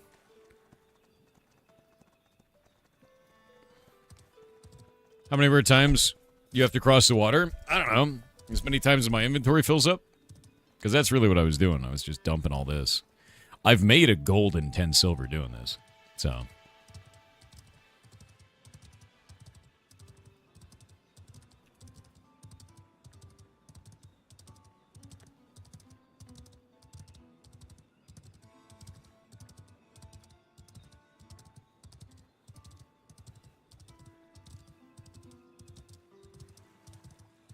Okay, edit this channel. Look at permissions. Jesus Christ, dude. Why is this such a mess? What? What?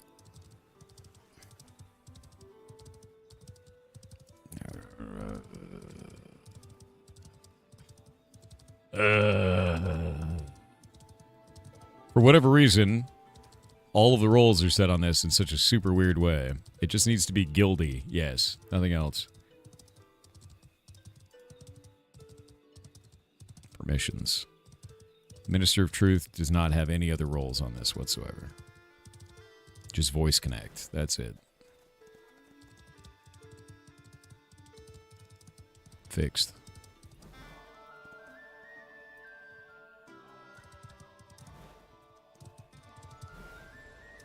Okay, that's fixed.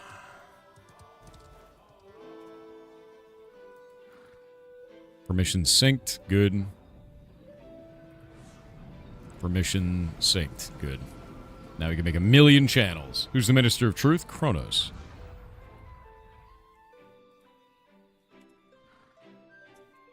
He serves as Spy Master. That's his job. Is that a lie? Probably. I don't know. I want to find out.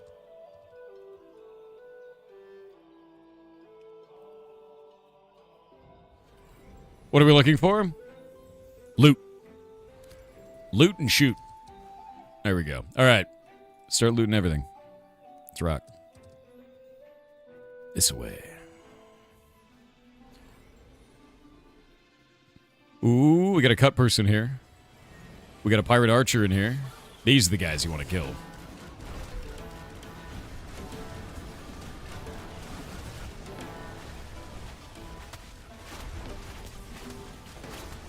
If I like adventure games, but I've played most mainstream games, my favorite being Mass Effect series, what game should I try next? If you like adventure games, but you played Mass Effect, do you like FPS games?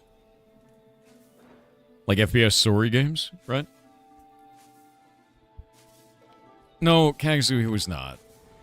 That's such a weird statement, dude. That was the dude that made that video that he stood at the tip of the desert and then faced out across the area that wasn't complete and complained that it was not complete. I'll do that shit. Yeah. Alright. That dude's good.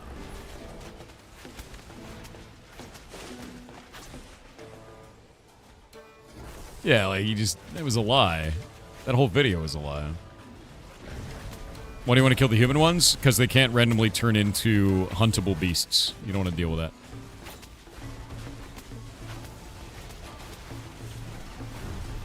Does early access have dungeons and raids? Yes. Yes, it does. We've had dungeons and raids throughout the entirety of the game. In fact, there is a dungeon that's quite cool that's right here, called the Befallen Forge. We've been all over it. We used to live there. It was awesome.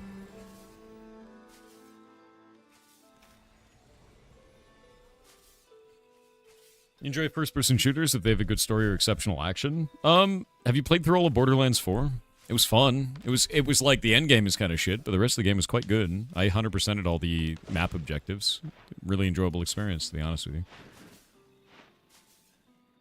Yeah, they're open world dungeons. Yeah. There's no instance to anything. That's correct.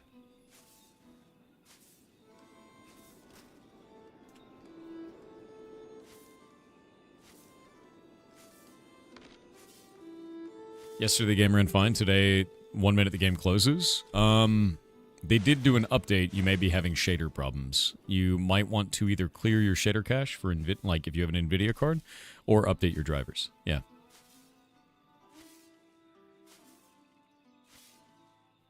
How big is the alpha map? We've spent the whole day here. It took us from there to here about an hour and 20 minutes travel. Game big. Also, there's no fast travel in the game. Yeah. And this is not even half of the planned space, so.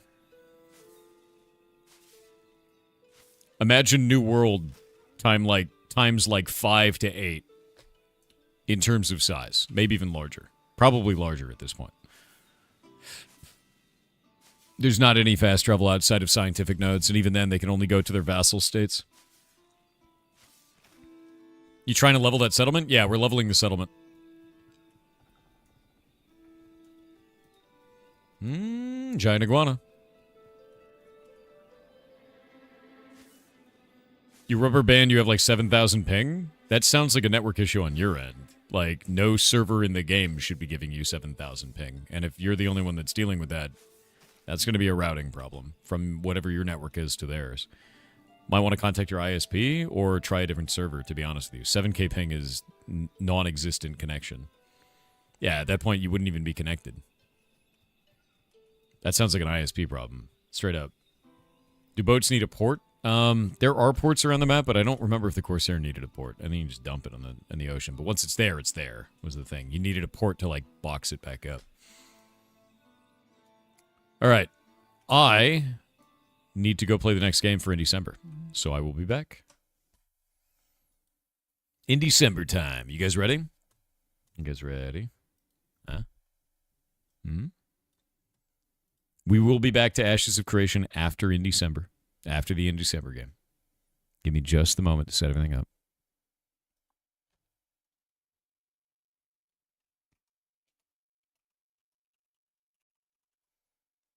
Okay, I need to make sure that these guys actually have a dev interview that they wanted to do. What's up? What is Dan messaging?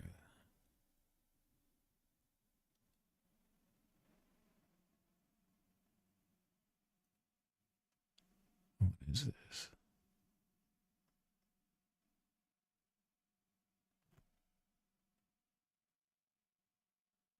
Okay. Nice. All right. Getting everything set up. This game is sponsoring in December, which is awesome of them. Which means their contribution allows us to run all the other indies in the event for free, which is really goddamn cool.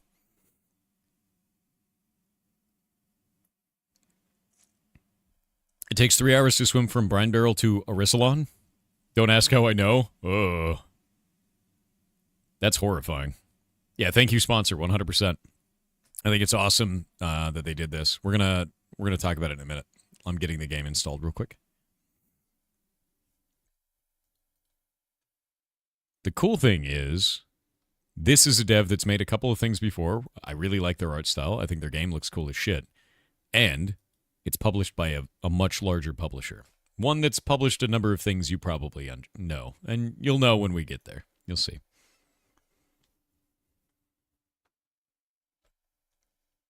Very excited for this. All right. Everything's set up? No. How does the sponsor thing work? Basically, the idea is that we want to have indies be shown for free, but if it's large publishers or a large company, they can sponsor the event, which allows us to keep running the event for free for indies. Because I have to pay everybody. It's really what it comes down to. People work on this to make all this stuff happen, you know. There's like comms that have to go out. We have to run a Discord for everything. We have to get everything set up and like constant management of everything that's going on. So, you know, people got to get paid. And with that, when they sponsor it, it lets me keep doing this so that the indie devs can keep being shown for free that way, which is fantastic. I don't ever want to run the event if we can't afford it. You know, that's the whole big thing about it is I want to be able to do something like this and do it in a way where indies don't have to pay ever. And that's the whole point. Video game. Thank you for the rating party of 30, dude. What's up? We're getting set up for the next in December game, which is today. It's the final one of the day. I'm getting the audio set up right now. Give me just a minute.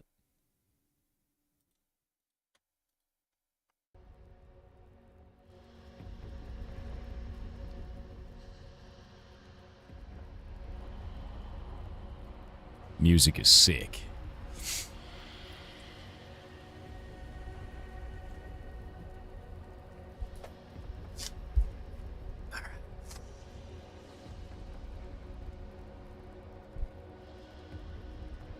Allow game to run in background.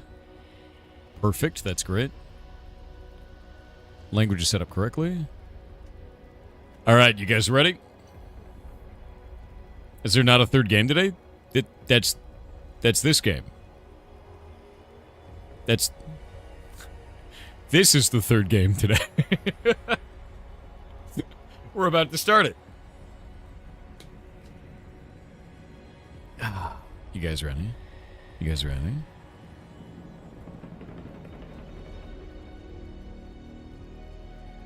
The third indie game of the day today, the load, is Death Howl. And I really want to thank the team at Death Howl and 11-Bit Studios, their publisher, for sponsoring the Indie-Cember event. That is an incredibly nice thing of you to do, and allows us to show off dozens and dozens of indie games for free because of that. We actually, I believe this is our 42nd indie game. Pretty sure. Or 41st indie game. Somewhere in there. It's a lot of indie games so far this month. And because of sponsors like them, we're able to do this. Which is incredibly nice. Yeah. So, let's get into it. Yeah, the font in the name is cool. Scandinavia. Mesolithic Age. 6000 BCE. 11-bit is awesome, I agree. Oh.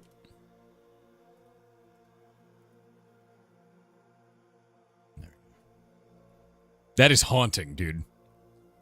I love the runes.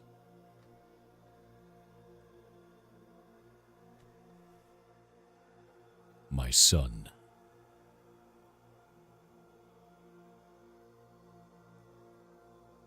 It's got human feet. That's a minotaur. No, wait. I will not let death take you.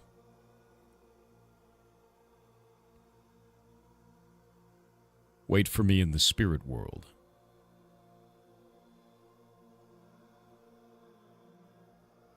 I will hold you again.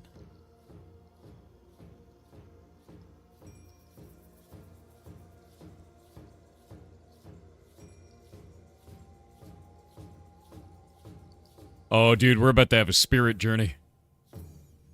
Oh, no.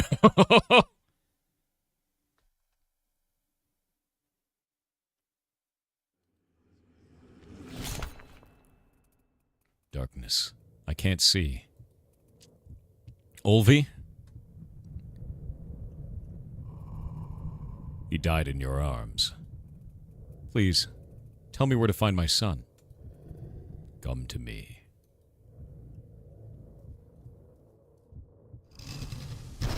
Oh!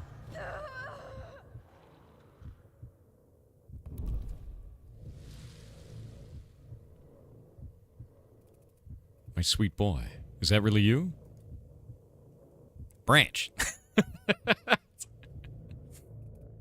I'm here. Olvi. I'll take you home.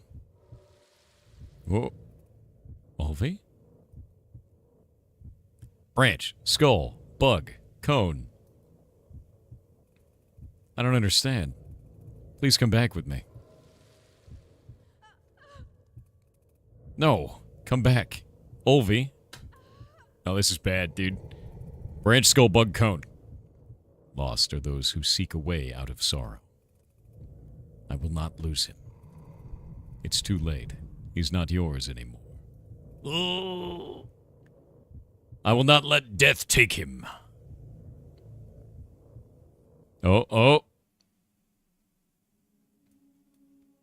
We done with our spirit journey? No, not yet. Olvi?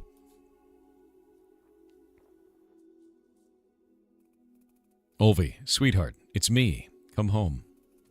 Don't go into those woods. Forest spirit, I beg you, don't take him from me. Ooh, that's weird.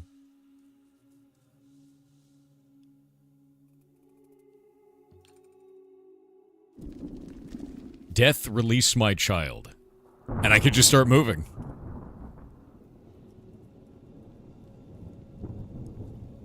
Dude, what a sick transition. What an absolutely incredible transition there. Let me pass, creature. I have health now. This is gonna hurt, isn't it? Oh, okay. Grim Snout. I want to start there.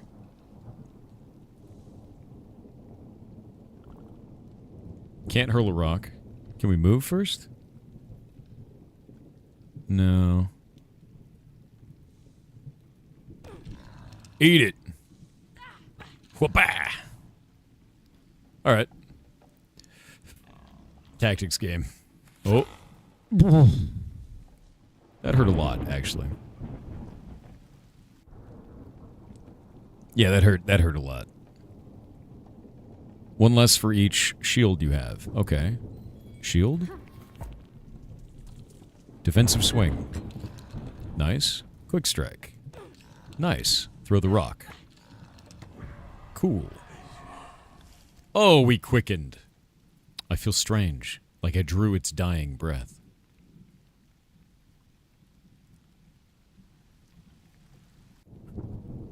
There can be only one. Oh, dear.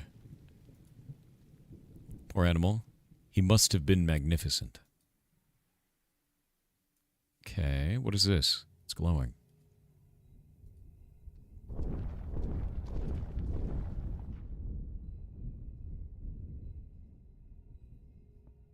One.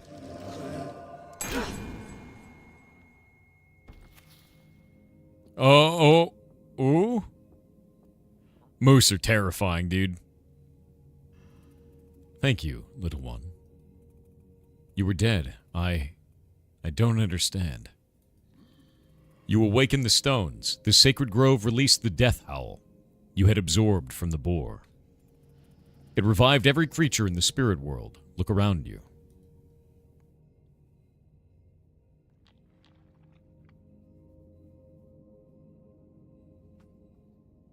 Okay. Are you looking for someone? A stag and a fawn. They would have passed by a moment ago. I'm sorry, my eyes have not opened for a while. Of course, I'm sorry. I must be on my way. Thank you for giving me back my senses. It is easy to get lost here. It happened to me. I was so very lost for a very long time. Nothing here is what it seems.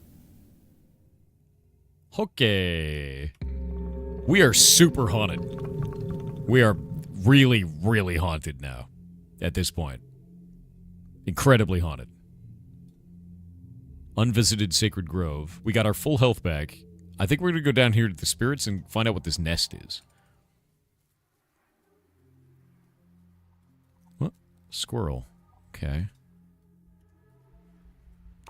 Hello, boar, again. Yeah. Yeah, you're weird.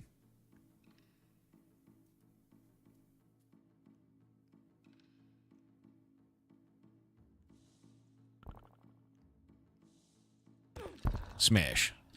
Bumped him against the wall. Getting bumped against the wall does damage. I'm about to get bumped against the wall, I think. Yep. Oh, no, it didn't get pushed. No push. Okay. I think we can quick strike. Knock him, and then hurl a rock. And we can discard sprint. Move forward by one, and then... That should kill him, yeah. A snout.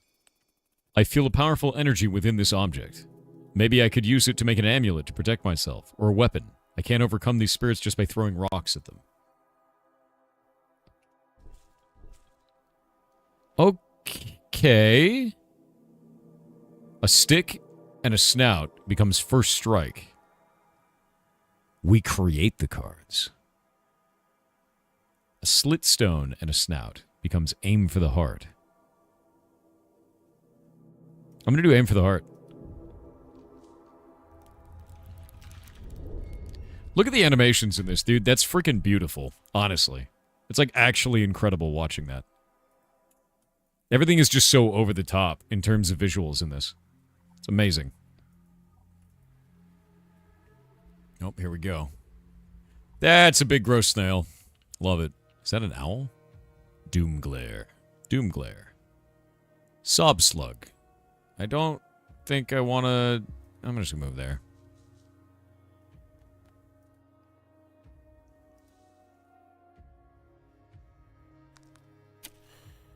Neat.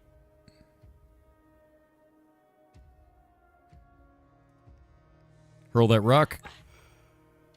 Get rid of sprint. Hurl that rock. Get rid of sprint. Delicious. Love the visuals of the game. It's phenomenal. Oh, I don't know what that is. Mind glare. Ew. I've been slimed. What is that? What is that? Oh, it's poison. Of course it is. Discard 1 exhaust. I don't want to use that. Quick strike, block of wood. We like that. Defensive swing. Sick. Oh, he went into a shell.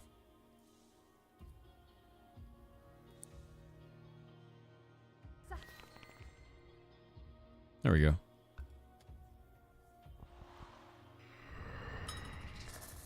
Rude. Deeply rude. Okay. Block of wood. Defensive swing. That one should die. And then we can do... Can we hurl rock from this far? No. We need to get closer. What happens if we leave Mind Glare in the hand? Does it stay with us? Bastard. Oh, that sucks. I might die. Defensive swing. Nice. We got shields. Oh, it burns. Oh, this is bad.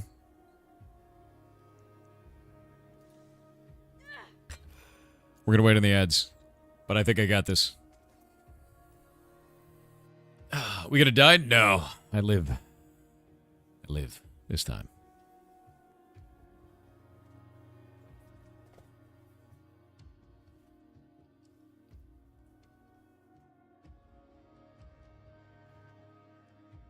Call a mulligan? Why would I? Always live, never die.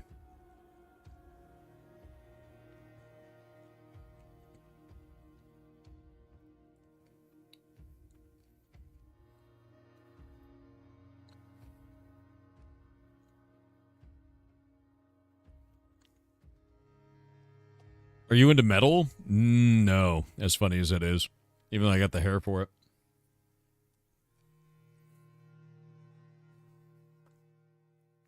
I'm into, it's weird. I like chip tunes and electro swing, which I don't think a lot of people are into that. Legitimately, it's electro swing is my favorite, man. Yeah. I really like electro swing. Yeah. That's some of my favorite shit. It's super good. No, not show tunes, chip tunes. Using like old hardware, make cool music. Love it. Yeah, electro swing is like shit. Let me pull up some cool stuff for you. I guess if you haven't heard it before, one that's pretty good for people who like aren't super into the genre would probably be Goldfish, if that makes sense. If you look up Goldfish, you'll like it, most likely. Caravan Palace is boss, dude. I love Caravan Palace. I guess Caravan Palace and Goldfish are probably the most mainstream, like, electro swing that I can think of.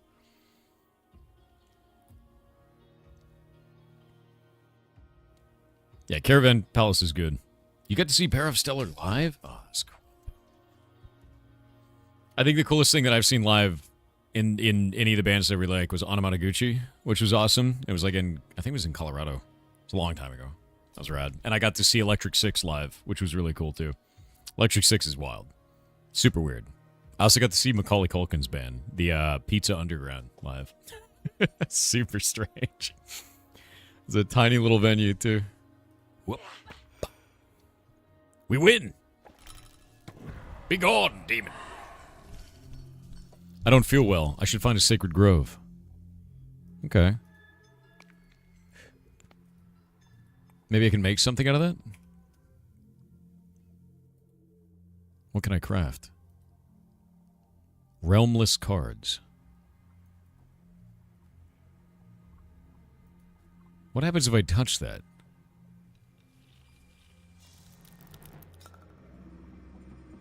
Gain teardrop. Spend teardrops to unlock new skills. Gain a unique card for this region. The power of strength. Fill up by hitting enemies. Unleash to gain strength. I have to choose this one, it seems. Exhaust. Plucking talons. Exhaust. Kill. Okay. Got a bunch of weird materials. Alright. So I managed to do that. Oh wait, a stick.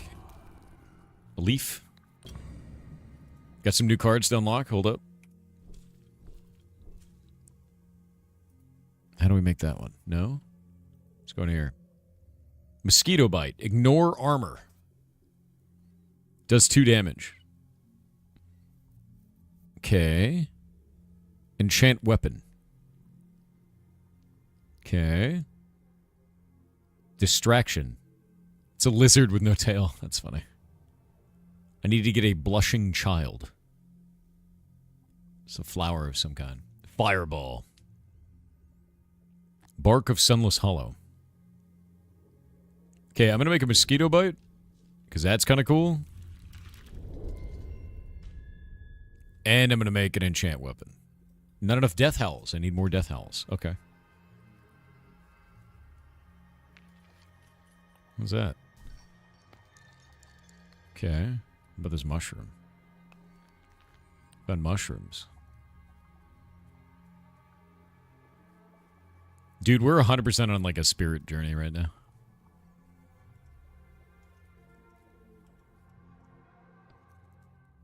I need to head back to this. I don't have very much health at all.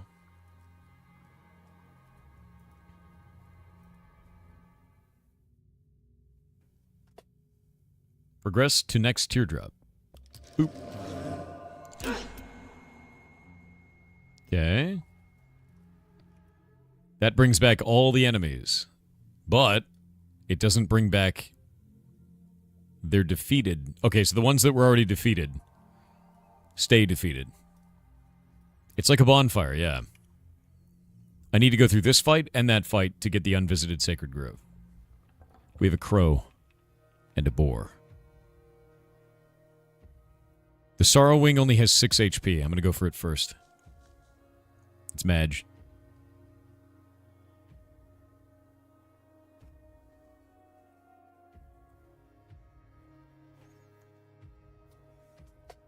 Okay, so if I kill something, I get energy back. I get mana back. It has a range of 2 to 8 on aim for the heart. So we can actually use that on either of these creatures. But I should be using that to execute. And I did not use that to execute on that one. I'm going to use Hurl Rock and then Block of Wood. Oh, damn it. I didn't realize what I was doing. I'm a fool. It's fine. Block of Wood will still work. I'm just going to end turn there. I didn't realize I was discarding a card. I'm dumb. Whoa, it's a ranged attacker. That's not great. That's bad. That's not good at all. Yikes. How much health do you have? Hit you.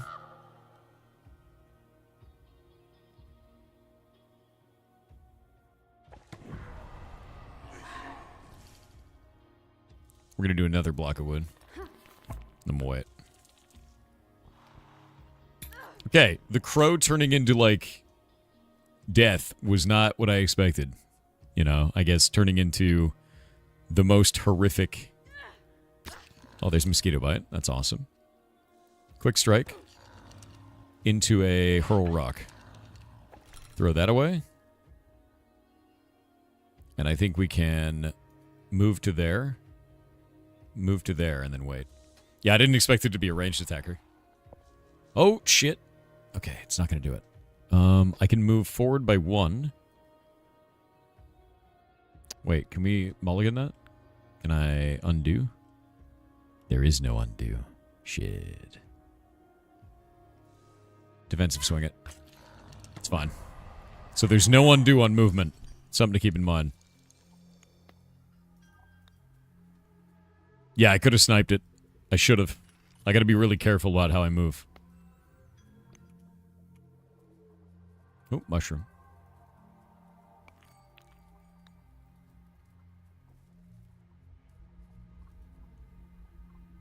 What is that? The hell is that? Oh. Swirl of frailty. Any character standing on this tile becomes fragile. Okay, I'm going to do Mosquito Bite into a Quick Strike, which will push him into the swirl. He becomes frail. Then I'm going to hit him with a rock. I'm going to get rid of Sprint. And then I'm going to move this way. Ow. Oh, I didn't realize there was a bird! God damn it. I didn't see the bird.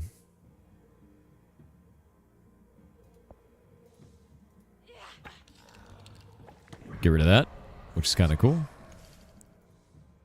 Grab this. Okay, we can't do that. Yeah, bird out of nowhere, they're exactly Sin.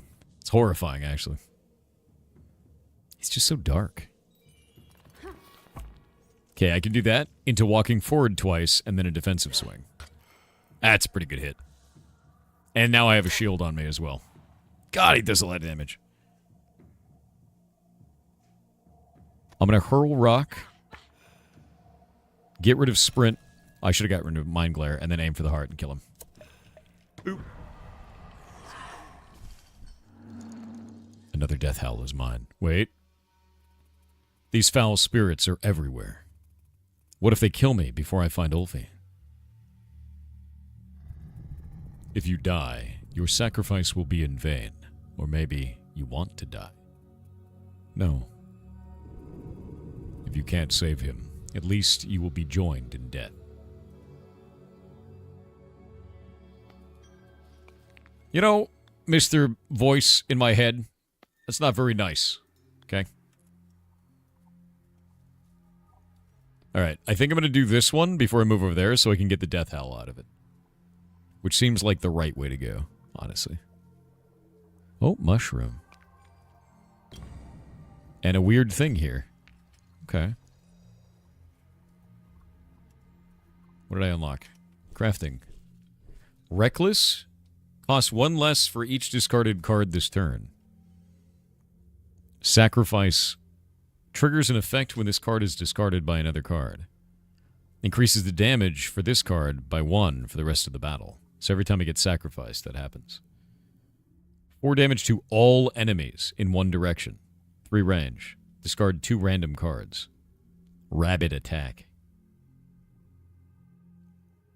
2 times 1 damage. I think I'm gonna do rabid attack. That seems sick, dude. An AoE? Like a cone, like a single line AoE? And 4 damage is huge. For only 2? Like, I'm pretty happy with that.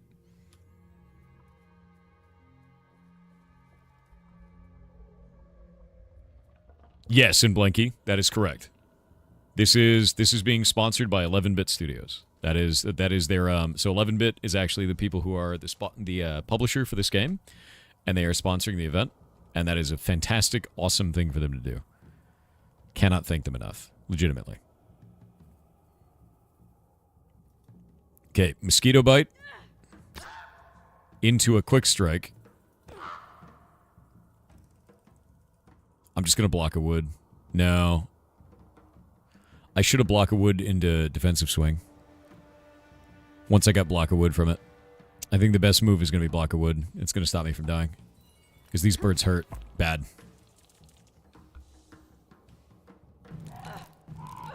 Yeah, that was a good idea. Jesus Christ. Okay, that will make this free.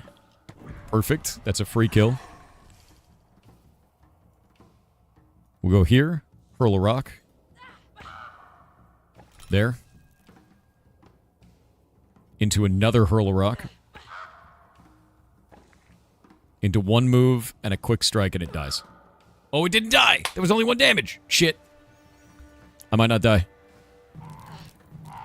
Oh! Oh! Oh! Rabbit attack. Bitchin', actually. That looked cool as hell. Like a glove. Calculated, chat. Fully calculated. I meant to do that. Totally calculated.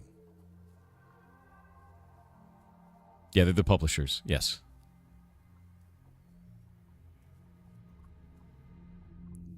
But this game is awesome, dude. Like, this looks freaking cool.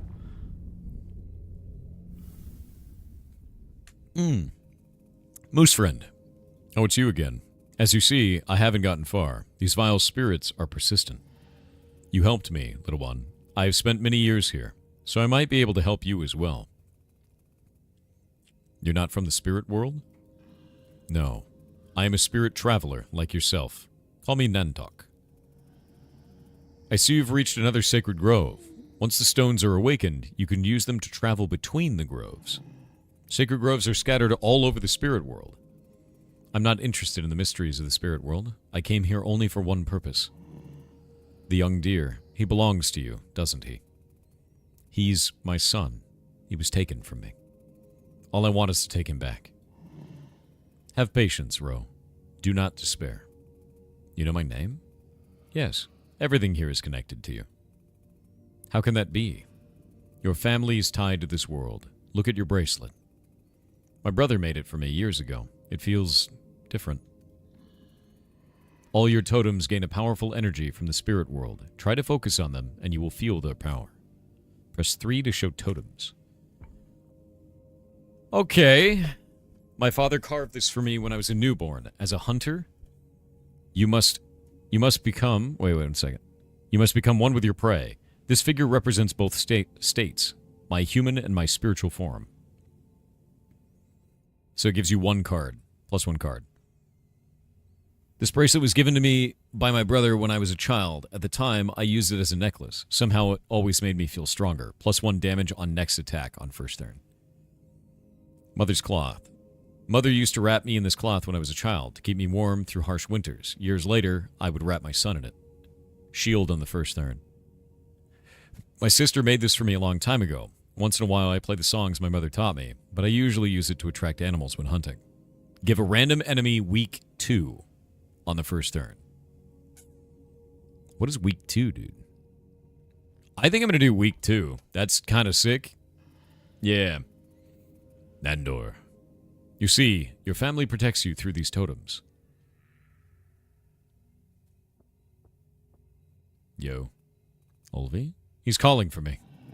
I think it came from the bridge to the east. Make haste, Ro. Find him. Alright. Might lower their damage, yeah. This seems fine. Right? You know? It's probably fine.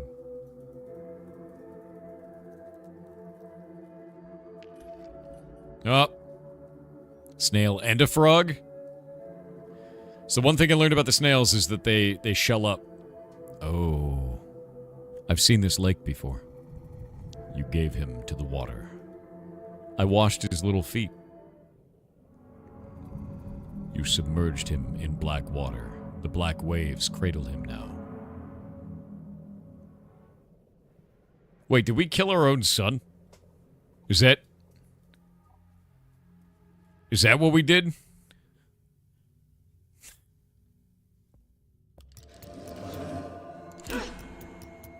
I think we did.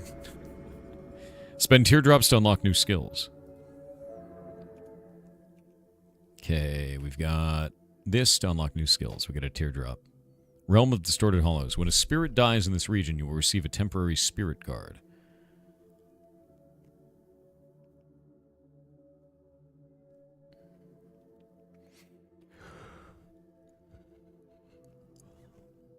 Yeah, I'm gonna do this. That's a cool idea. I like that. When I kill something, I get a spirit card temporarily. I think we killed our own kid. Yeah. I mean, that's what it sounds like so far. I might be wrong. I might be misreading this, but that's what it sounds like.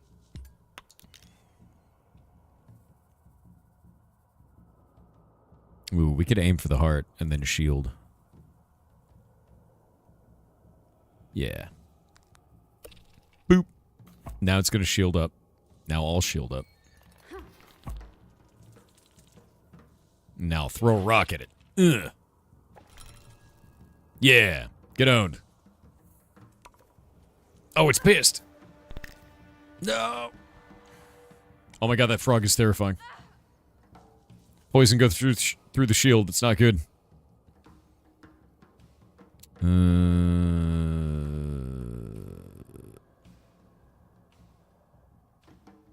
Well, this isn't good.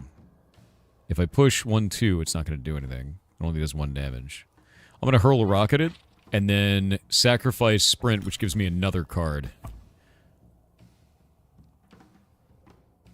That's not great. It's not going to help. Block of wood. And then we'll move here, and then ignore things. I was hoping I'd get something else, but I guess not. The snail's going to die here, though. Move 1 this way. I'm going to mosquito bite. That kills that. And then block of wood. And I can't swing at it at that range, which sucks. But that'll give me at least a little bit of tankiness. It hurts. It pulls. I don't like that. Alright, there we go. And then 2 defensive swings. Chop. Chop. That's a great combo. Wait, how many more of these do I have to do in one go? Okay, I just need to do one more fight. So I should be okay. I think. Maybe.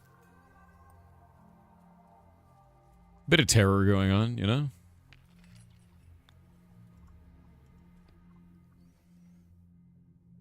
Enchant weapon's pretty cool. Really want that.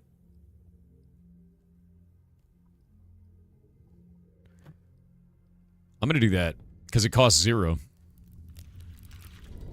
And if I sacrifice it, I get 1 mana back, which is huge.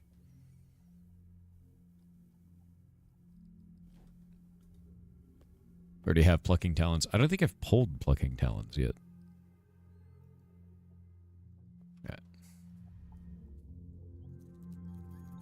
These are deer tracks. He must be nearby.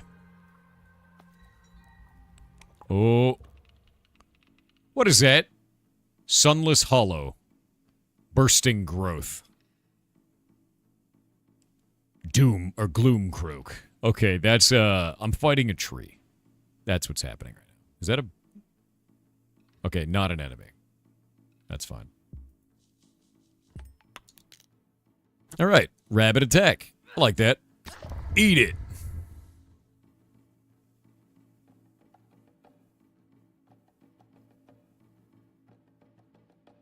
I'm gonna move 1 and then block a wood. I don't know what that tree's gonna do, but I don't like it. Oh, it's teleporting. What? Shit. I should have been aggressive. I should have been really aggressive. I made a huge mistake.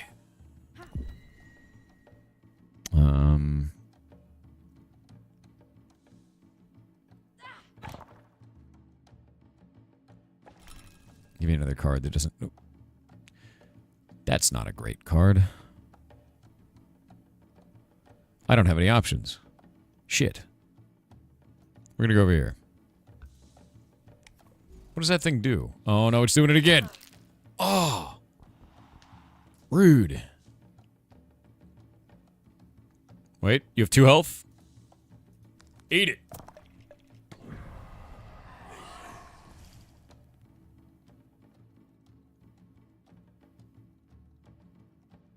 Block of wood.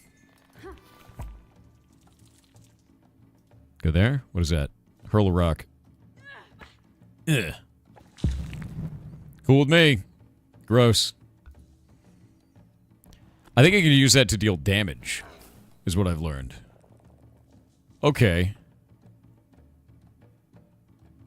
What happens if I knock it back into it?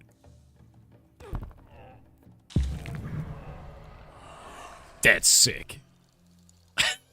I love environmental effects like that. That's so cool. I love that.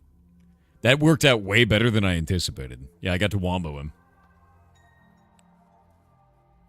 So environmental effects are a big deal.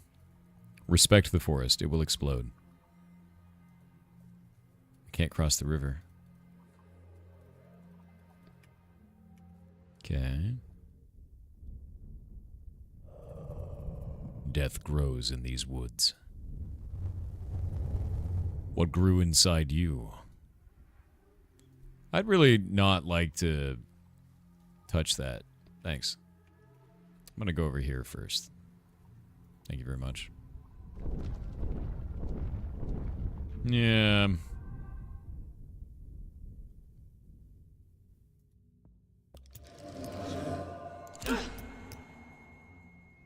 Cool.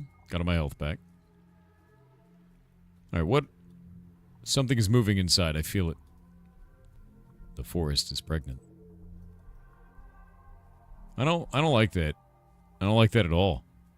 Like, something about this fills me with, like, deep fear. It's not good.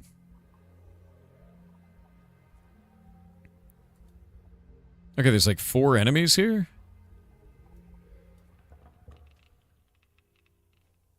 Destroy this to gain a special card. Elder Doomglare. Frailty, strength. Okay. We're going to stand in the strength one. Actually, better idea. Sprint. Doop, doop. And then... there. And... quick strike. Give me a special card. What is it? Heal up to 4. Lost this battle. Deal 5 damage, but lose 1 blood. We can heal ourselves. Or we can damage ourselves to do a nuke. This one is permanent. This one goes away. I think blood. I think that's the way. Yeah.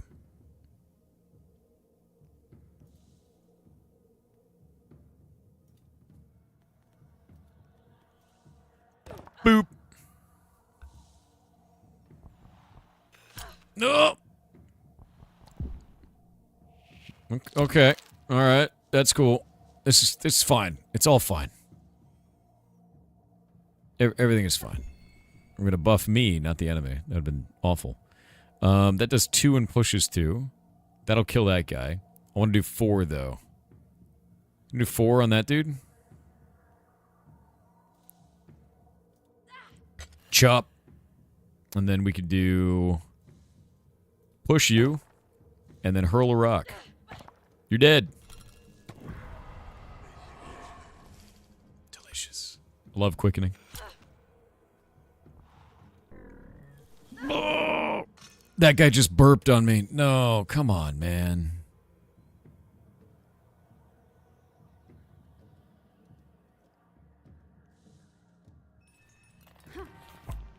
There's 3 damage.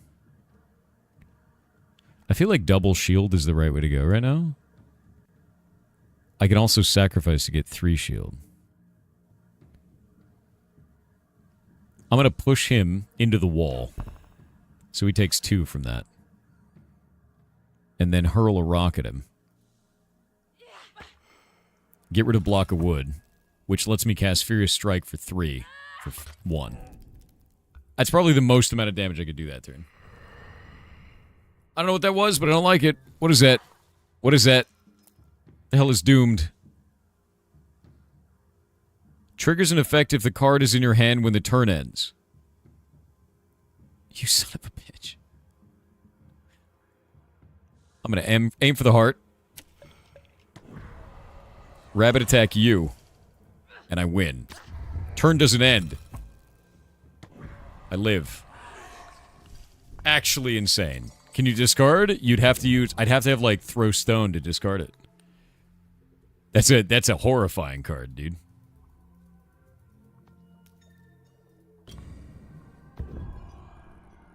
Alright. Melted? What is that? Bird's nest. A bird built this home for her offspring and then left it behind. Perhaps they all flew away together, or the eggs fell to the ground. Each turn, draw one card. It costs one more this turn. Weird. So we get another option, but we don't really get another option, is what that feels like. A lot of materials. Yeah, I know that bird forces a bad card into your hand. It's not great. You don't want that.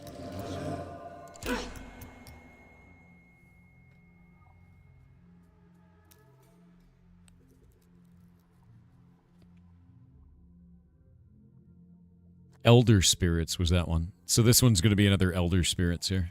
It seems like anytime they're protecting a nest, it's Elder Spirits.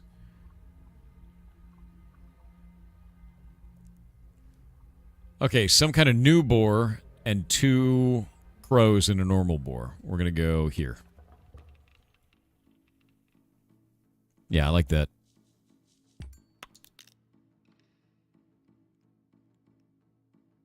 Shit. Aim for the heart.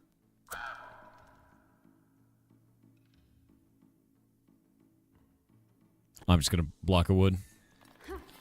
I don't have the ability to do anything at this point. It's too far away.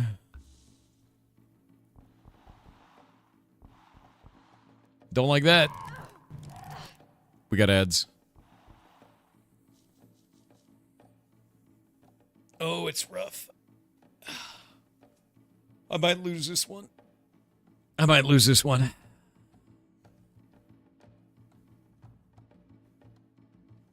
Yeah, I don't know if I win it. I don't know what happens when you die, though.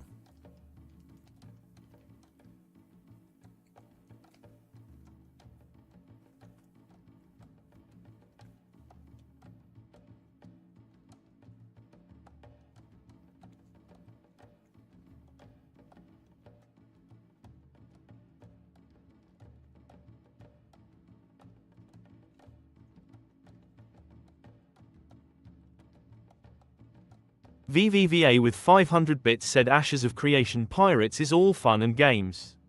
Until you get some people to make every pirate faction from One Piece sailing around, and you will have to make the Marines to stop them. True. Actually true. Supra Chicken with 500 bits said people can be so rude these days.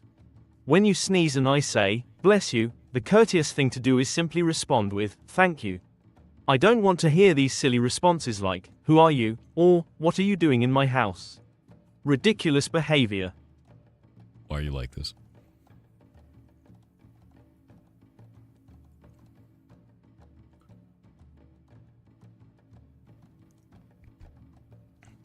You could be any other way, dude.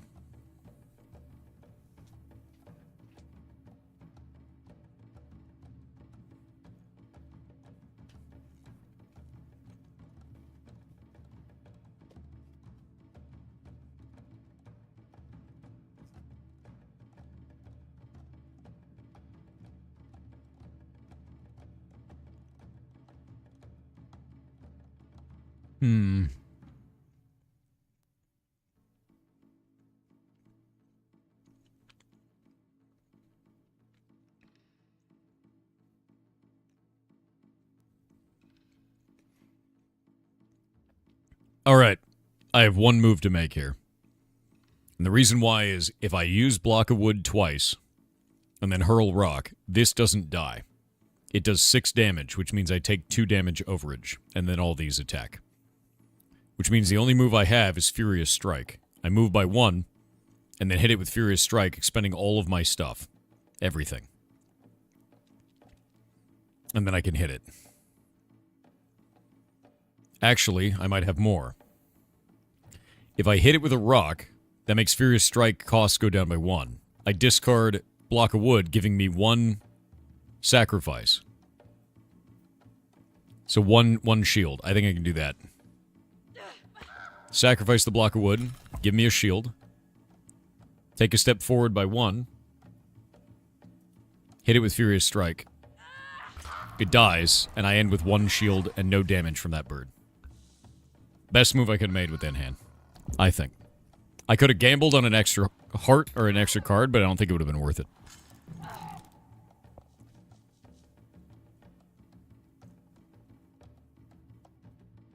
Rabbit attack, huh? Rabbit attack into hurl rock will kill that crow. I'm going to hurl the rock first. And delete probably the other hurl rock. Then I got to do quick strike. Nope, I got to do mosquito bite. Into quick strike. Into rabbit attack, which kills that bird. There we go. This is going all right. I'm hurting, but it's going all right.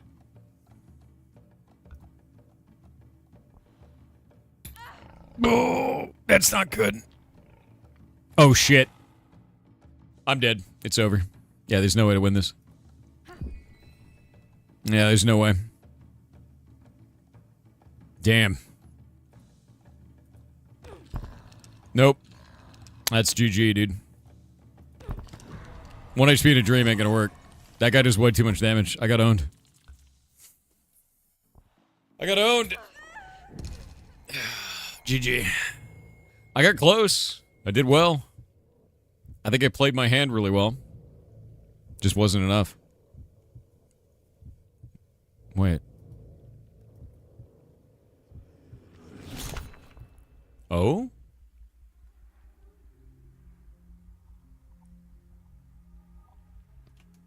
The end isn't the end. Interesting. Interesting. Sharpen weapon. Quick slash. Gift of nature. Take skin.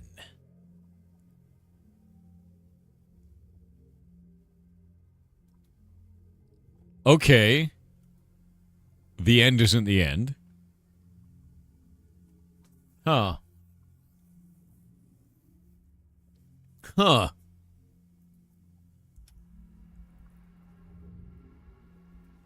I'm gonna go this way.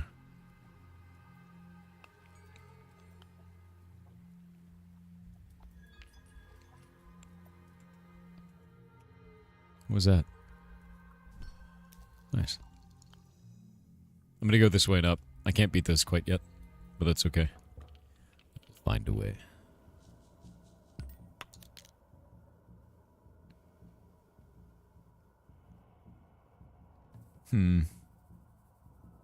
All of this kind of sucks. Push it away. Hit it with a rock. Get rid of the sprint. Aim for the heart. Up. Gives me my stuff back. And then we can move into the corner, probably.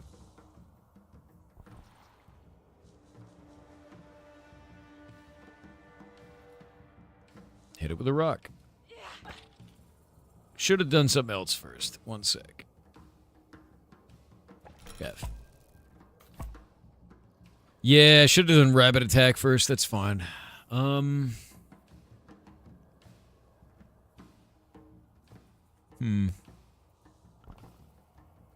boop. Boop. There we go. Make it chase me. It's pissed. Enchant my weapon. Gonna hurl a rock at it and then leave. We'll do that.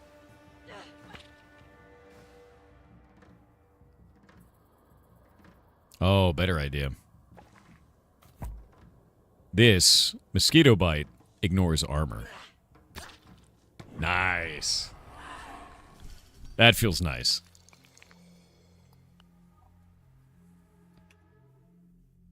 That's a very fun mechanic. I like that a lot.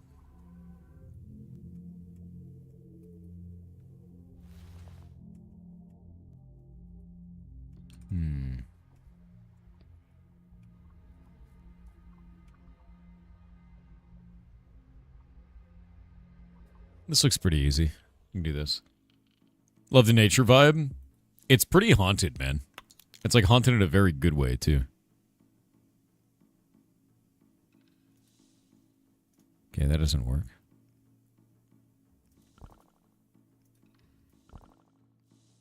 There we go.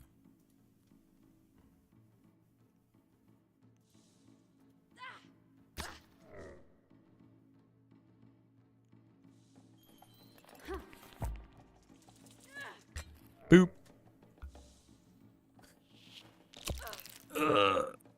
It's gonna hurt. Ew. Oh, it's so nasty. The burp, dude. Okay, kill that. Oh, I should have aimed for the heart on it. I'm dumb. Hit that. We will sacrifice this. And then aim for the heart. Then move forward. You're so happy? What are you so happy about, man? I'm glad. I hope you're having a good day. Gone.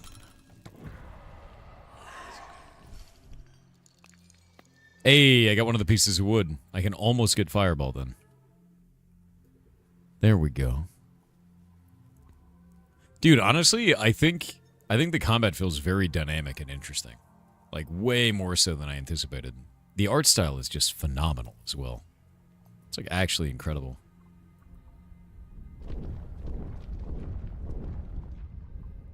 Shining Rock? I must have missed it.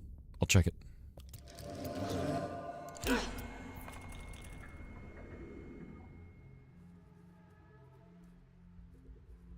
Oh. There it is. You're right.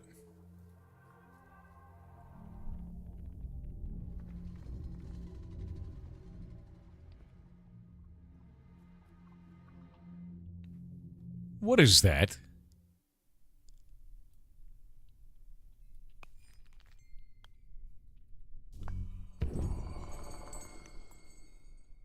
Okay. Secret tunnel. Secret tunnel. All right. So there are like secret areas as well too then. That's really interesting. I need a death howl so I can do this. I think after I've already killed a monster though, we don't get a death howl. Yeah.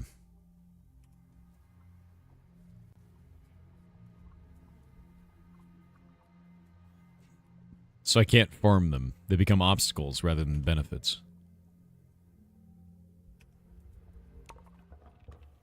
Ah, double bird.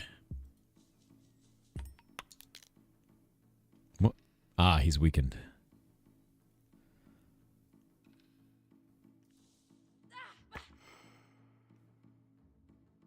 Sacrifice that for a card.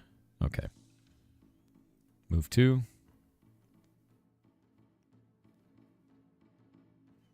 Block of wood into Furious Strike. Nice. I really like how methodical this is, dude. I really do. Ooh, scary. Enchant our weapon.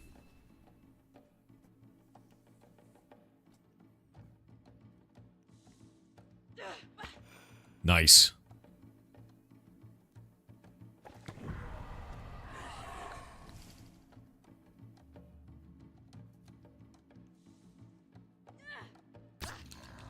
Get stabbed, nerd.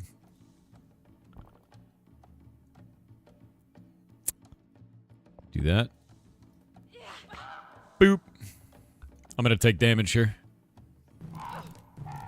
Oh, the double strike hurts so bad on the birds, dude. Holy moly.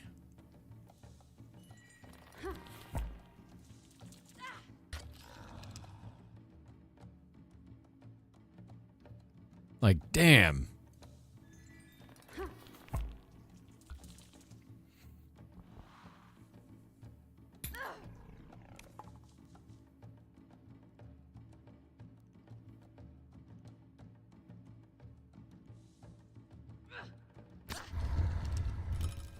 Gone.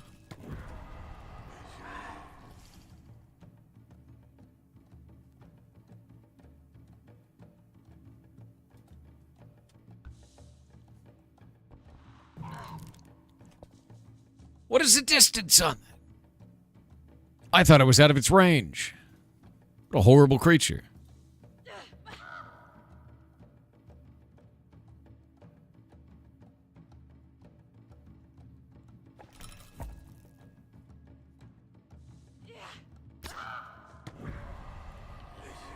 What a nasty thing, dude. I feel like I misplayed that completely, but it was like, I don't know the bounds of what a bird can do yet, you know? I feel like the birds are really nasty.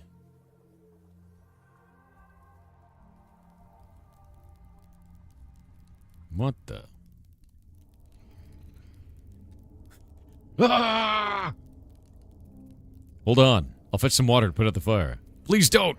I need these flames to burn up the fox. What fox? You're hurting yourself. Let me help you. I was home to the most beautiful blue bird, but the fox scared her away and ate her precious eggs. I will burn that wretched beast. Huh.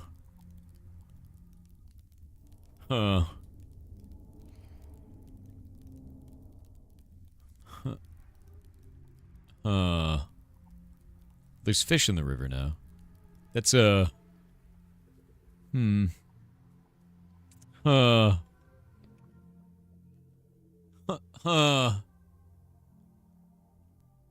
tree's got problems, you know? Yeah, it's cutting off its nose to spite its face, kind of a thing. Alright. We've been going for an hour now. It is time to bring on the developers. Are you ready?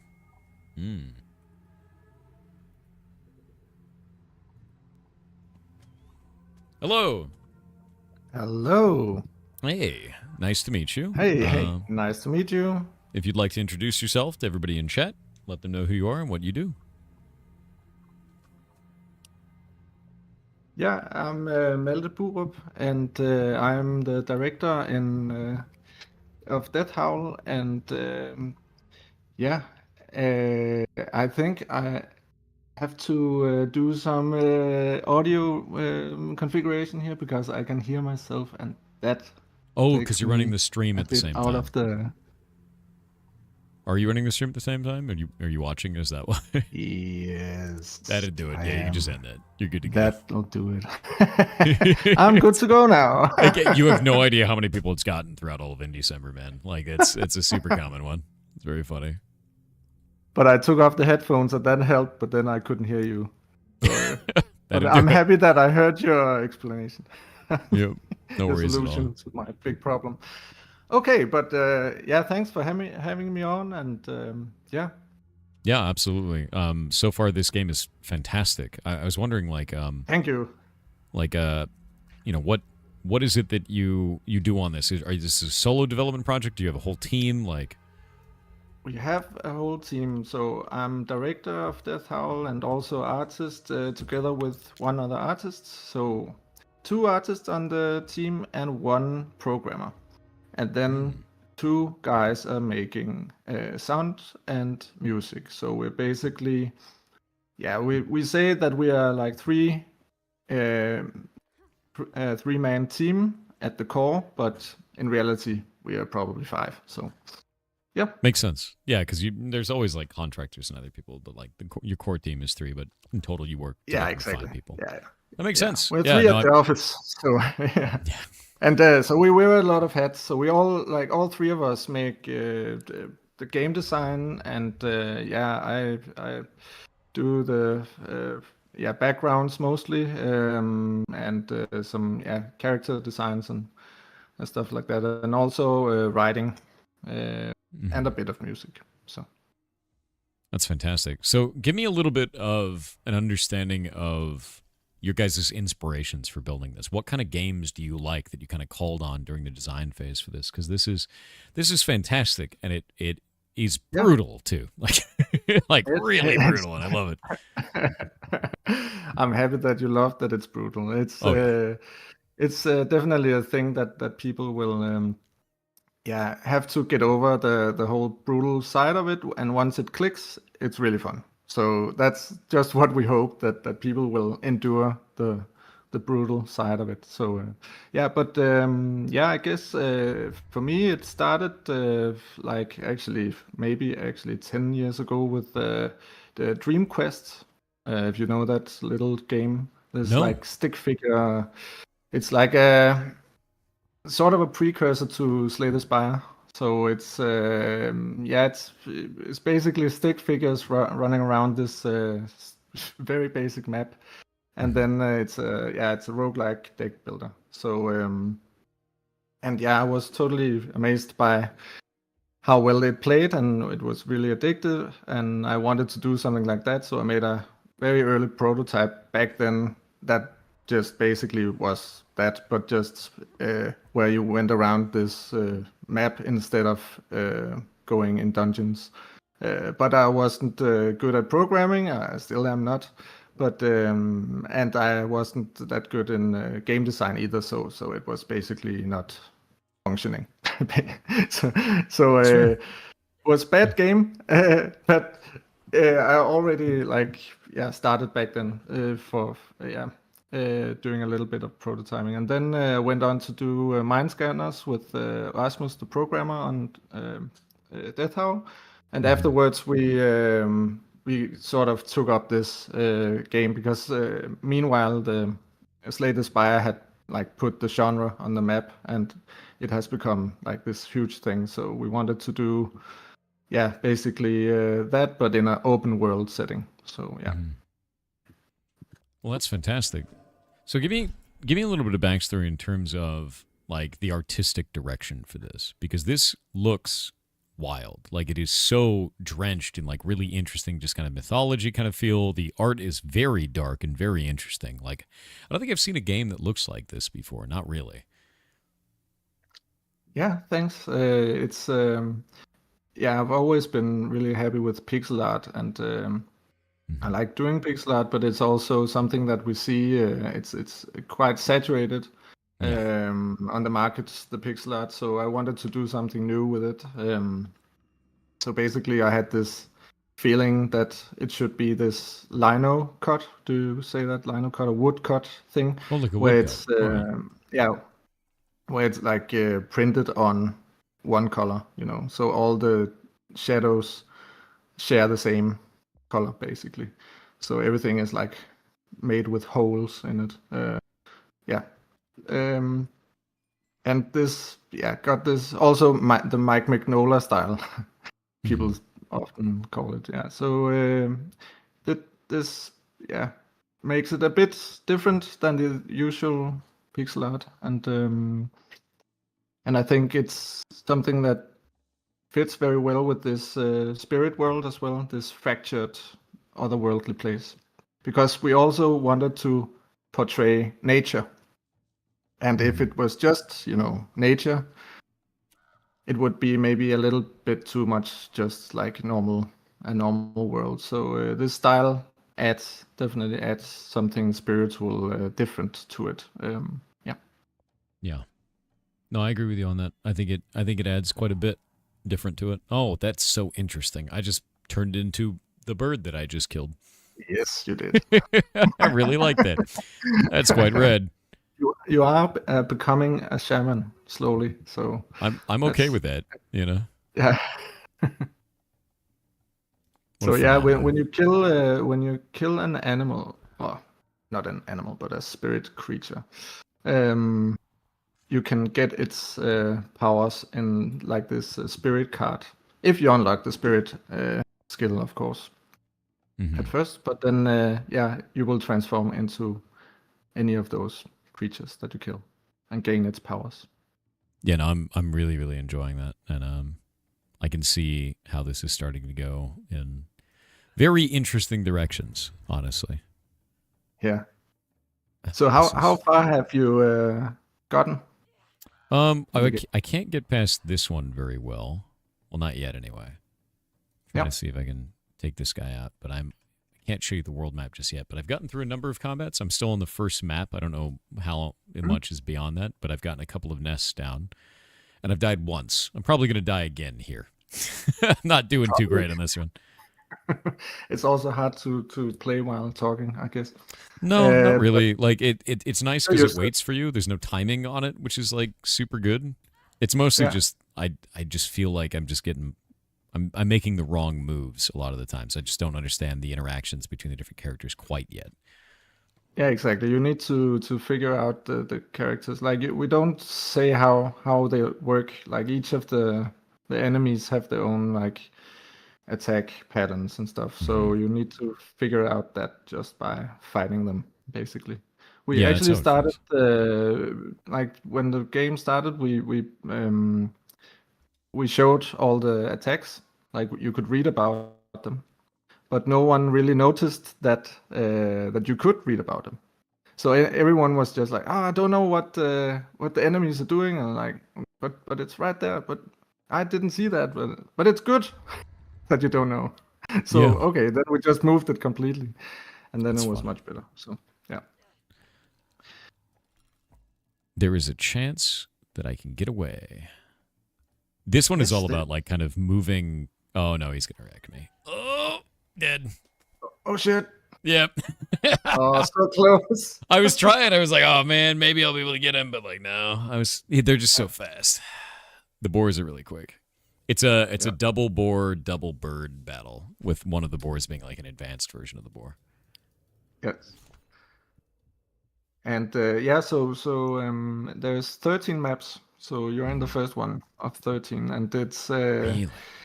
Divided into 4 realms, and then one big mountain at the end. So once you leave this place, then you are open and free to go to wherever you want. And then, except of course, there will be challenges that you can't go through. Yeah. And whenever you get to a new realm, containing 3 areas, then you will have to build up a new deck. And this is one of the like mechanics that makes this game both very interesting, but also maybe a bit frustrating for some, because they need to, get used to the thought of like getting rid of their old deck and then starting on something new. But it makes the player experience like new decks and strategies, and then the enemies they will fight will fit those better. So I guarantee you, if you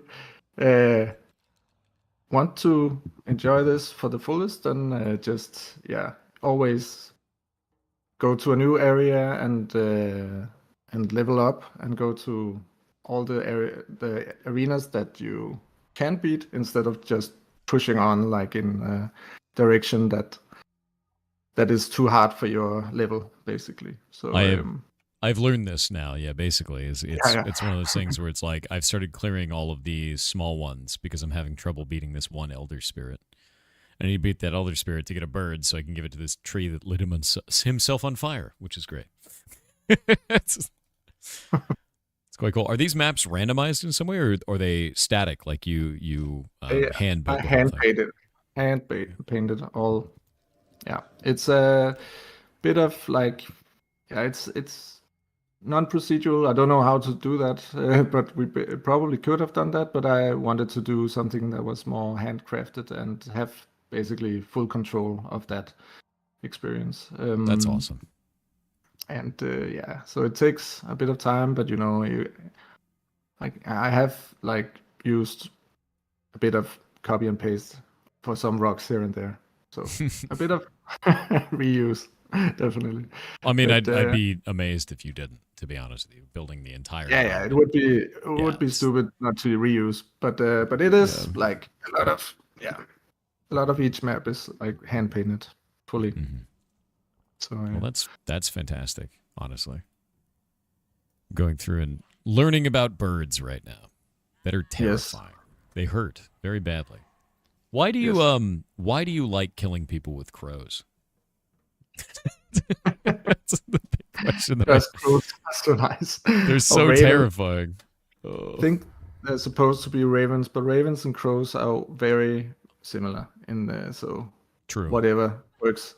I've heard that people think that there are crocodiles in the game, but we have tried to like put only Nordic kind of Scandinavian animals in there, so no crocodiles, but there is like a pike that looks like a crocodile, but it's not. Is there anything that you guys tried to add to the game that you found that just didn't work at any time period? Where you were trying to build something, you're like, this is going to be a really cool idea, you did it, and then you're like, wow, this actually sucks. Like anything at all? There probably is, but I can't actually think of anything. It's mostly been adding stuff that didn't work, and then we made it work.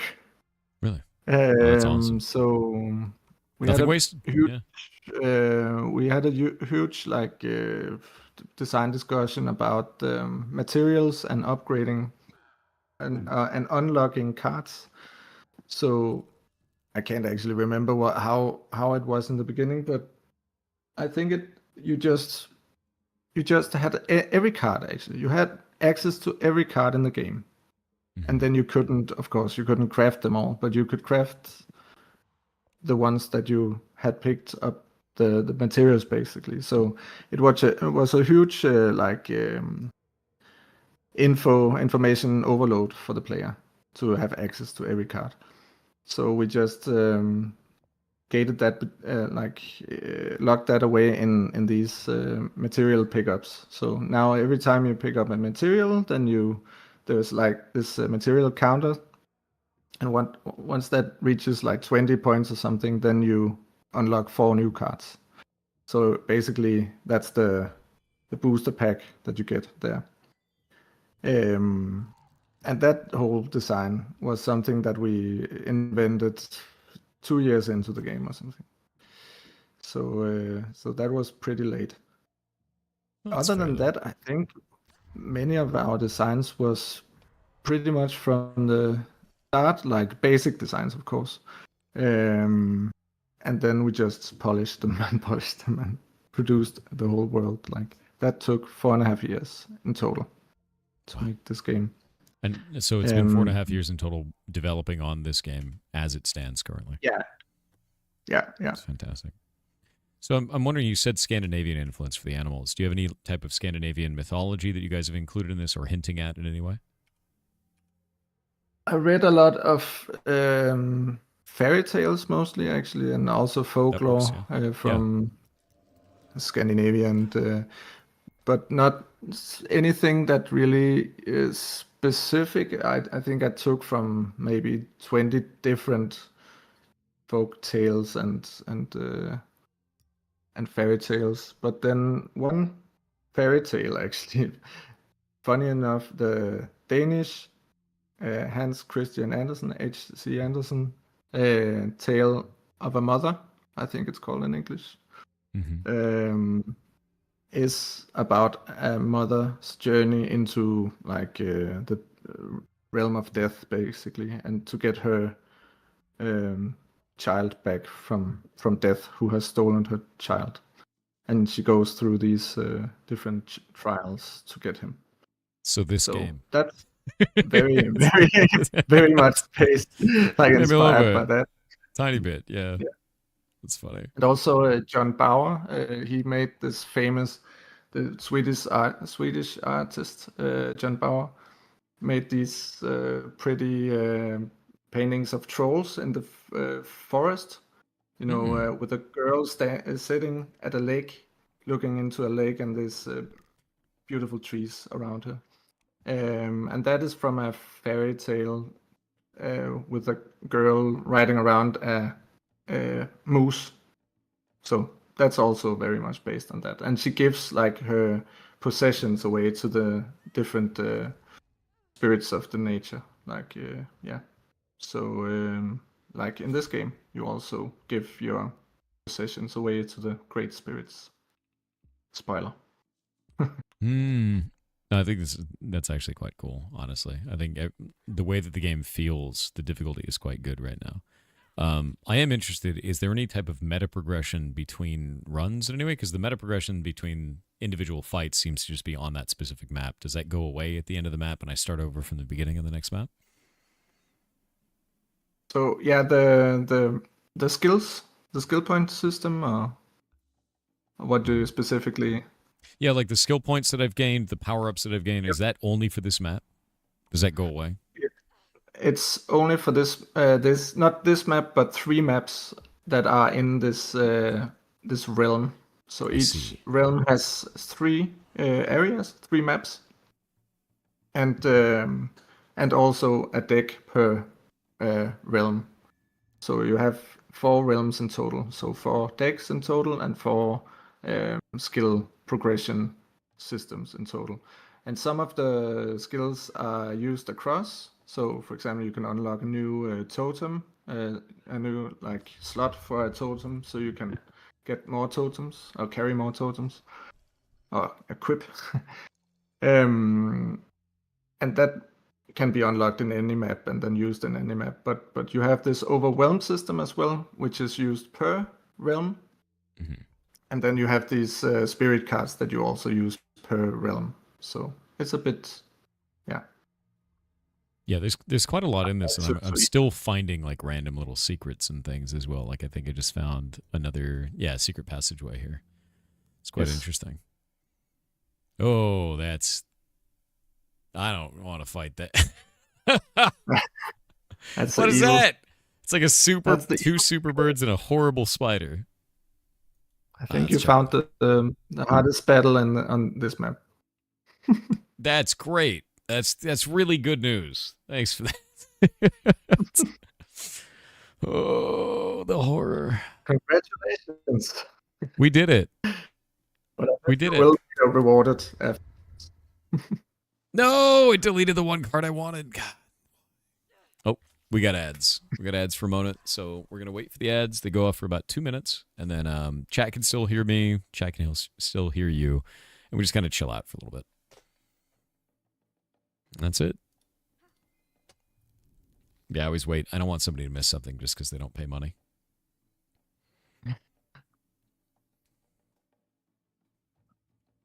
What a terrifying fight. Very. Well, I've killed your spider, so there's that. That's good. Good news. The doom glare scares me. Though, so does the elder sorrowing. When you meet the elder spider, then when you kill that one, it'll have a surprise for you. That's the worst, most scary thing I can think of, considering how difficult this already is. And you're like, oh, more surprises. Yeah, but I mean, it is like a tough game, but it's also a game that it's not unfair. Every time you die, you spawn right next to an arena, and that's per design the best way to do this game, I think. And yeah, it would be frustrating if you just started at a Sacred Grove and every arena was respawned, right? So you always get another chance right there.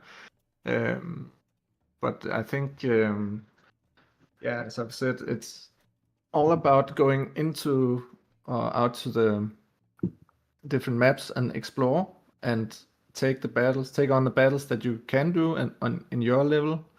Mm-hmm. And when you meet a gate, like a really tough battle, then it's probably not the time. Like if you really get your ass kicked, then it's probably not the time. And then it's better to go out, explore, get some more skills and cards, especially craft cards. Always craft cards. So the idea is it will be not that hard. Not that actually. Dangerous. Yeah. All right, ads are over. I believe everyone can beat this game. Everyone can, step by step. You just got to be methodical about it. Patient, yeah. Because I mean, I don't think everyone can beat like a classic Souls-like game where you have to have quick reactions and stuff like that. I can't beat one of those. I'm pretty sure I can't do that. So, but here you have all the time in the world to just take one step at a time. basically. So one of the things I noticed with this, and I'm interested in the question, is if you die, it restarts you right before that. Does that change the seed of the battle? Like, is the randomization going to be different, or is it going to be exactly the same on that fight in terms of the cards you pull and everything like that?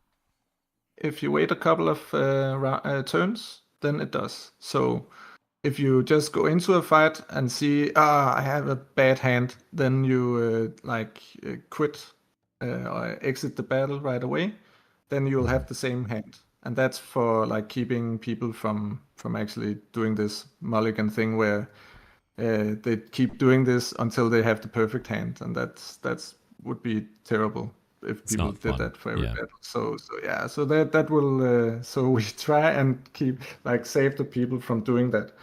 And I think it can be frustrating for some that they experience this, where if they are killed right away, or if they have a bad hand and they start over and then they see the same hand.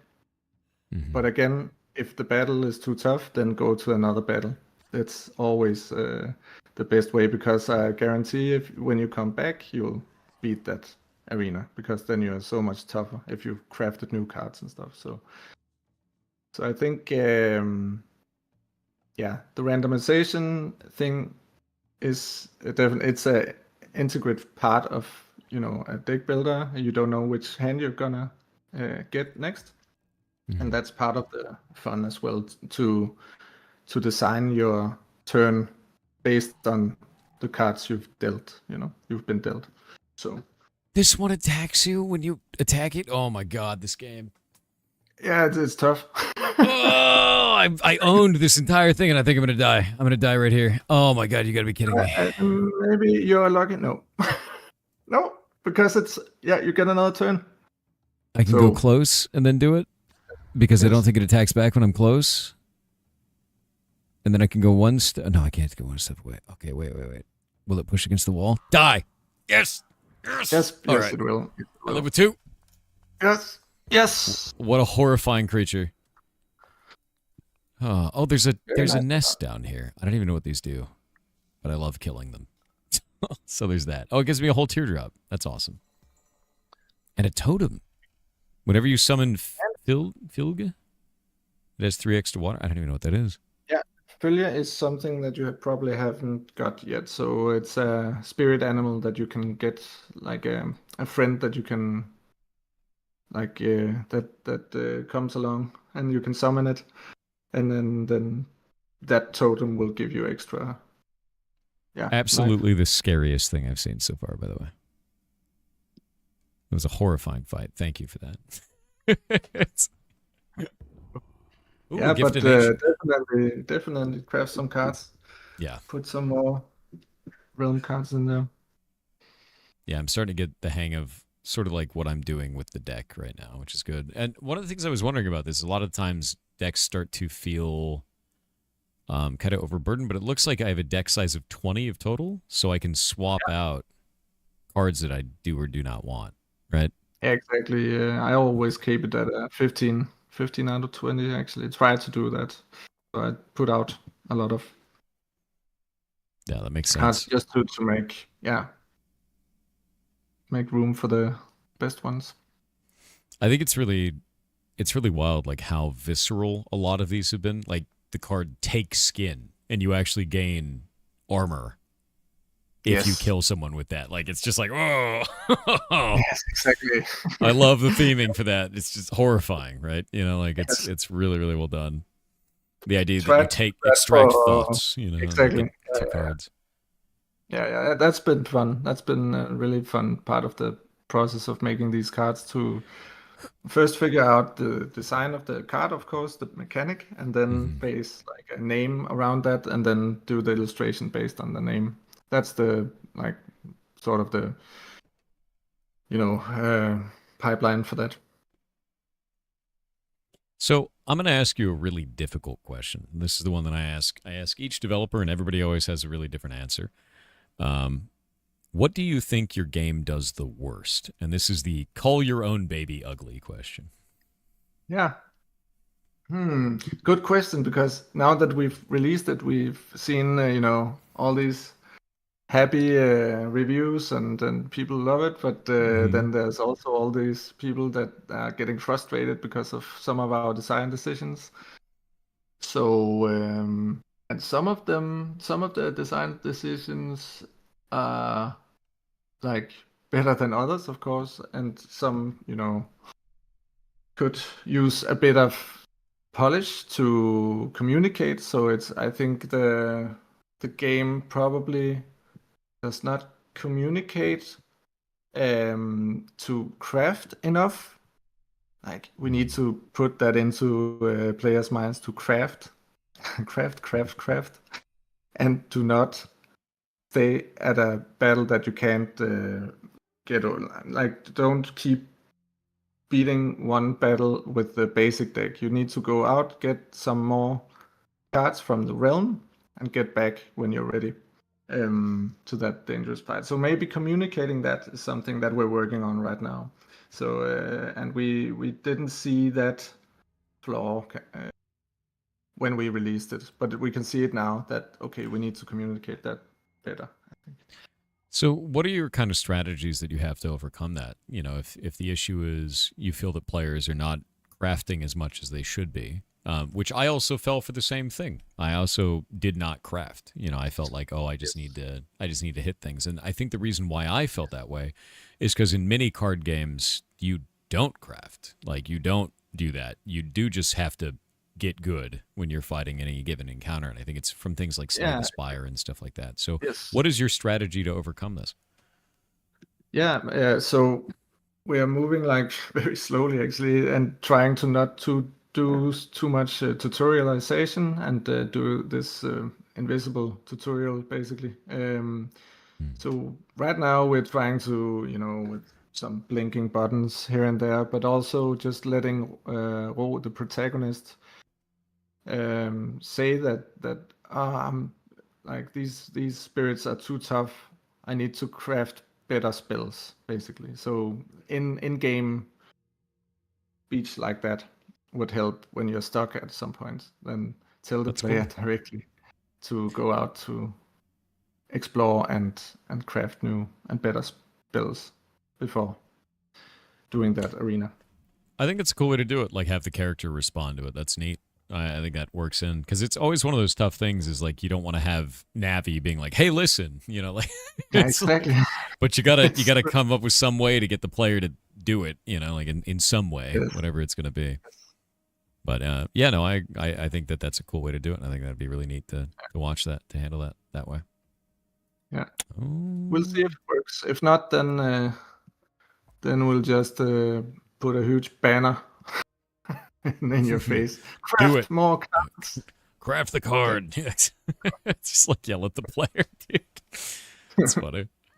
Yeah, but it's something that it's unnatural somehow to go around on a map, and then because once you're done with a battle, you sort of just want to progress to the next one.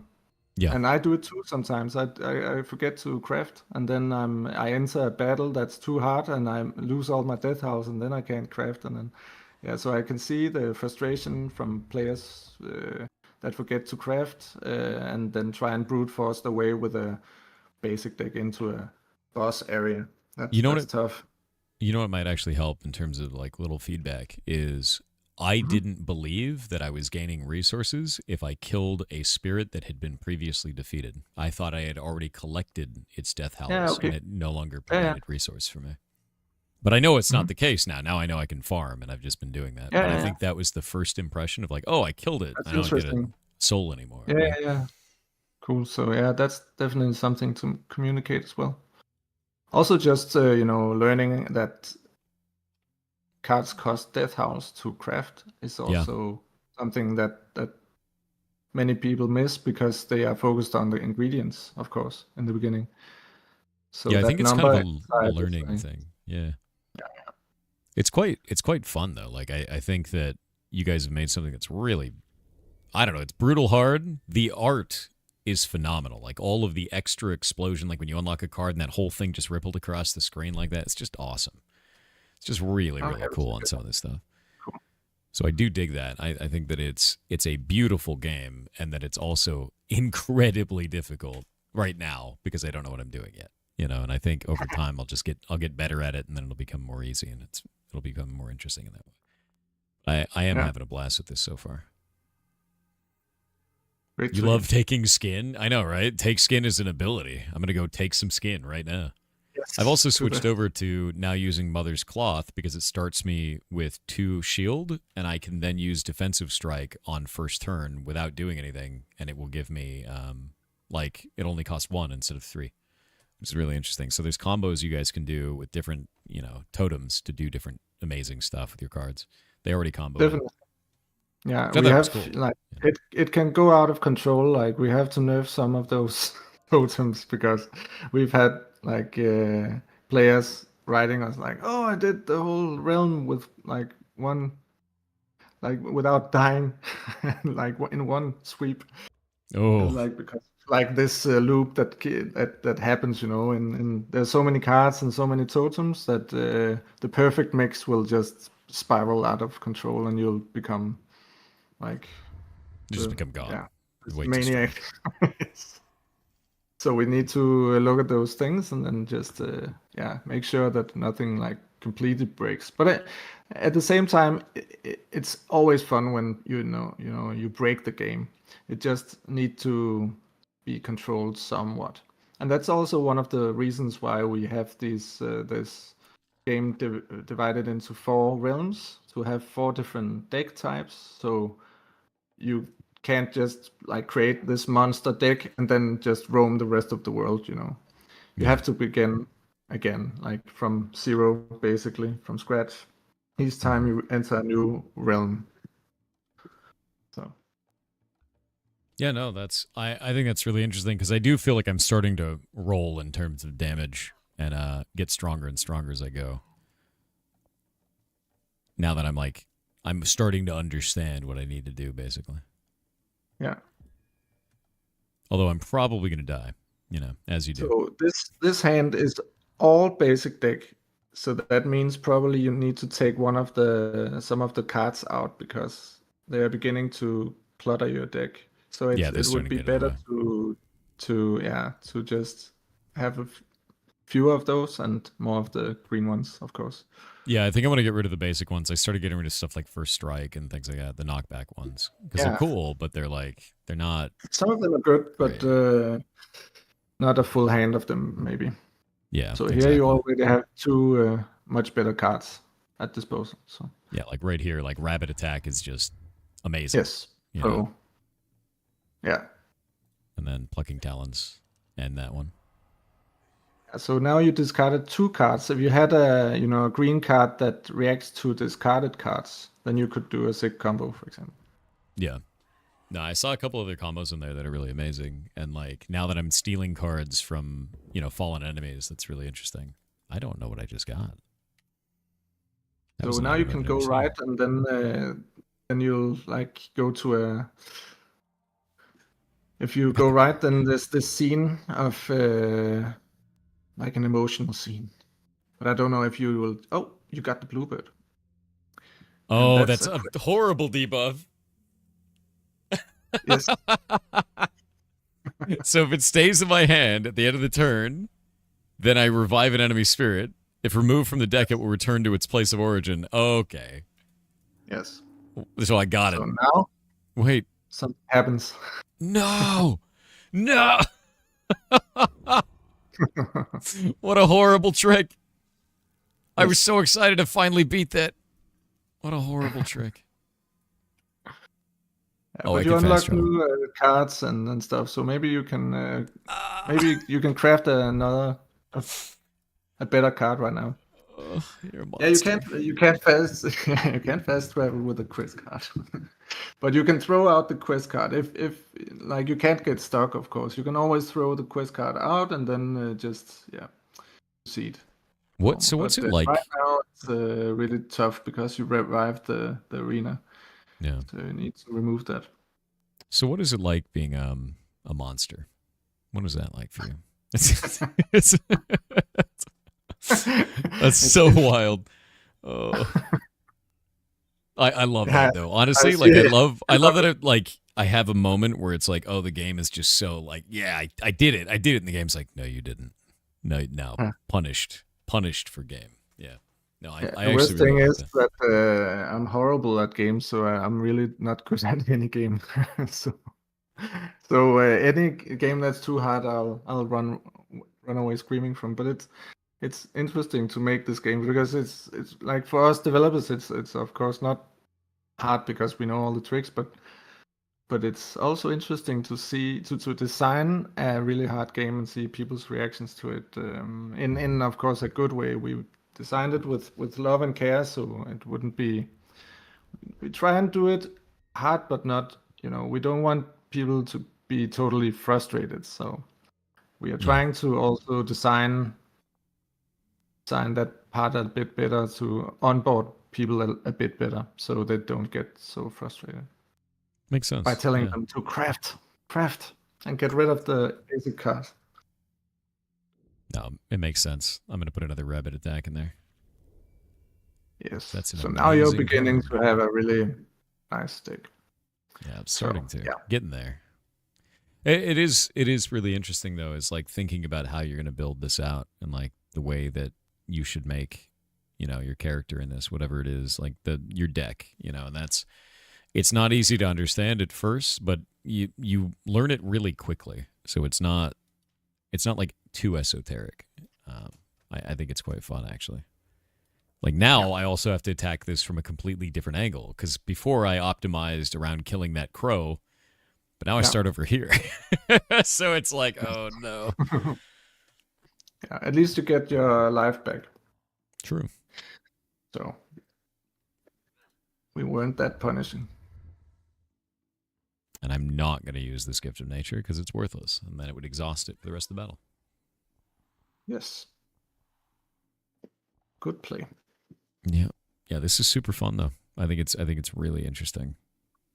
So after this battle, there's like this scene to the right. Don't know if you want to just continue fighting probably, but for any people that joined. But there's this scene to the right that after that cutscene there's like the world will open, basically. So okay. Yeah, I'll go over there if I win this. I might win this. I think I'm going to get rammed by this, though, which is not the best. Oh, that sucks. Now I'm going to get blasted by the bird. Oh, no. Why? Why you got to be that way? I don't even have a rock. Oh, this is terrible. Oh. It's not the best. I guess I could rabbit into mosquito. Nope. I was hoping it would discard the bluebird and it didn't do it. Well, you got a new card because Oh, it's the worst thing it could have done. It's gonna bring that guy back. I'm gonna mulligan. There's no other way. I don't think I can win this. Yeah, no. Oh wait. I brought him back at 7. You brought him back at half. Maybe I can do something here. No, I'm super dead. It's not full life, yeah. Didn't have the heart of the cards, yeah. How do you actually balance these fights? What is your approach to balancing the game when it's, this kind of tight in terms of difficulty? It's feedback from test players up until the release. Now it's feedback from players, basically, but also just playing it over and over again. But I think there's definitely a bunch of balancing to be done. Still, it's like very live game in that sense, because there's so many things that we can balance. I think maybe we just nerfed this battle, or did we? No, we didn't. We moved it actually. So in a later update, there will come. This battle will be moved to another section to gain passage to the main quest without interfering with without the bird interfering with this battle, because it acts like as a gate to the. It's kind of like the final battle until you open the rest of the world. I didn't And realize also this fight was like that. the bird battle. So it's kind of confusing. So we moved this battle to another place, basically. Okay. So that's what we did with that one. But also just small things can be done with a battle. We can just move around 2 characters, and then it'll be much easier. There's these goats later on that will revive other characters or other enemies. So if that goat is in the back, then it's a much tougher battle than if it's in the front, because then you can just deal with that goat first. So something like that. So whenever a tough battle against the goat is like too tough, then we just switch to 2 characters around, and then it's much easier. So we can do little things like that. And also these special tiles, for example, in the middle here, if a boar stands on that, they be take double. Vulnerable. So double damage. So stuff like that. Yeah, I saw that in the past, and it was definitely worth. No, that was the worst one I could have chosen. Thankfully, he's not doing the charge attack, so he does some damage, but it's not nearly enough. Not nearly as much. Yeah. Oh, wait, we can just kill him. There we go. Nasty fight, though. It's probably the most brutal fight I've seen so far. Yeah. It's quite fun, though. So this is the thing over to the right side, you said, yeah? Yes. Don't pick up the bird. Not getting the bird, no. Not this time. I'm going to go down here and grab this real fast. Yes. I love that you've hidden so many little objects around the map as well. I think that's really, really quite cool, honestly. That's neat. I'm going to turn up the audio real fast.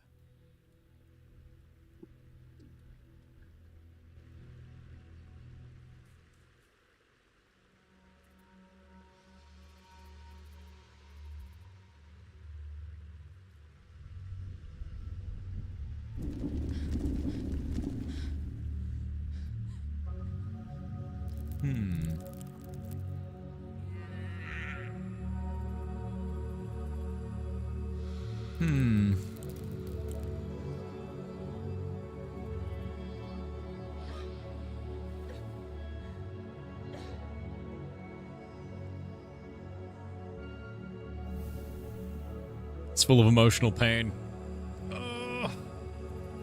Yes.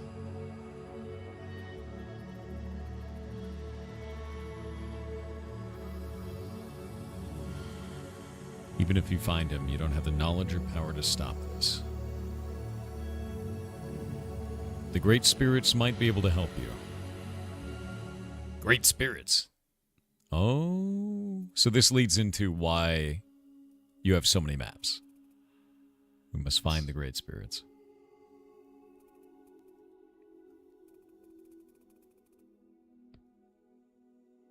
Oh man, you've got a lot of cool map. I thought I was having a difficult time now. I can already tell.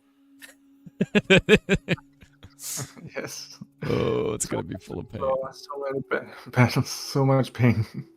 Honestly, this overworld looks sick, man. Like, I think this looks very, very cool. I'm super down with this. I like the storytelling aspect of this. I love the art style of this. It's really, really well done. Great. It's like Thanks. It's like I'm playing a Fable, right? Not the game Fable, but a Fable. Yeah. Yeah, that's the aim, definitely. Like these old, strange storybooks, fables that you can find on some loft. Yeah. Lots of dust. And you guys are selling this for $20? It's just 20? Yes. Incredible. I don't know if the discount is still active, but let me see. I think it's maybe off today. I don't know. Oh, it's $18. Yeah, it's still there. It's 10% off. Hey, chat. Hey, chat. Look at this. It's $18. But also, $18. if you're at all even interested in this, go wishlist it.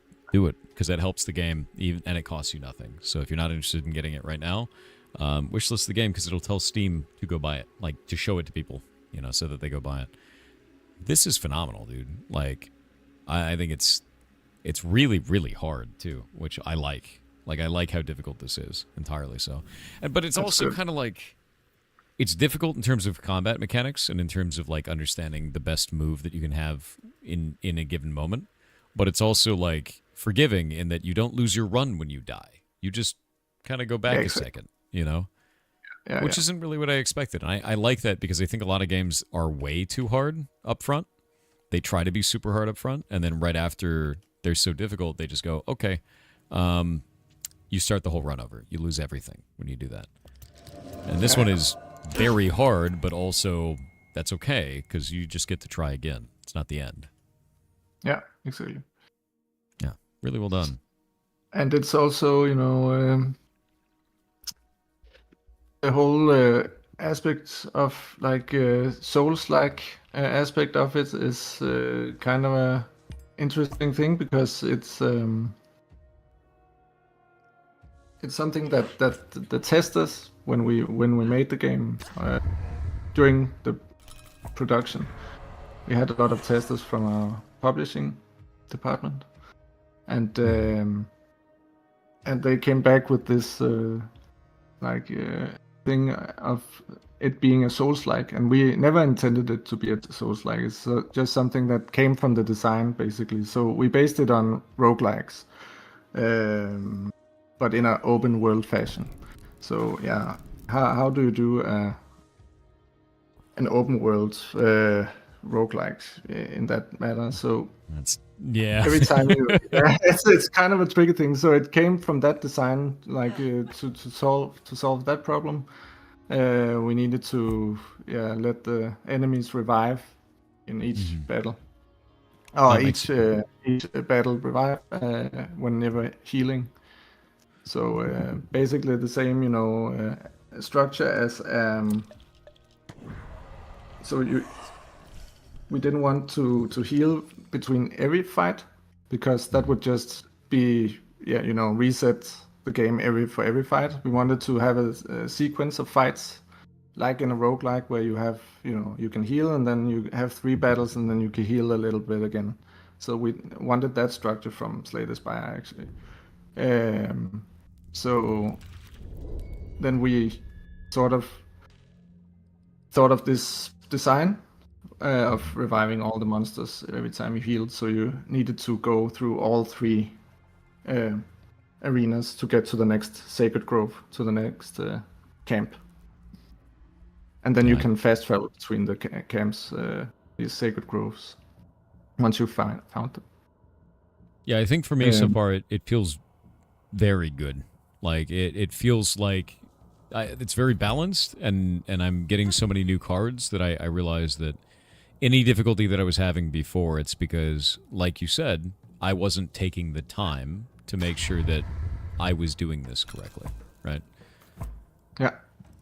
And I think that's important to understand is, I guess there'd be a lot of games that don't really work that way. You know, you just kind of bash your face into the wall, and this one's like, no, I'm not going to let you do that. Oh, I have a burn wound. Great. Yeah, that's tough. Oh. Ew. Ew. It's a horrible thing. Maybe I can discard it. Yes. We'll see. Because if I keep it, I lose 1. If I cast it, I lose 2. Yes. But I can maybe discard it. Maybe. You can discard it, yes. So let's do this. Get rid of it. Get it out of here. There we go. And then mosquito bite this. That'll kill him.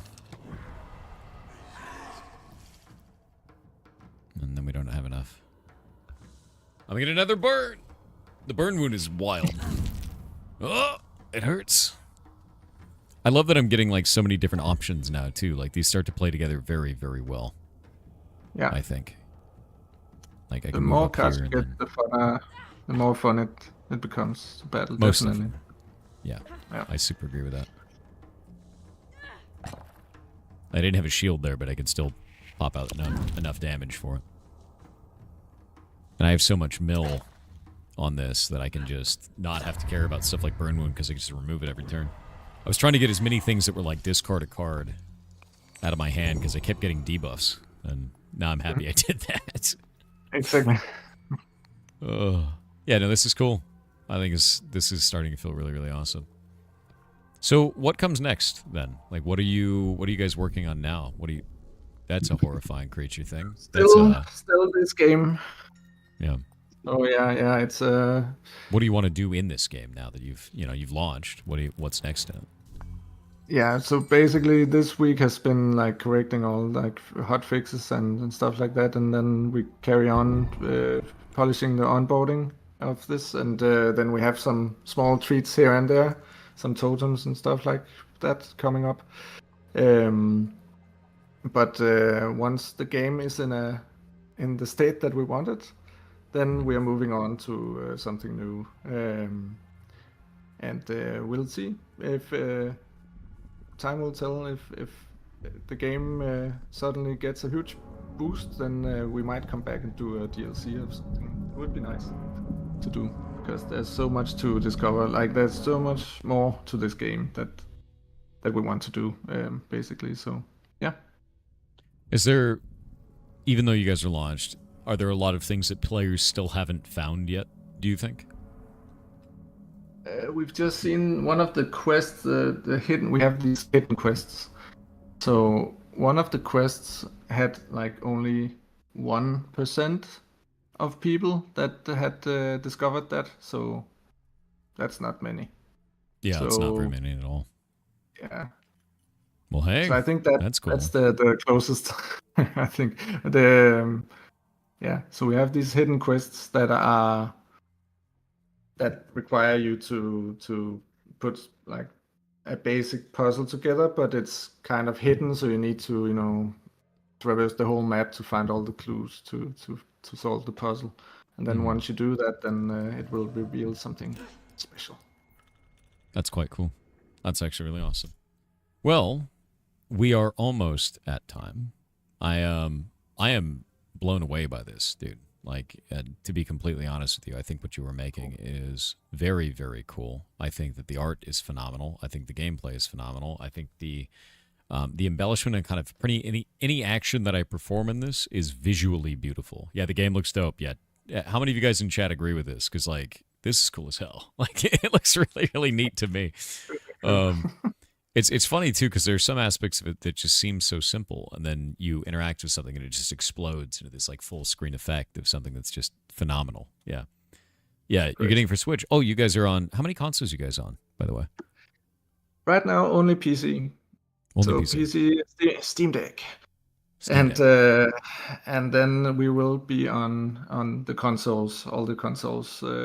Yeah, next year in February 19th. Nice. So nice. Yeah, not all consoles, not the old ones, but yeah. That's great. Honestly, that's really cool. Yeah. Well, main ones. I have the big question for you, and I've been asking a couple of different questions from everybody. One of them is like, call your own baby ugly, right? But this one is always interesting because I think everybody has completely different advice based on your experience as a developer. If you were to be asked advice from somebody who's just starting out, that just wants to, they're like, I don't know if I want to make games. I don't know how to make games. I don't know what to do. What would be your advice to them? Yes, that is definitely to make something that is tinier than small. Just start really small. Okay. So make it just tiny. The smallest thing imaginable. Smaller than tiny. Probably better even. Yeah, it's all about just doing a game from start to finish is a gigantic. It's a gigantic undertaking to just do a very, very, very, very tiny game from start to finish, because game designing and game developing has so many layers to it that you need to wear like a ton of hats, and you need so many aspects to be just right. So even the smallest game will require a ton of effort. So start very, very, very small, and then build from there. Because once you go through the whole experience, then you know each like part of the game. You know, idea making, then producing the game, then also just selling it to people, making noise about it. Every aspect: music, sound, game design, art, programming, All of the things. all of those things All in of the one things. in 1 week. Do it in less than 1 week, maybe. Do it all. Yeah. It's release a fully finished game in a week, guys. That's the way. Yes. And team up with It's- someone who knows how to code, because or knows how to do art, because you can't just do everything by yourself. Like when I started out, I thought I could do like everything, because I can, because I wanted to do an interactive storybook. That was my first game, and I just thought I could do everything. But then soon found out that wasn't possible. Yeah. I thought it would take 3 months to do, and it did take 3 months to draw the backgrounds, but it took 3 years to make info. So that's how that went. That would do And it. that was yeah. an interactive storybook for children, right? So not a big seller, but it was a huge experience. So. Yeah, it's one of the things is we run game jams twice a year. If you guys want to go and make something, that is the best time to do it. Next one is in January. So if you do ! I think jam in chat, we'll take that. It'll be our 18th game jam that we've run. And then you guys can go and join that and then do it. And we get hundreds of people that turn in games and then get some really awesome stuff. Yeah, really awesome stuff. That's the best way. Yeah, I super love it. Well, this has been really lovely, and I think your game is awesome, and I hope you guys are reaching serious financial success, to be honest with you, because it's great. You launched in December 9th, which was only 6 days ago. That must have been a hell of a week for you. Yeah, I'm totally wasted. I can't stand up. Yeah. You got 89% positive out of 204 reviews. That's doing great. That's really good, especially right at the beginning, So, hell yeah. Another wish list W. Demo download? Yeah, download it. Like 100% download the demo for this and play it, because it's hard. Oh, we got ads. 1 moment. We're gonna wait on the ads. Got about 2 minutes. But yeah, it has been awesome to be on this, and thank you for having me. And oh wait. Yeah. You don't have to say goodbye yet. We got ads. Yeah. It'll be okay. Yeah, we got ads. We're going to wait on the ads.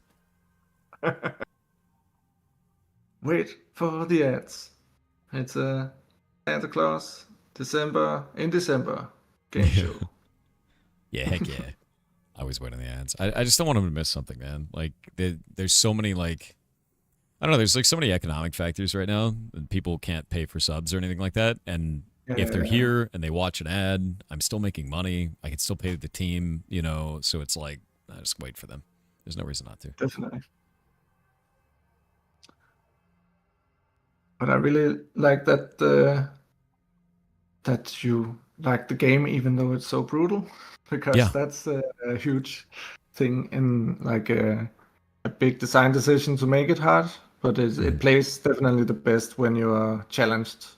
Yes. And yeah, we just need to basically get the players to craft more cards, go out, explore the world, and get tougher, and then face the battles, the hard, brutal battles again, and take revenge on them.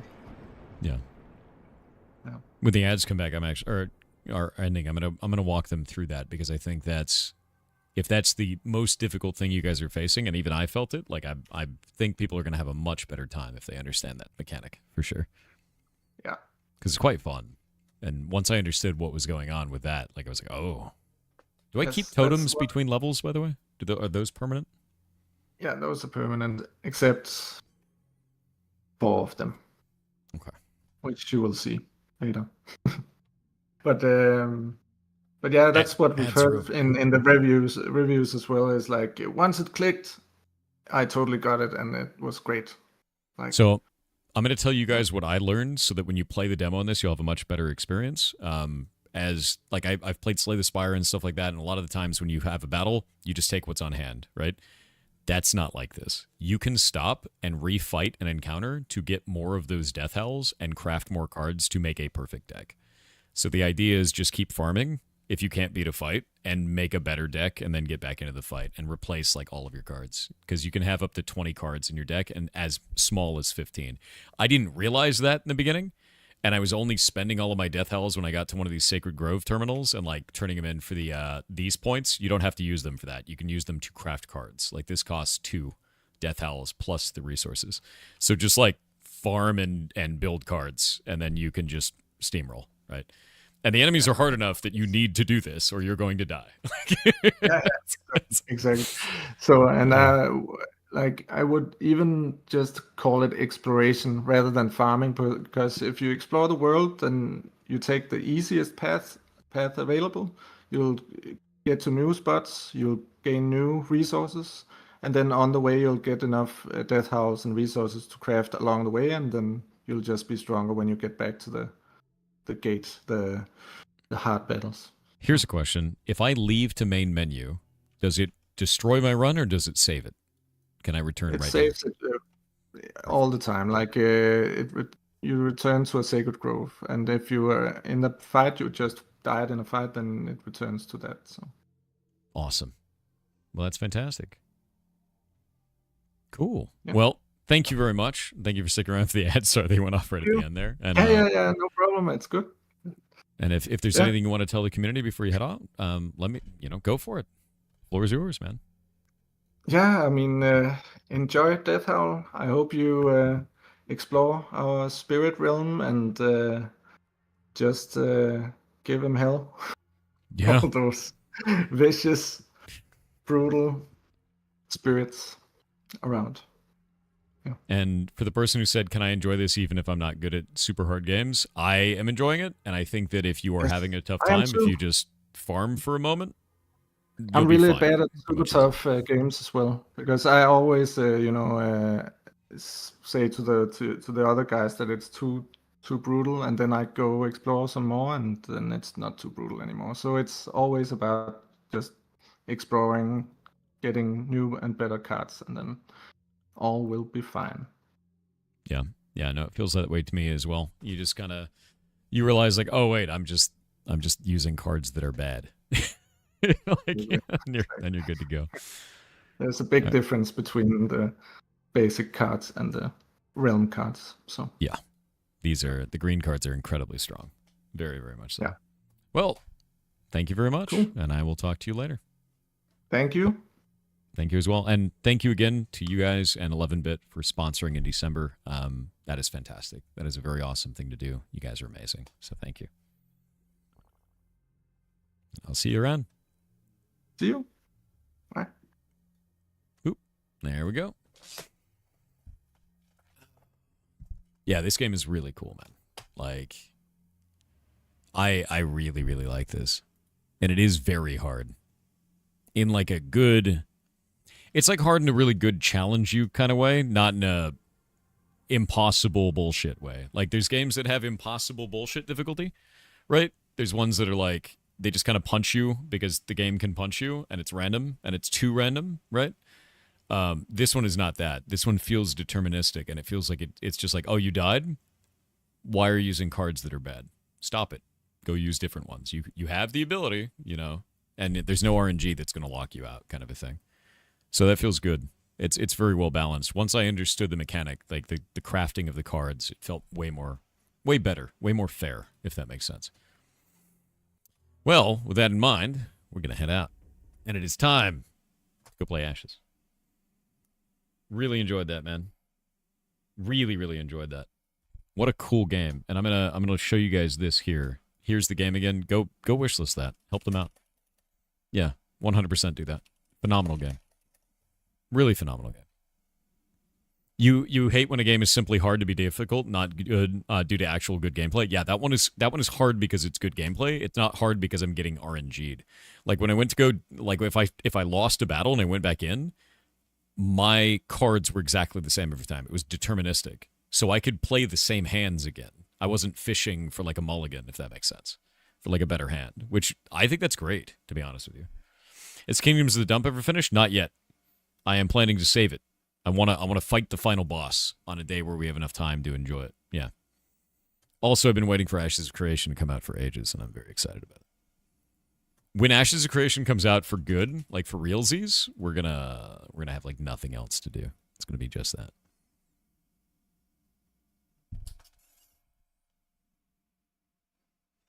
Also, I'm killing off more channels in the Ashes of Creation Discord. Murdering them. If you are currently in industry voice channels, go move to the guild voice channels at the top of the Discord. Go move up there. If you're in raid comms, I'm moving that section.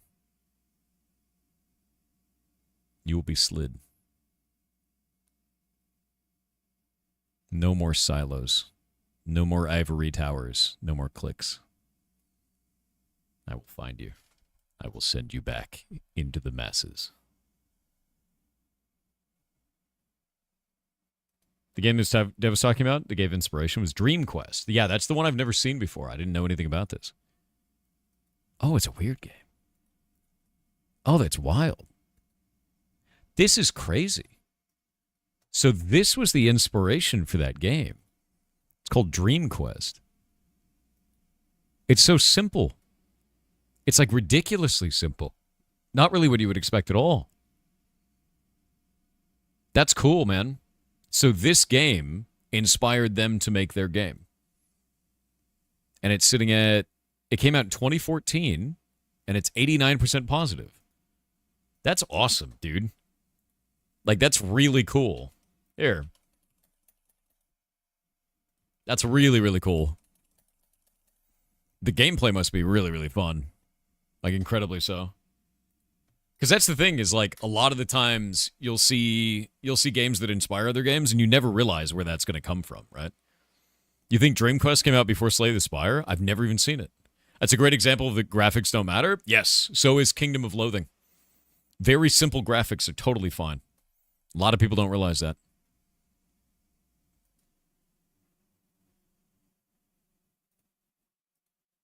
Yeah, what a cool game, man. I'm constantly blown away by the people that we have on for in December. It's just been awesome. So, awesome.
Put that under shorts. I'm getting the short ad for the day because I forgot to queue it up.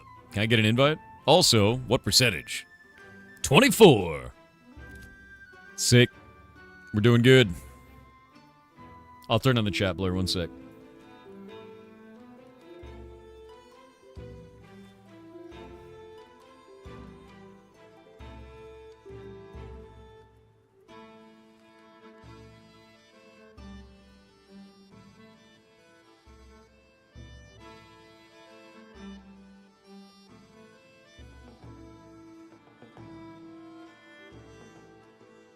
Okay, today at noon is when this needs to come out.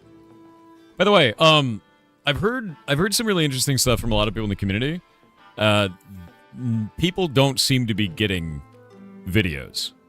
when I launched them, and they said that they're not getting notifications. How many of you are not getting notifications on our in December videos or on daily shorts? Because I have never stopped uploading them. And I've heard this from a bunch of people being like, why did I stop receiving notifications? Why did you stop uploading videos? And I'm like, I did. Me? Do you want me to make a channel in Discord to announce these? Because I can do that in an announcement channel and make it like an opt-out one, like the stream one. Okay. I will do that then. Because I've been releasing them every day. Like for months even. And I'm like, okay. You get notified on your phone, but not anywhere else? That's super weird, dude.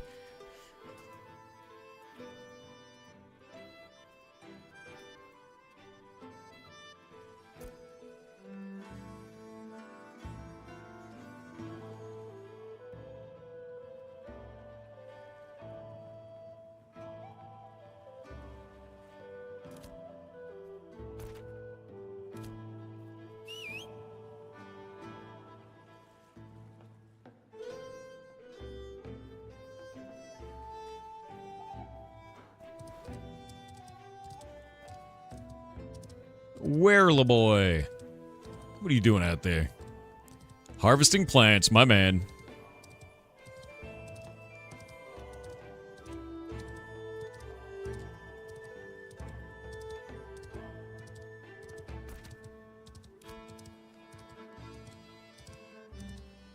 Discord is a central hub for a reason, sadly. I mean, that's why. It's because notifications just don't function, dude.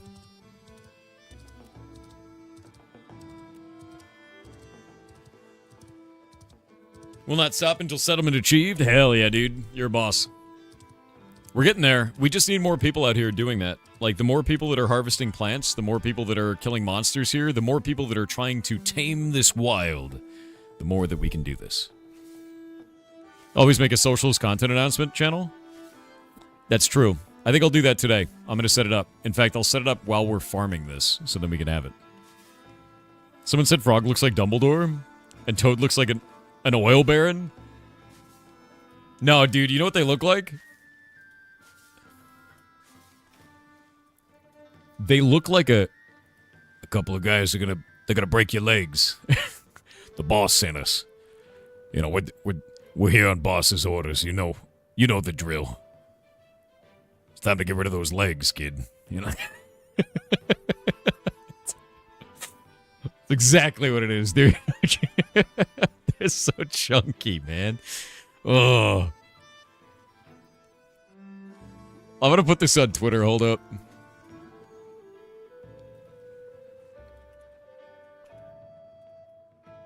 The boss.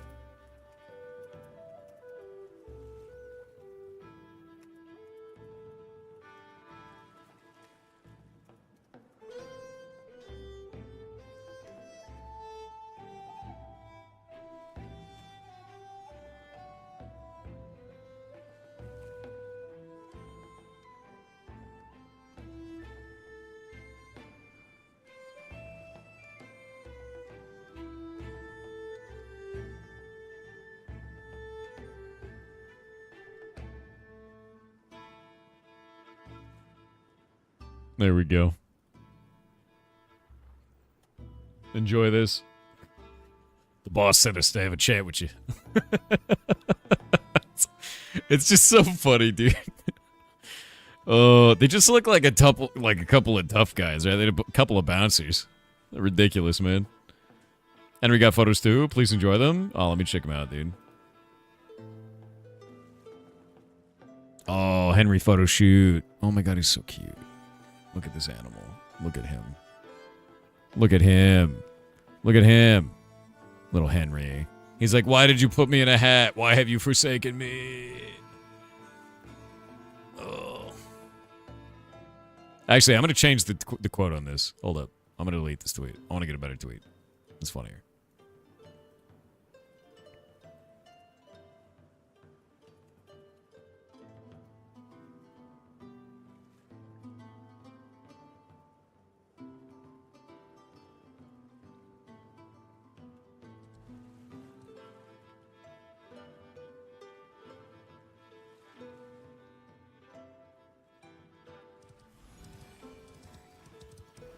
Think of Joe Pesci. I know, right?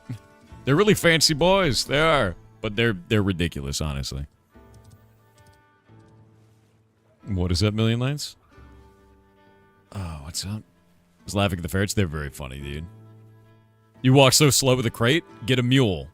You can put a crate in the mule, you can put a crate on your back, and then you ride the mule to the next town. It's the way to work. Yeah.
There we go.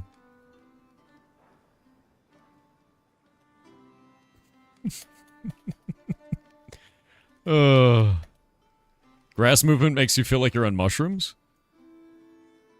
Why? Because it kind of blows a little bit? It's alright. It's just a little wiggly, you know? Not in a bad way either, really. Plants!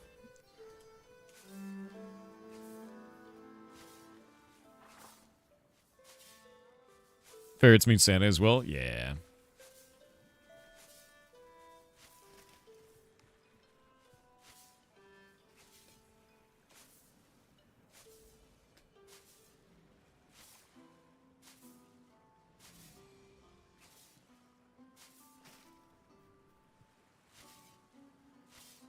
It undulates a bit fast. It is a little bit fast. I think there's certain environments where it does wind in a direction, and you see it go, like, as a wave. So, like, you see it go like this, and, like, these pop back up behind it. It looks freaking amazing. Like, actually incredible. So there are environments where it looks really good. And then there are environments where it looks kind of shit, you know?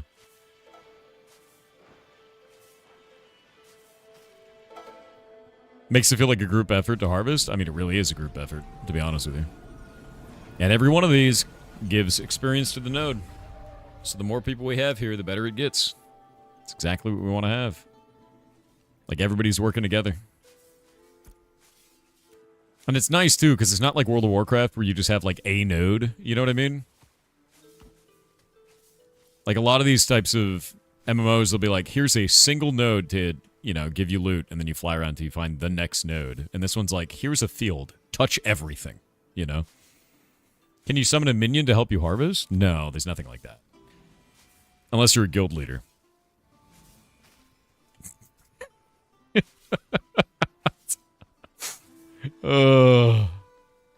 game makes you want to touch grass? Yeah.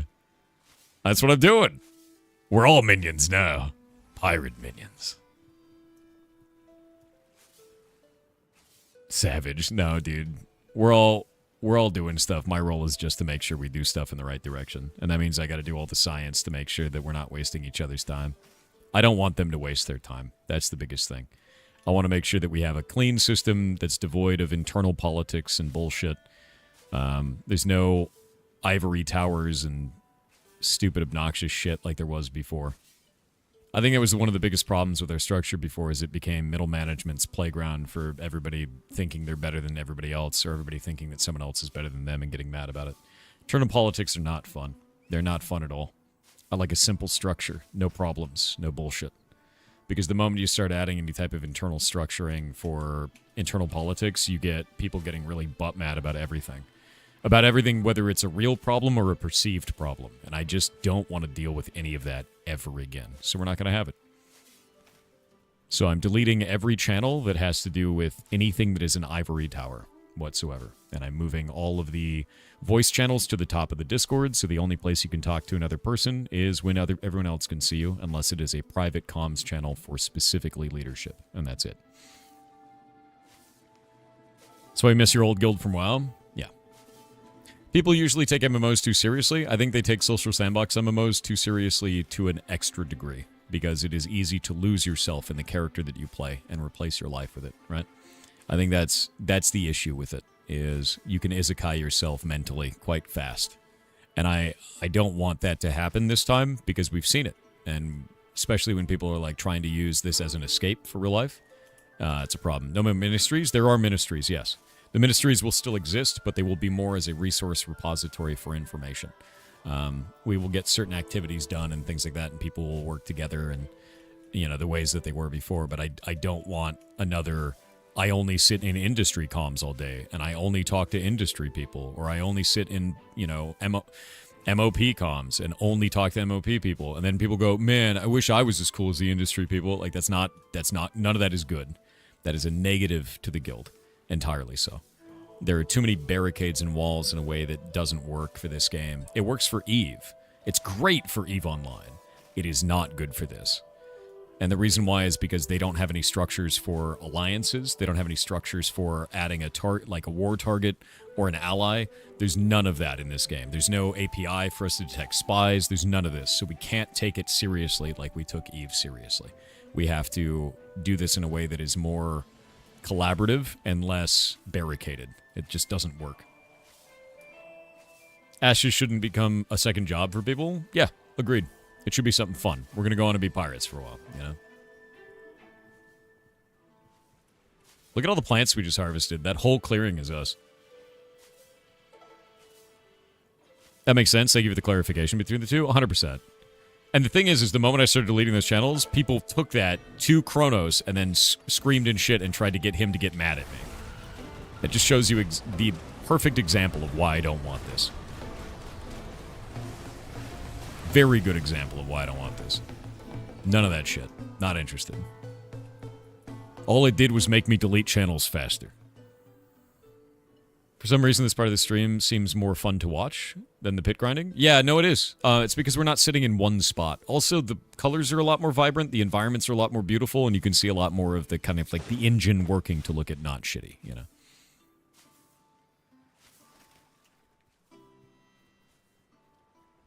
Kronos timed those people out and told them to touch grass. No, he was concerned at first. Because there were people inside of the guild, and he was like, are you deleting their culture? And I was like, no. They haven't used those channels in half a year.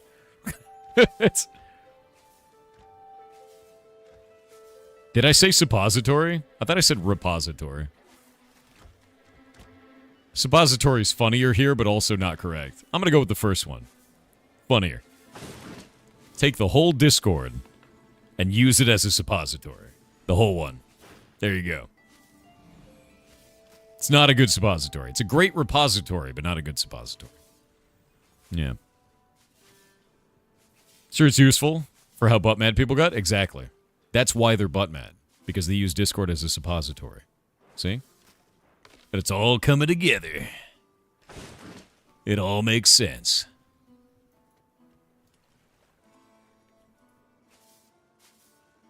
How many points do I have? Jesus Christ. I've got so many of these now.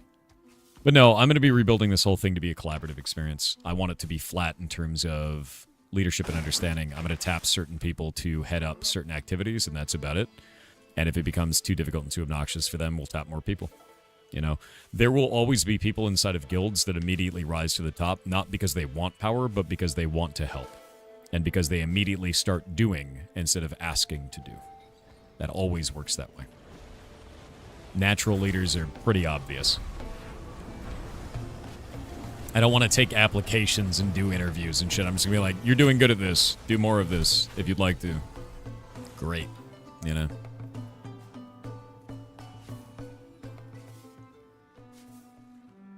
Like, I'll give you an example. Every day I sign on, Tix sends me a report of all the information they've learned about us settling this land.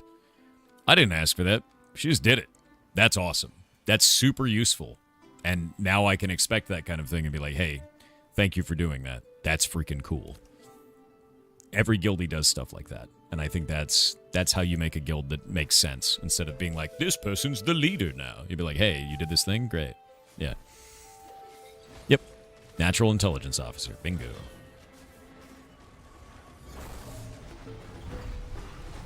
Yep. Tix is a boss. 100%.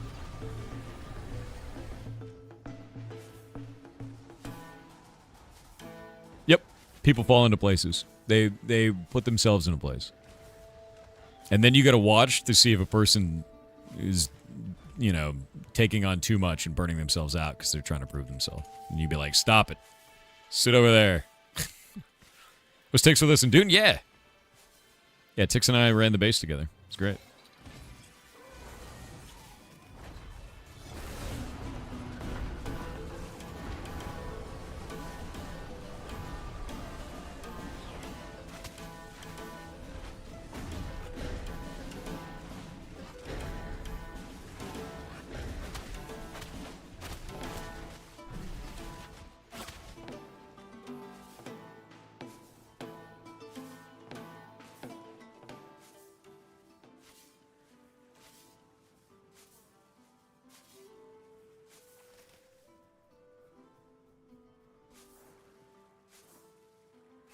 There's a live dev stream on Thursday for Dune. Oh shit! What are they doing?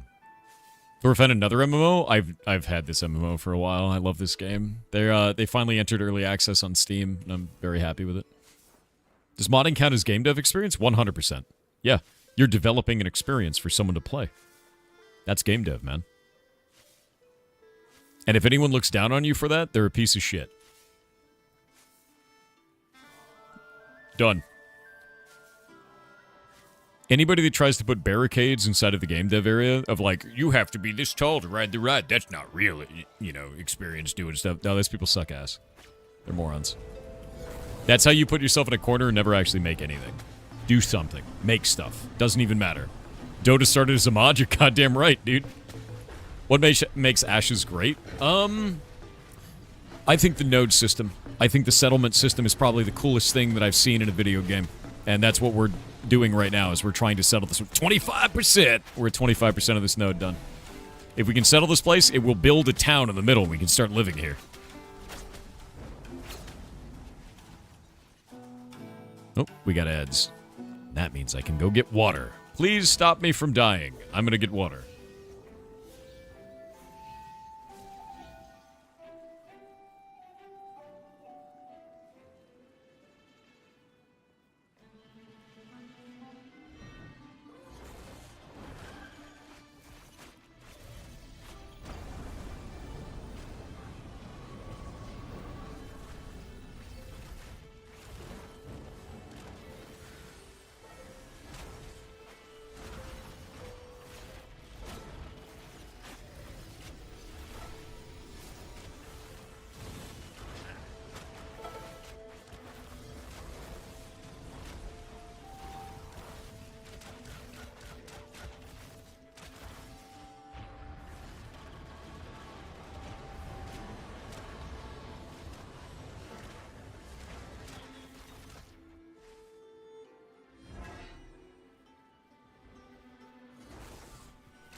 I have returned. You're an Esfin's guild. It'll be cool to come visit a friendly guild town. Oh, hell yeah, man. No, Esfin kicks ass. Like him a lot, dude. He's good dude. 100%. If you guys want to come visit, we're living out here in Brine Barrel. What we're trying to do is settle this place as quickly as possible. So, it's very difficult. We're only at 25%, but we did that in a day. So we're trying to push it as quickly as possible. There's no services out here yet, so we're trying to settle the land by harvesting all of the plants. And the idea is you kill, like, a big iguana and then harvest everything in the area, and every time you harvest, it gives stuff to this. Did Kronos finally join the guild? No, he hasn't played. He hasn't been on at all.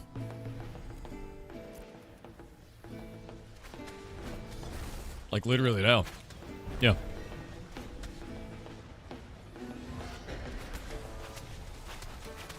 After it gets to 100%, what happens? We finally get a town in the middle.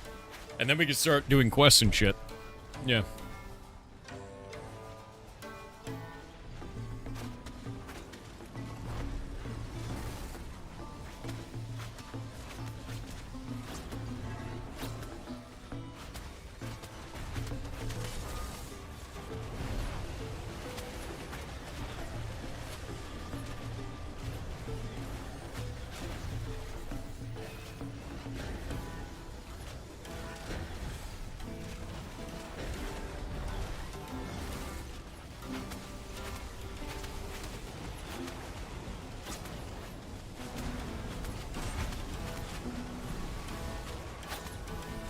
Alright, fixing more channels. Yeah, when we kill this, like, I'll give you an example. When this lizard dies, we go look at this, we get 413 experience to the node. So, to Brine Barrel, the settlement. When I loot this, we get 28 experience to Brine Barrel. So the idea is every one of these helps to generate the town, right?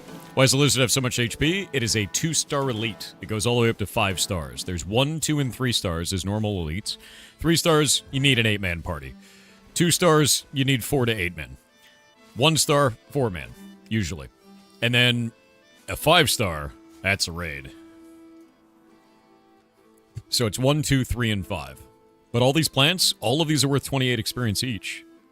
To the nodes, so we all just go out here and we harvest everything. We just clear it, dude. Yeah, and we're trying to settle this town. It's gonna take, like, the next day or two. No 4-star? There's no 4 stars, no. But all these plants, all these trees, all of it matters. Mushroom.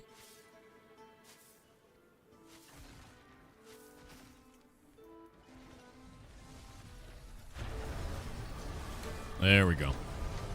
Get to 20%? Dude, we got to 25. In one day. But we've pretty much figured it out. Is like, we've got 2 teams on the island at any given time. One team is doing it on the other side. Our team is doing it on this side, and we're doing that. Yeah, you clear the area. So the idea is every time you do this, it'll say, settlement, you have earned 28 experience for Brine Barrel settlement, right? When we killed that monster there, that mushroom, it was 36 experience. When we killed that lizard, it was 413 experience, right? So the idea is just do anything on the island. So any player that does anything here is helping push the experience on the island. Which is great.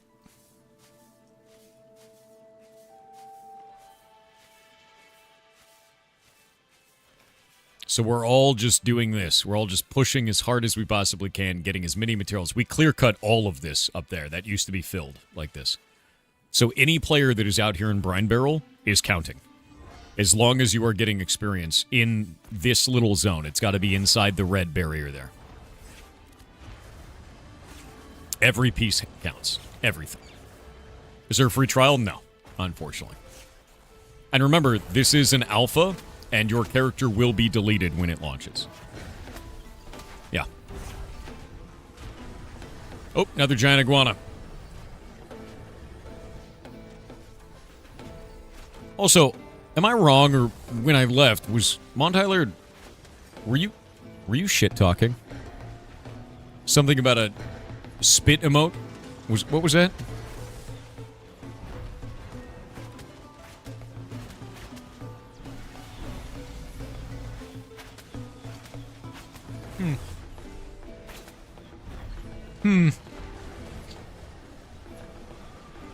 Is that still Lagfest? No. No. There's no issues with that. Give me just a moment.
Alrighty.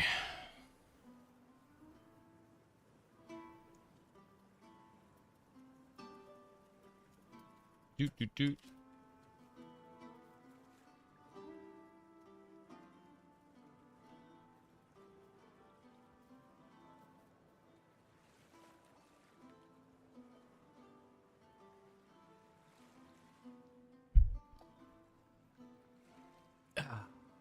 You hoping to be out here on Friday? Nice, dude.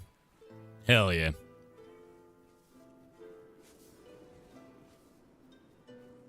Come on, Tyler. Oh, I was saying, were you talking shit? Why did you do, like, the spit emote?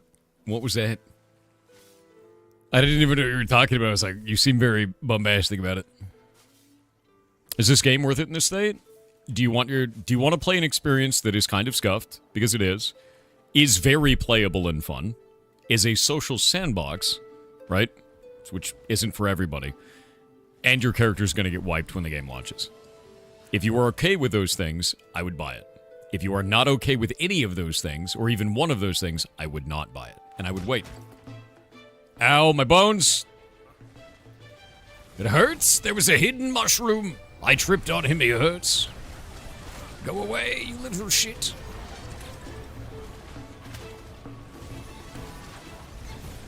Got it.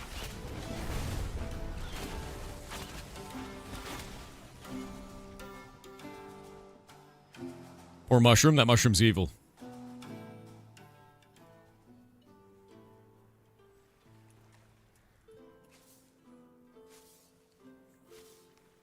Yeah, cool, new. I don't work there. I haven't since 2016. If you want to see my job history, do ! Jobs, bud. It just wants to use your body as propagate more mushrooms. You know, you're not even wrong about that. It's horrifying. Okay, I think we can go up this way. There's a ton of plants up here, and we can get all of these. Can you clear the trees faster than they respawn? Yes. In fact, they want to add in some ecological constraints where you can over-farm. And so, oh shit. Lizard! Lizard! Kill it! Kill it! The horror. I got it rooted. It's good. Hell yeah. Yeah, the lizards, dude. See that? That's the dinosaur. We're gonna get people to pay to see those. Look at him. Oh, shit. It's vomiting. That's probably good, right? Can you ride the lizard? Actually, you can. So if you get one of these lizards and you kill them, they can turn into a hunting target, and then someone can hunt it using the hunting skill, and another person can use animal handling to then turn it into a mount. And they're really good mounts. Which is kind of why I want to live here, so we can have them as mounts. Because they're really good. Oh, you killed the pirate commander and disrespected him. Nice. That's why I was like, dude, what are you talking about? Alright. This whole area up here is clear. We can go and farm it.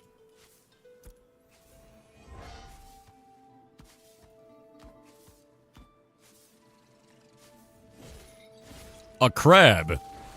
The horror.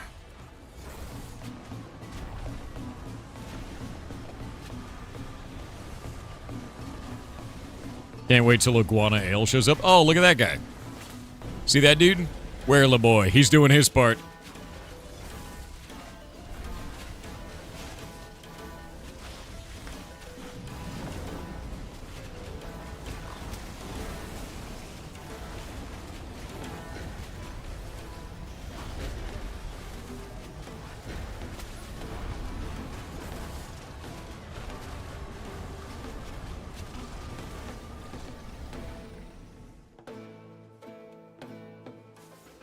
Yeah, like that crab was worth 147 XP, and each of these is worth 28.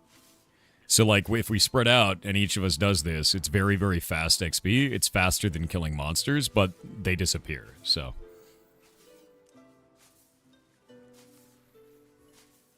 Oddboy 9427 with $19.99 said, "Hello Thor, I just wanted to say that you saved my life. Some of the advice you've given over the years have caused me not to delete myself. You're an inspiration, you're a hero to many, and I wanted to thank you for saving me." I'm glad you didn't delete yourself. Tomorrow is always another day. Always turn the page, dude. Even if the one you're reading right now sucks. It will always change. I've been through all kinds of shit in my life. You've been through all kinds of shit in your life. It does get better. And it gets different. You'll have new problems, new things to overcome, and you'll be stronger for this experience. Glad you're still here. 100%.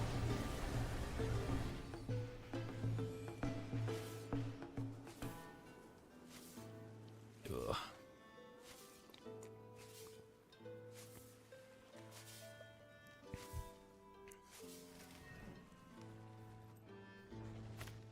I almost have level 10 herbalism now.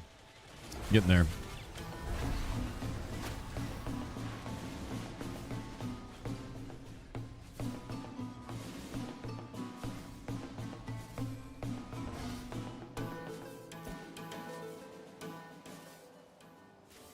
Yeah, my herbalism's almost level 10. I'm at 93% on level 9. Oh, big mushroom. Big spooky.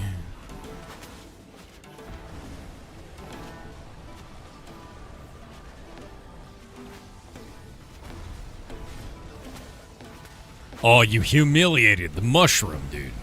Humiliation. Insane. Is this game just endless grinding? No. It's grinding with a purpose. Right now, we are settling this land. We're at 25% settled. The more people that get here, the more that they help, the more that we win. Didn't you beat this game? What? What do you mean, beat it? When this game comes out, I'm going to play it until it dies. There's no beating a social sandbox MMO. Where the boys down? No! No! Res this man. Res him.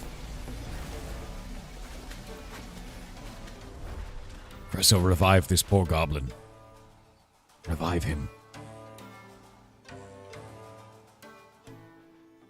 Say the rights, Cresso. Yes.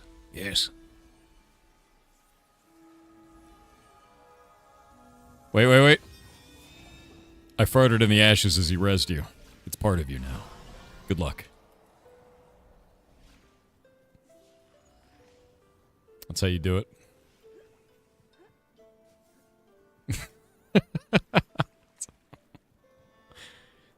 Oh, we got another mushroom.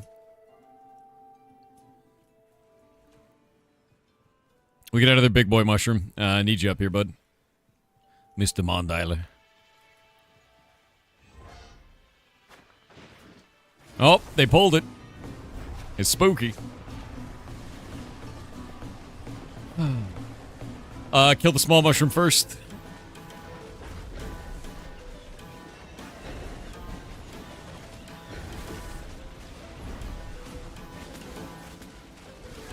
Mondialer, don't run from these ones. They will do a charged up attack. You want to tank them. Just stay out of the poison. Oh, man. I'm going to have to root this or it's going to do the thing. There we go. Yeah. That's the one. See that? The farther you are away when it hits you, the more annoying the server handles it. Oh my god.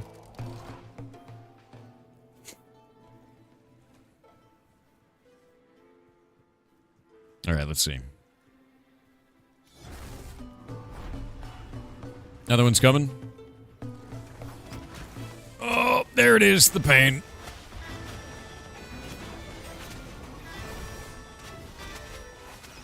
I love the bagpipes cutting in, you know?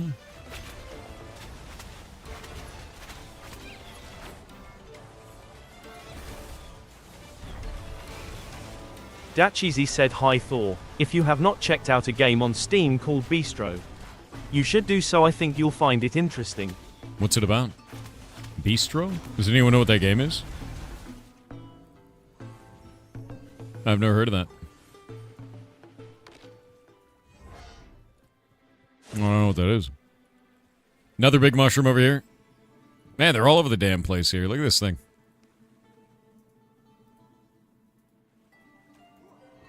There it is. Oh.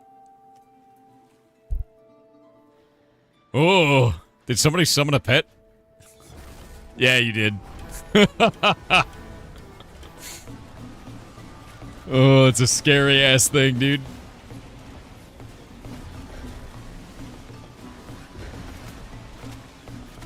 Yeah, no, it's a bug. If somebody summons a pet, there's a chance that that happens. It's really, not great.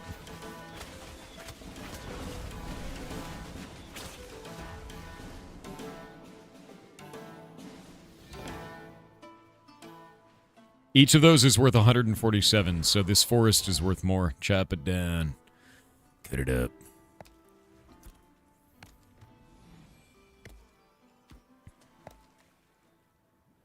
Personally, I just want all the plants for alchemy, but I'll take some trees.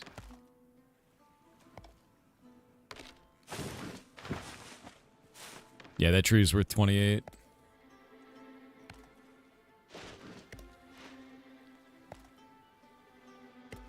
Do you like French bulldogs? Thinking about saving up for one and naming Loki? I don't know. I don't think I've ever hung out with a French bulldog, to be honest with you. Personally, I like golden retrievers. Even though they're kind of dumb. Spaghetti's very dumb. And they get arthritis when they get old. I like them. I think they're like the perfect half aquatic, half dumbass dog that I enjoy. Spaghetti is, unfortunately, 3/4 dumbass, but also very lovable, so it's fine. Yeah, they're very dumb. They're so dumb. Spaghetti is too dumb.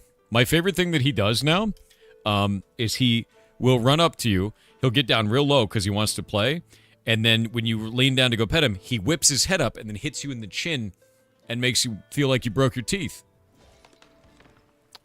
It's great. It's a really good maneuver for a dog to know. It's, fantastic. Yeah. He's done it to me twice.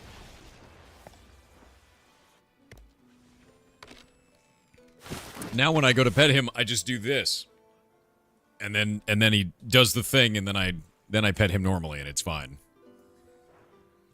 It's terrifying for a moment there, though.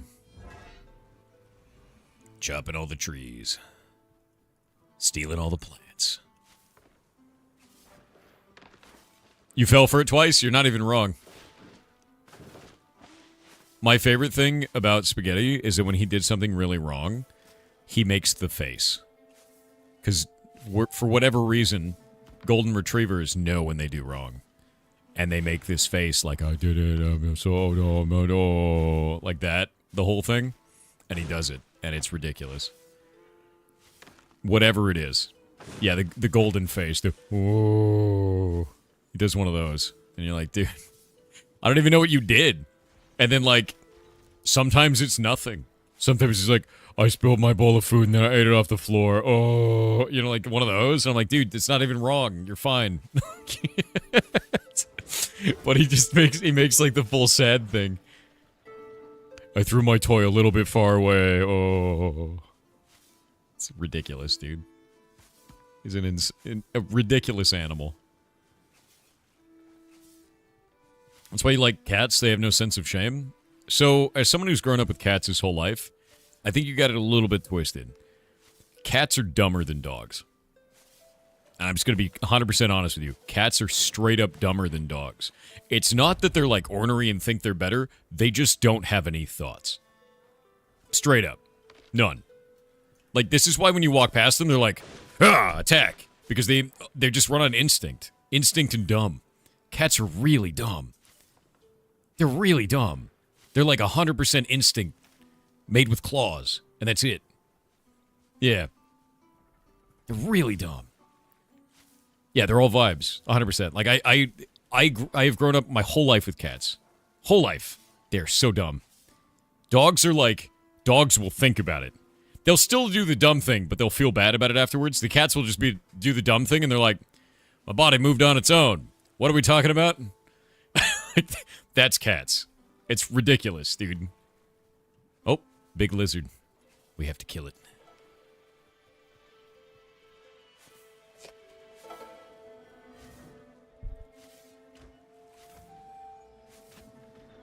Yeah, no, they're super instinct and reaction. I don't know, dude. Like, it's just one of the funniest things, because dogs are just, they're very emotional a lot of the times, like dogs will be. Cats are just dumb. And I love cats. And I love dogs. They're just dumb in different ways. You don't find that to be true?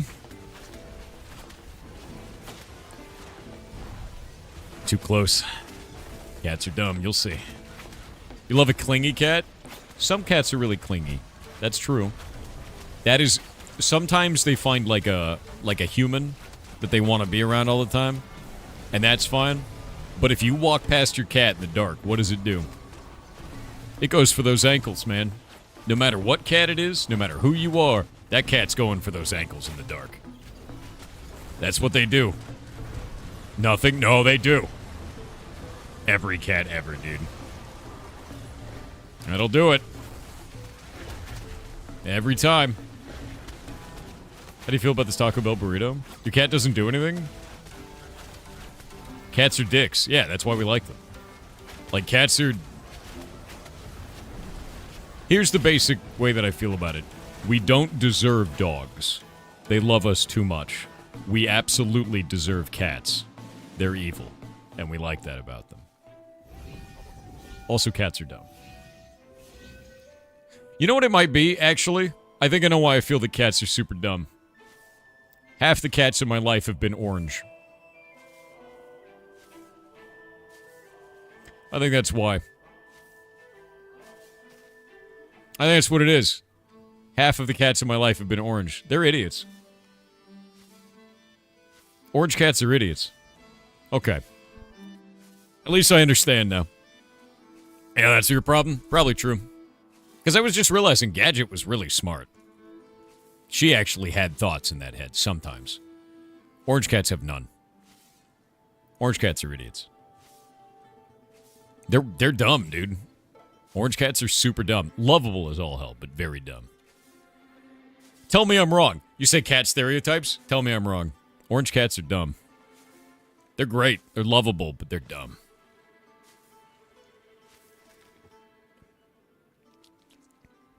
There's a big variance in animal intelligence. I think orange cats are, like, incredibly dumb. What is going on here? What happened here? What? What is this? It's just flapping around, dude. It's, like, up in the air. Yeah, it looks wrong. Oh, you know what it is? I know what it is. We're inside the cork, aren't we? Yeah, we are. Okay, so you see this spot right here? This is actually a crossroads when the town gets built, and it doesn't know what to do with itself before the town gets built. This is a bug in every cork, and it's one that I've bugged before. Yeah, that's the issue. This is a crossroad. They're amazing, but they're not too bright. Yeah, no, orange cats are not that bright. They're very lovable, though. But they also, I think orange cats have the thing where they randomly will go into hunt mode out of nowhere, which is like... Why are you like that? Like, we were just chilling out, and they're like... Wah! Like, okay, bud. Why does it happen, though? Because this is going to turn... This whole area, this big square right here, see this? Big weird square? That's the cork. That's going to turn into the town when we get the settlement up. We're at 26% right now. So what we're doing is working. Just takes some time, you know. The more people we have here, the faster it goes.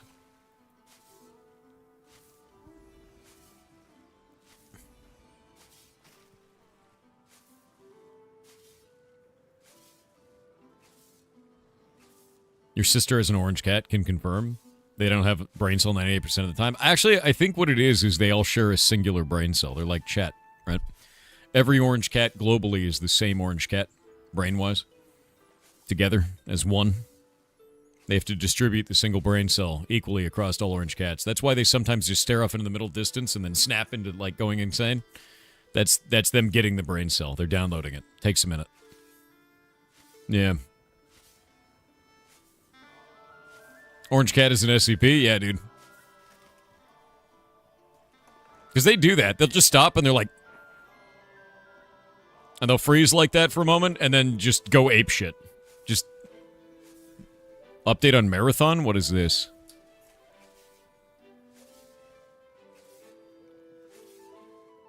New footage of Marathon coming March 2026 from Bungie for $40.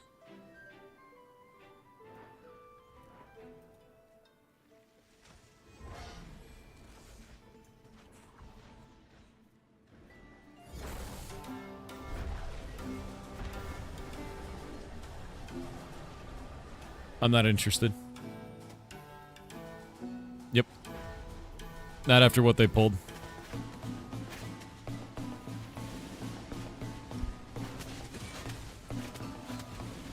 No. Not interested at all. Yep.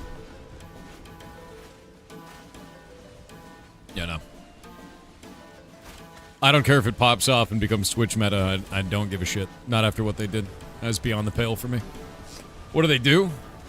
You ready for, like, the most enraging thing I could possibly talk about? Because it really pisses me off. We're going to have an ad break first, because it just says ad starting soon, but the moment that's over, I'm going to tell you exactly why I'm never going to play Marathon. Ever. And they even sponsored me to play it before this. I told them I'd never work with them again, and I won't. Yeah, no, it makes me very angry. Very angry. They did resolve it with the artist. I don't give a shit. Not even a little bit, dude. I'll show you why.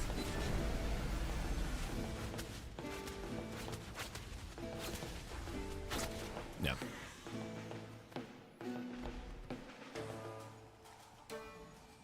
And I know there's a lot of people that work on that game that were very passionate about it, but what your art team did was... No. I'm out. Nope.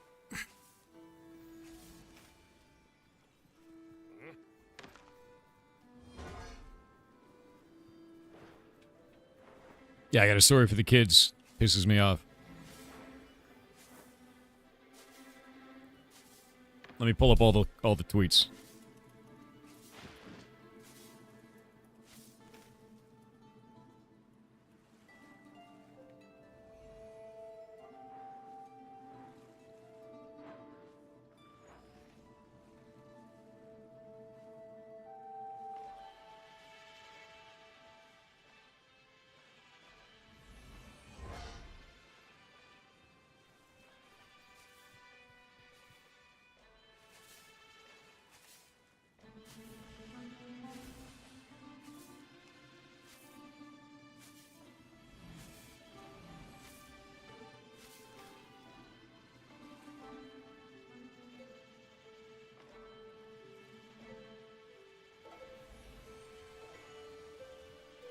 Yeah, they have a history of it.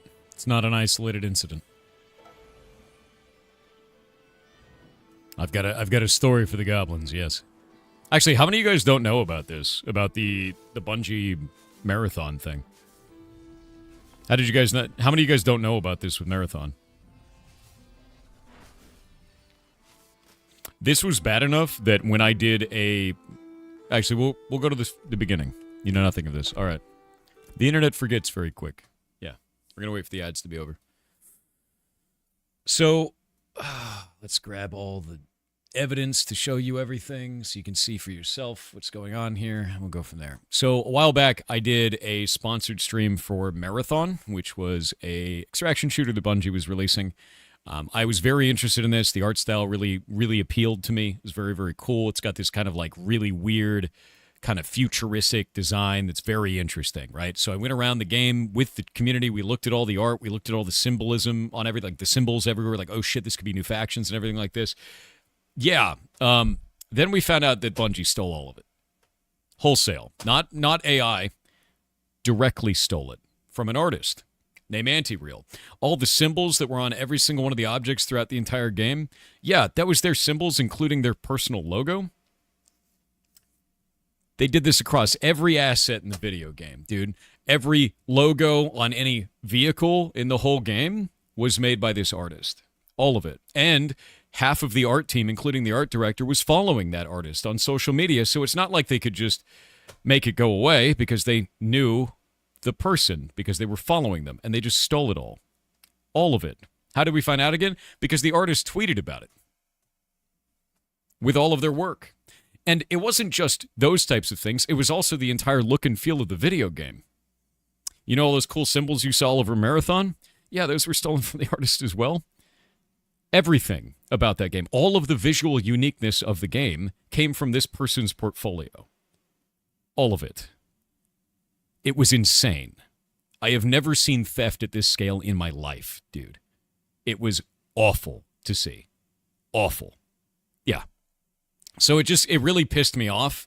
Pissed me off to the extent that I had to apologize to the community for taking a sponsored stream from them. And I told everyone I would never work with them again. Recently, Anti-Real actually posted again, saying that everything has been resolved, which I'll go find that tweet right now. Let me go grab that. It's very clear that they got that bag. They definitely got a bag from this. They got a shitload of money. There's no way around it, and I'll find it real quick. And this is generally how I feel about this, if I can grab this. Yeah, here we go. I said, shouldn't have happened, but I'm glad they made it right. Hope the bag was enormous. They said, the Marathon art issue has been resolved with Bungie and Sony Interactive Entertainment to my satisfaction. Which is a very legal thing to say, which sounds like they handled it in court, paid out a bunch of money, and now Bungie's going to go off and do whatever they're going to do. And now they're releasing the game in March. I won't be buying it. I won't be playing it. I won't be streaming it. What they did is so incredibly fucked up to me that I don't want to support a game that in any way does that to an artist whatsoever. That is insane to me. Bungie's official response on this as well was also really awful. Their official response was here, which is, we immediately investigated concern regarding unauthorized use of artist decals in Marathon and confirmed that a former Bungie artist included these in a texture sheet that was ultimately used in-game. It was on half the assets in the game.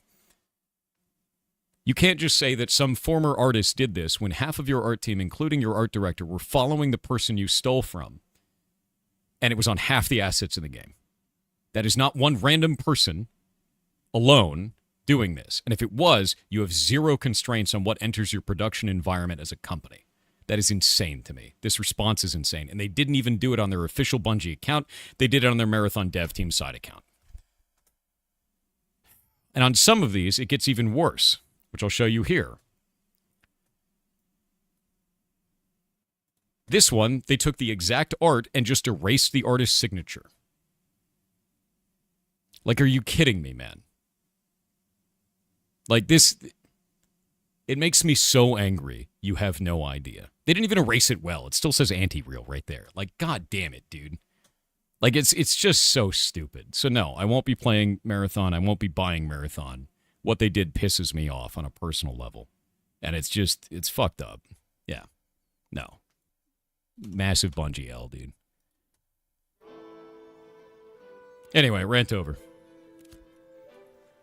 Yep. They didn't get away with it, which is great. I'm glad. Yeah, it's incredibly fucked up. It is. And it's just, I can't deal with it, dude. It makes me very angry. Especially because it's like, just the excuse of, we didn't know. It's like, you know that moment in South Park where they have like the ISP guys out and they have the nipple flaps and they're like, we're sorry. It was that. And I'm just like, shut up, man. Like, half your art team and your art director follow the person you stole from. Like, stop it. Stop. This is bullshit. I know it's bullshit. You know it's bullshit. What is wrong with you? Like, so stupid.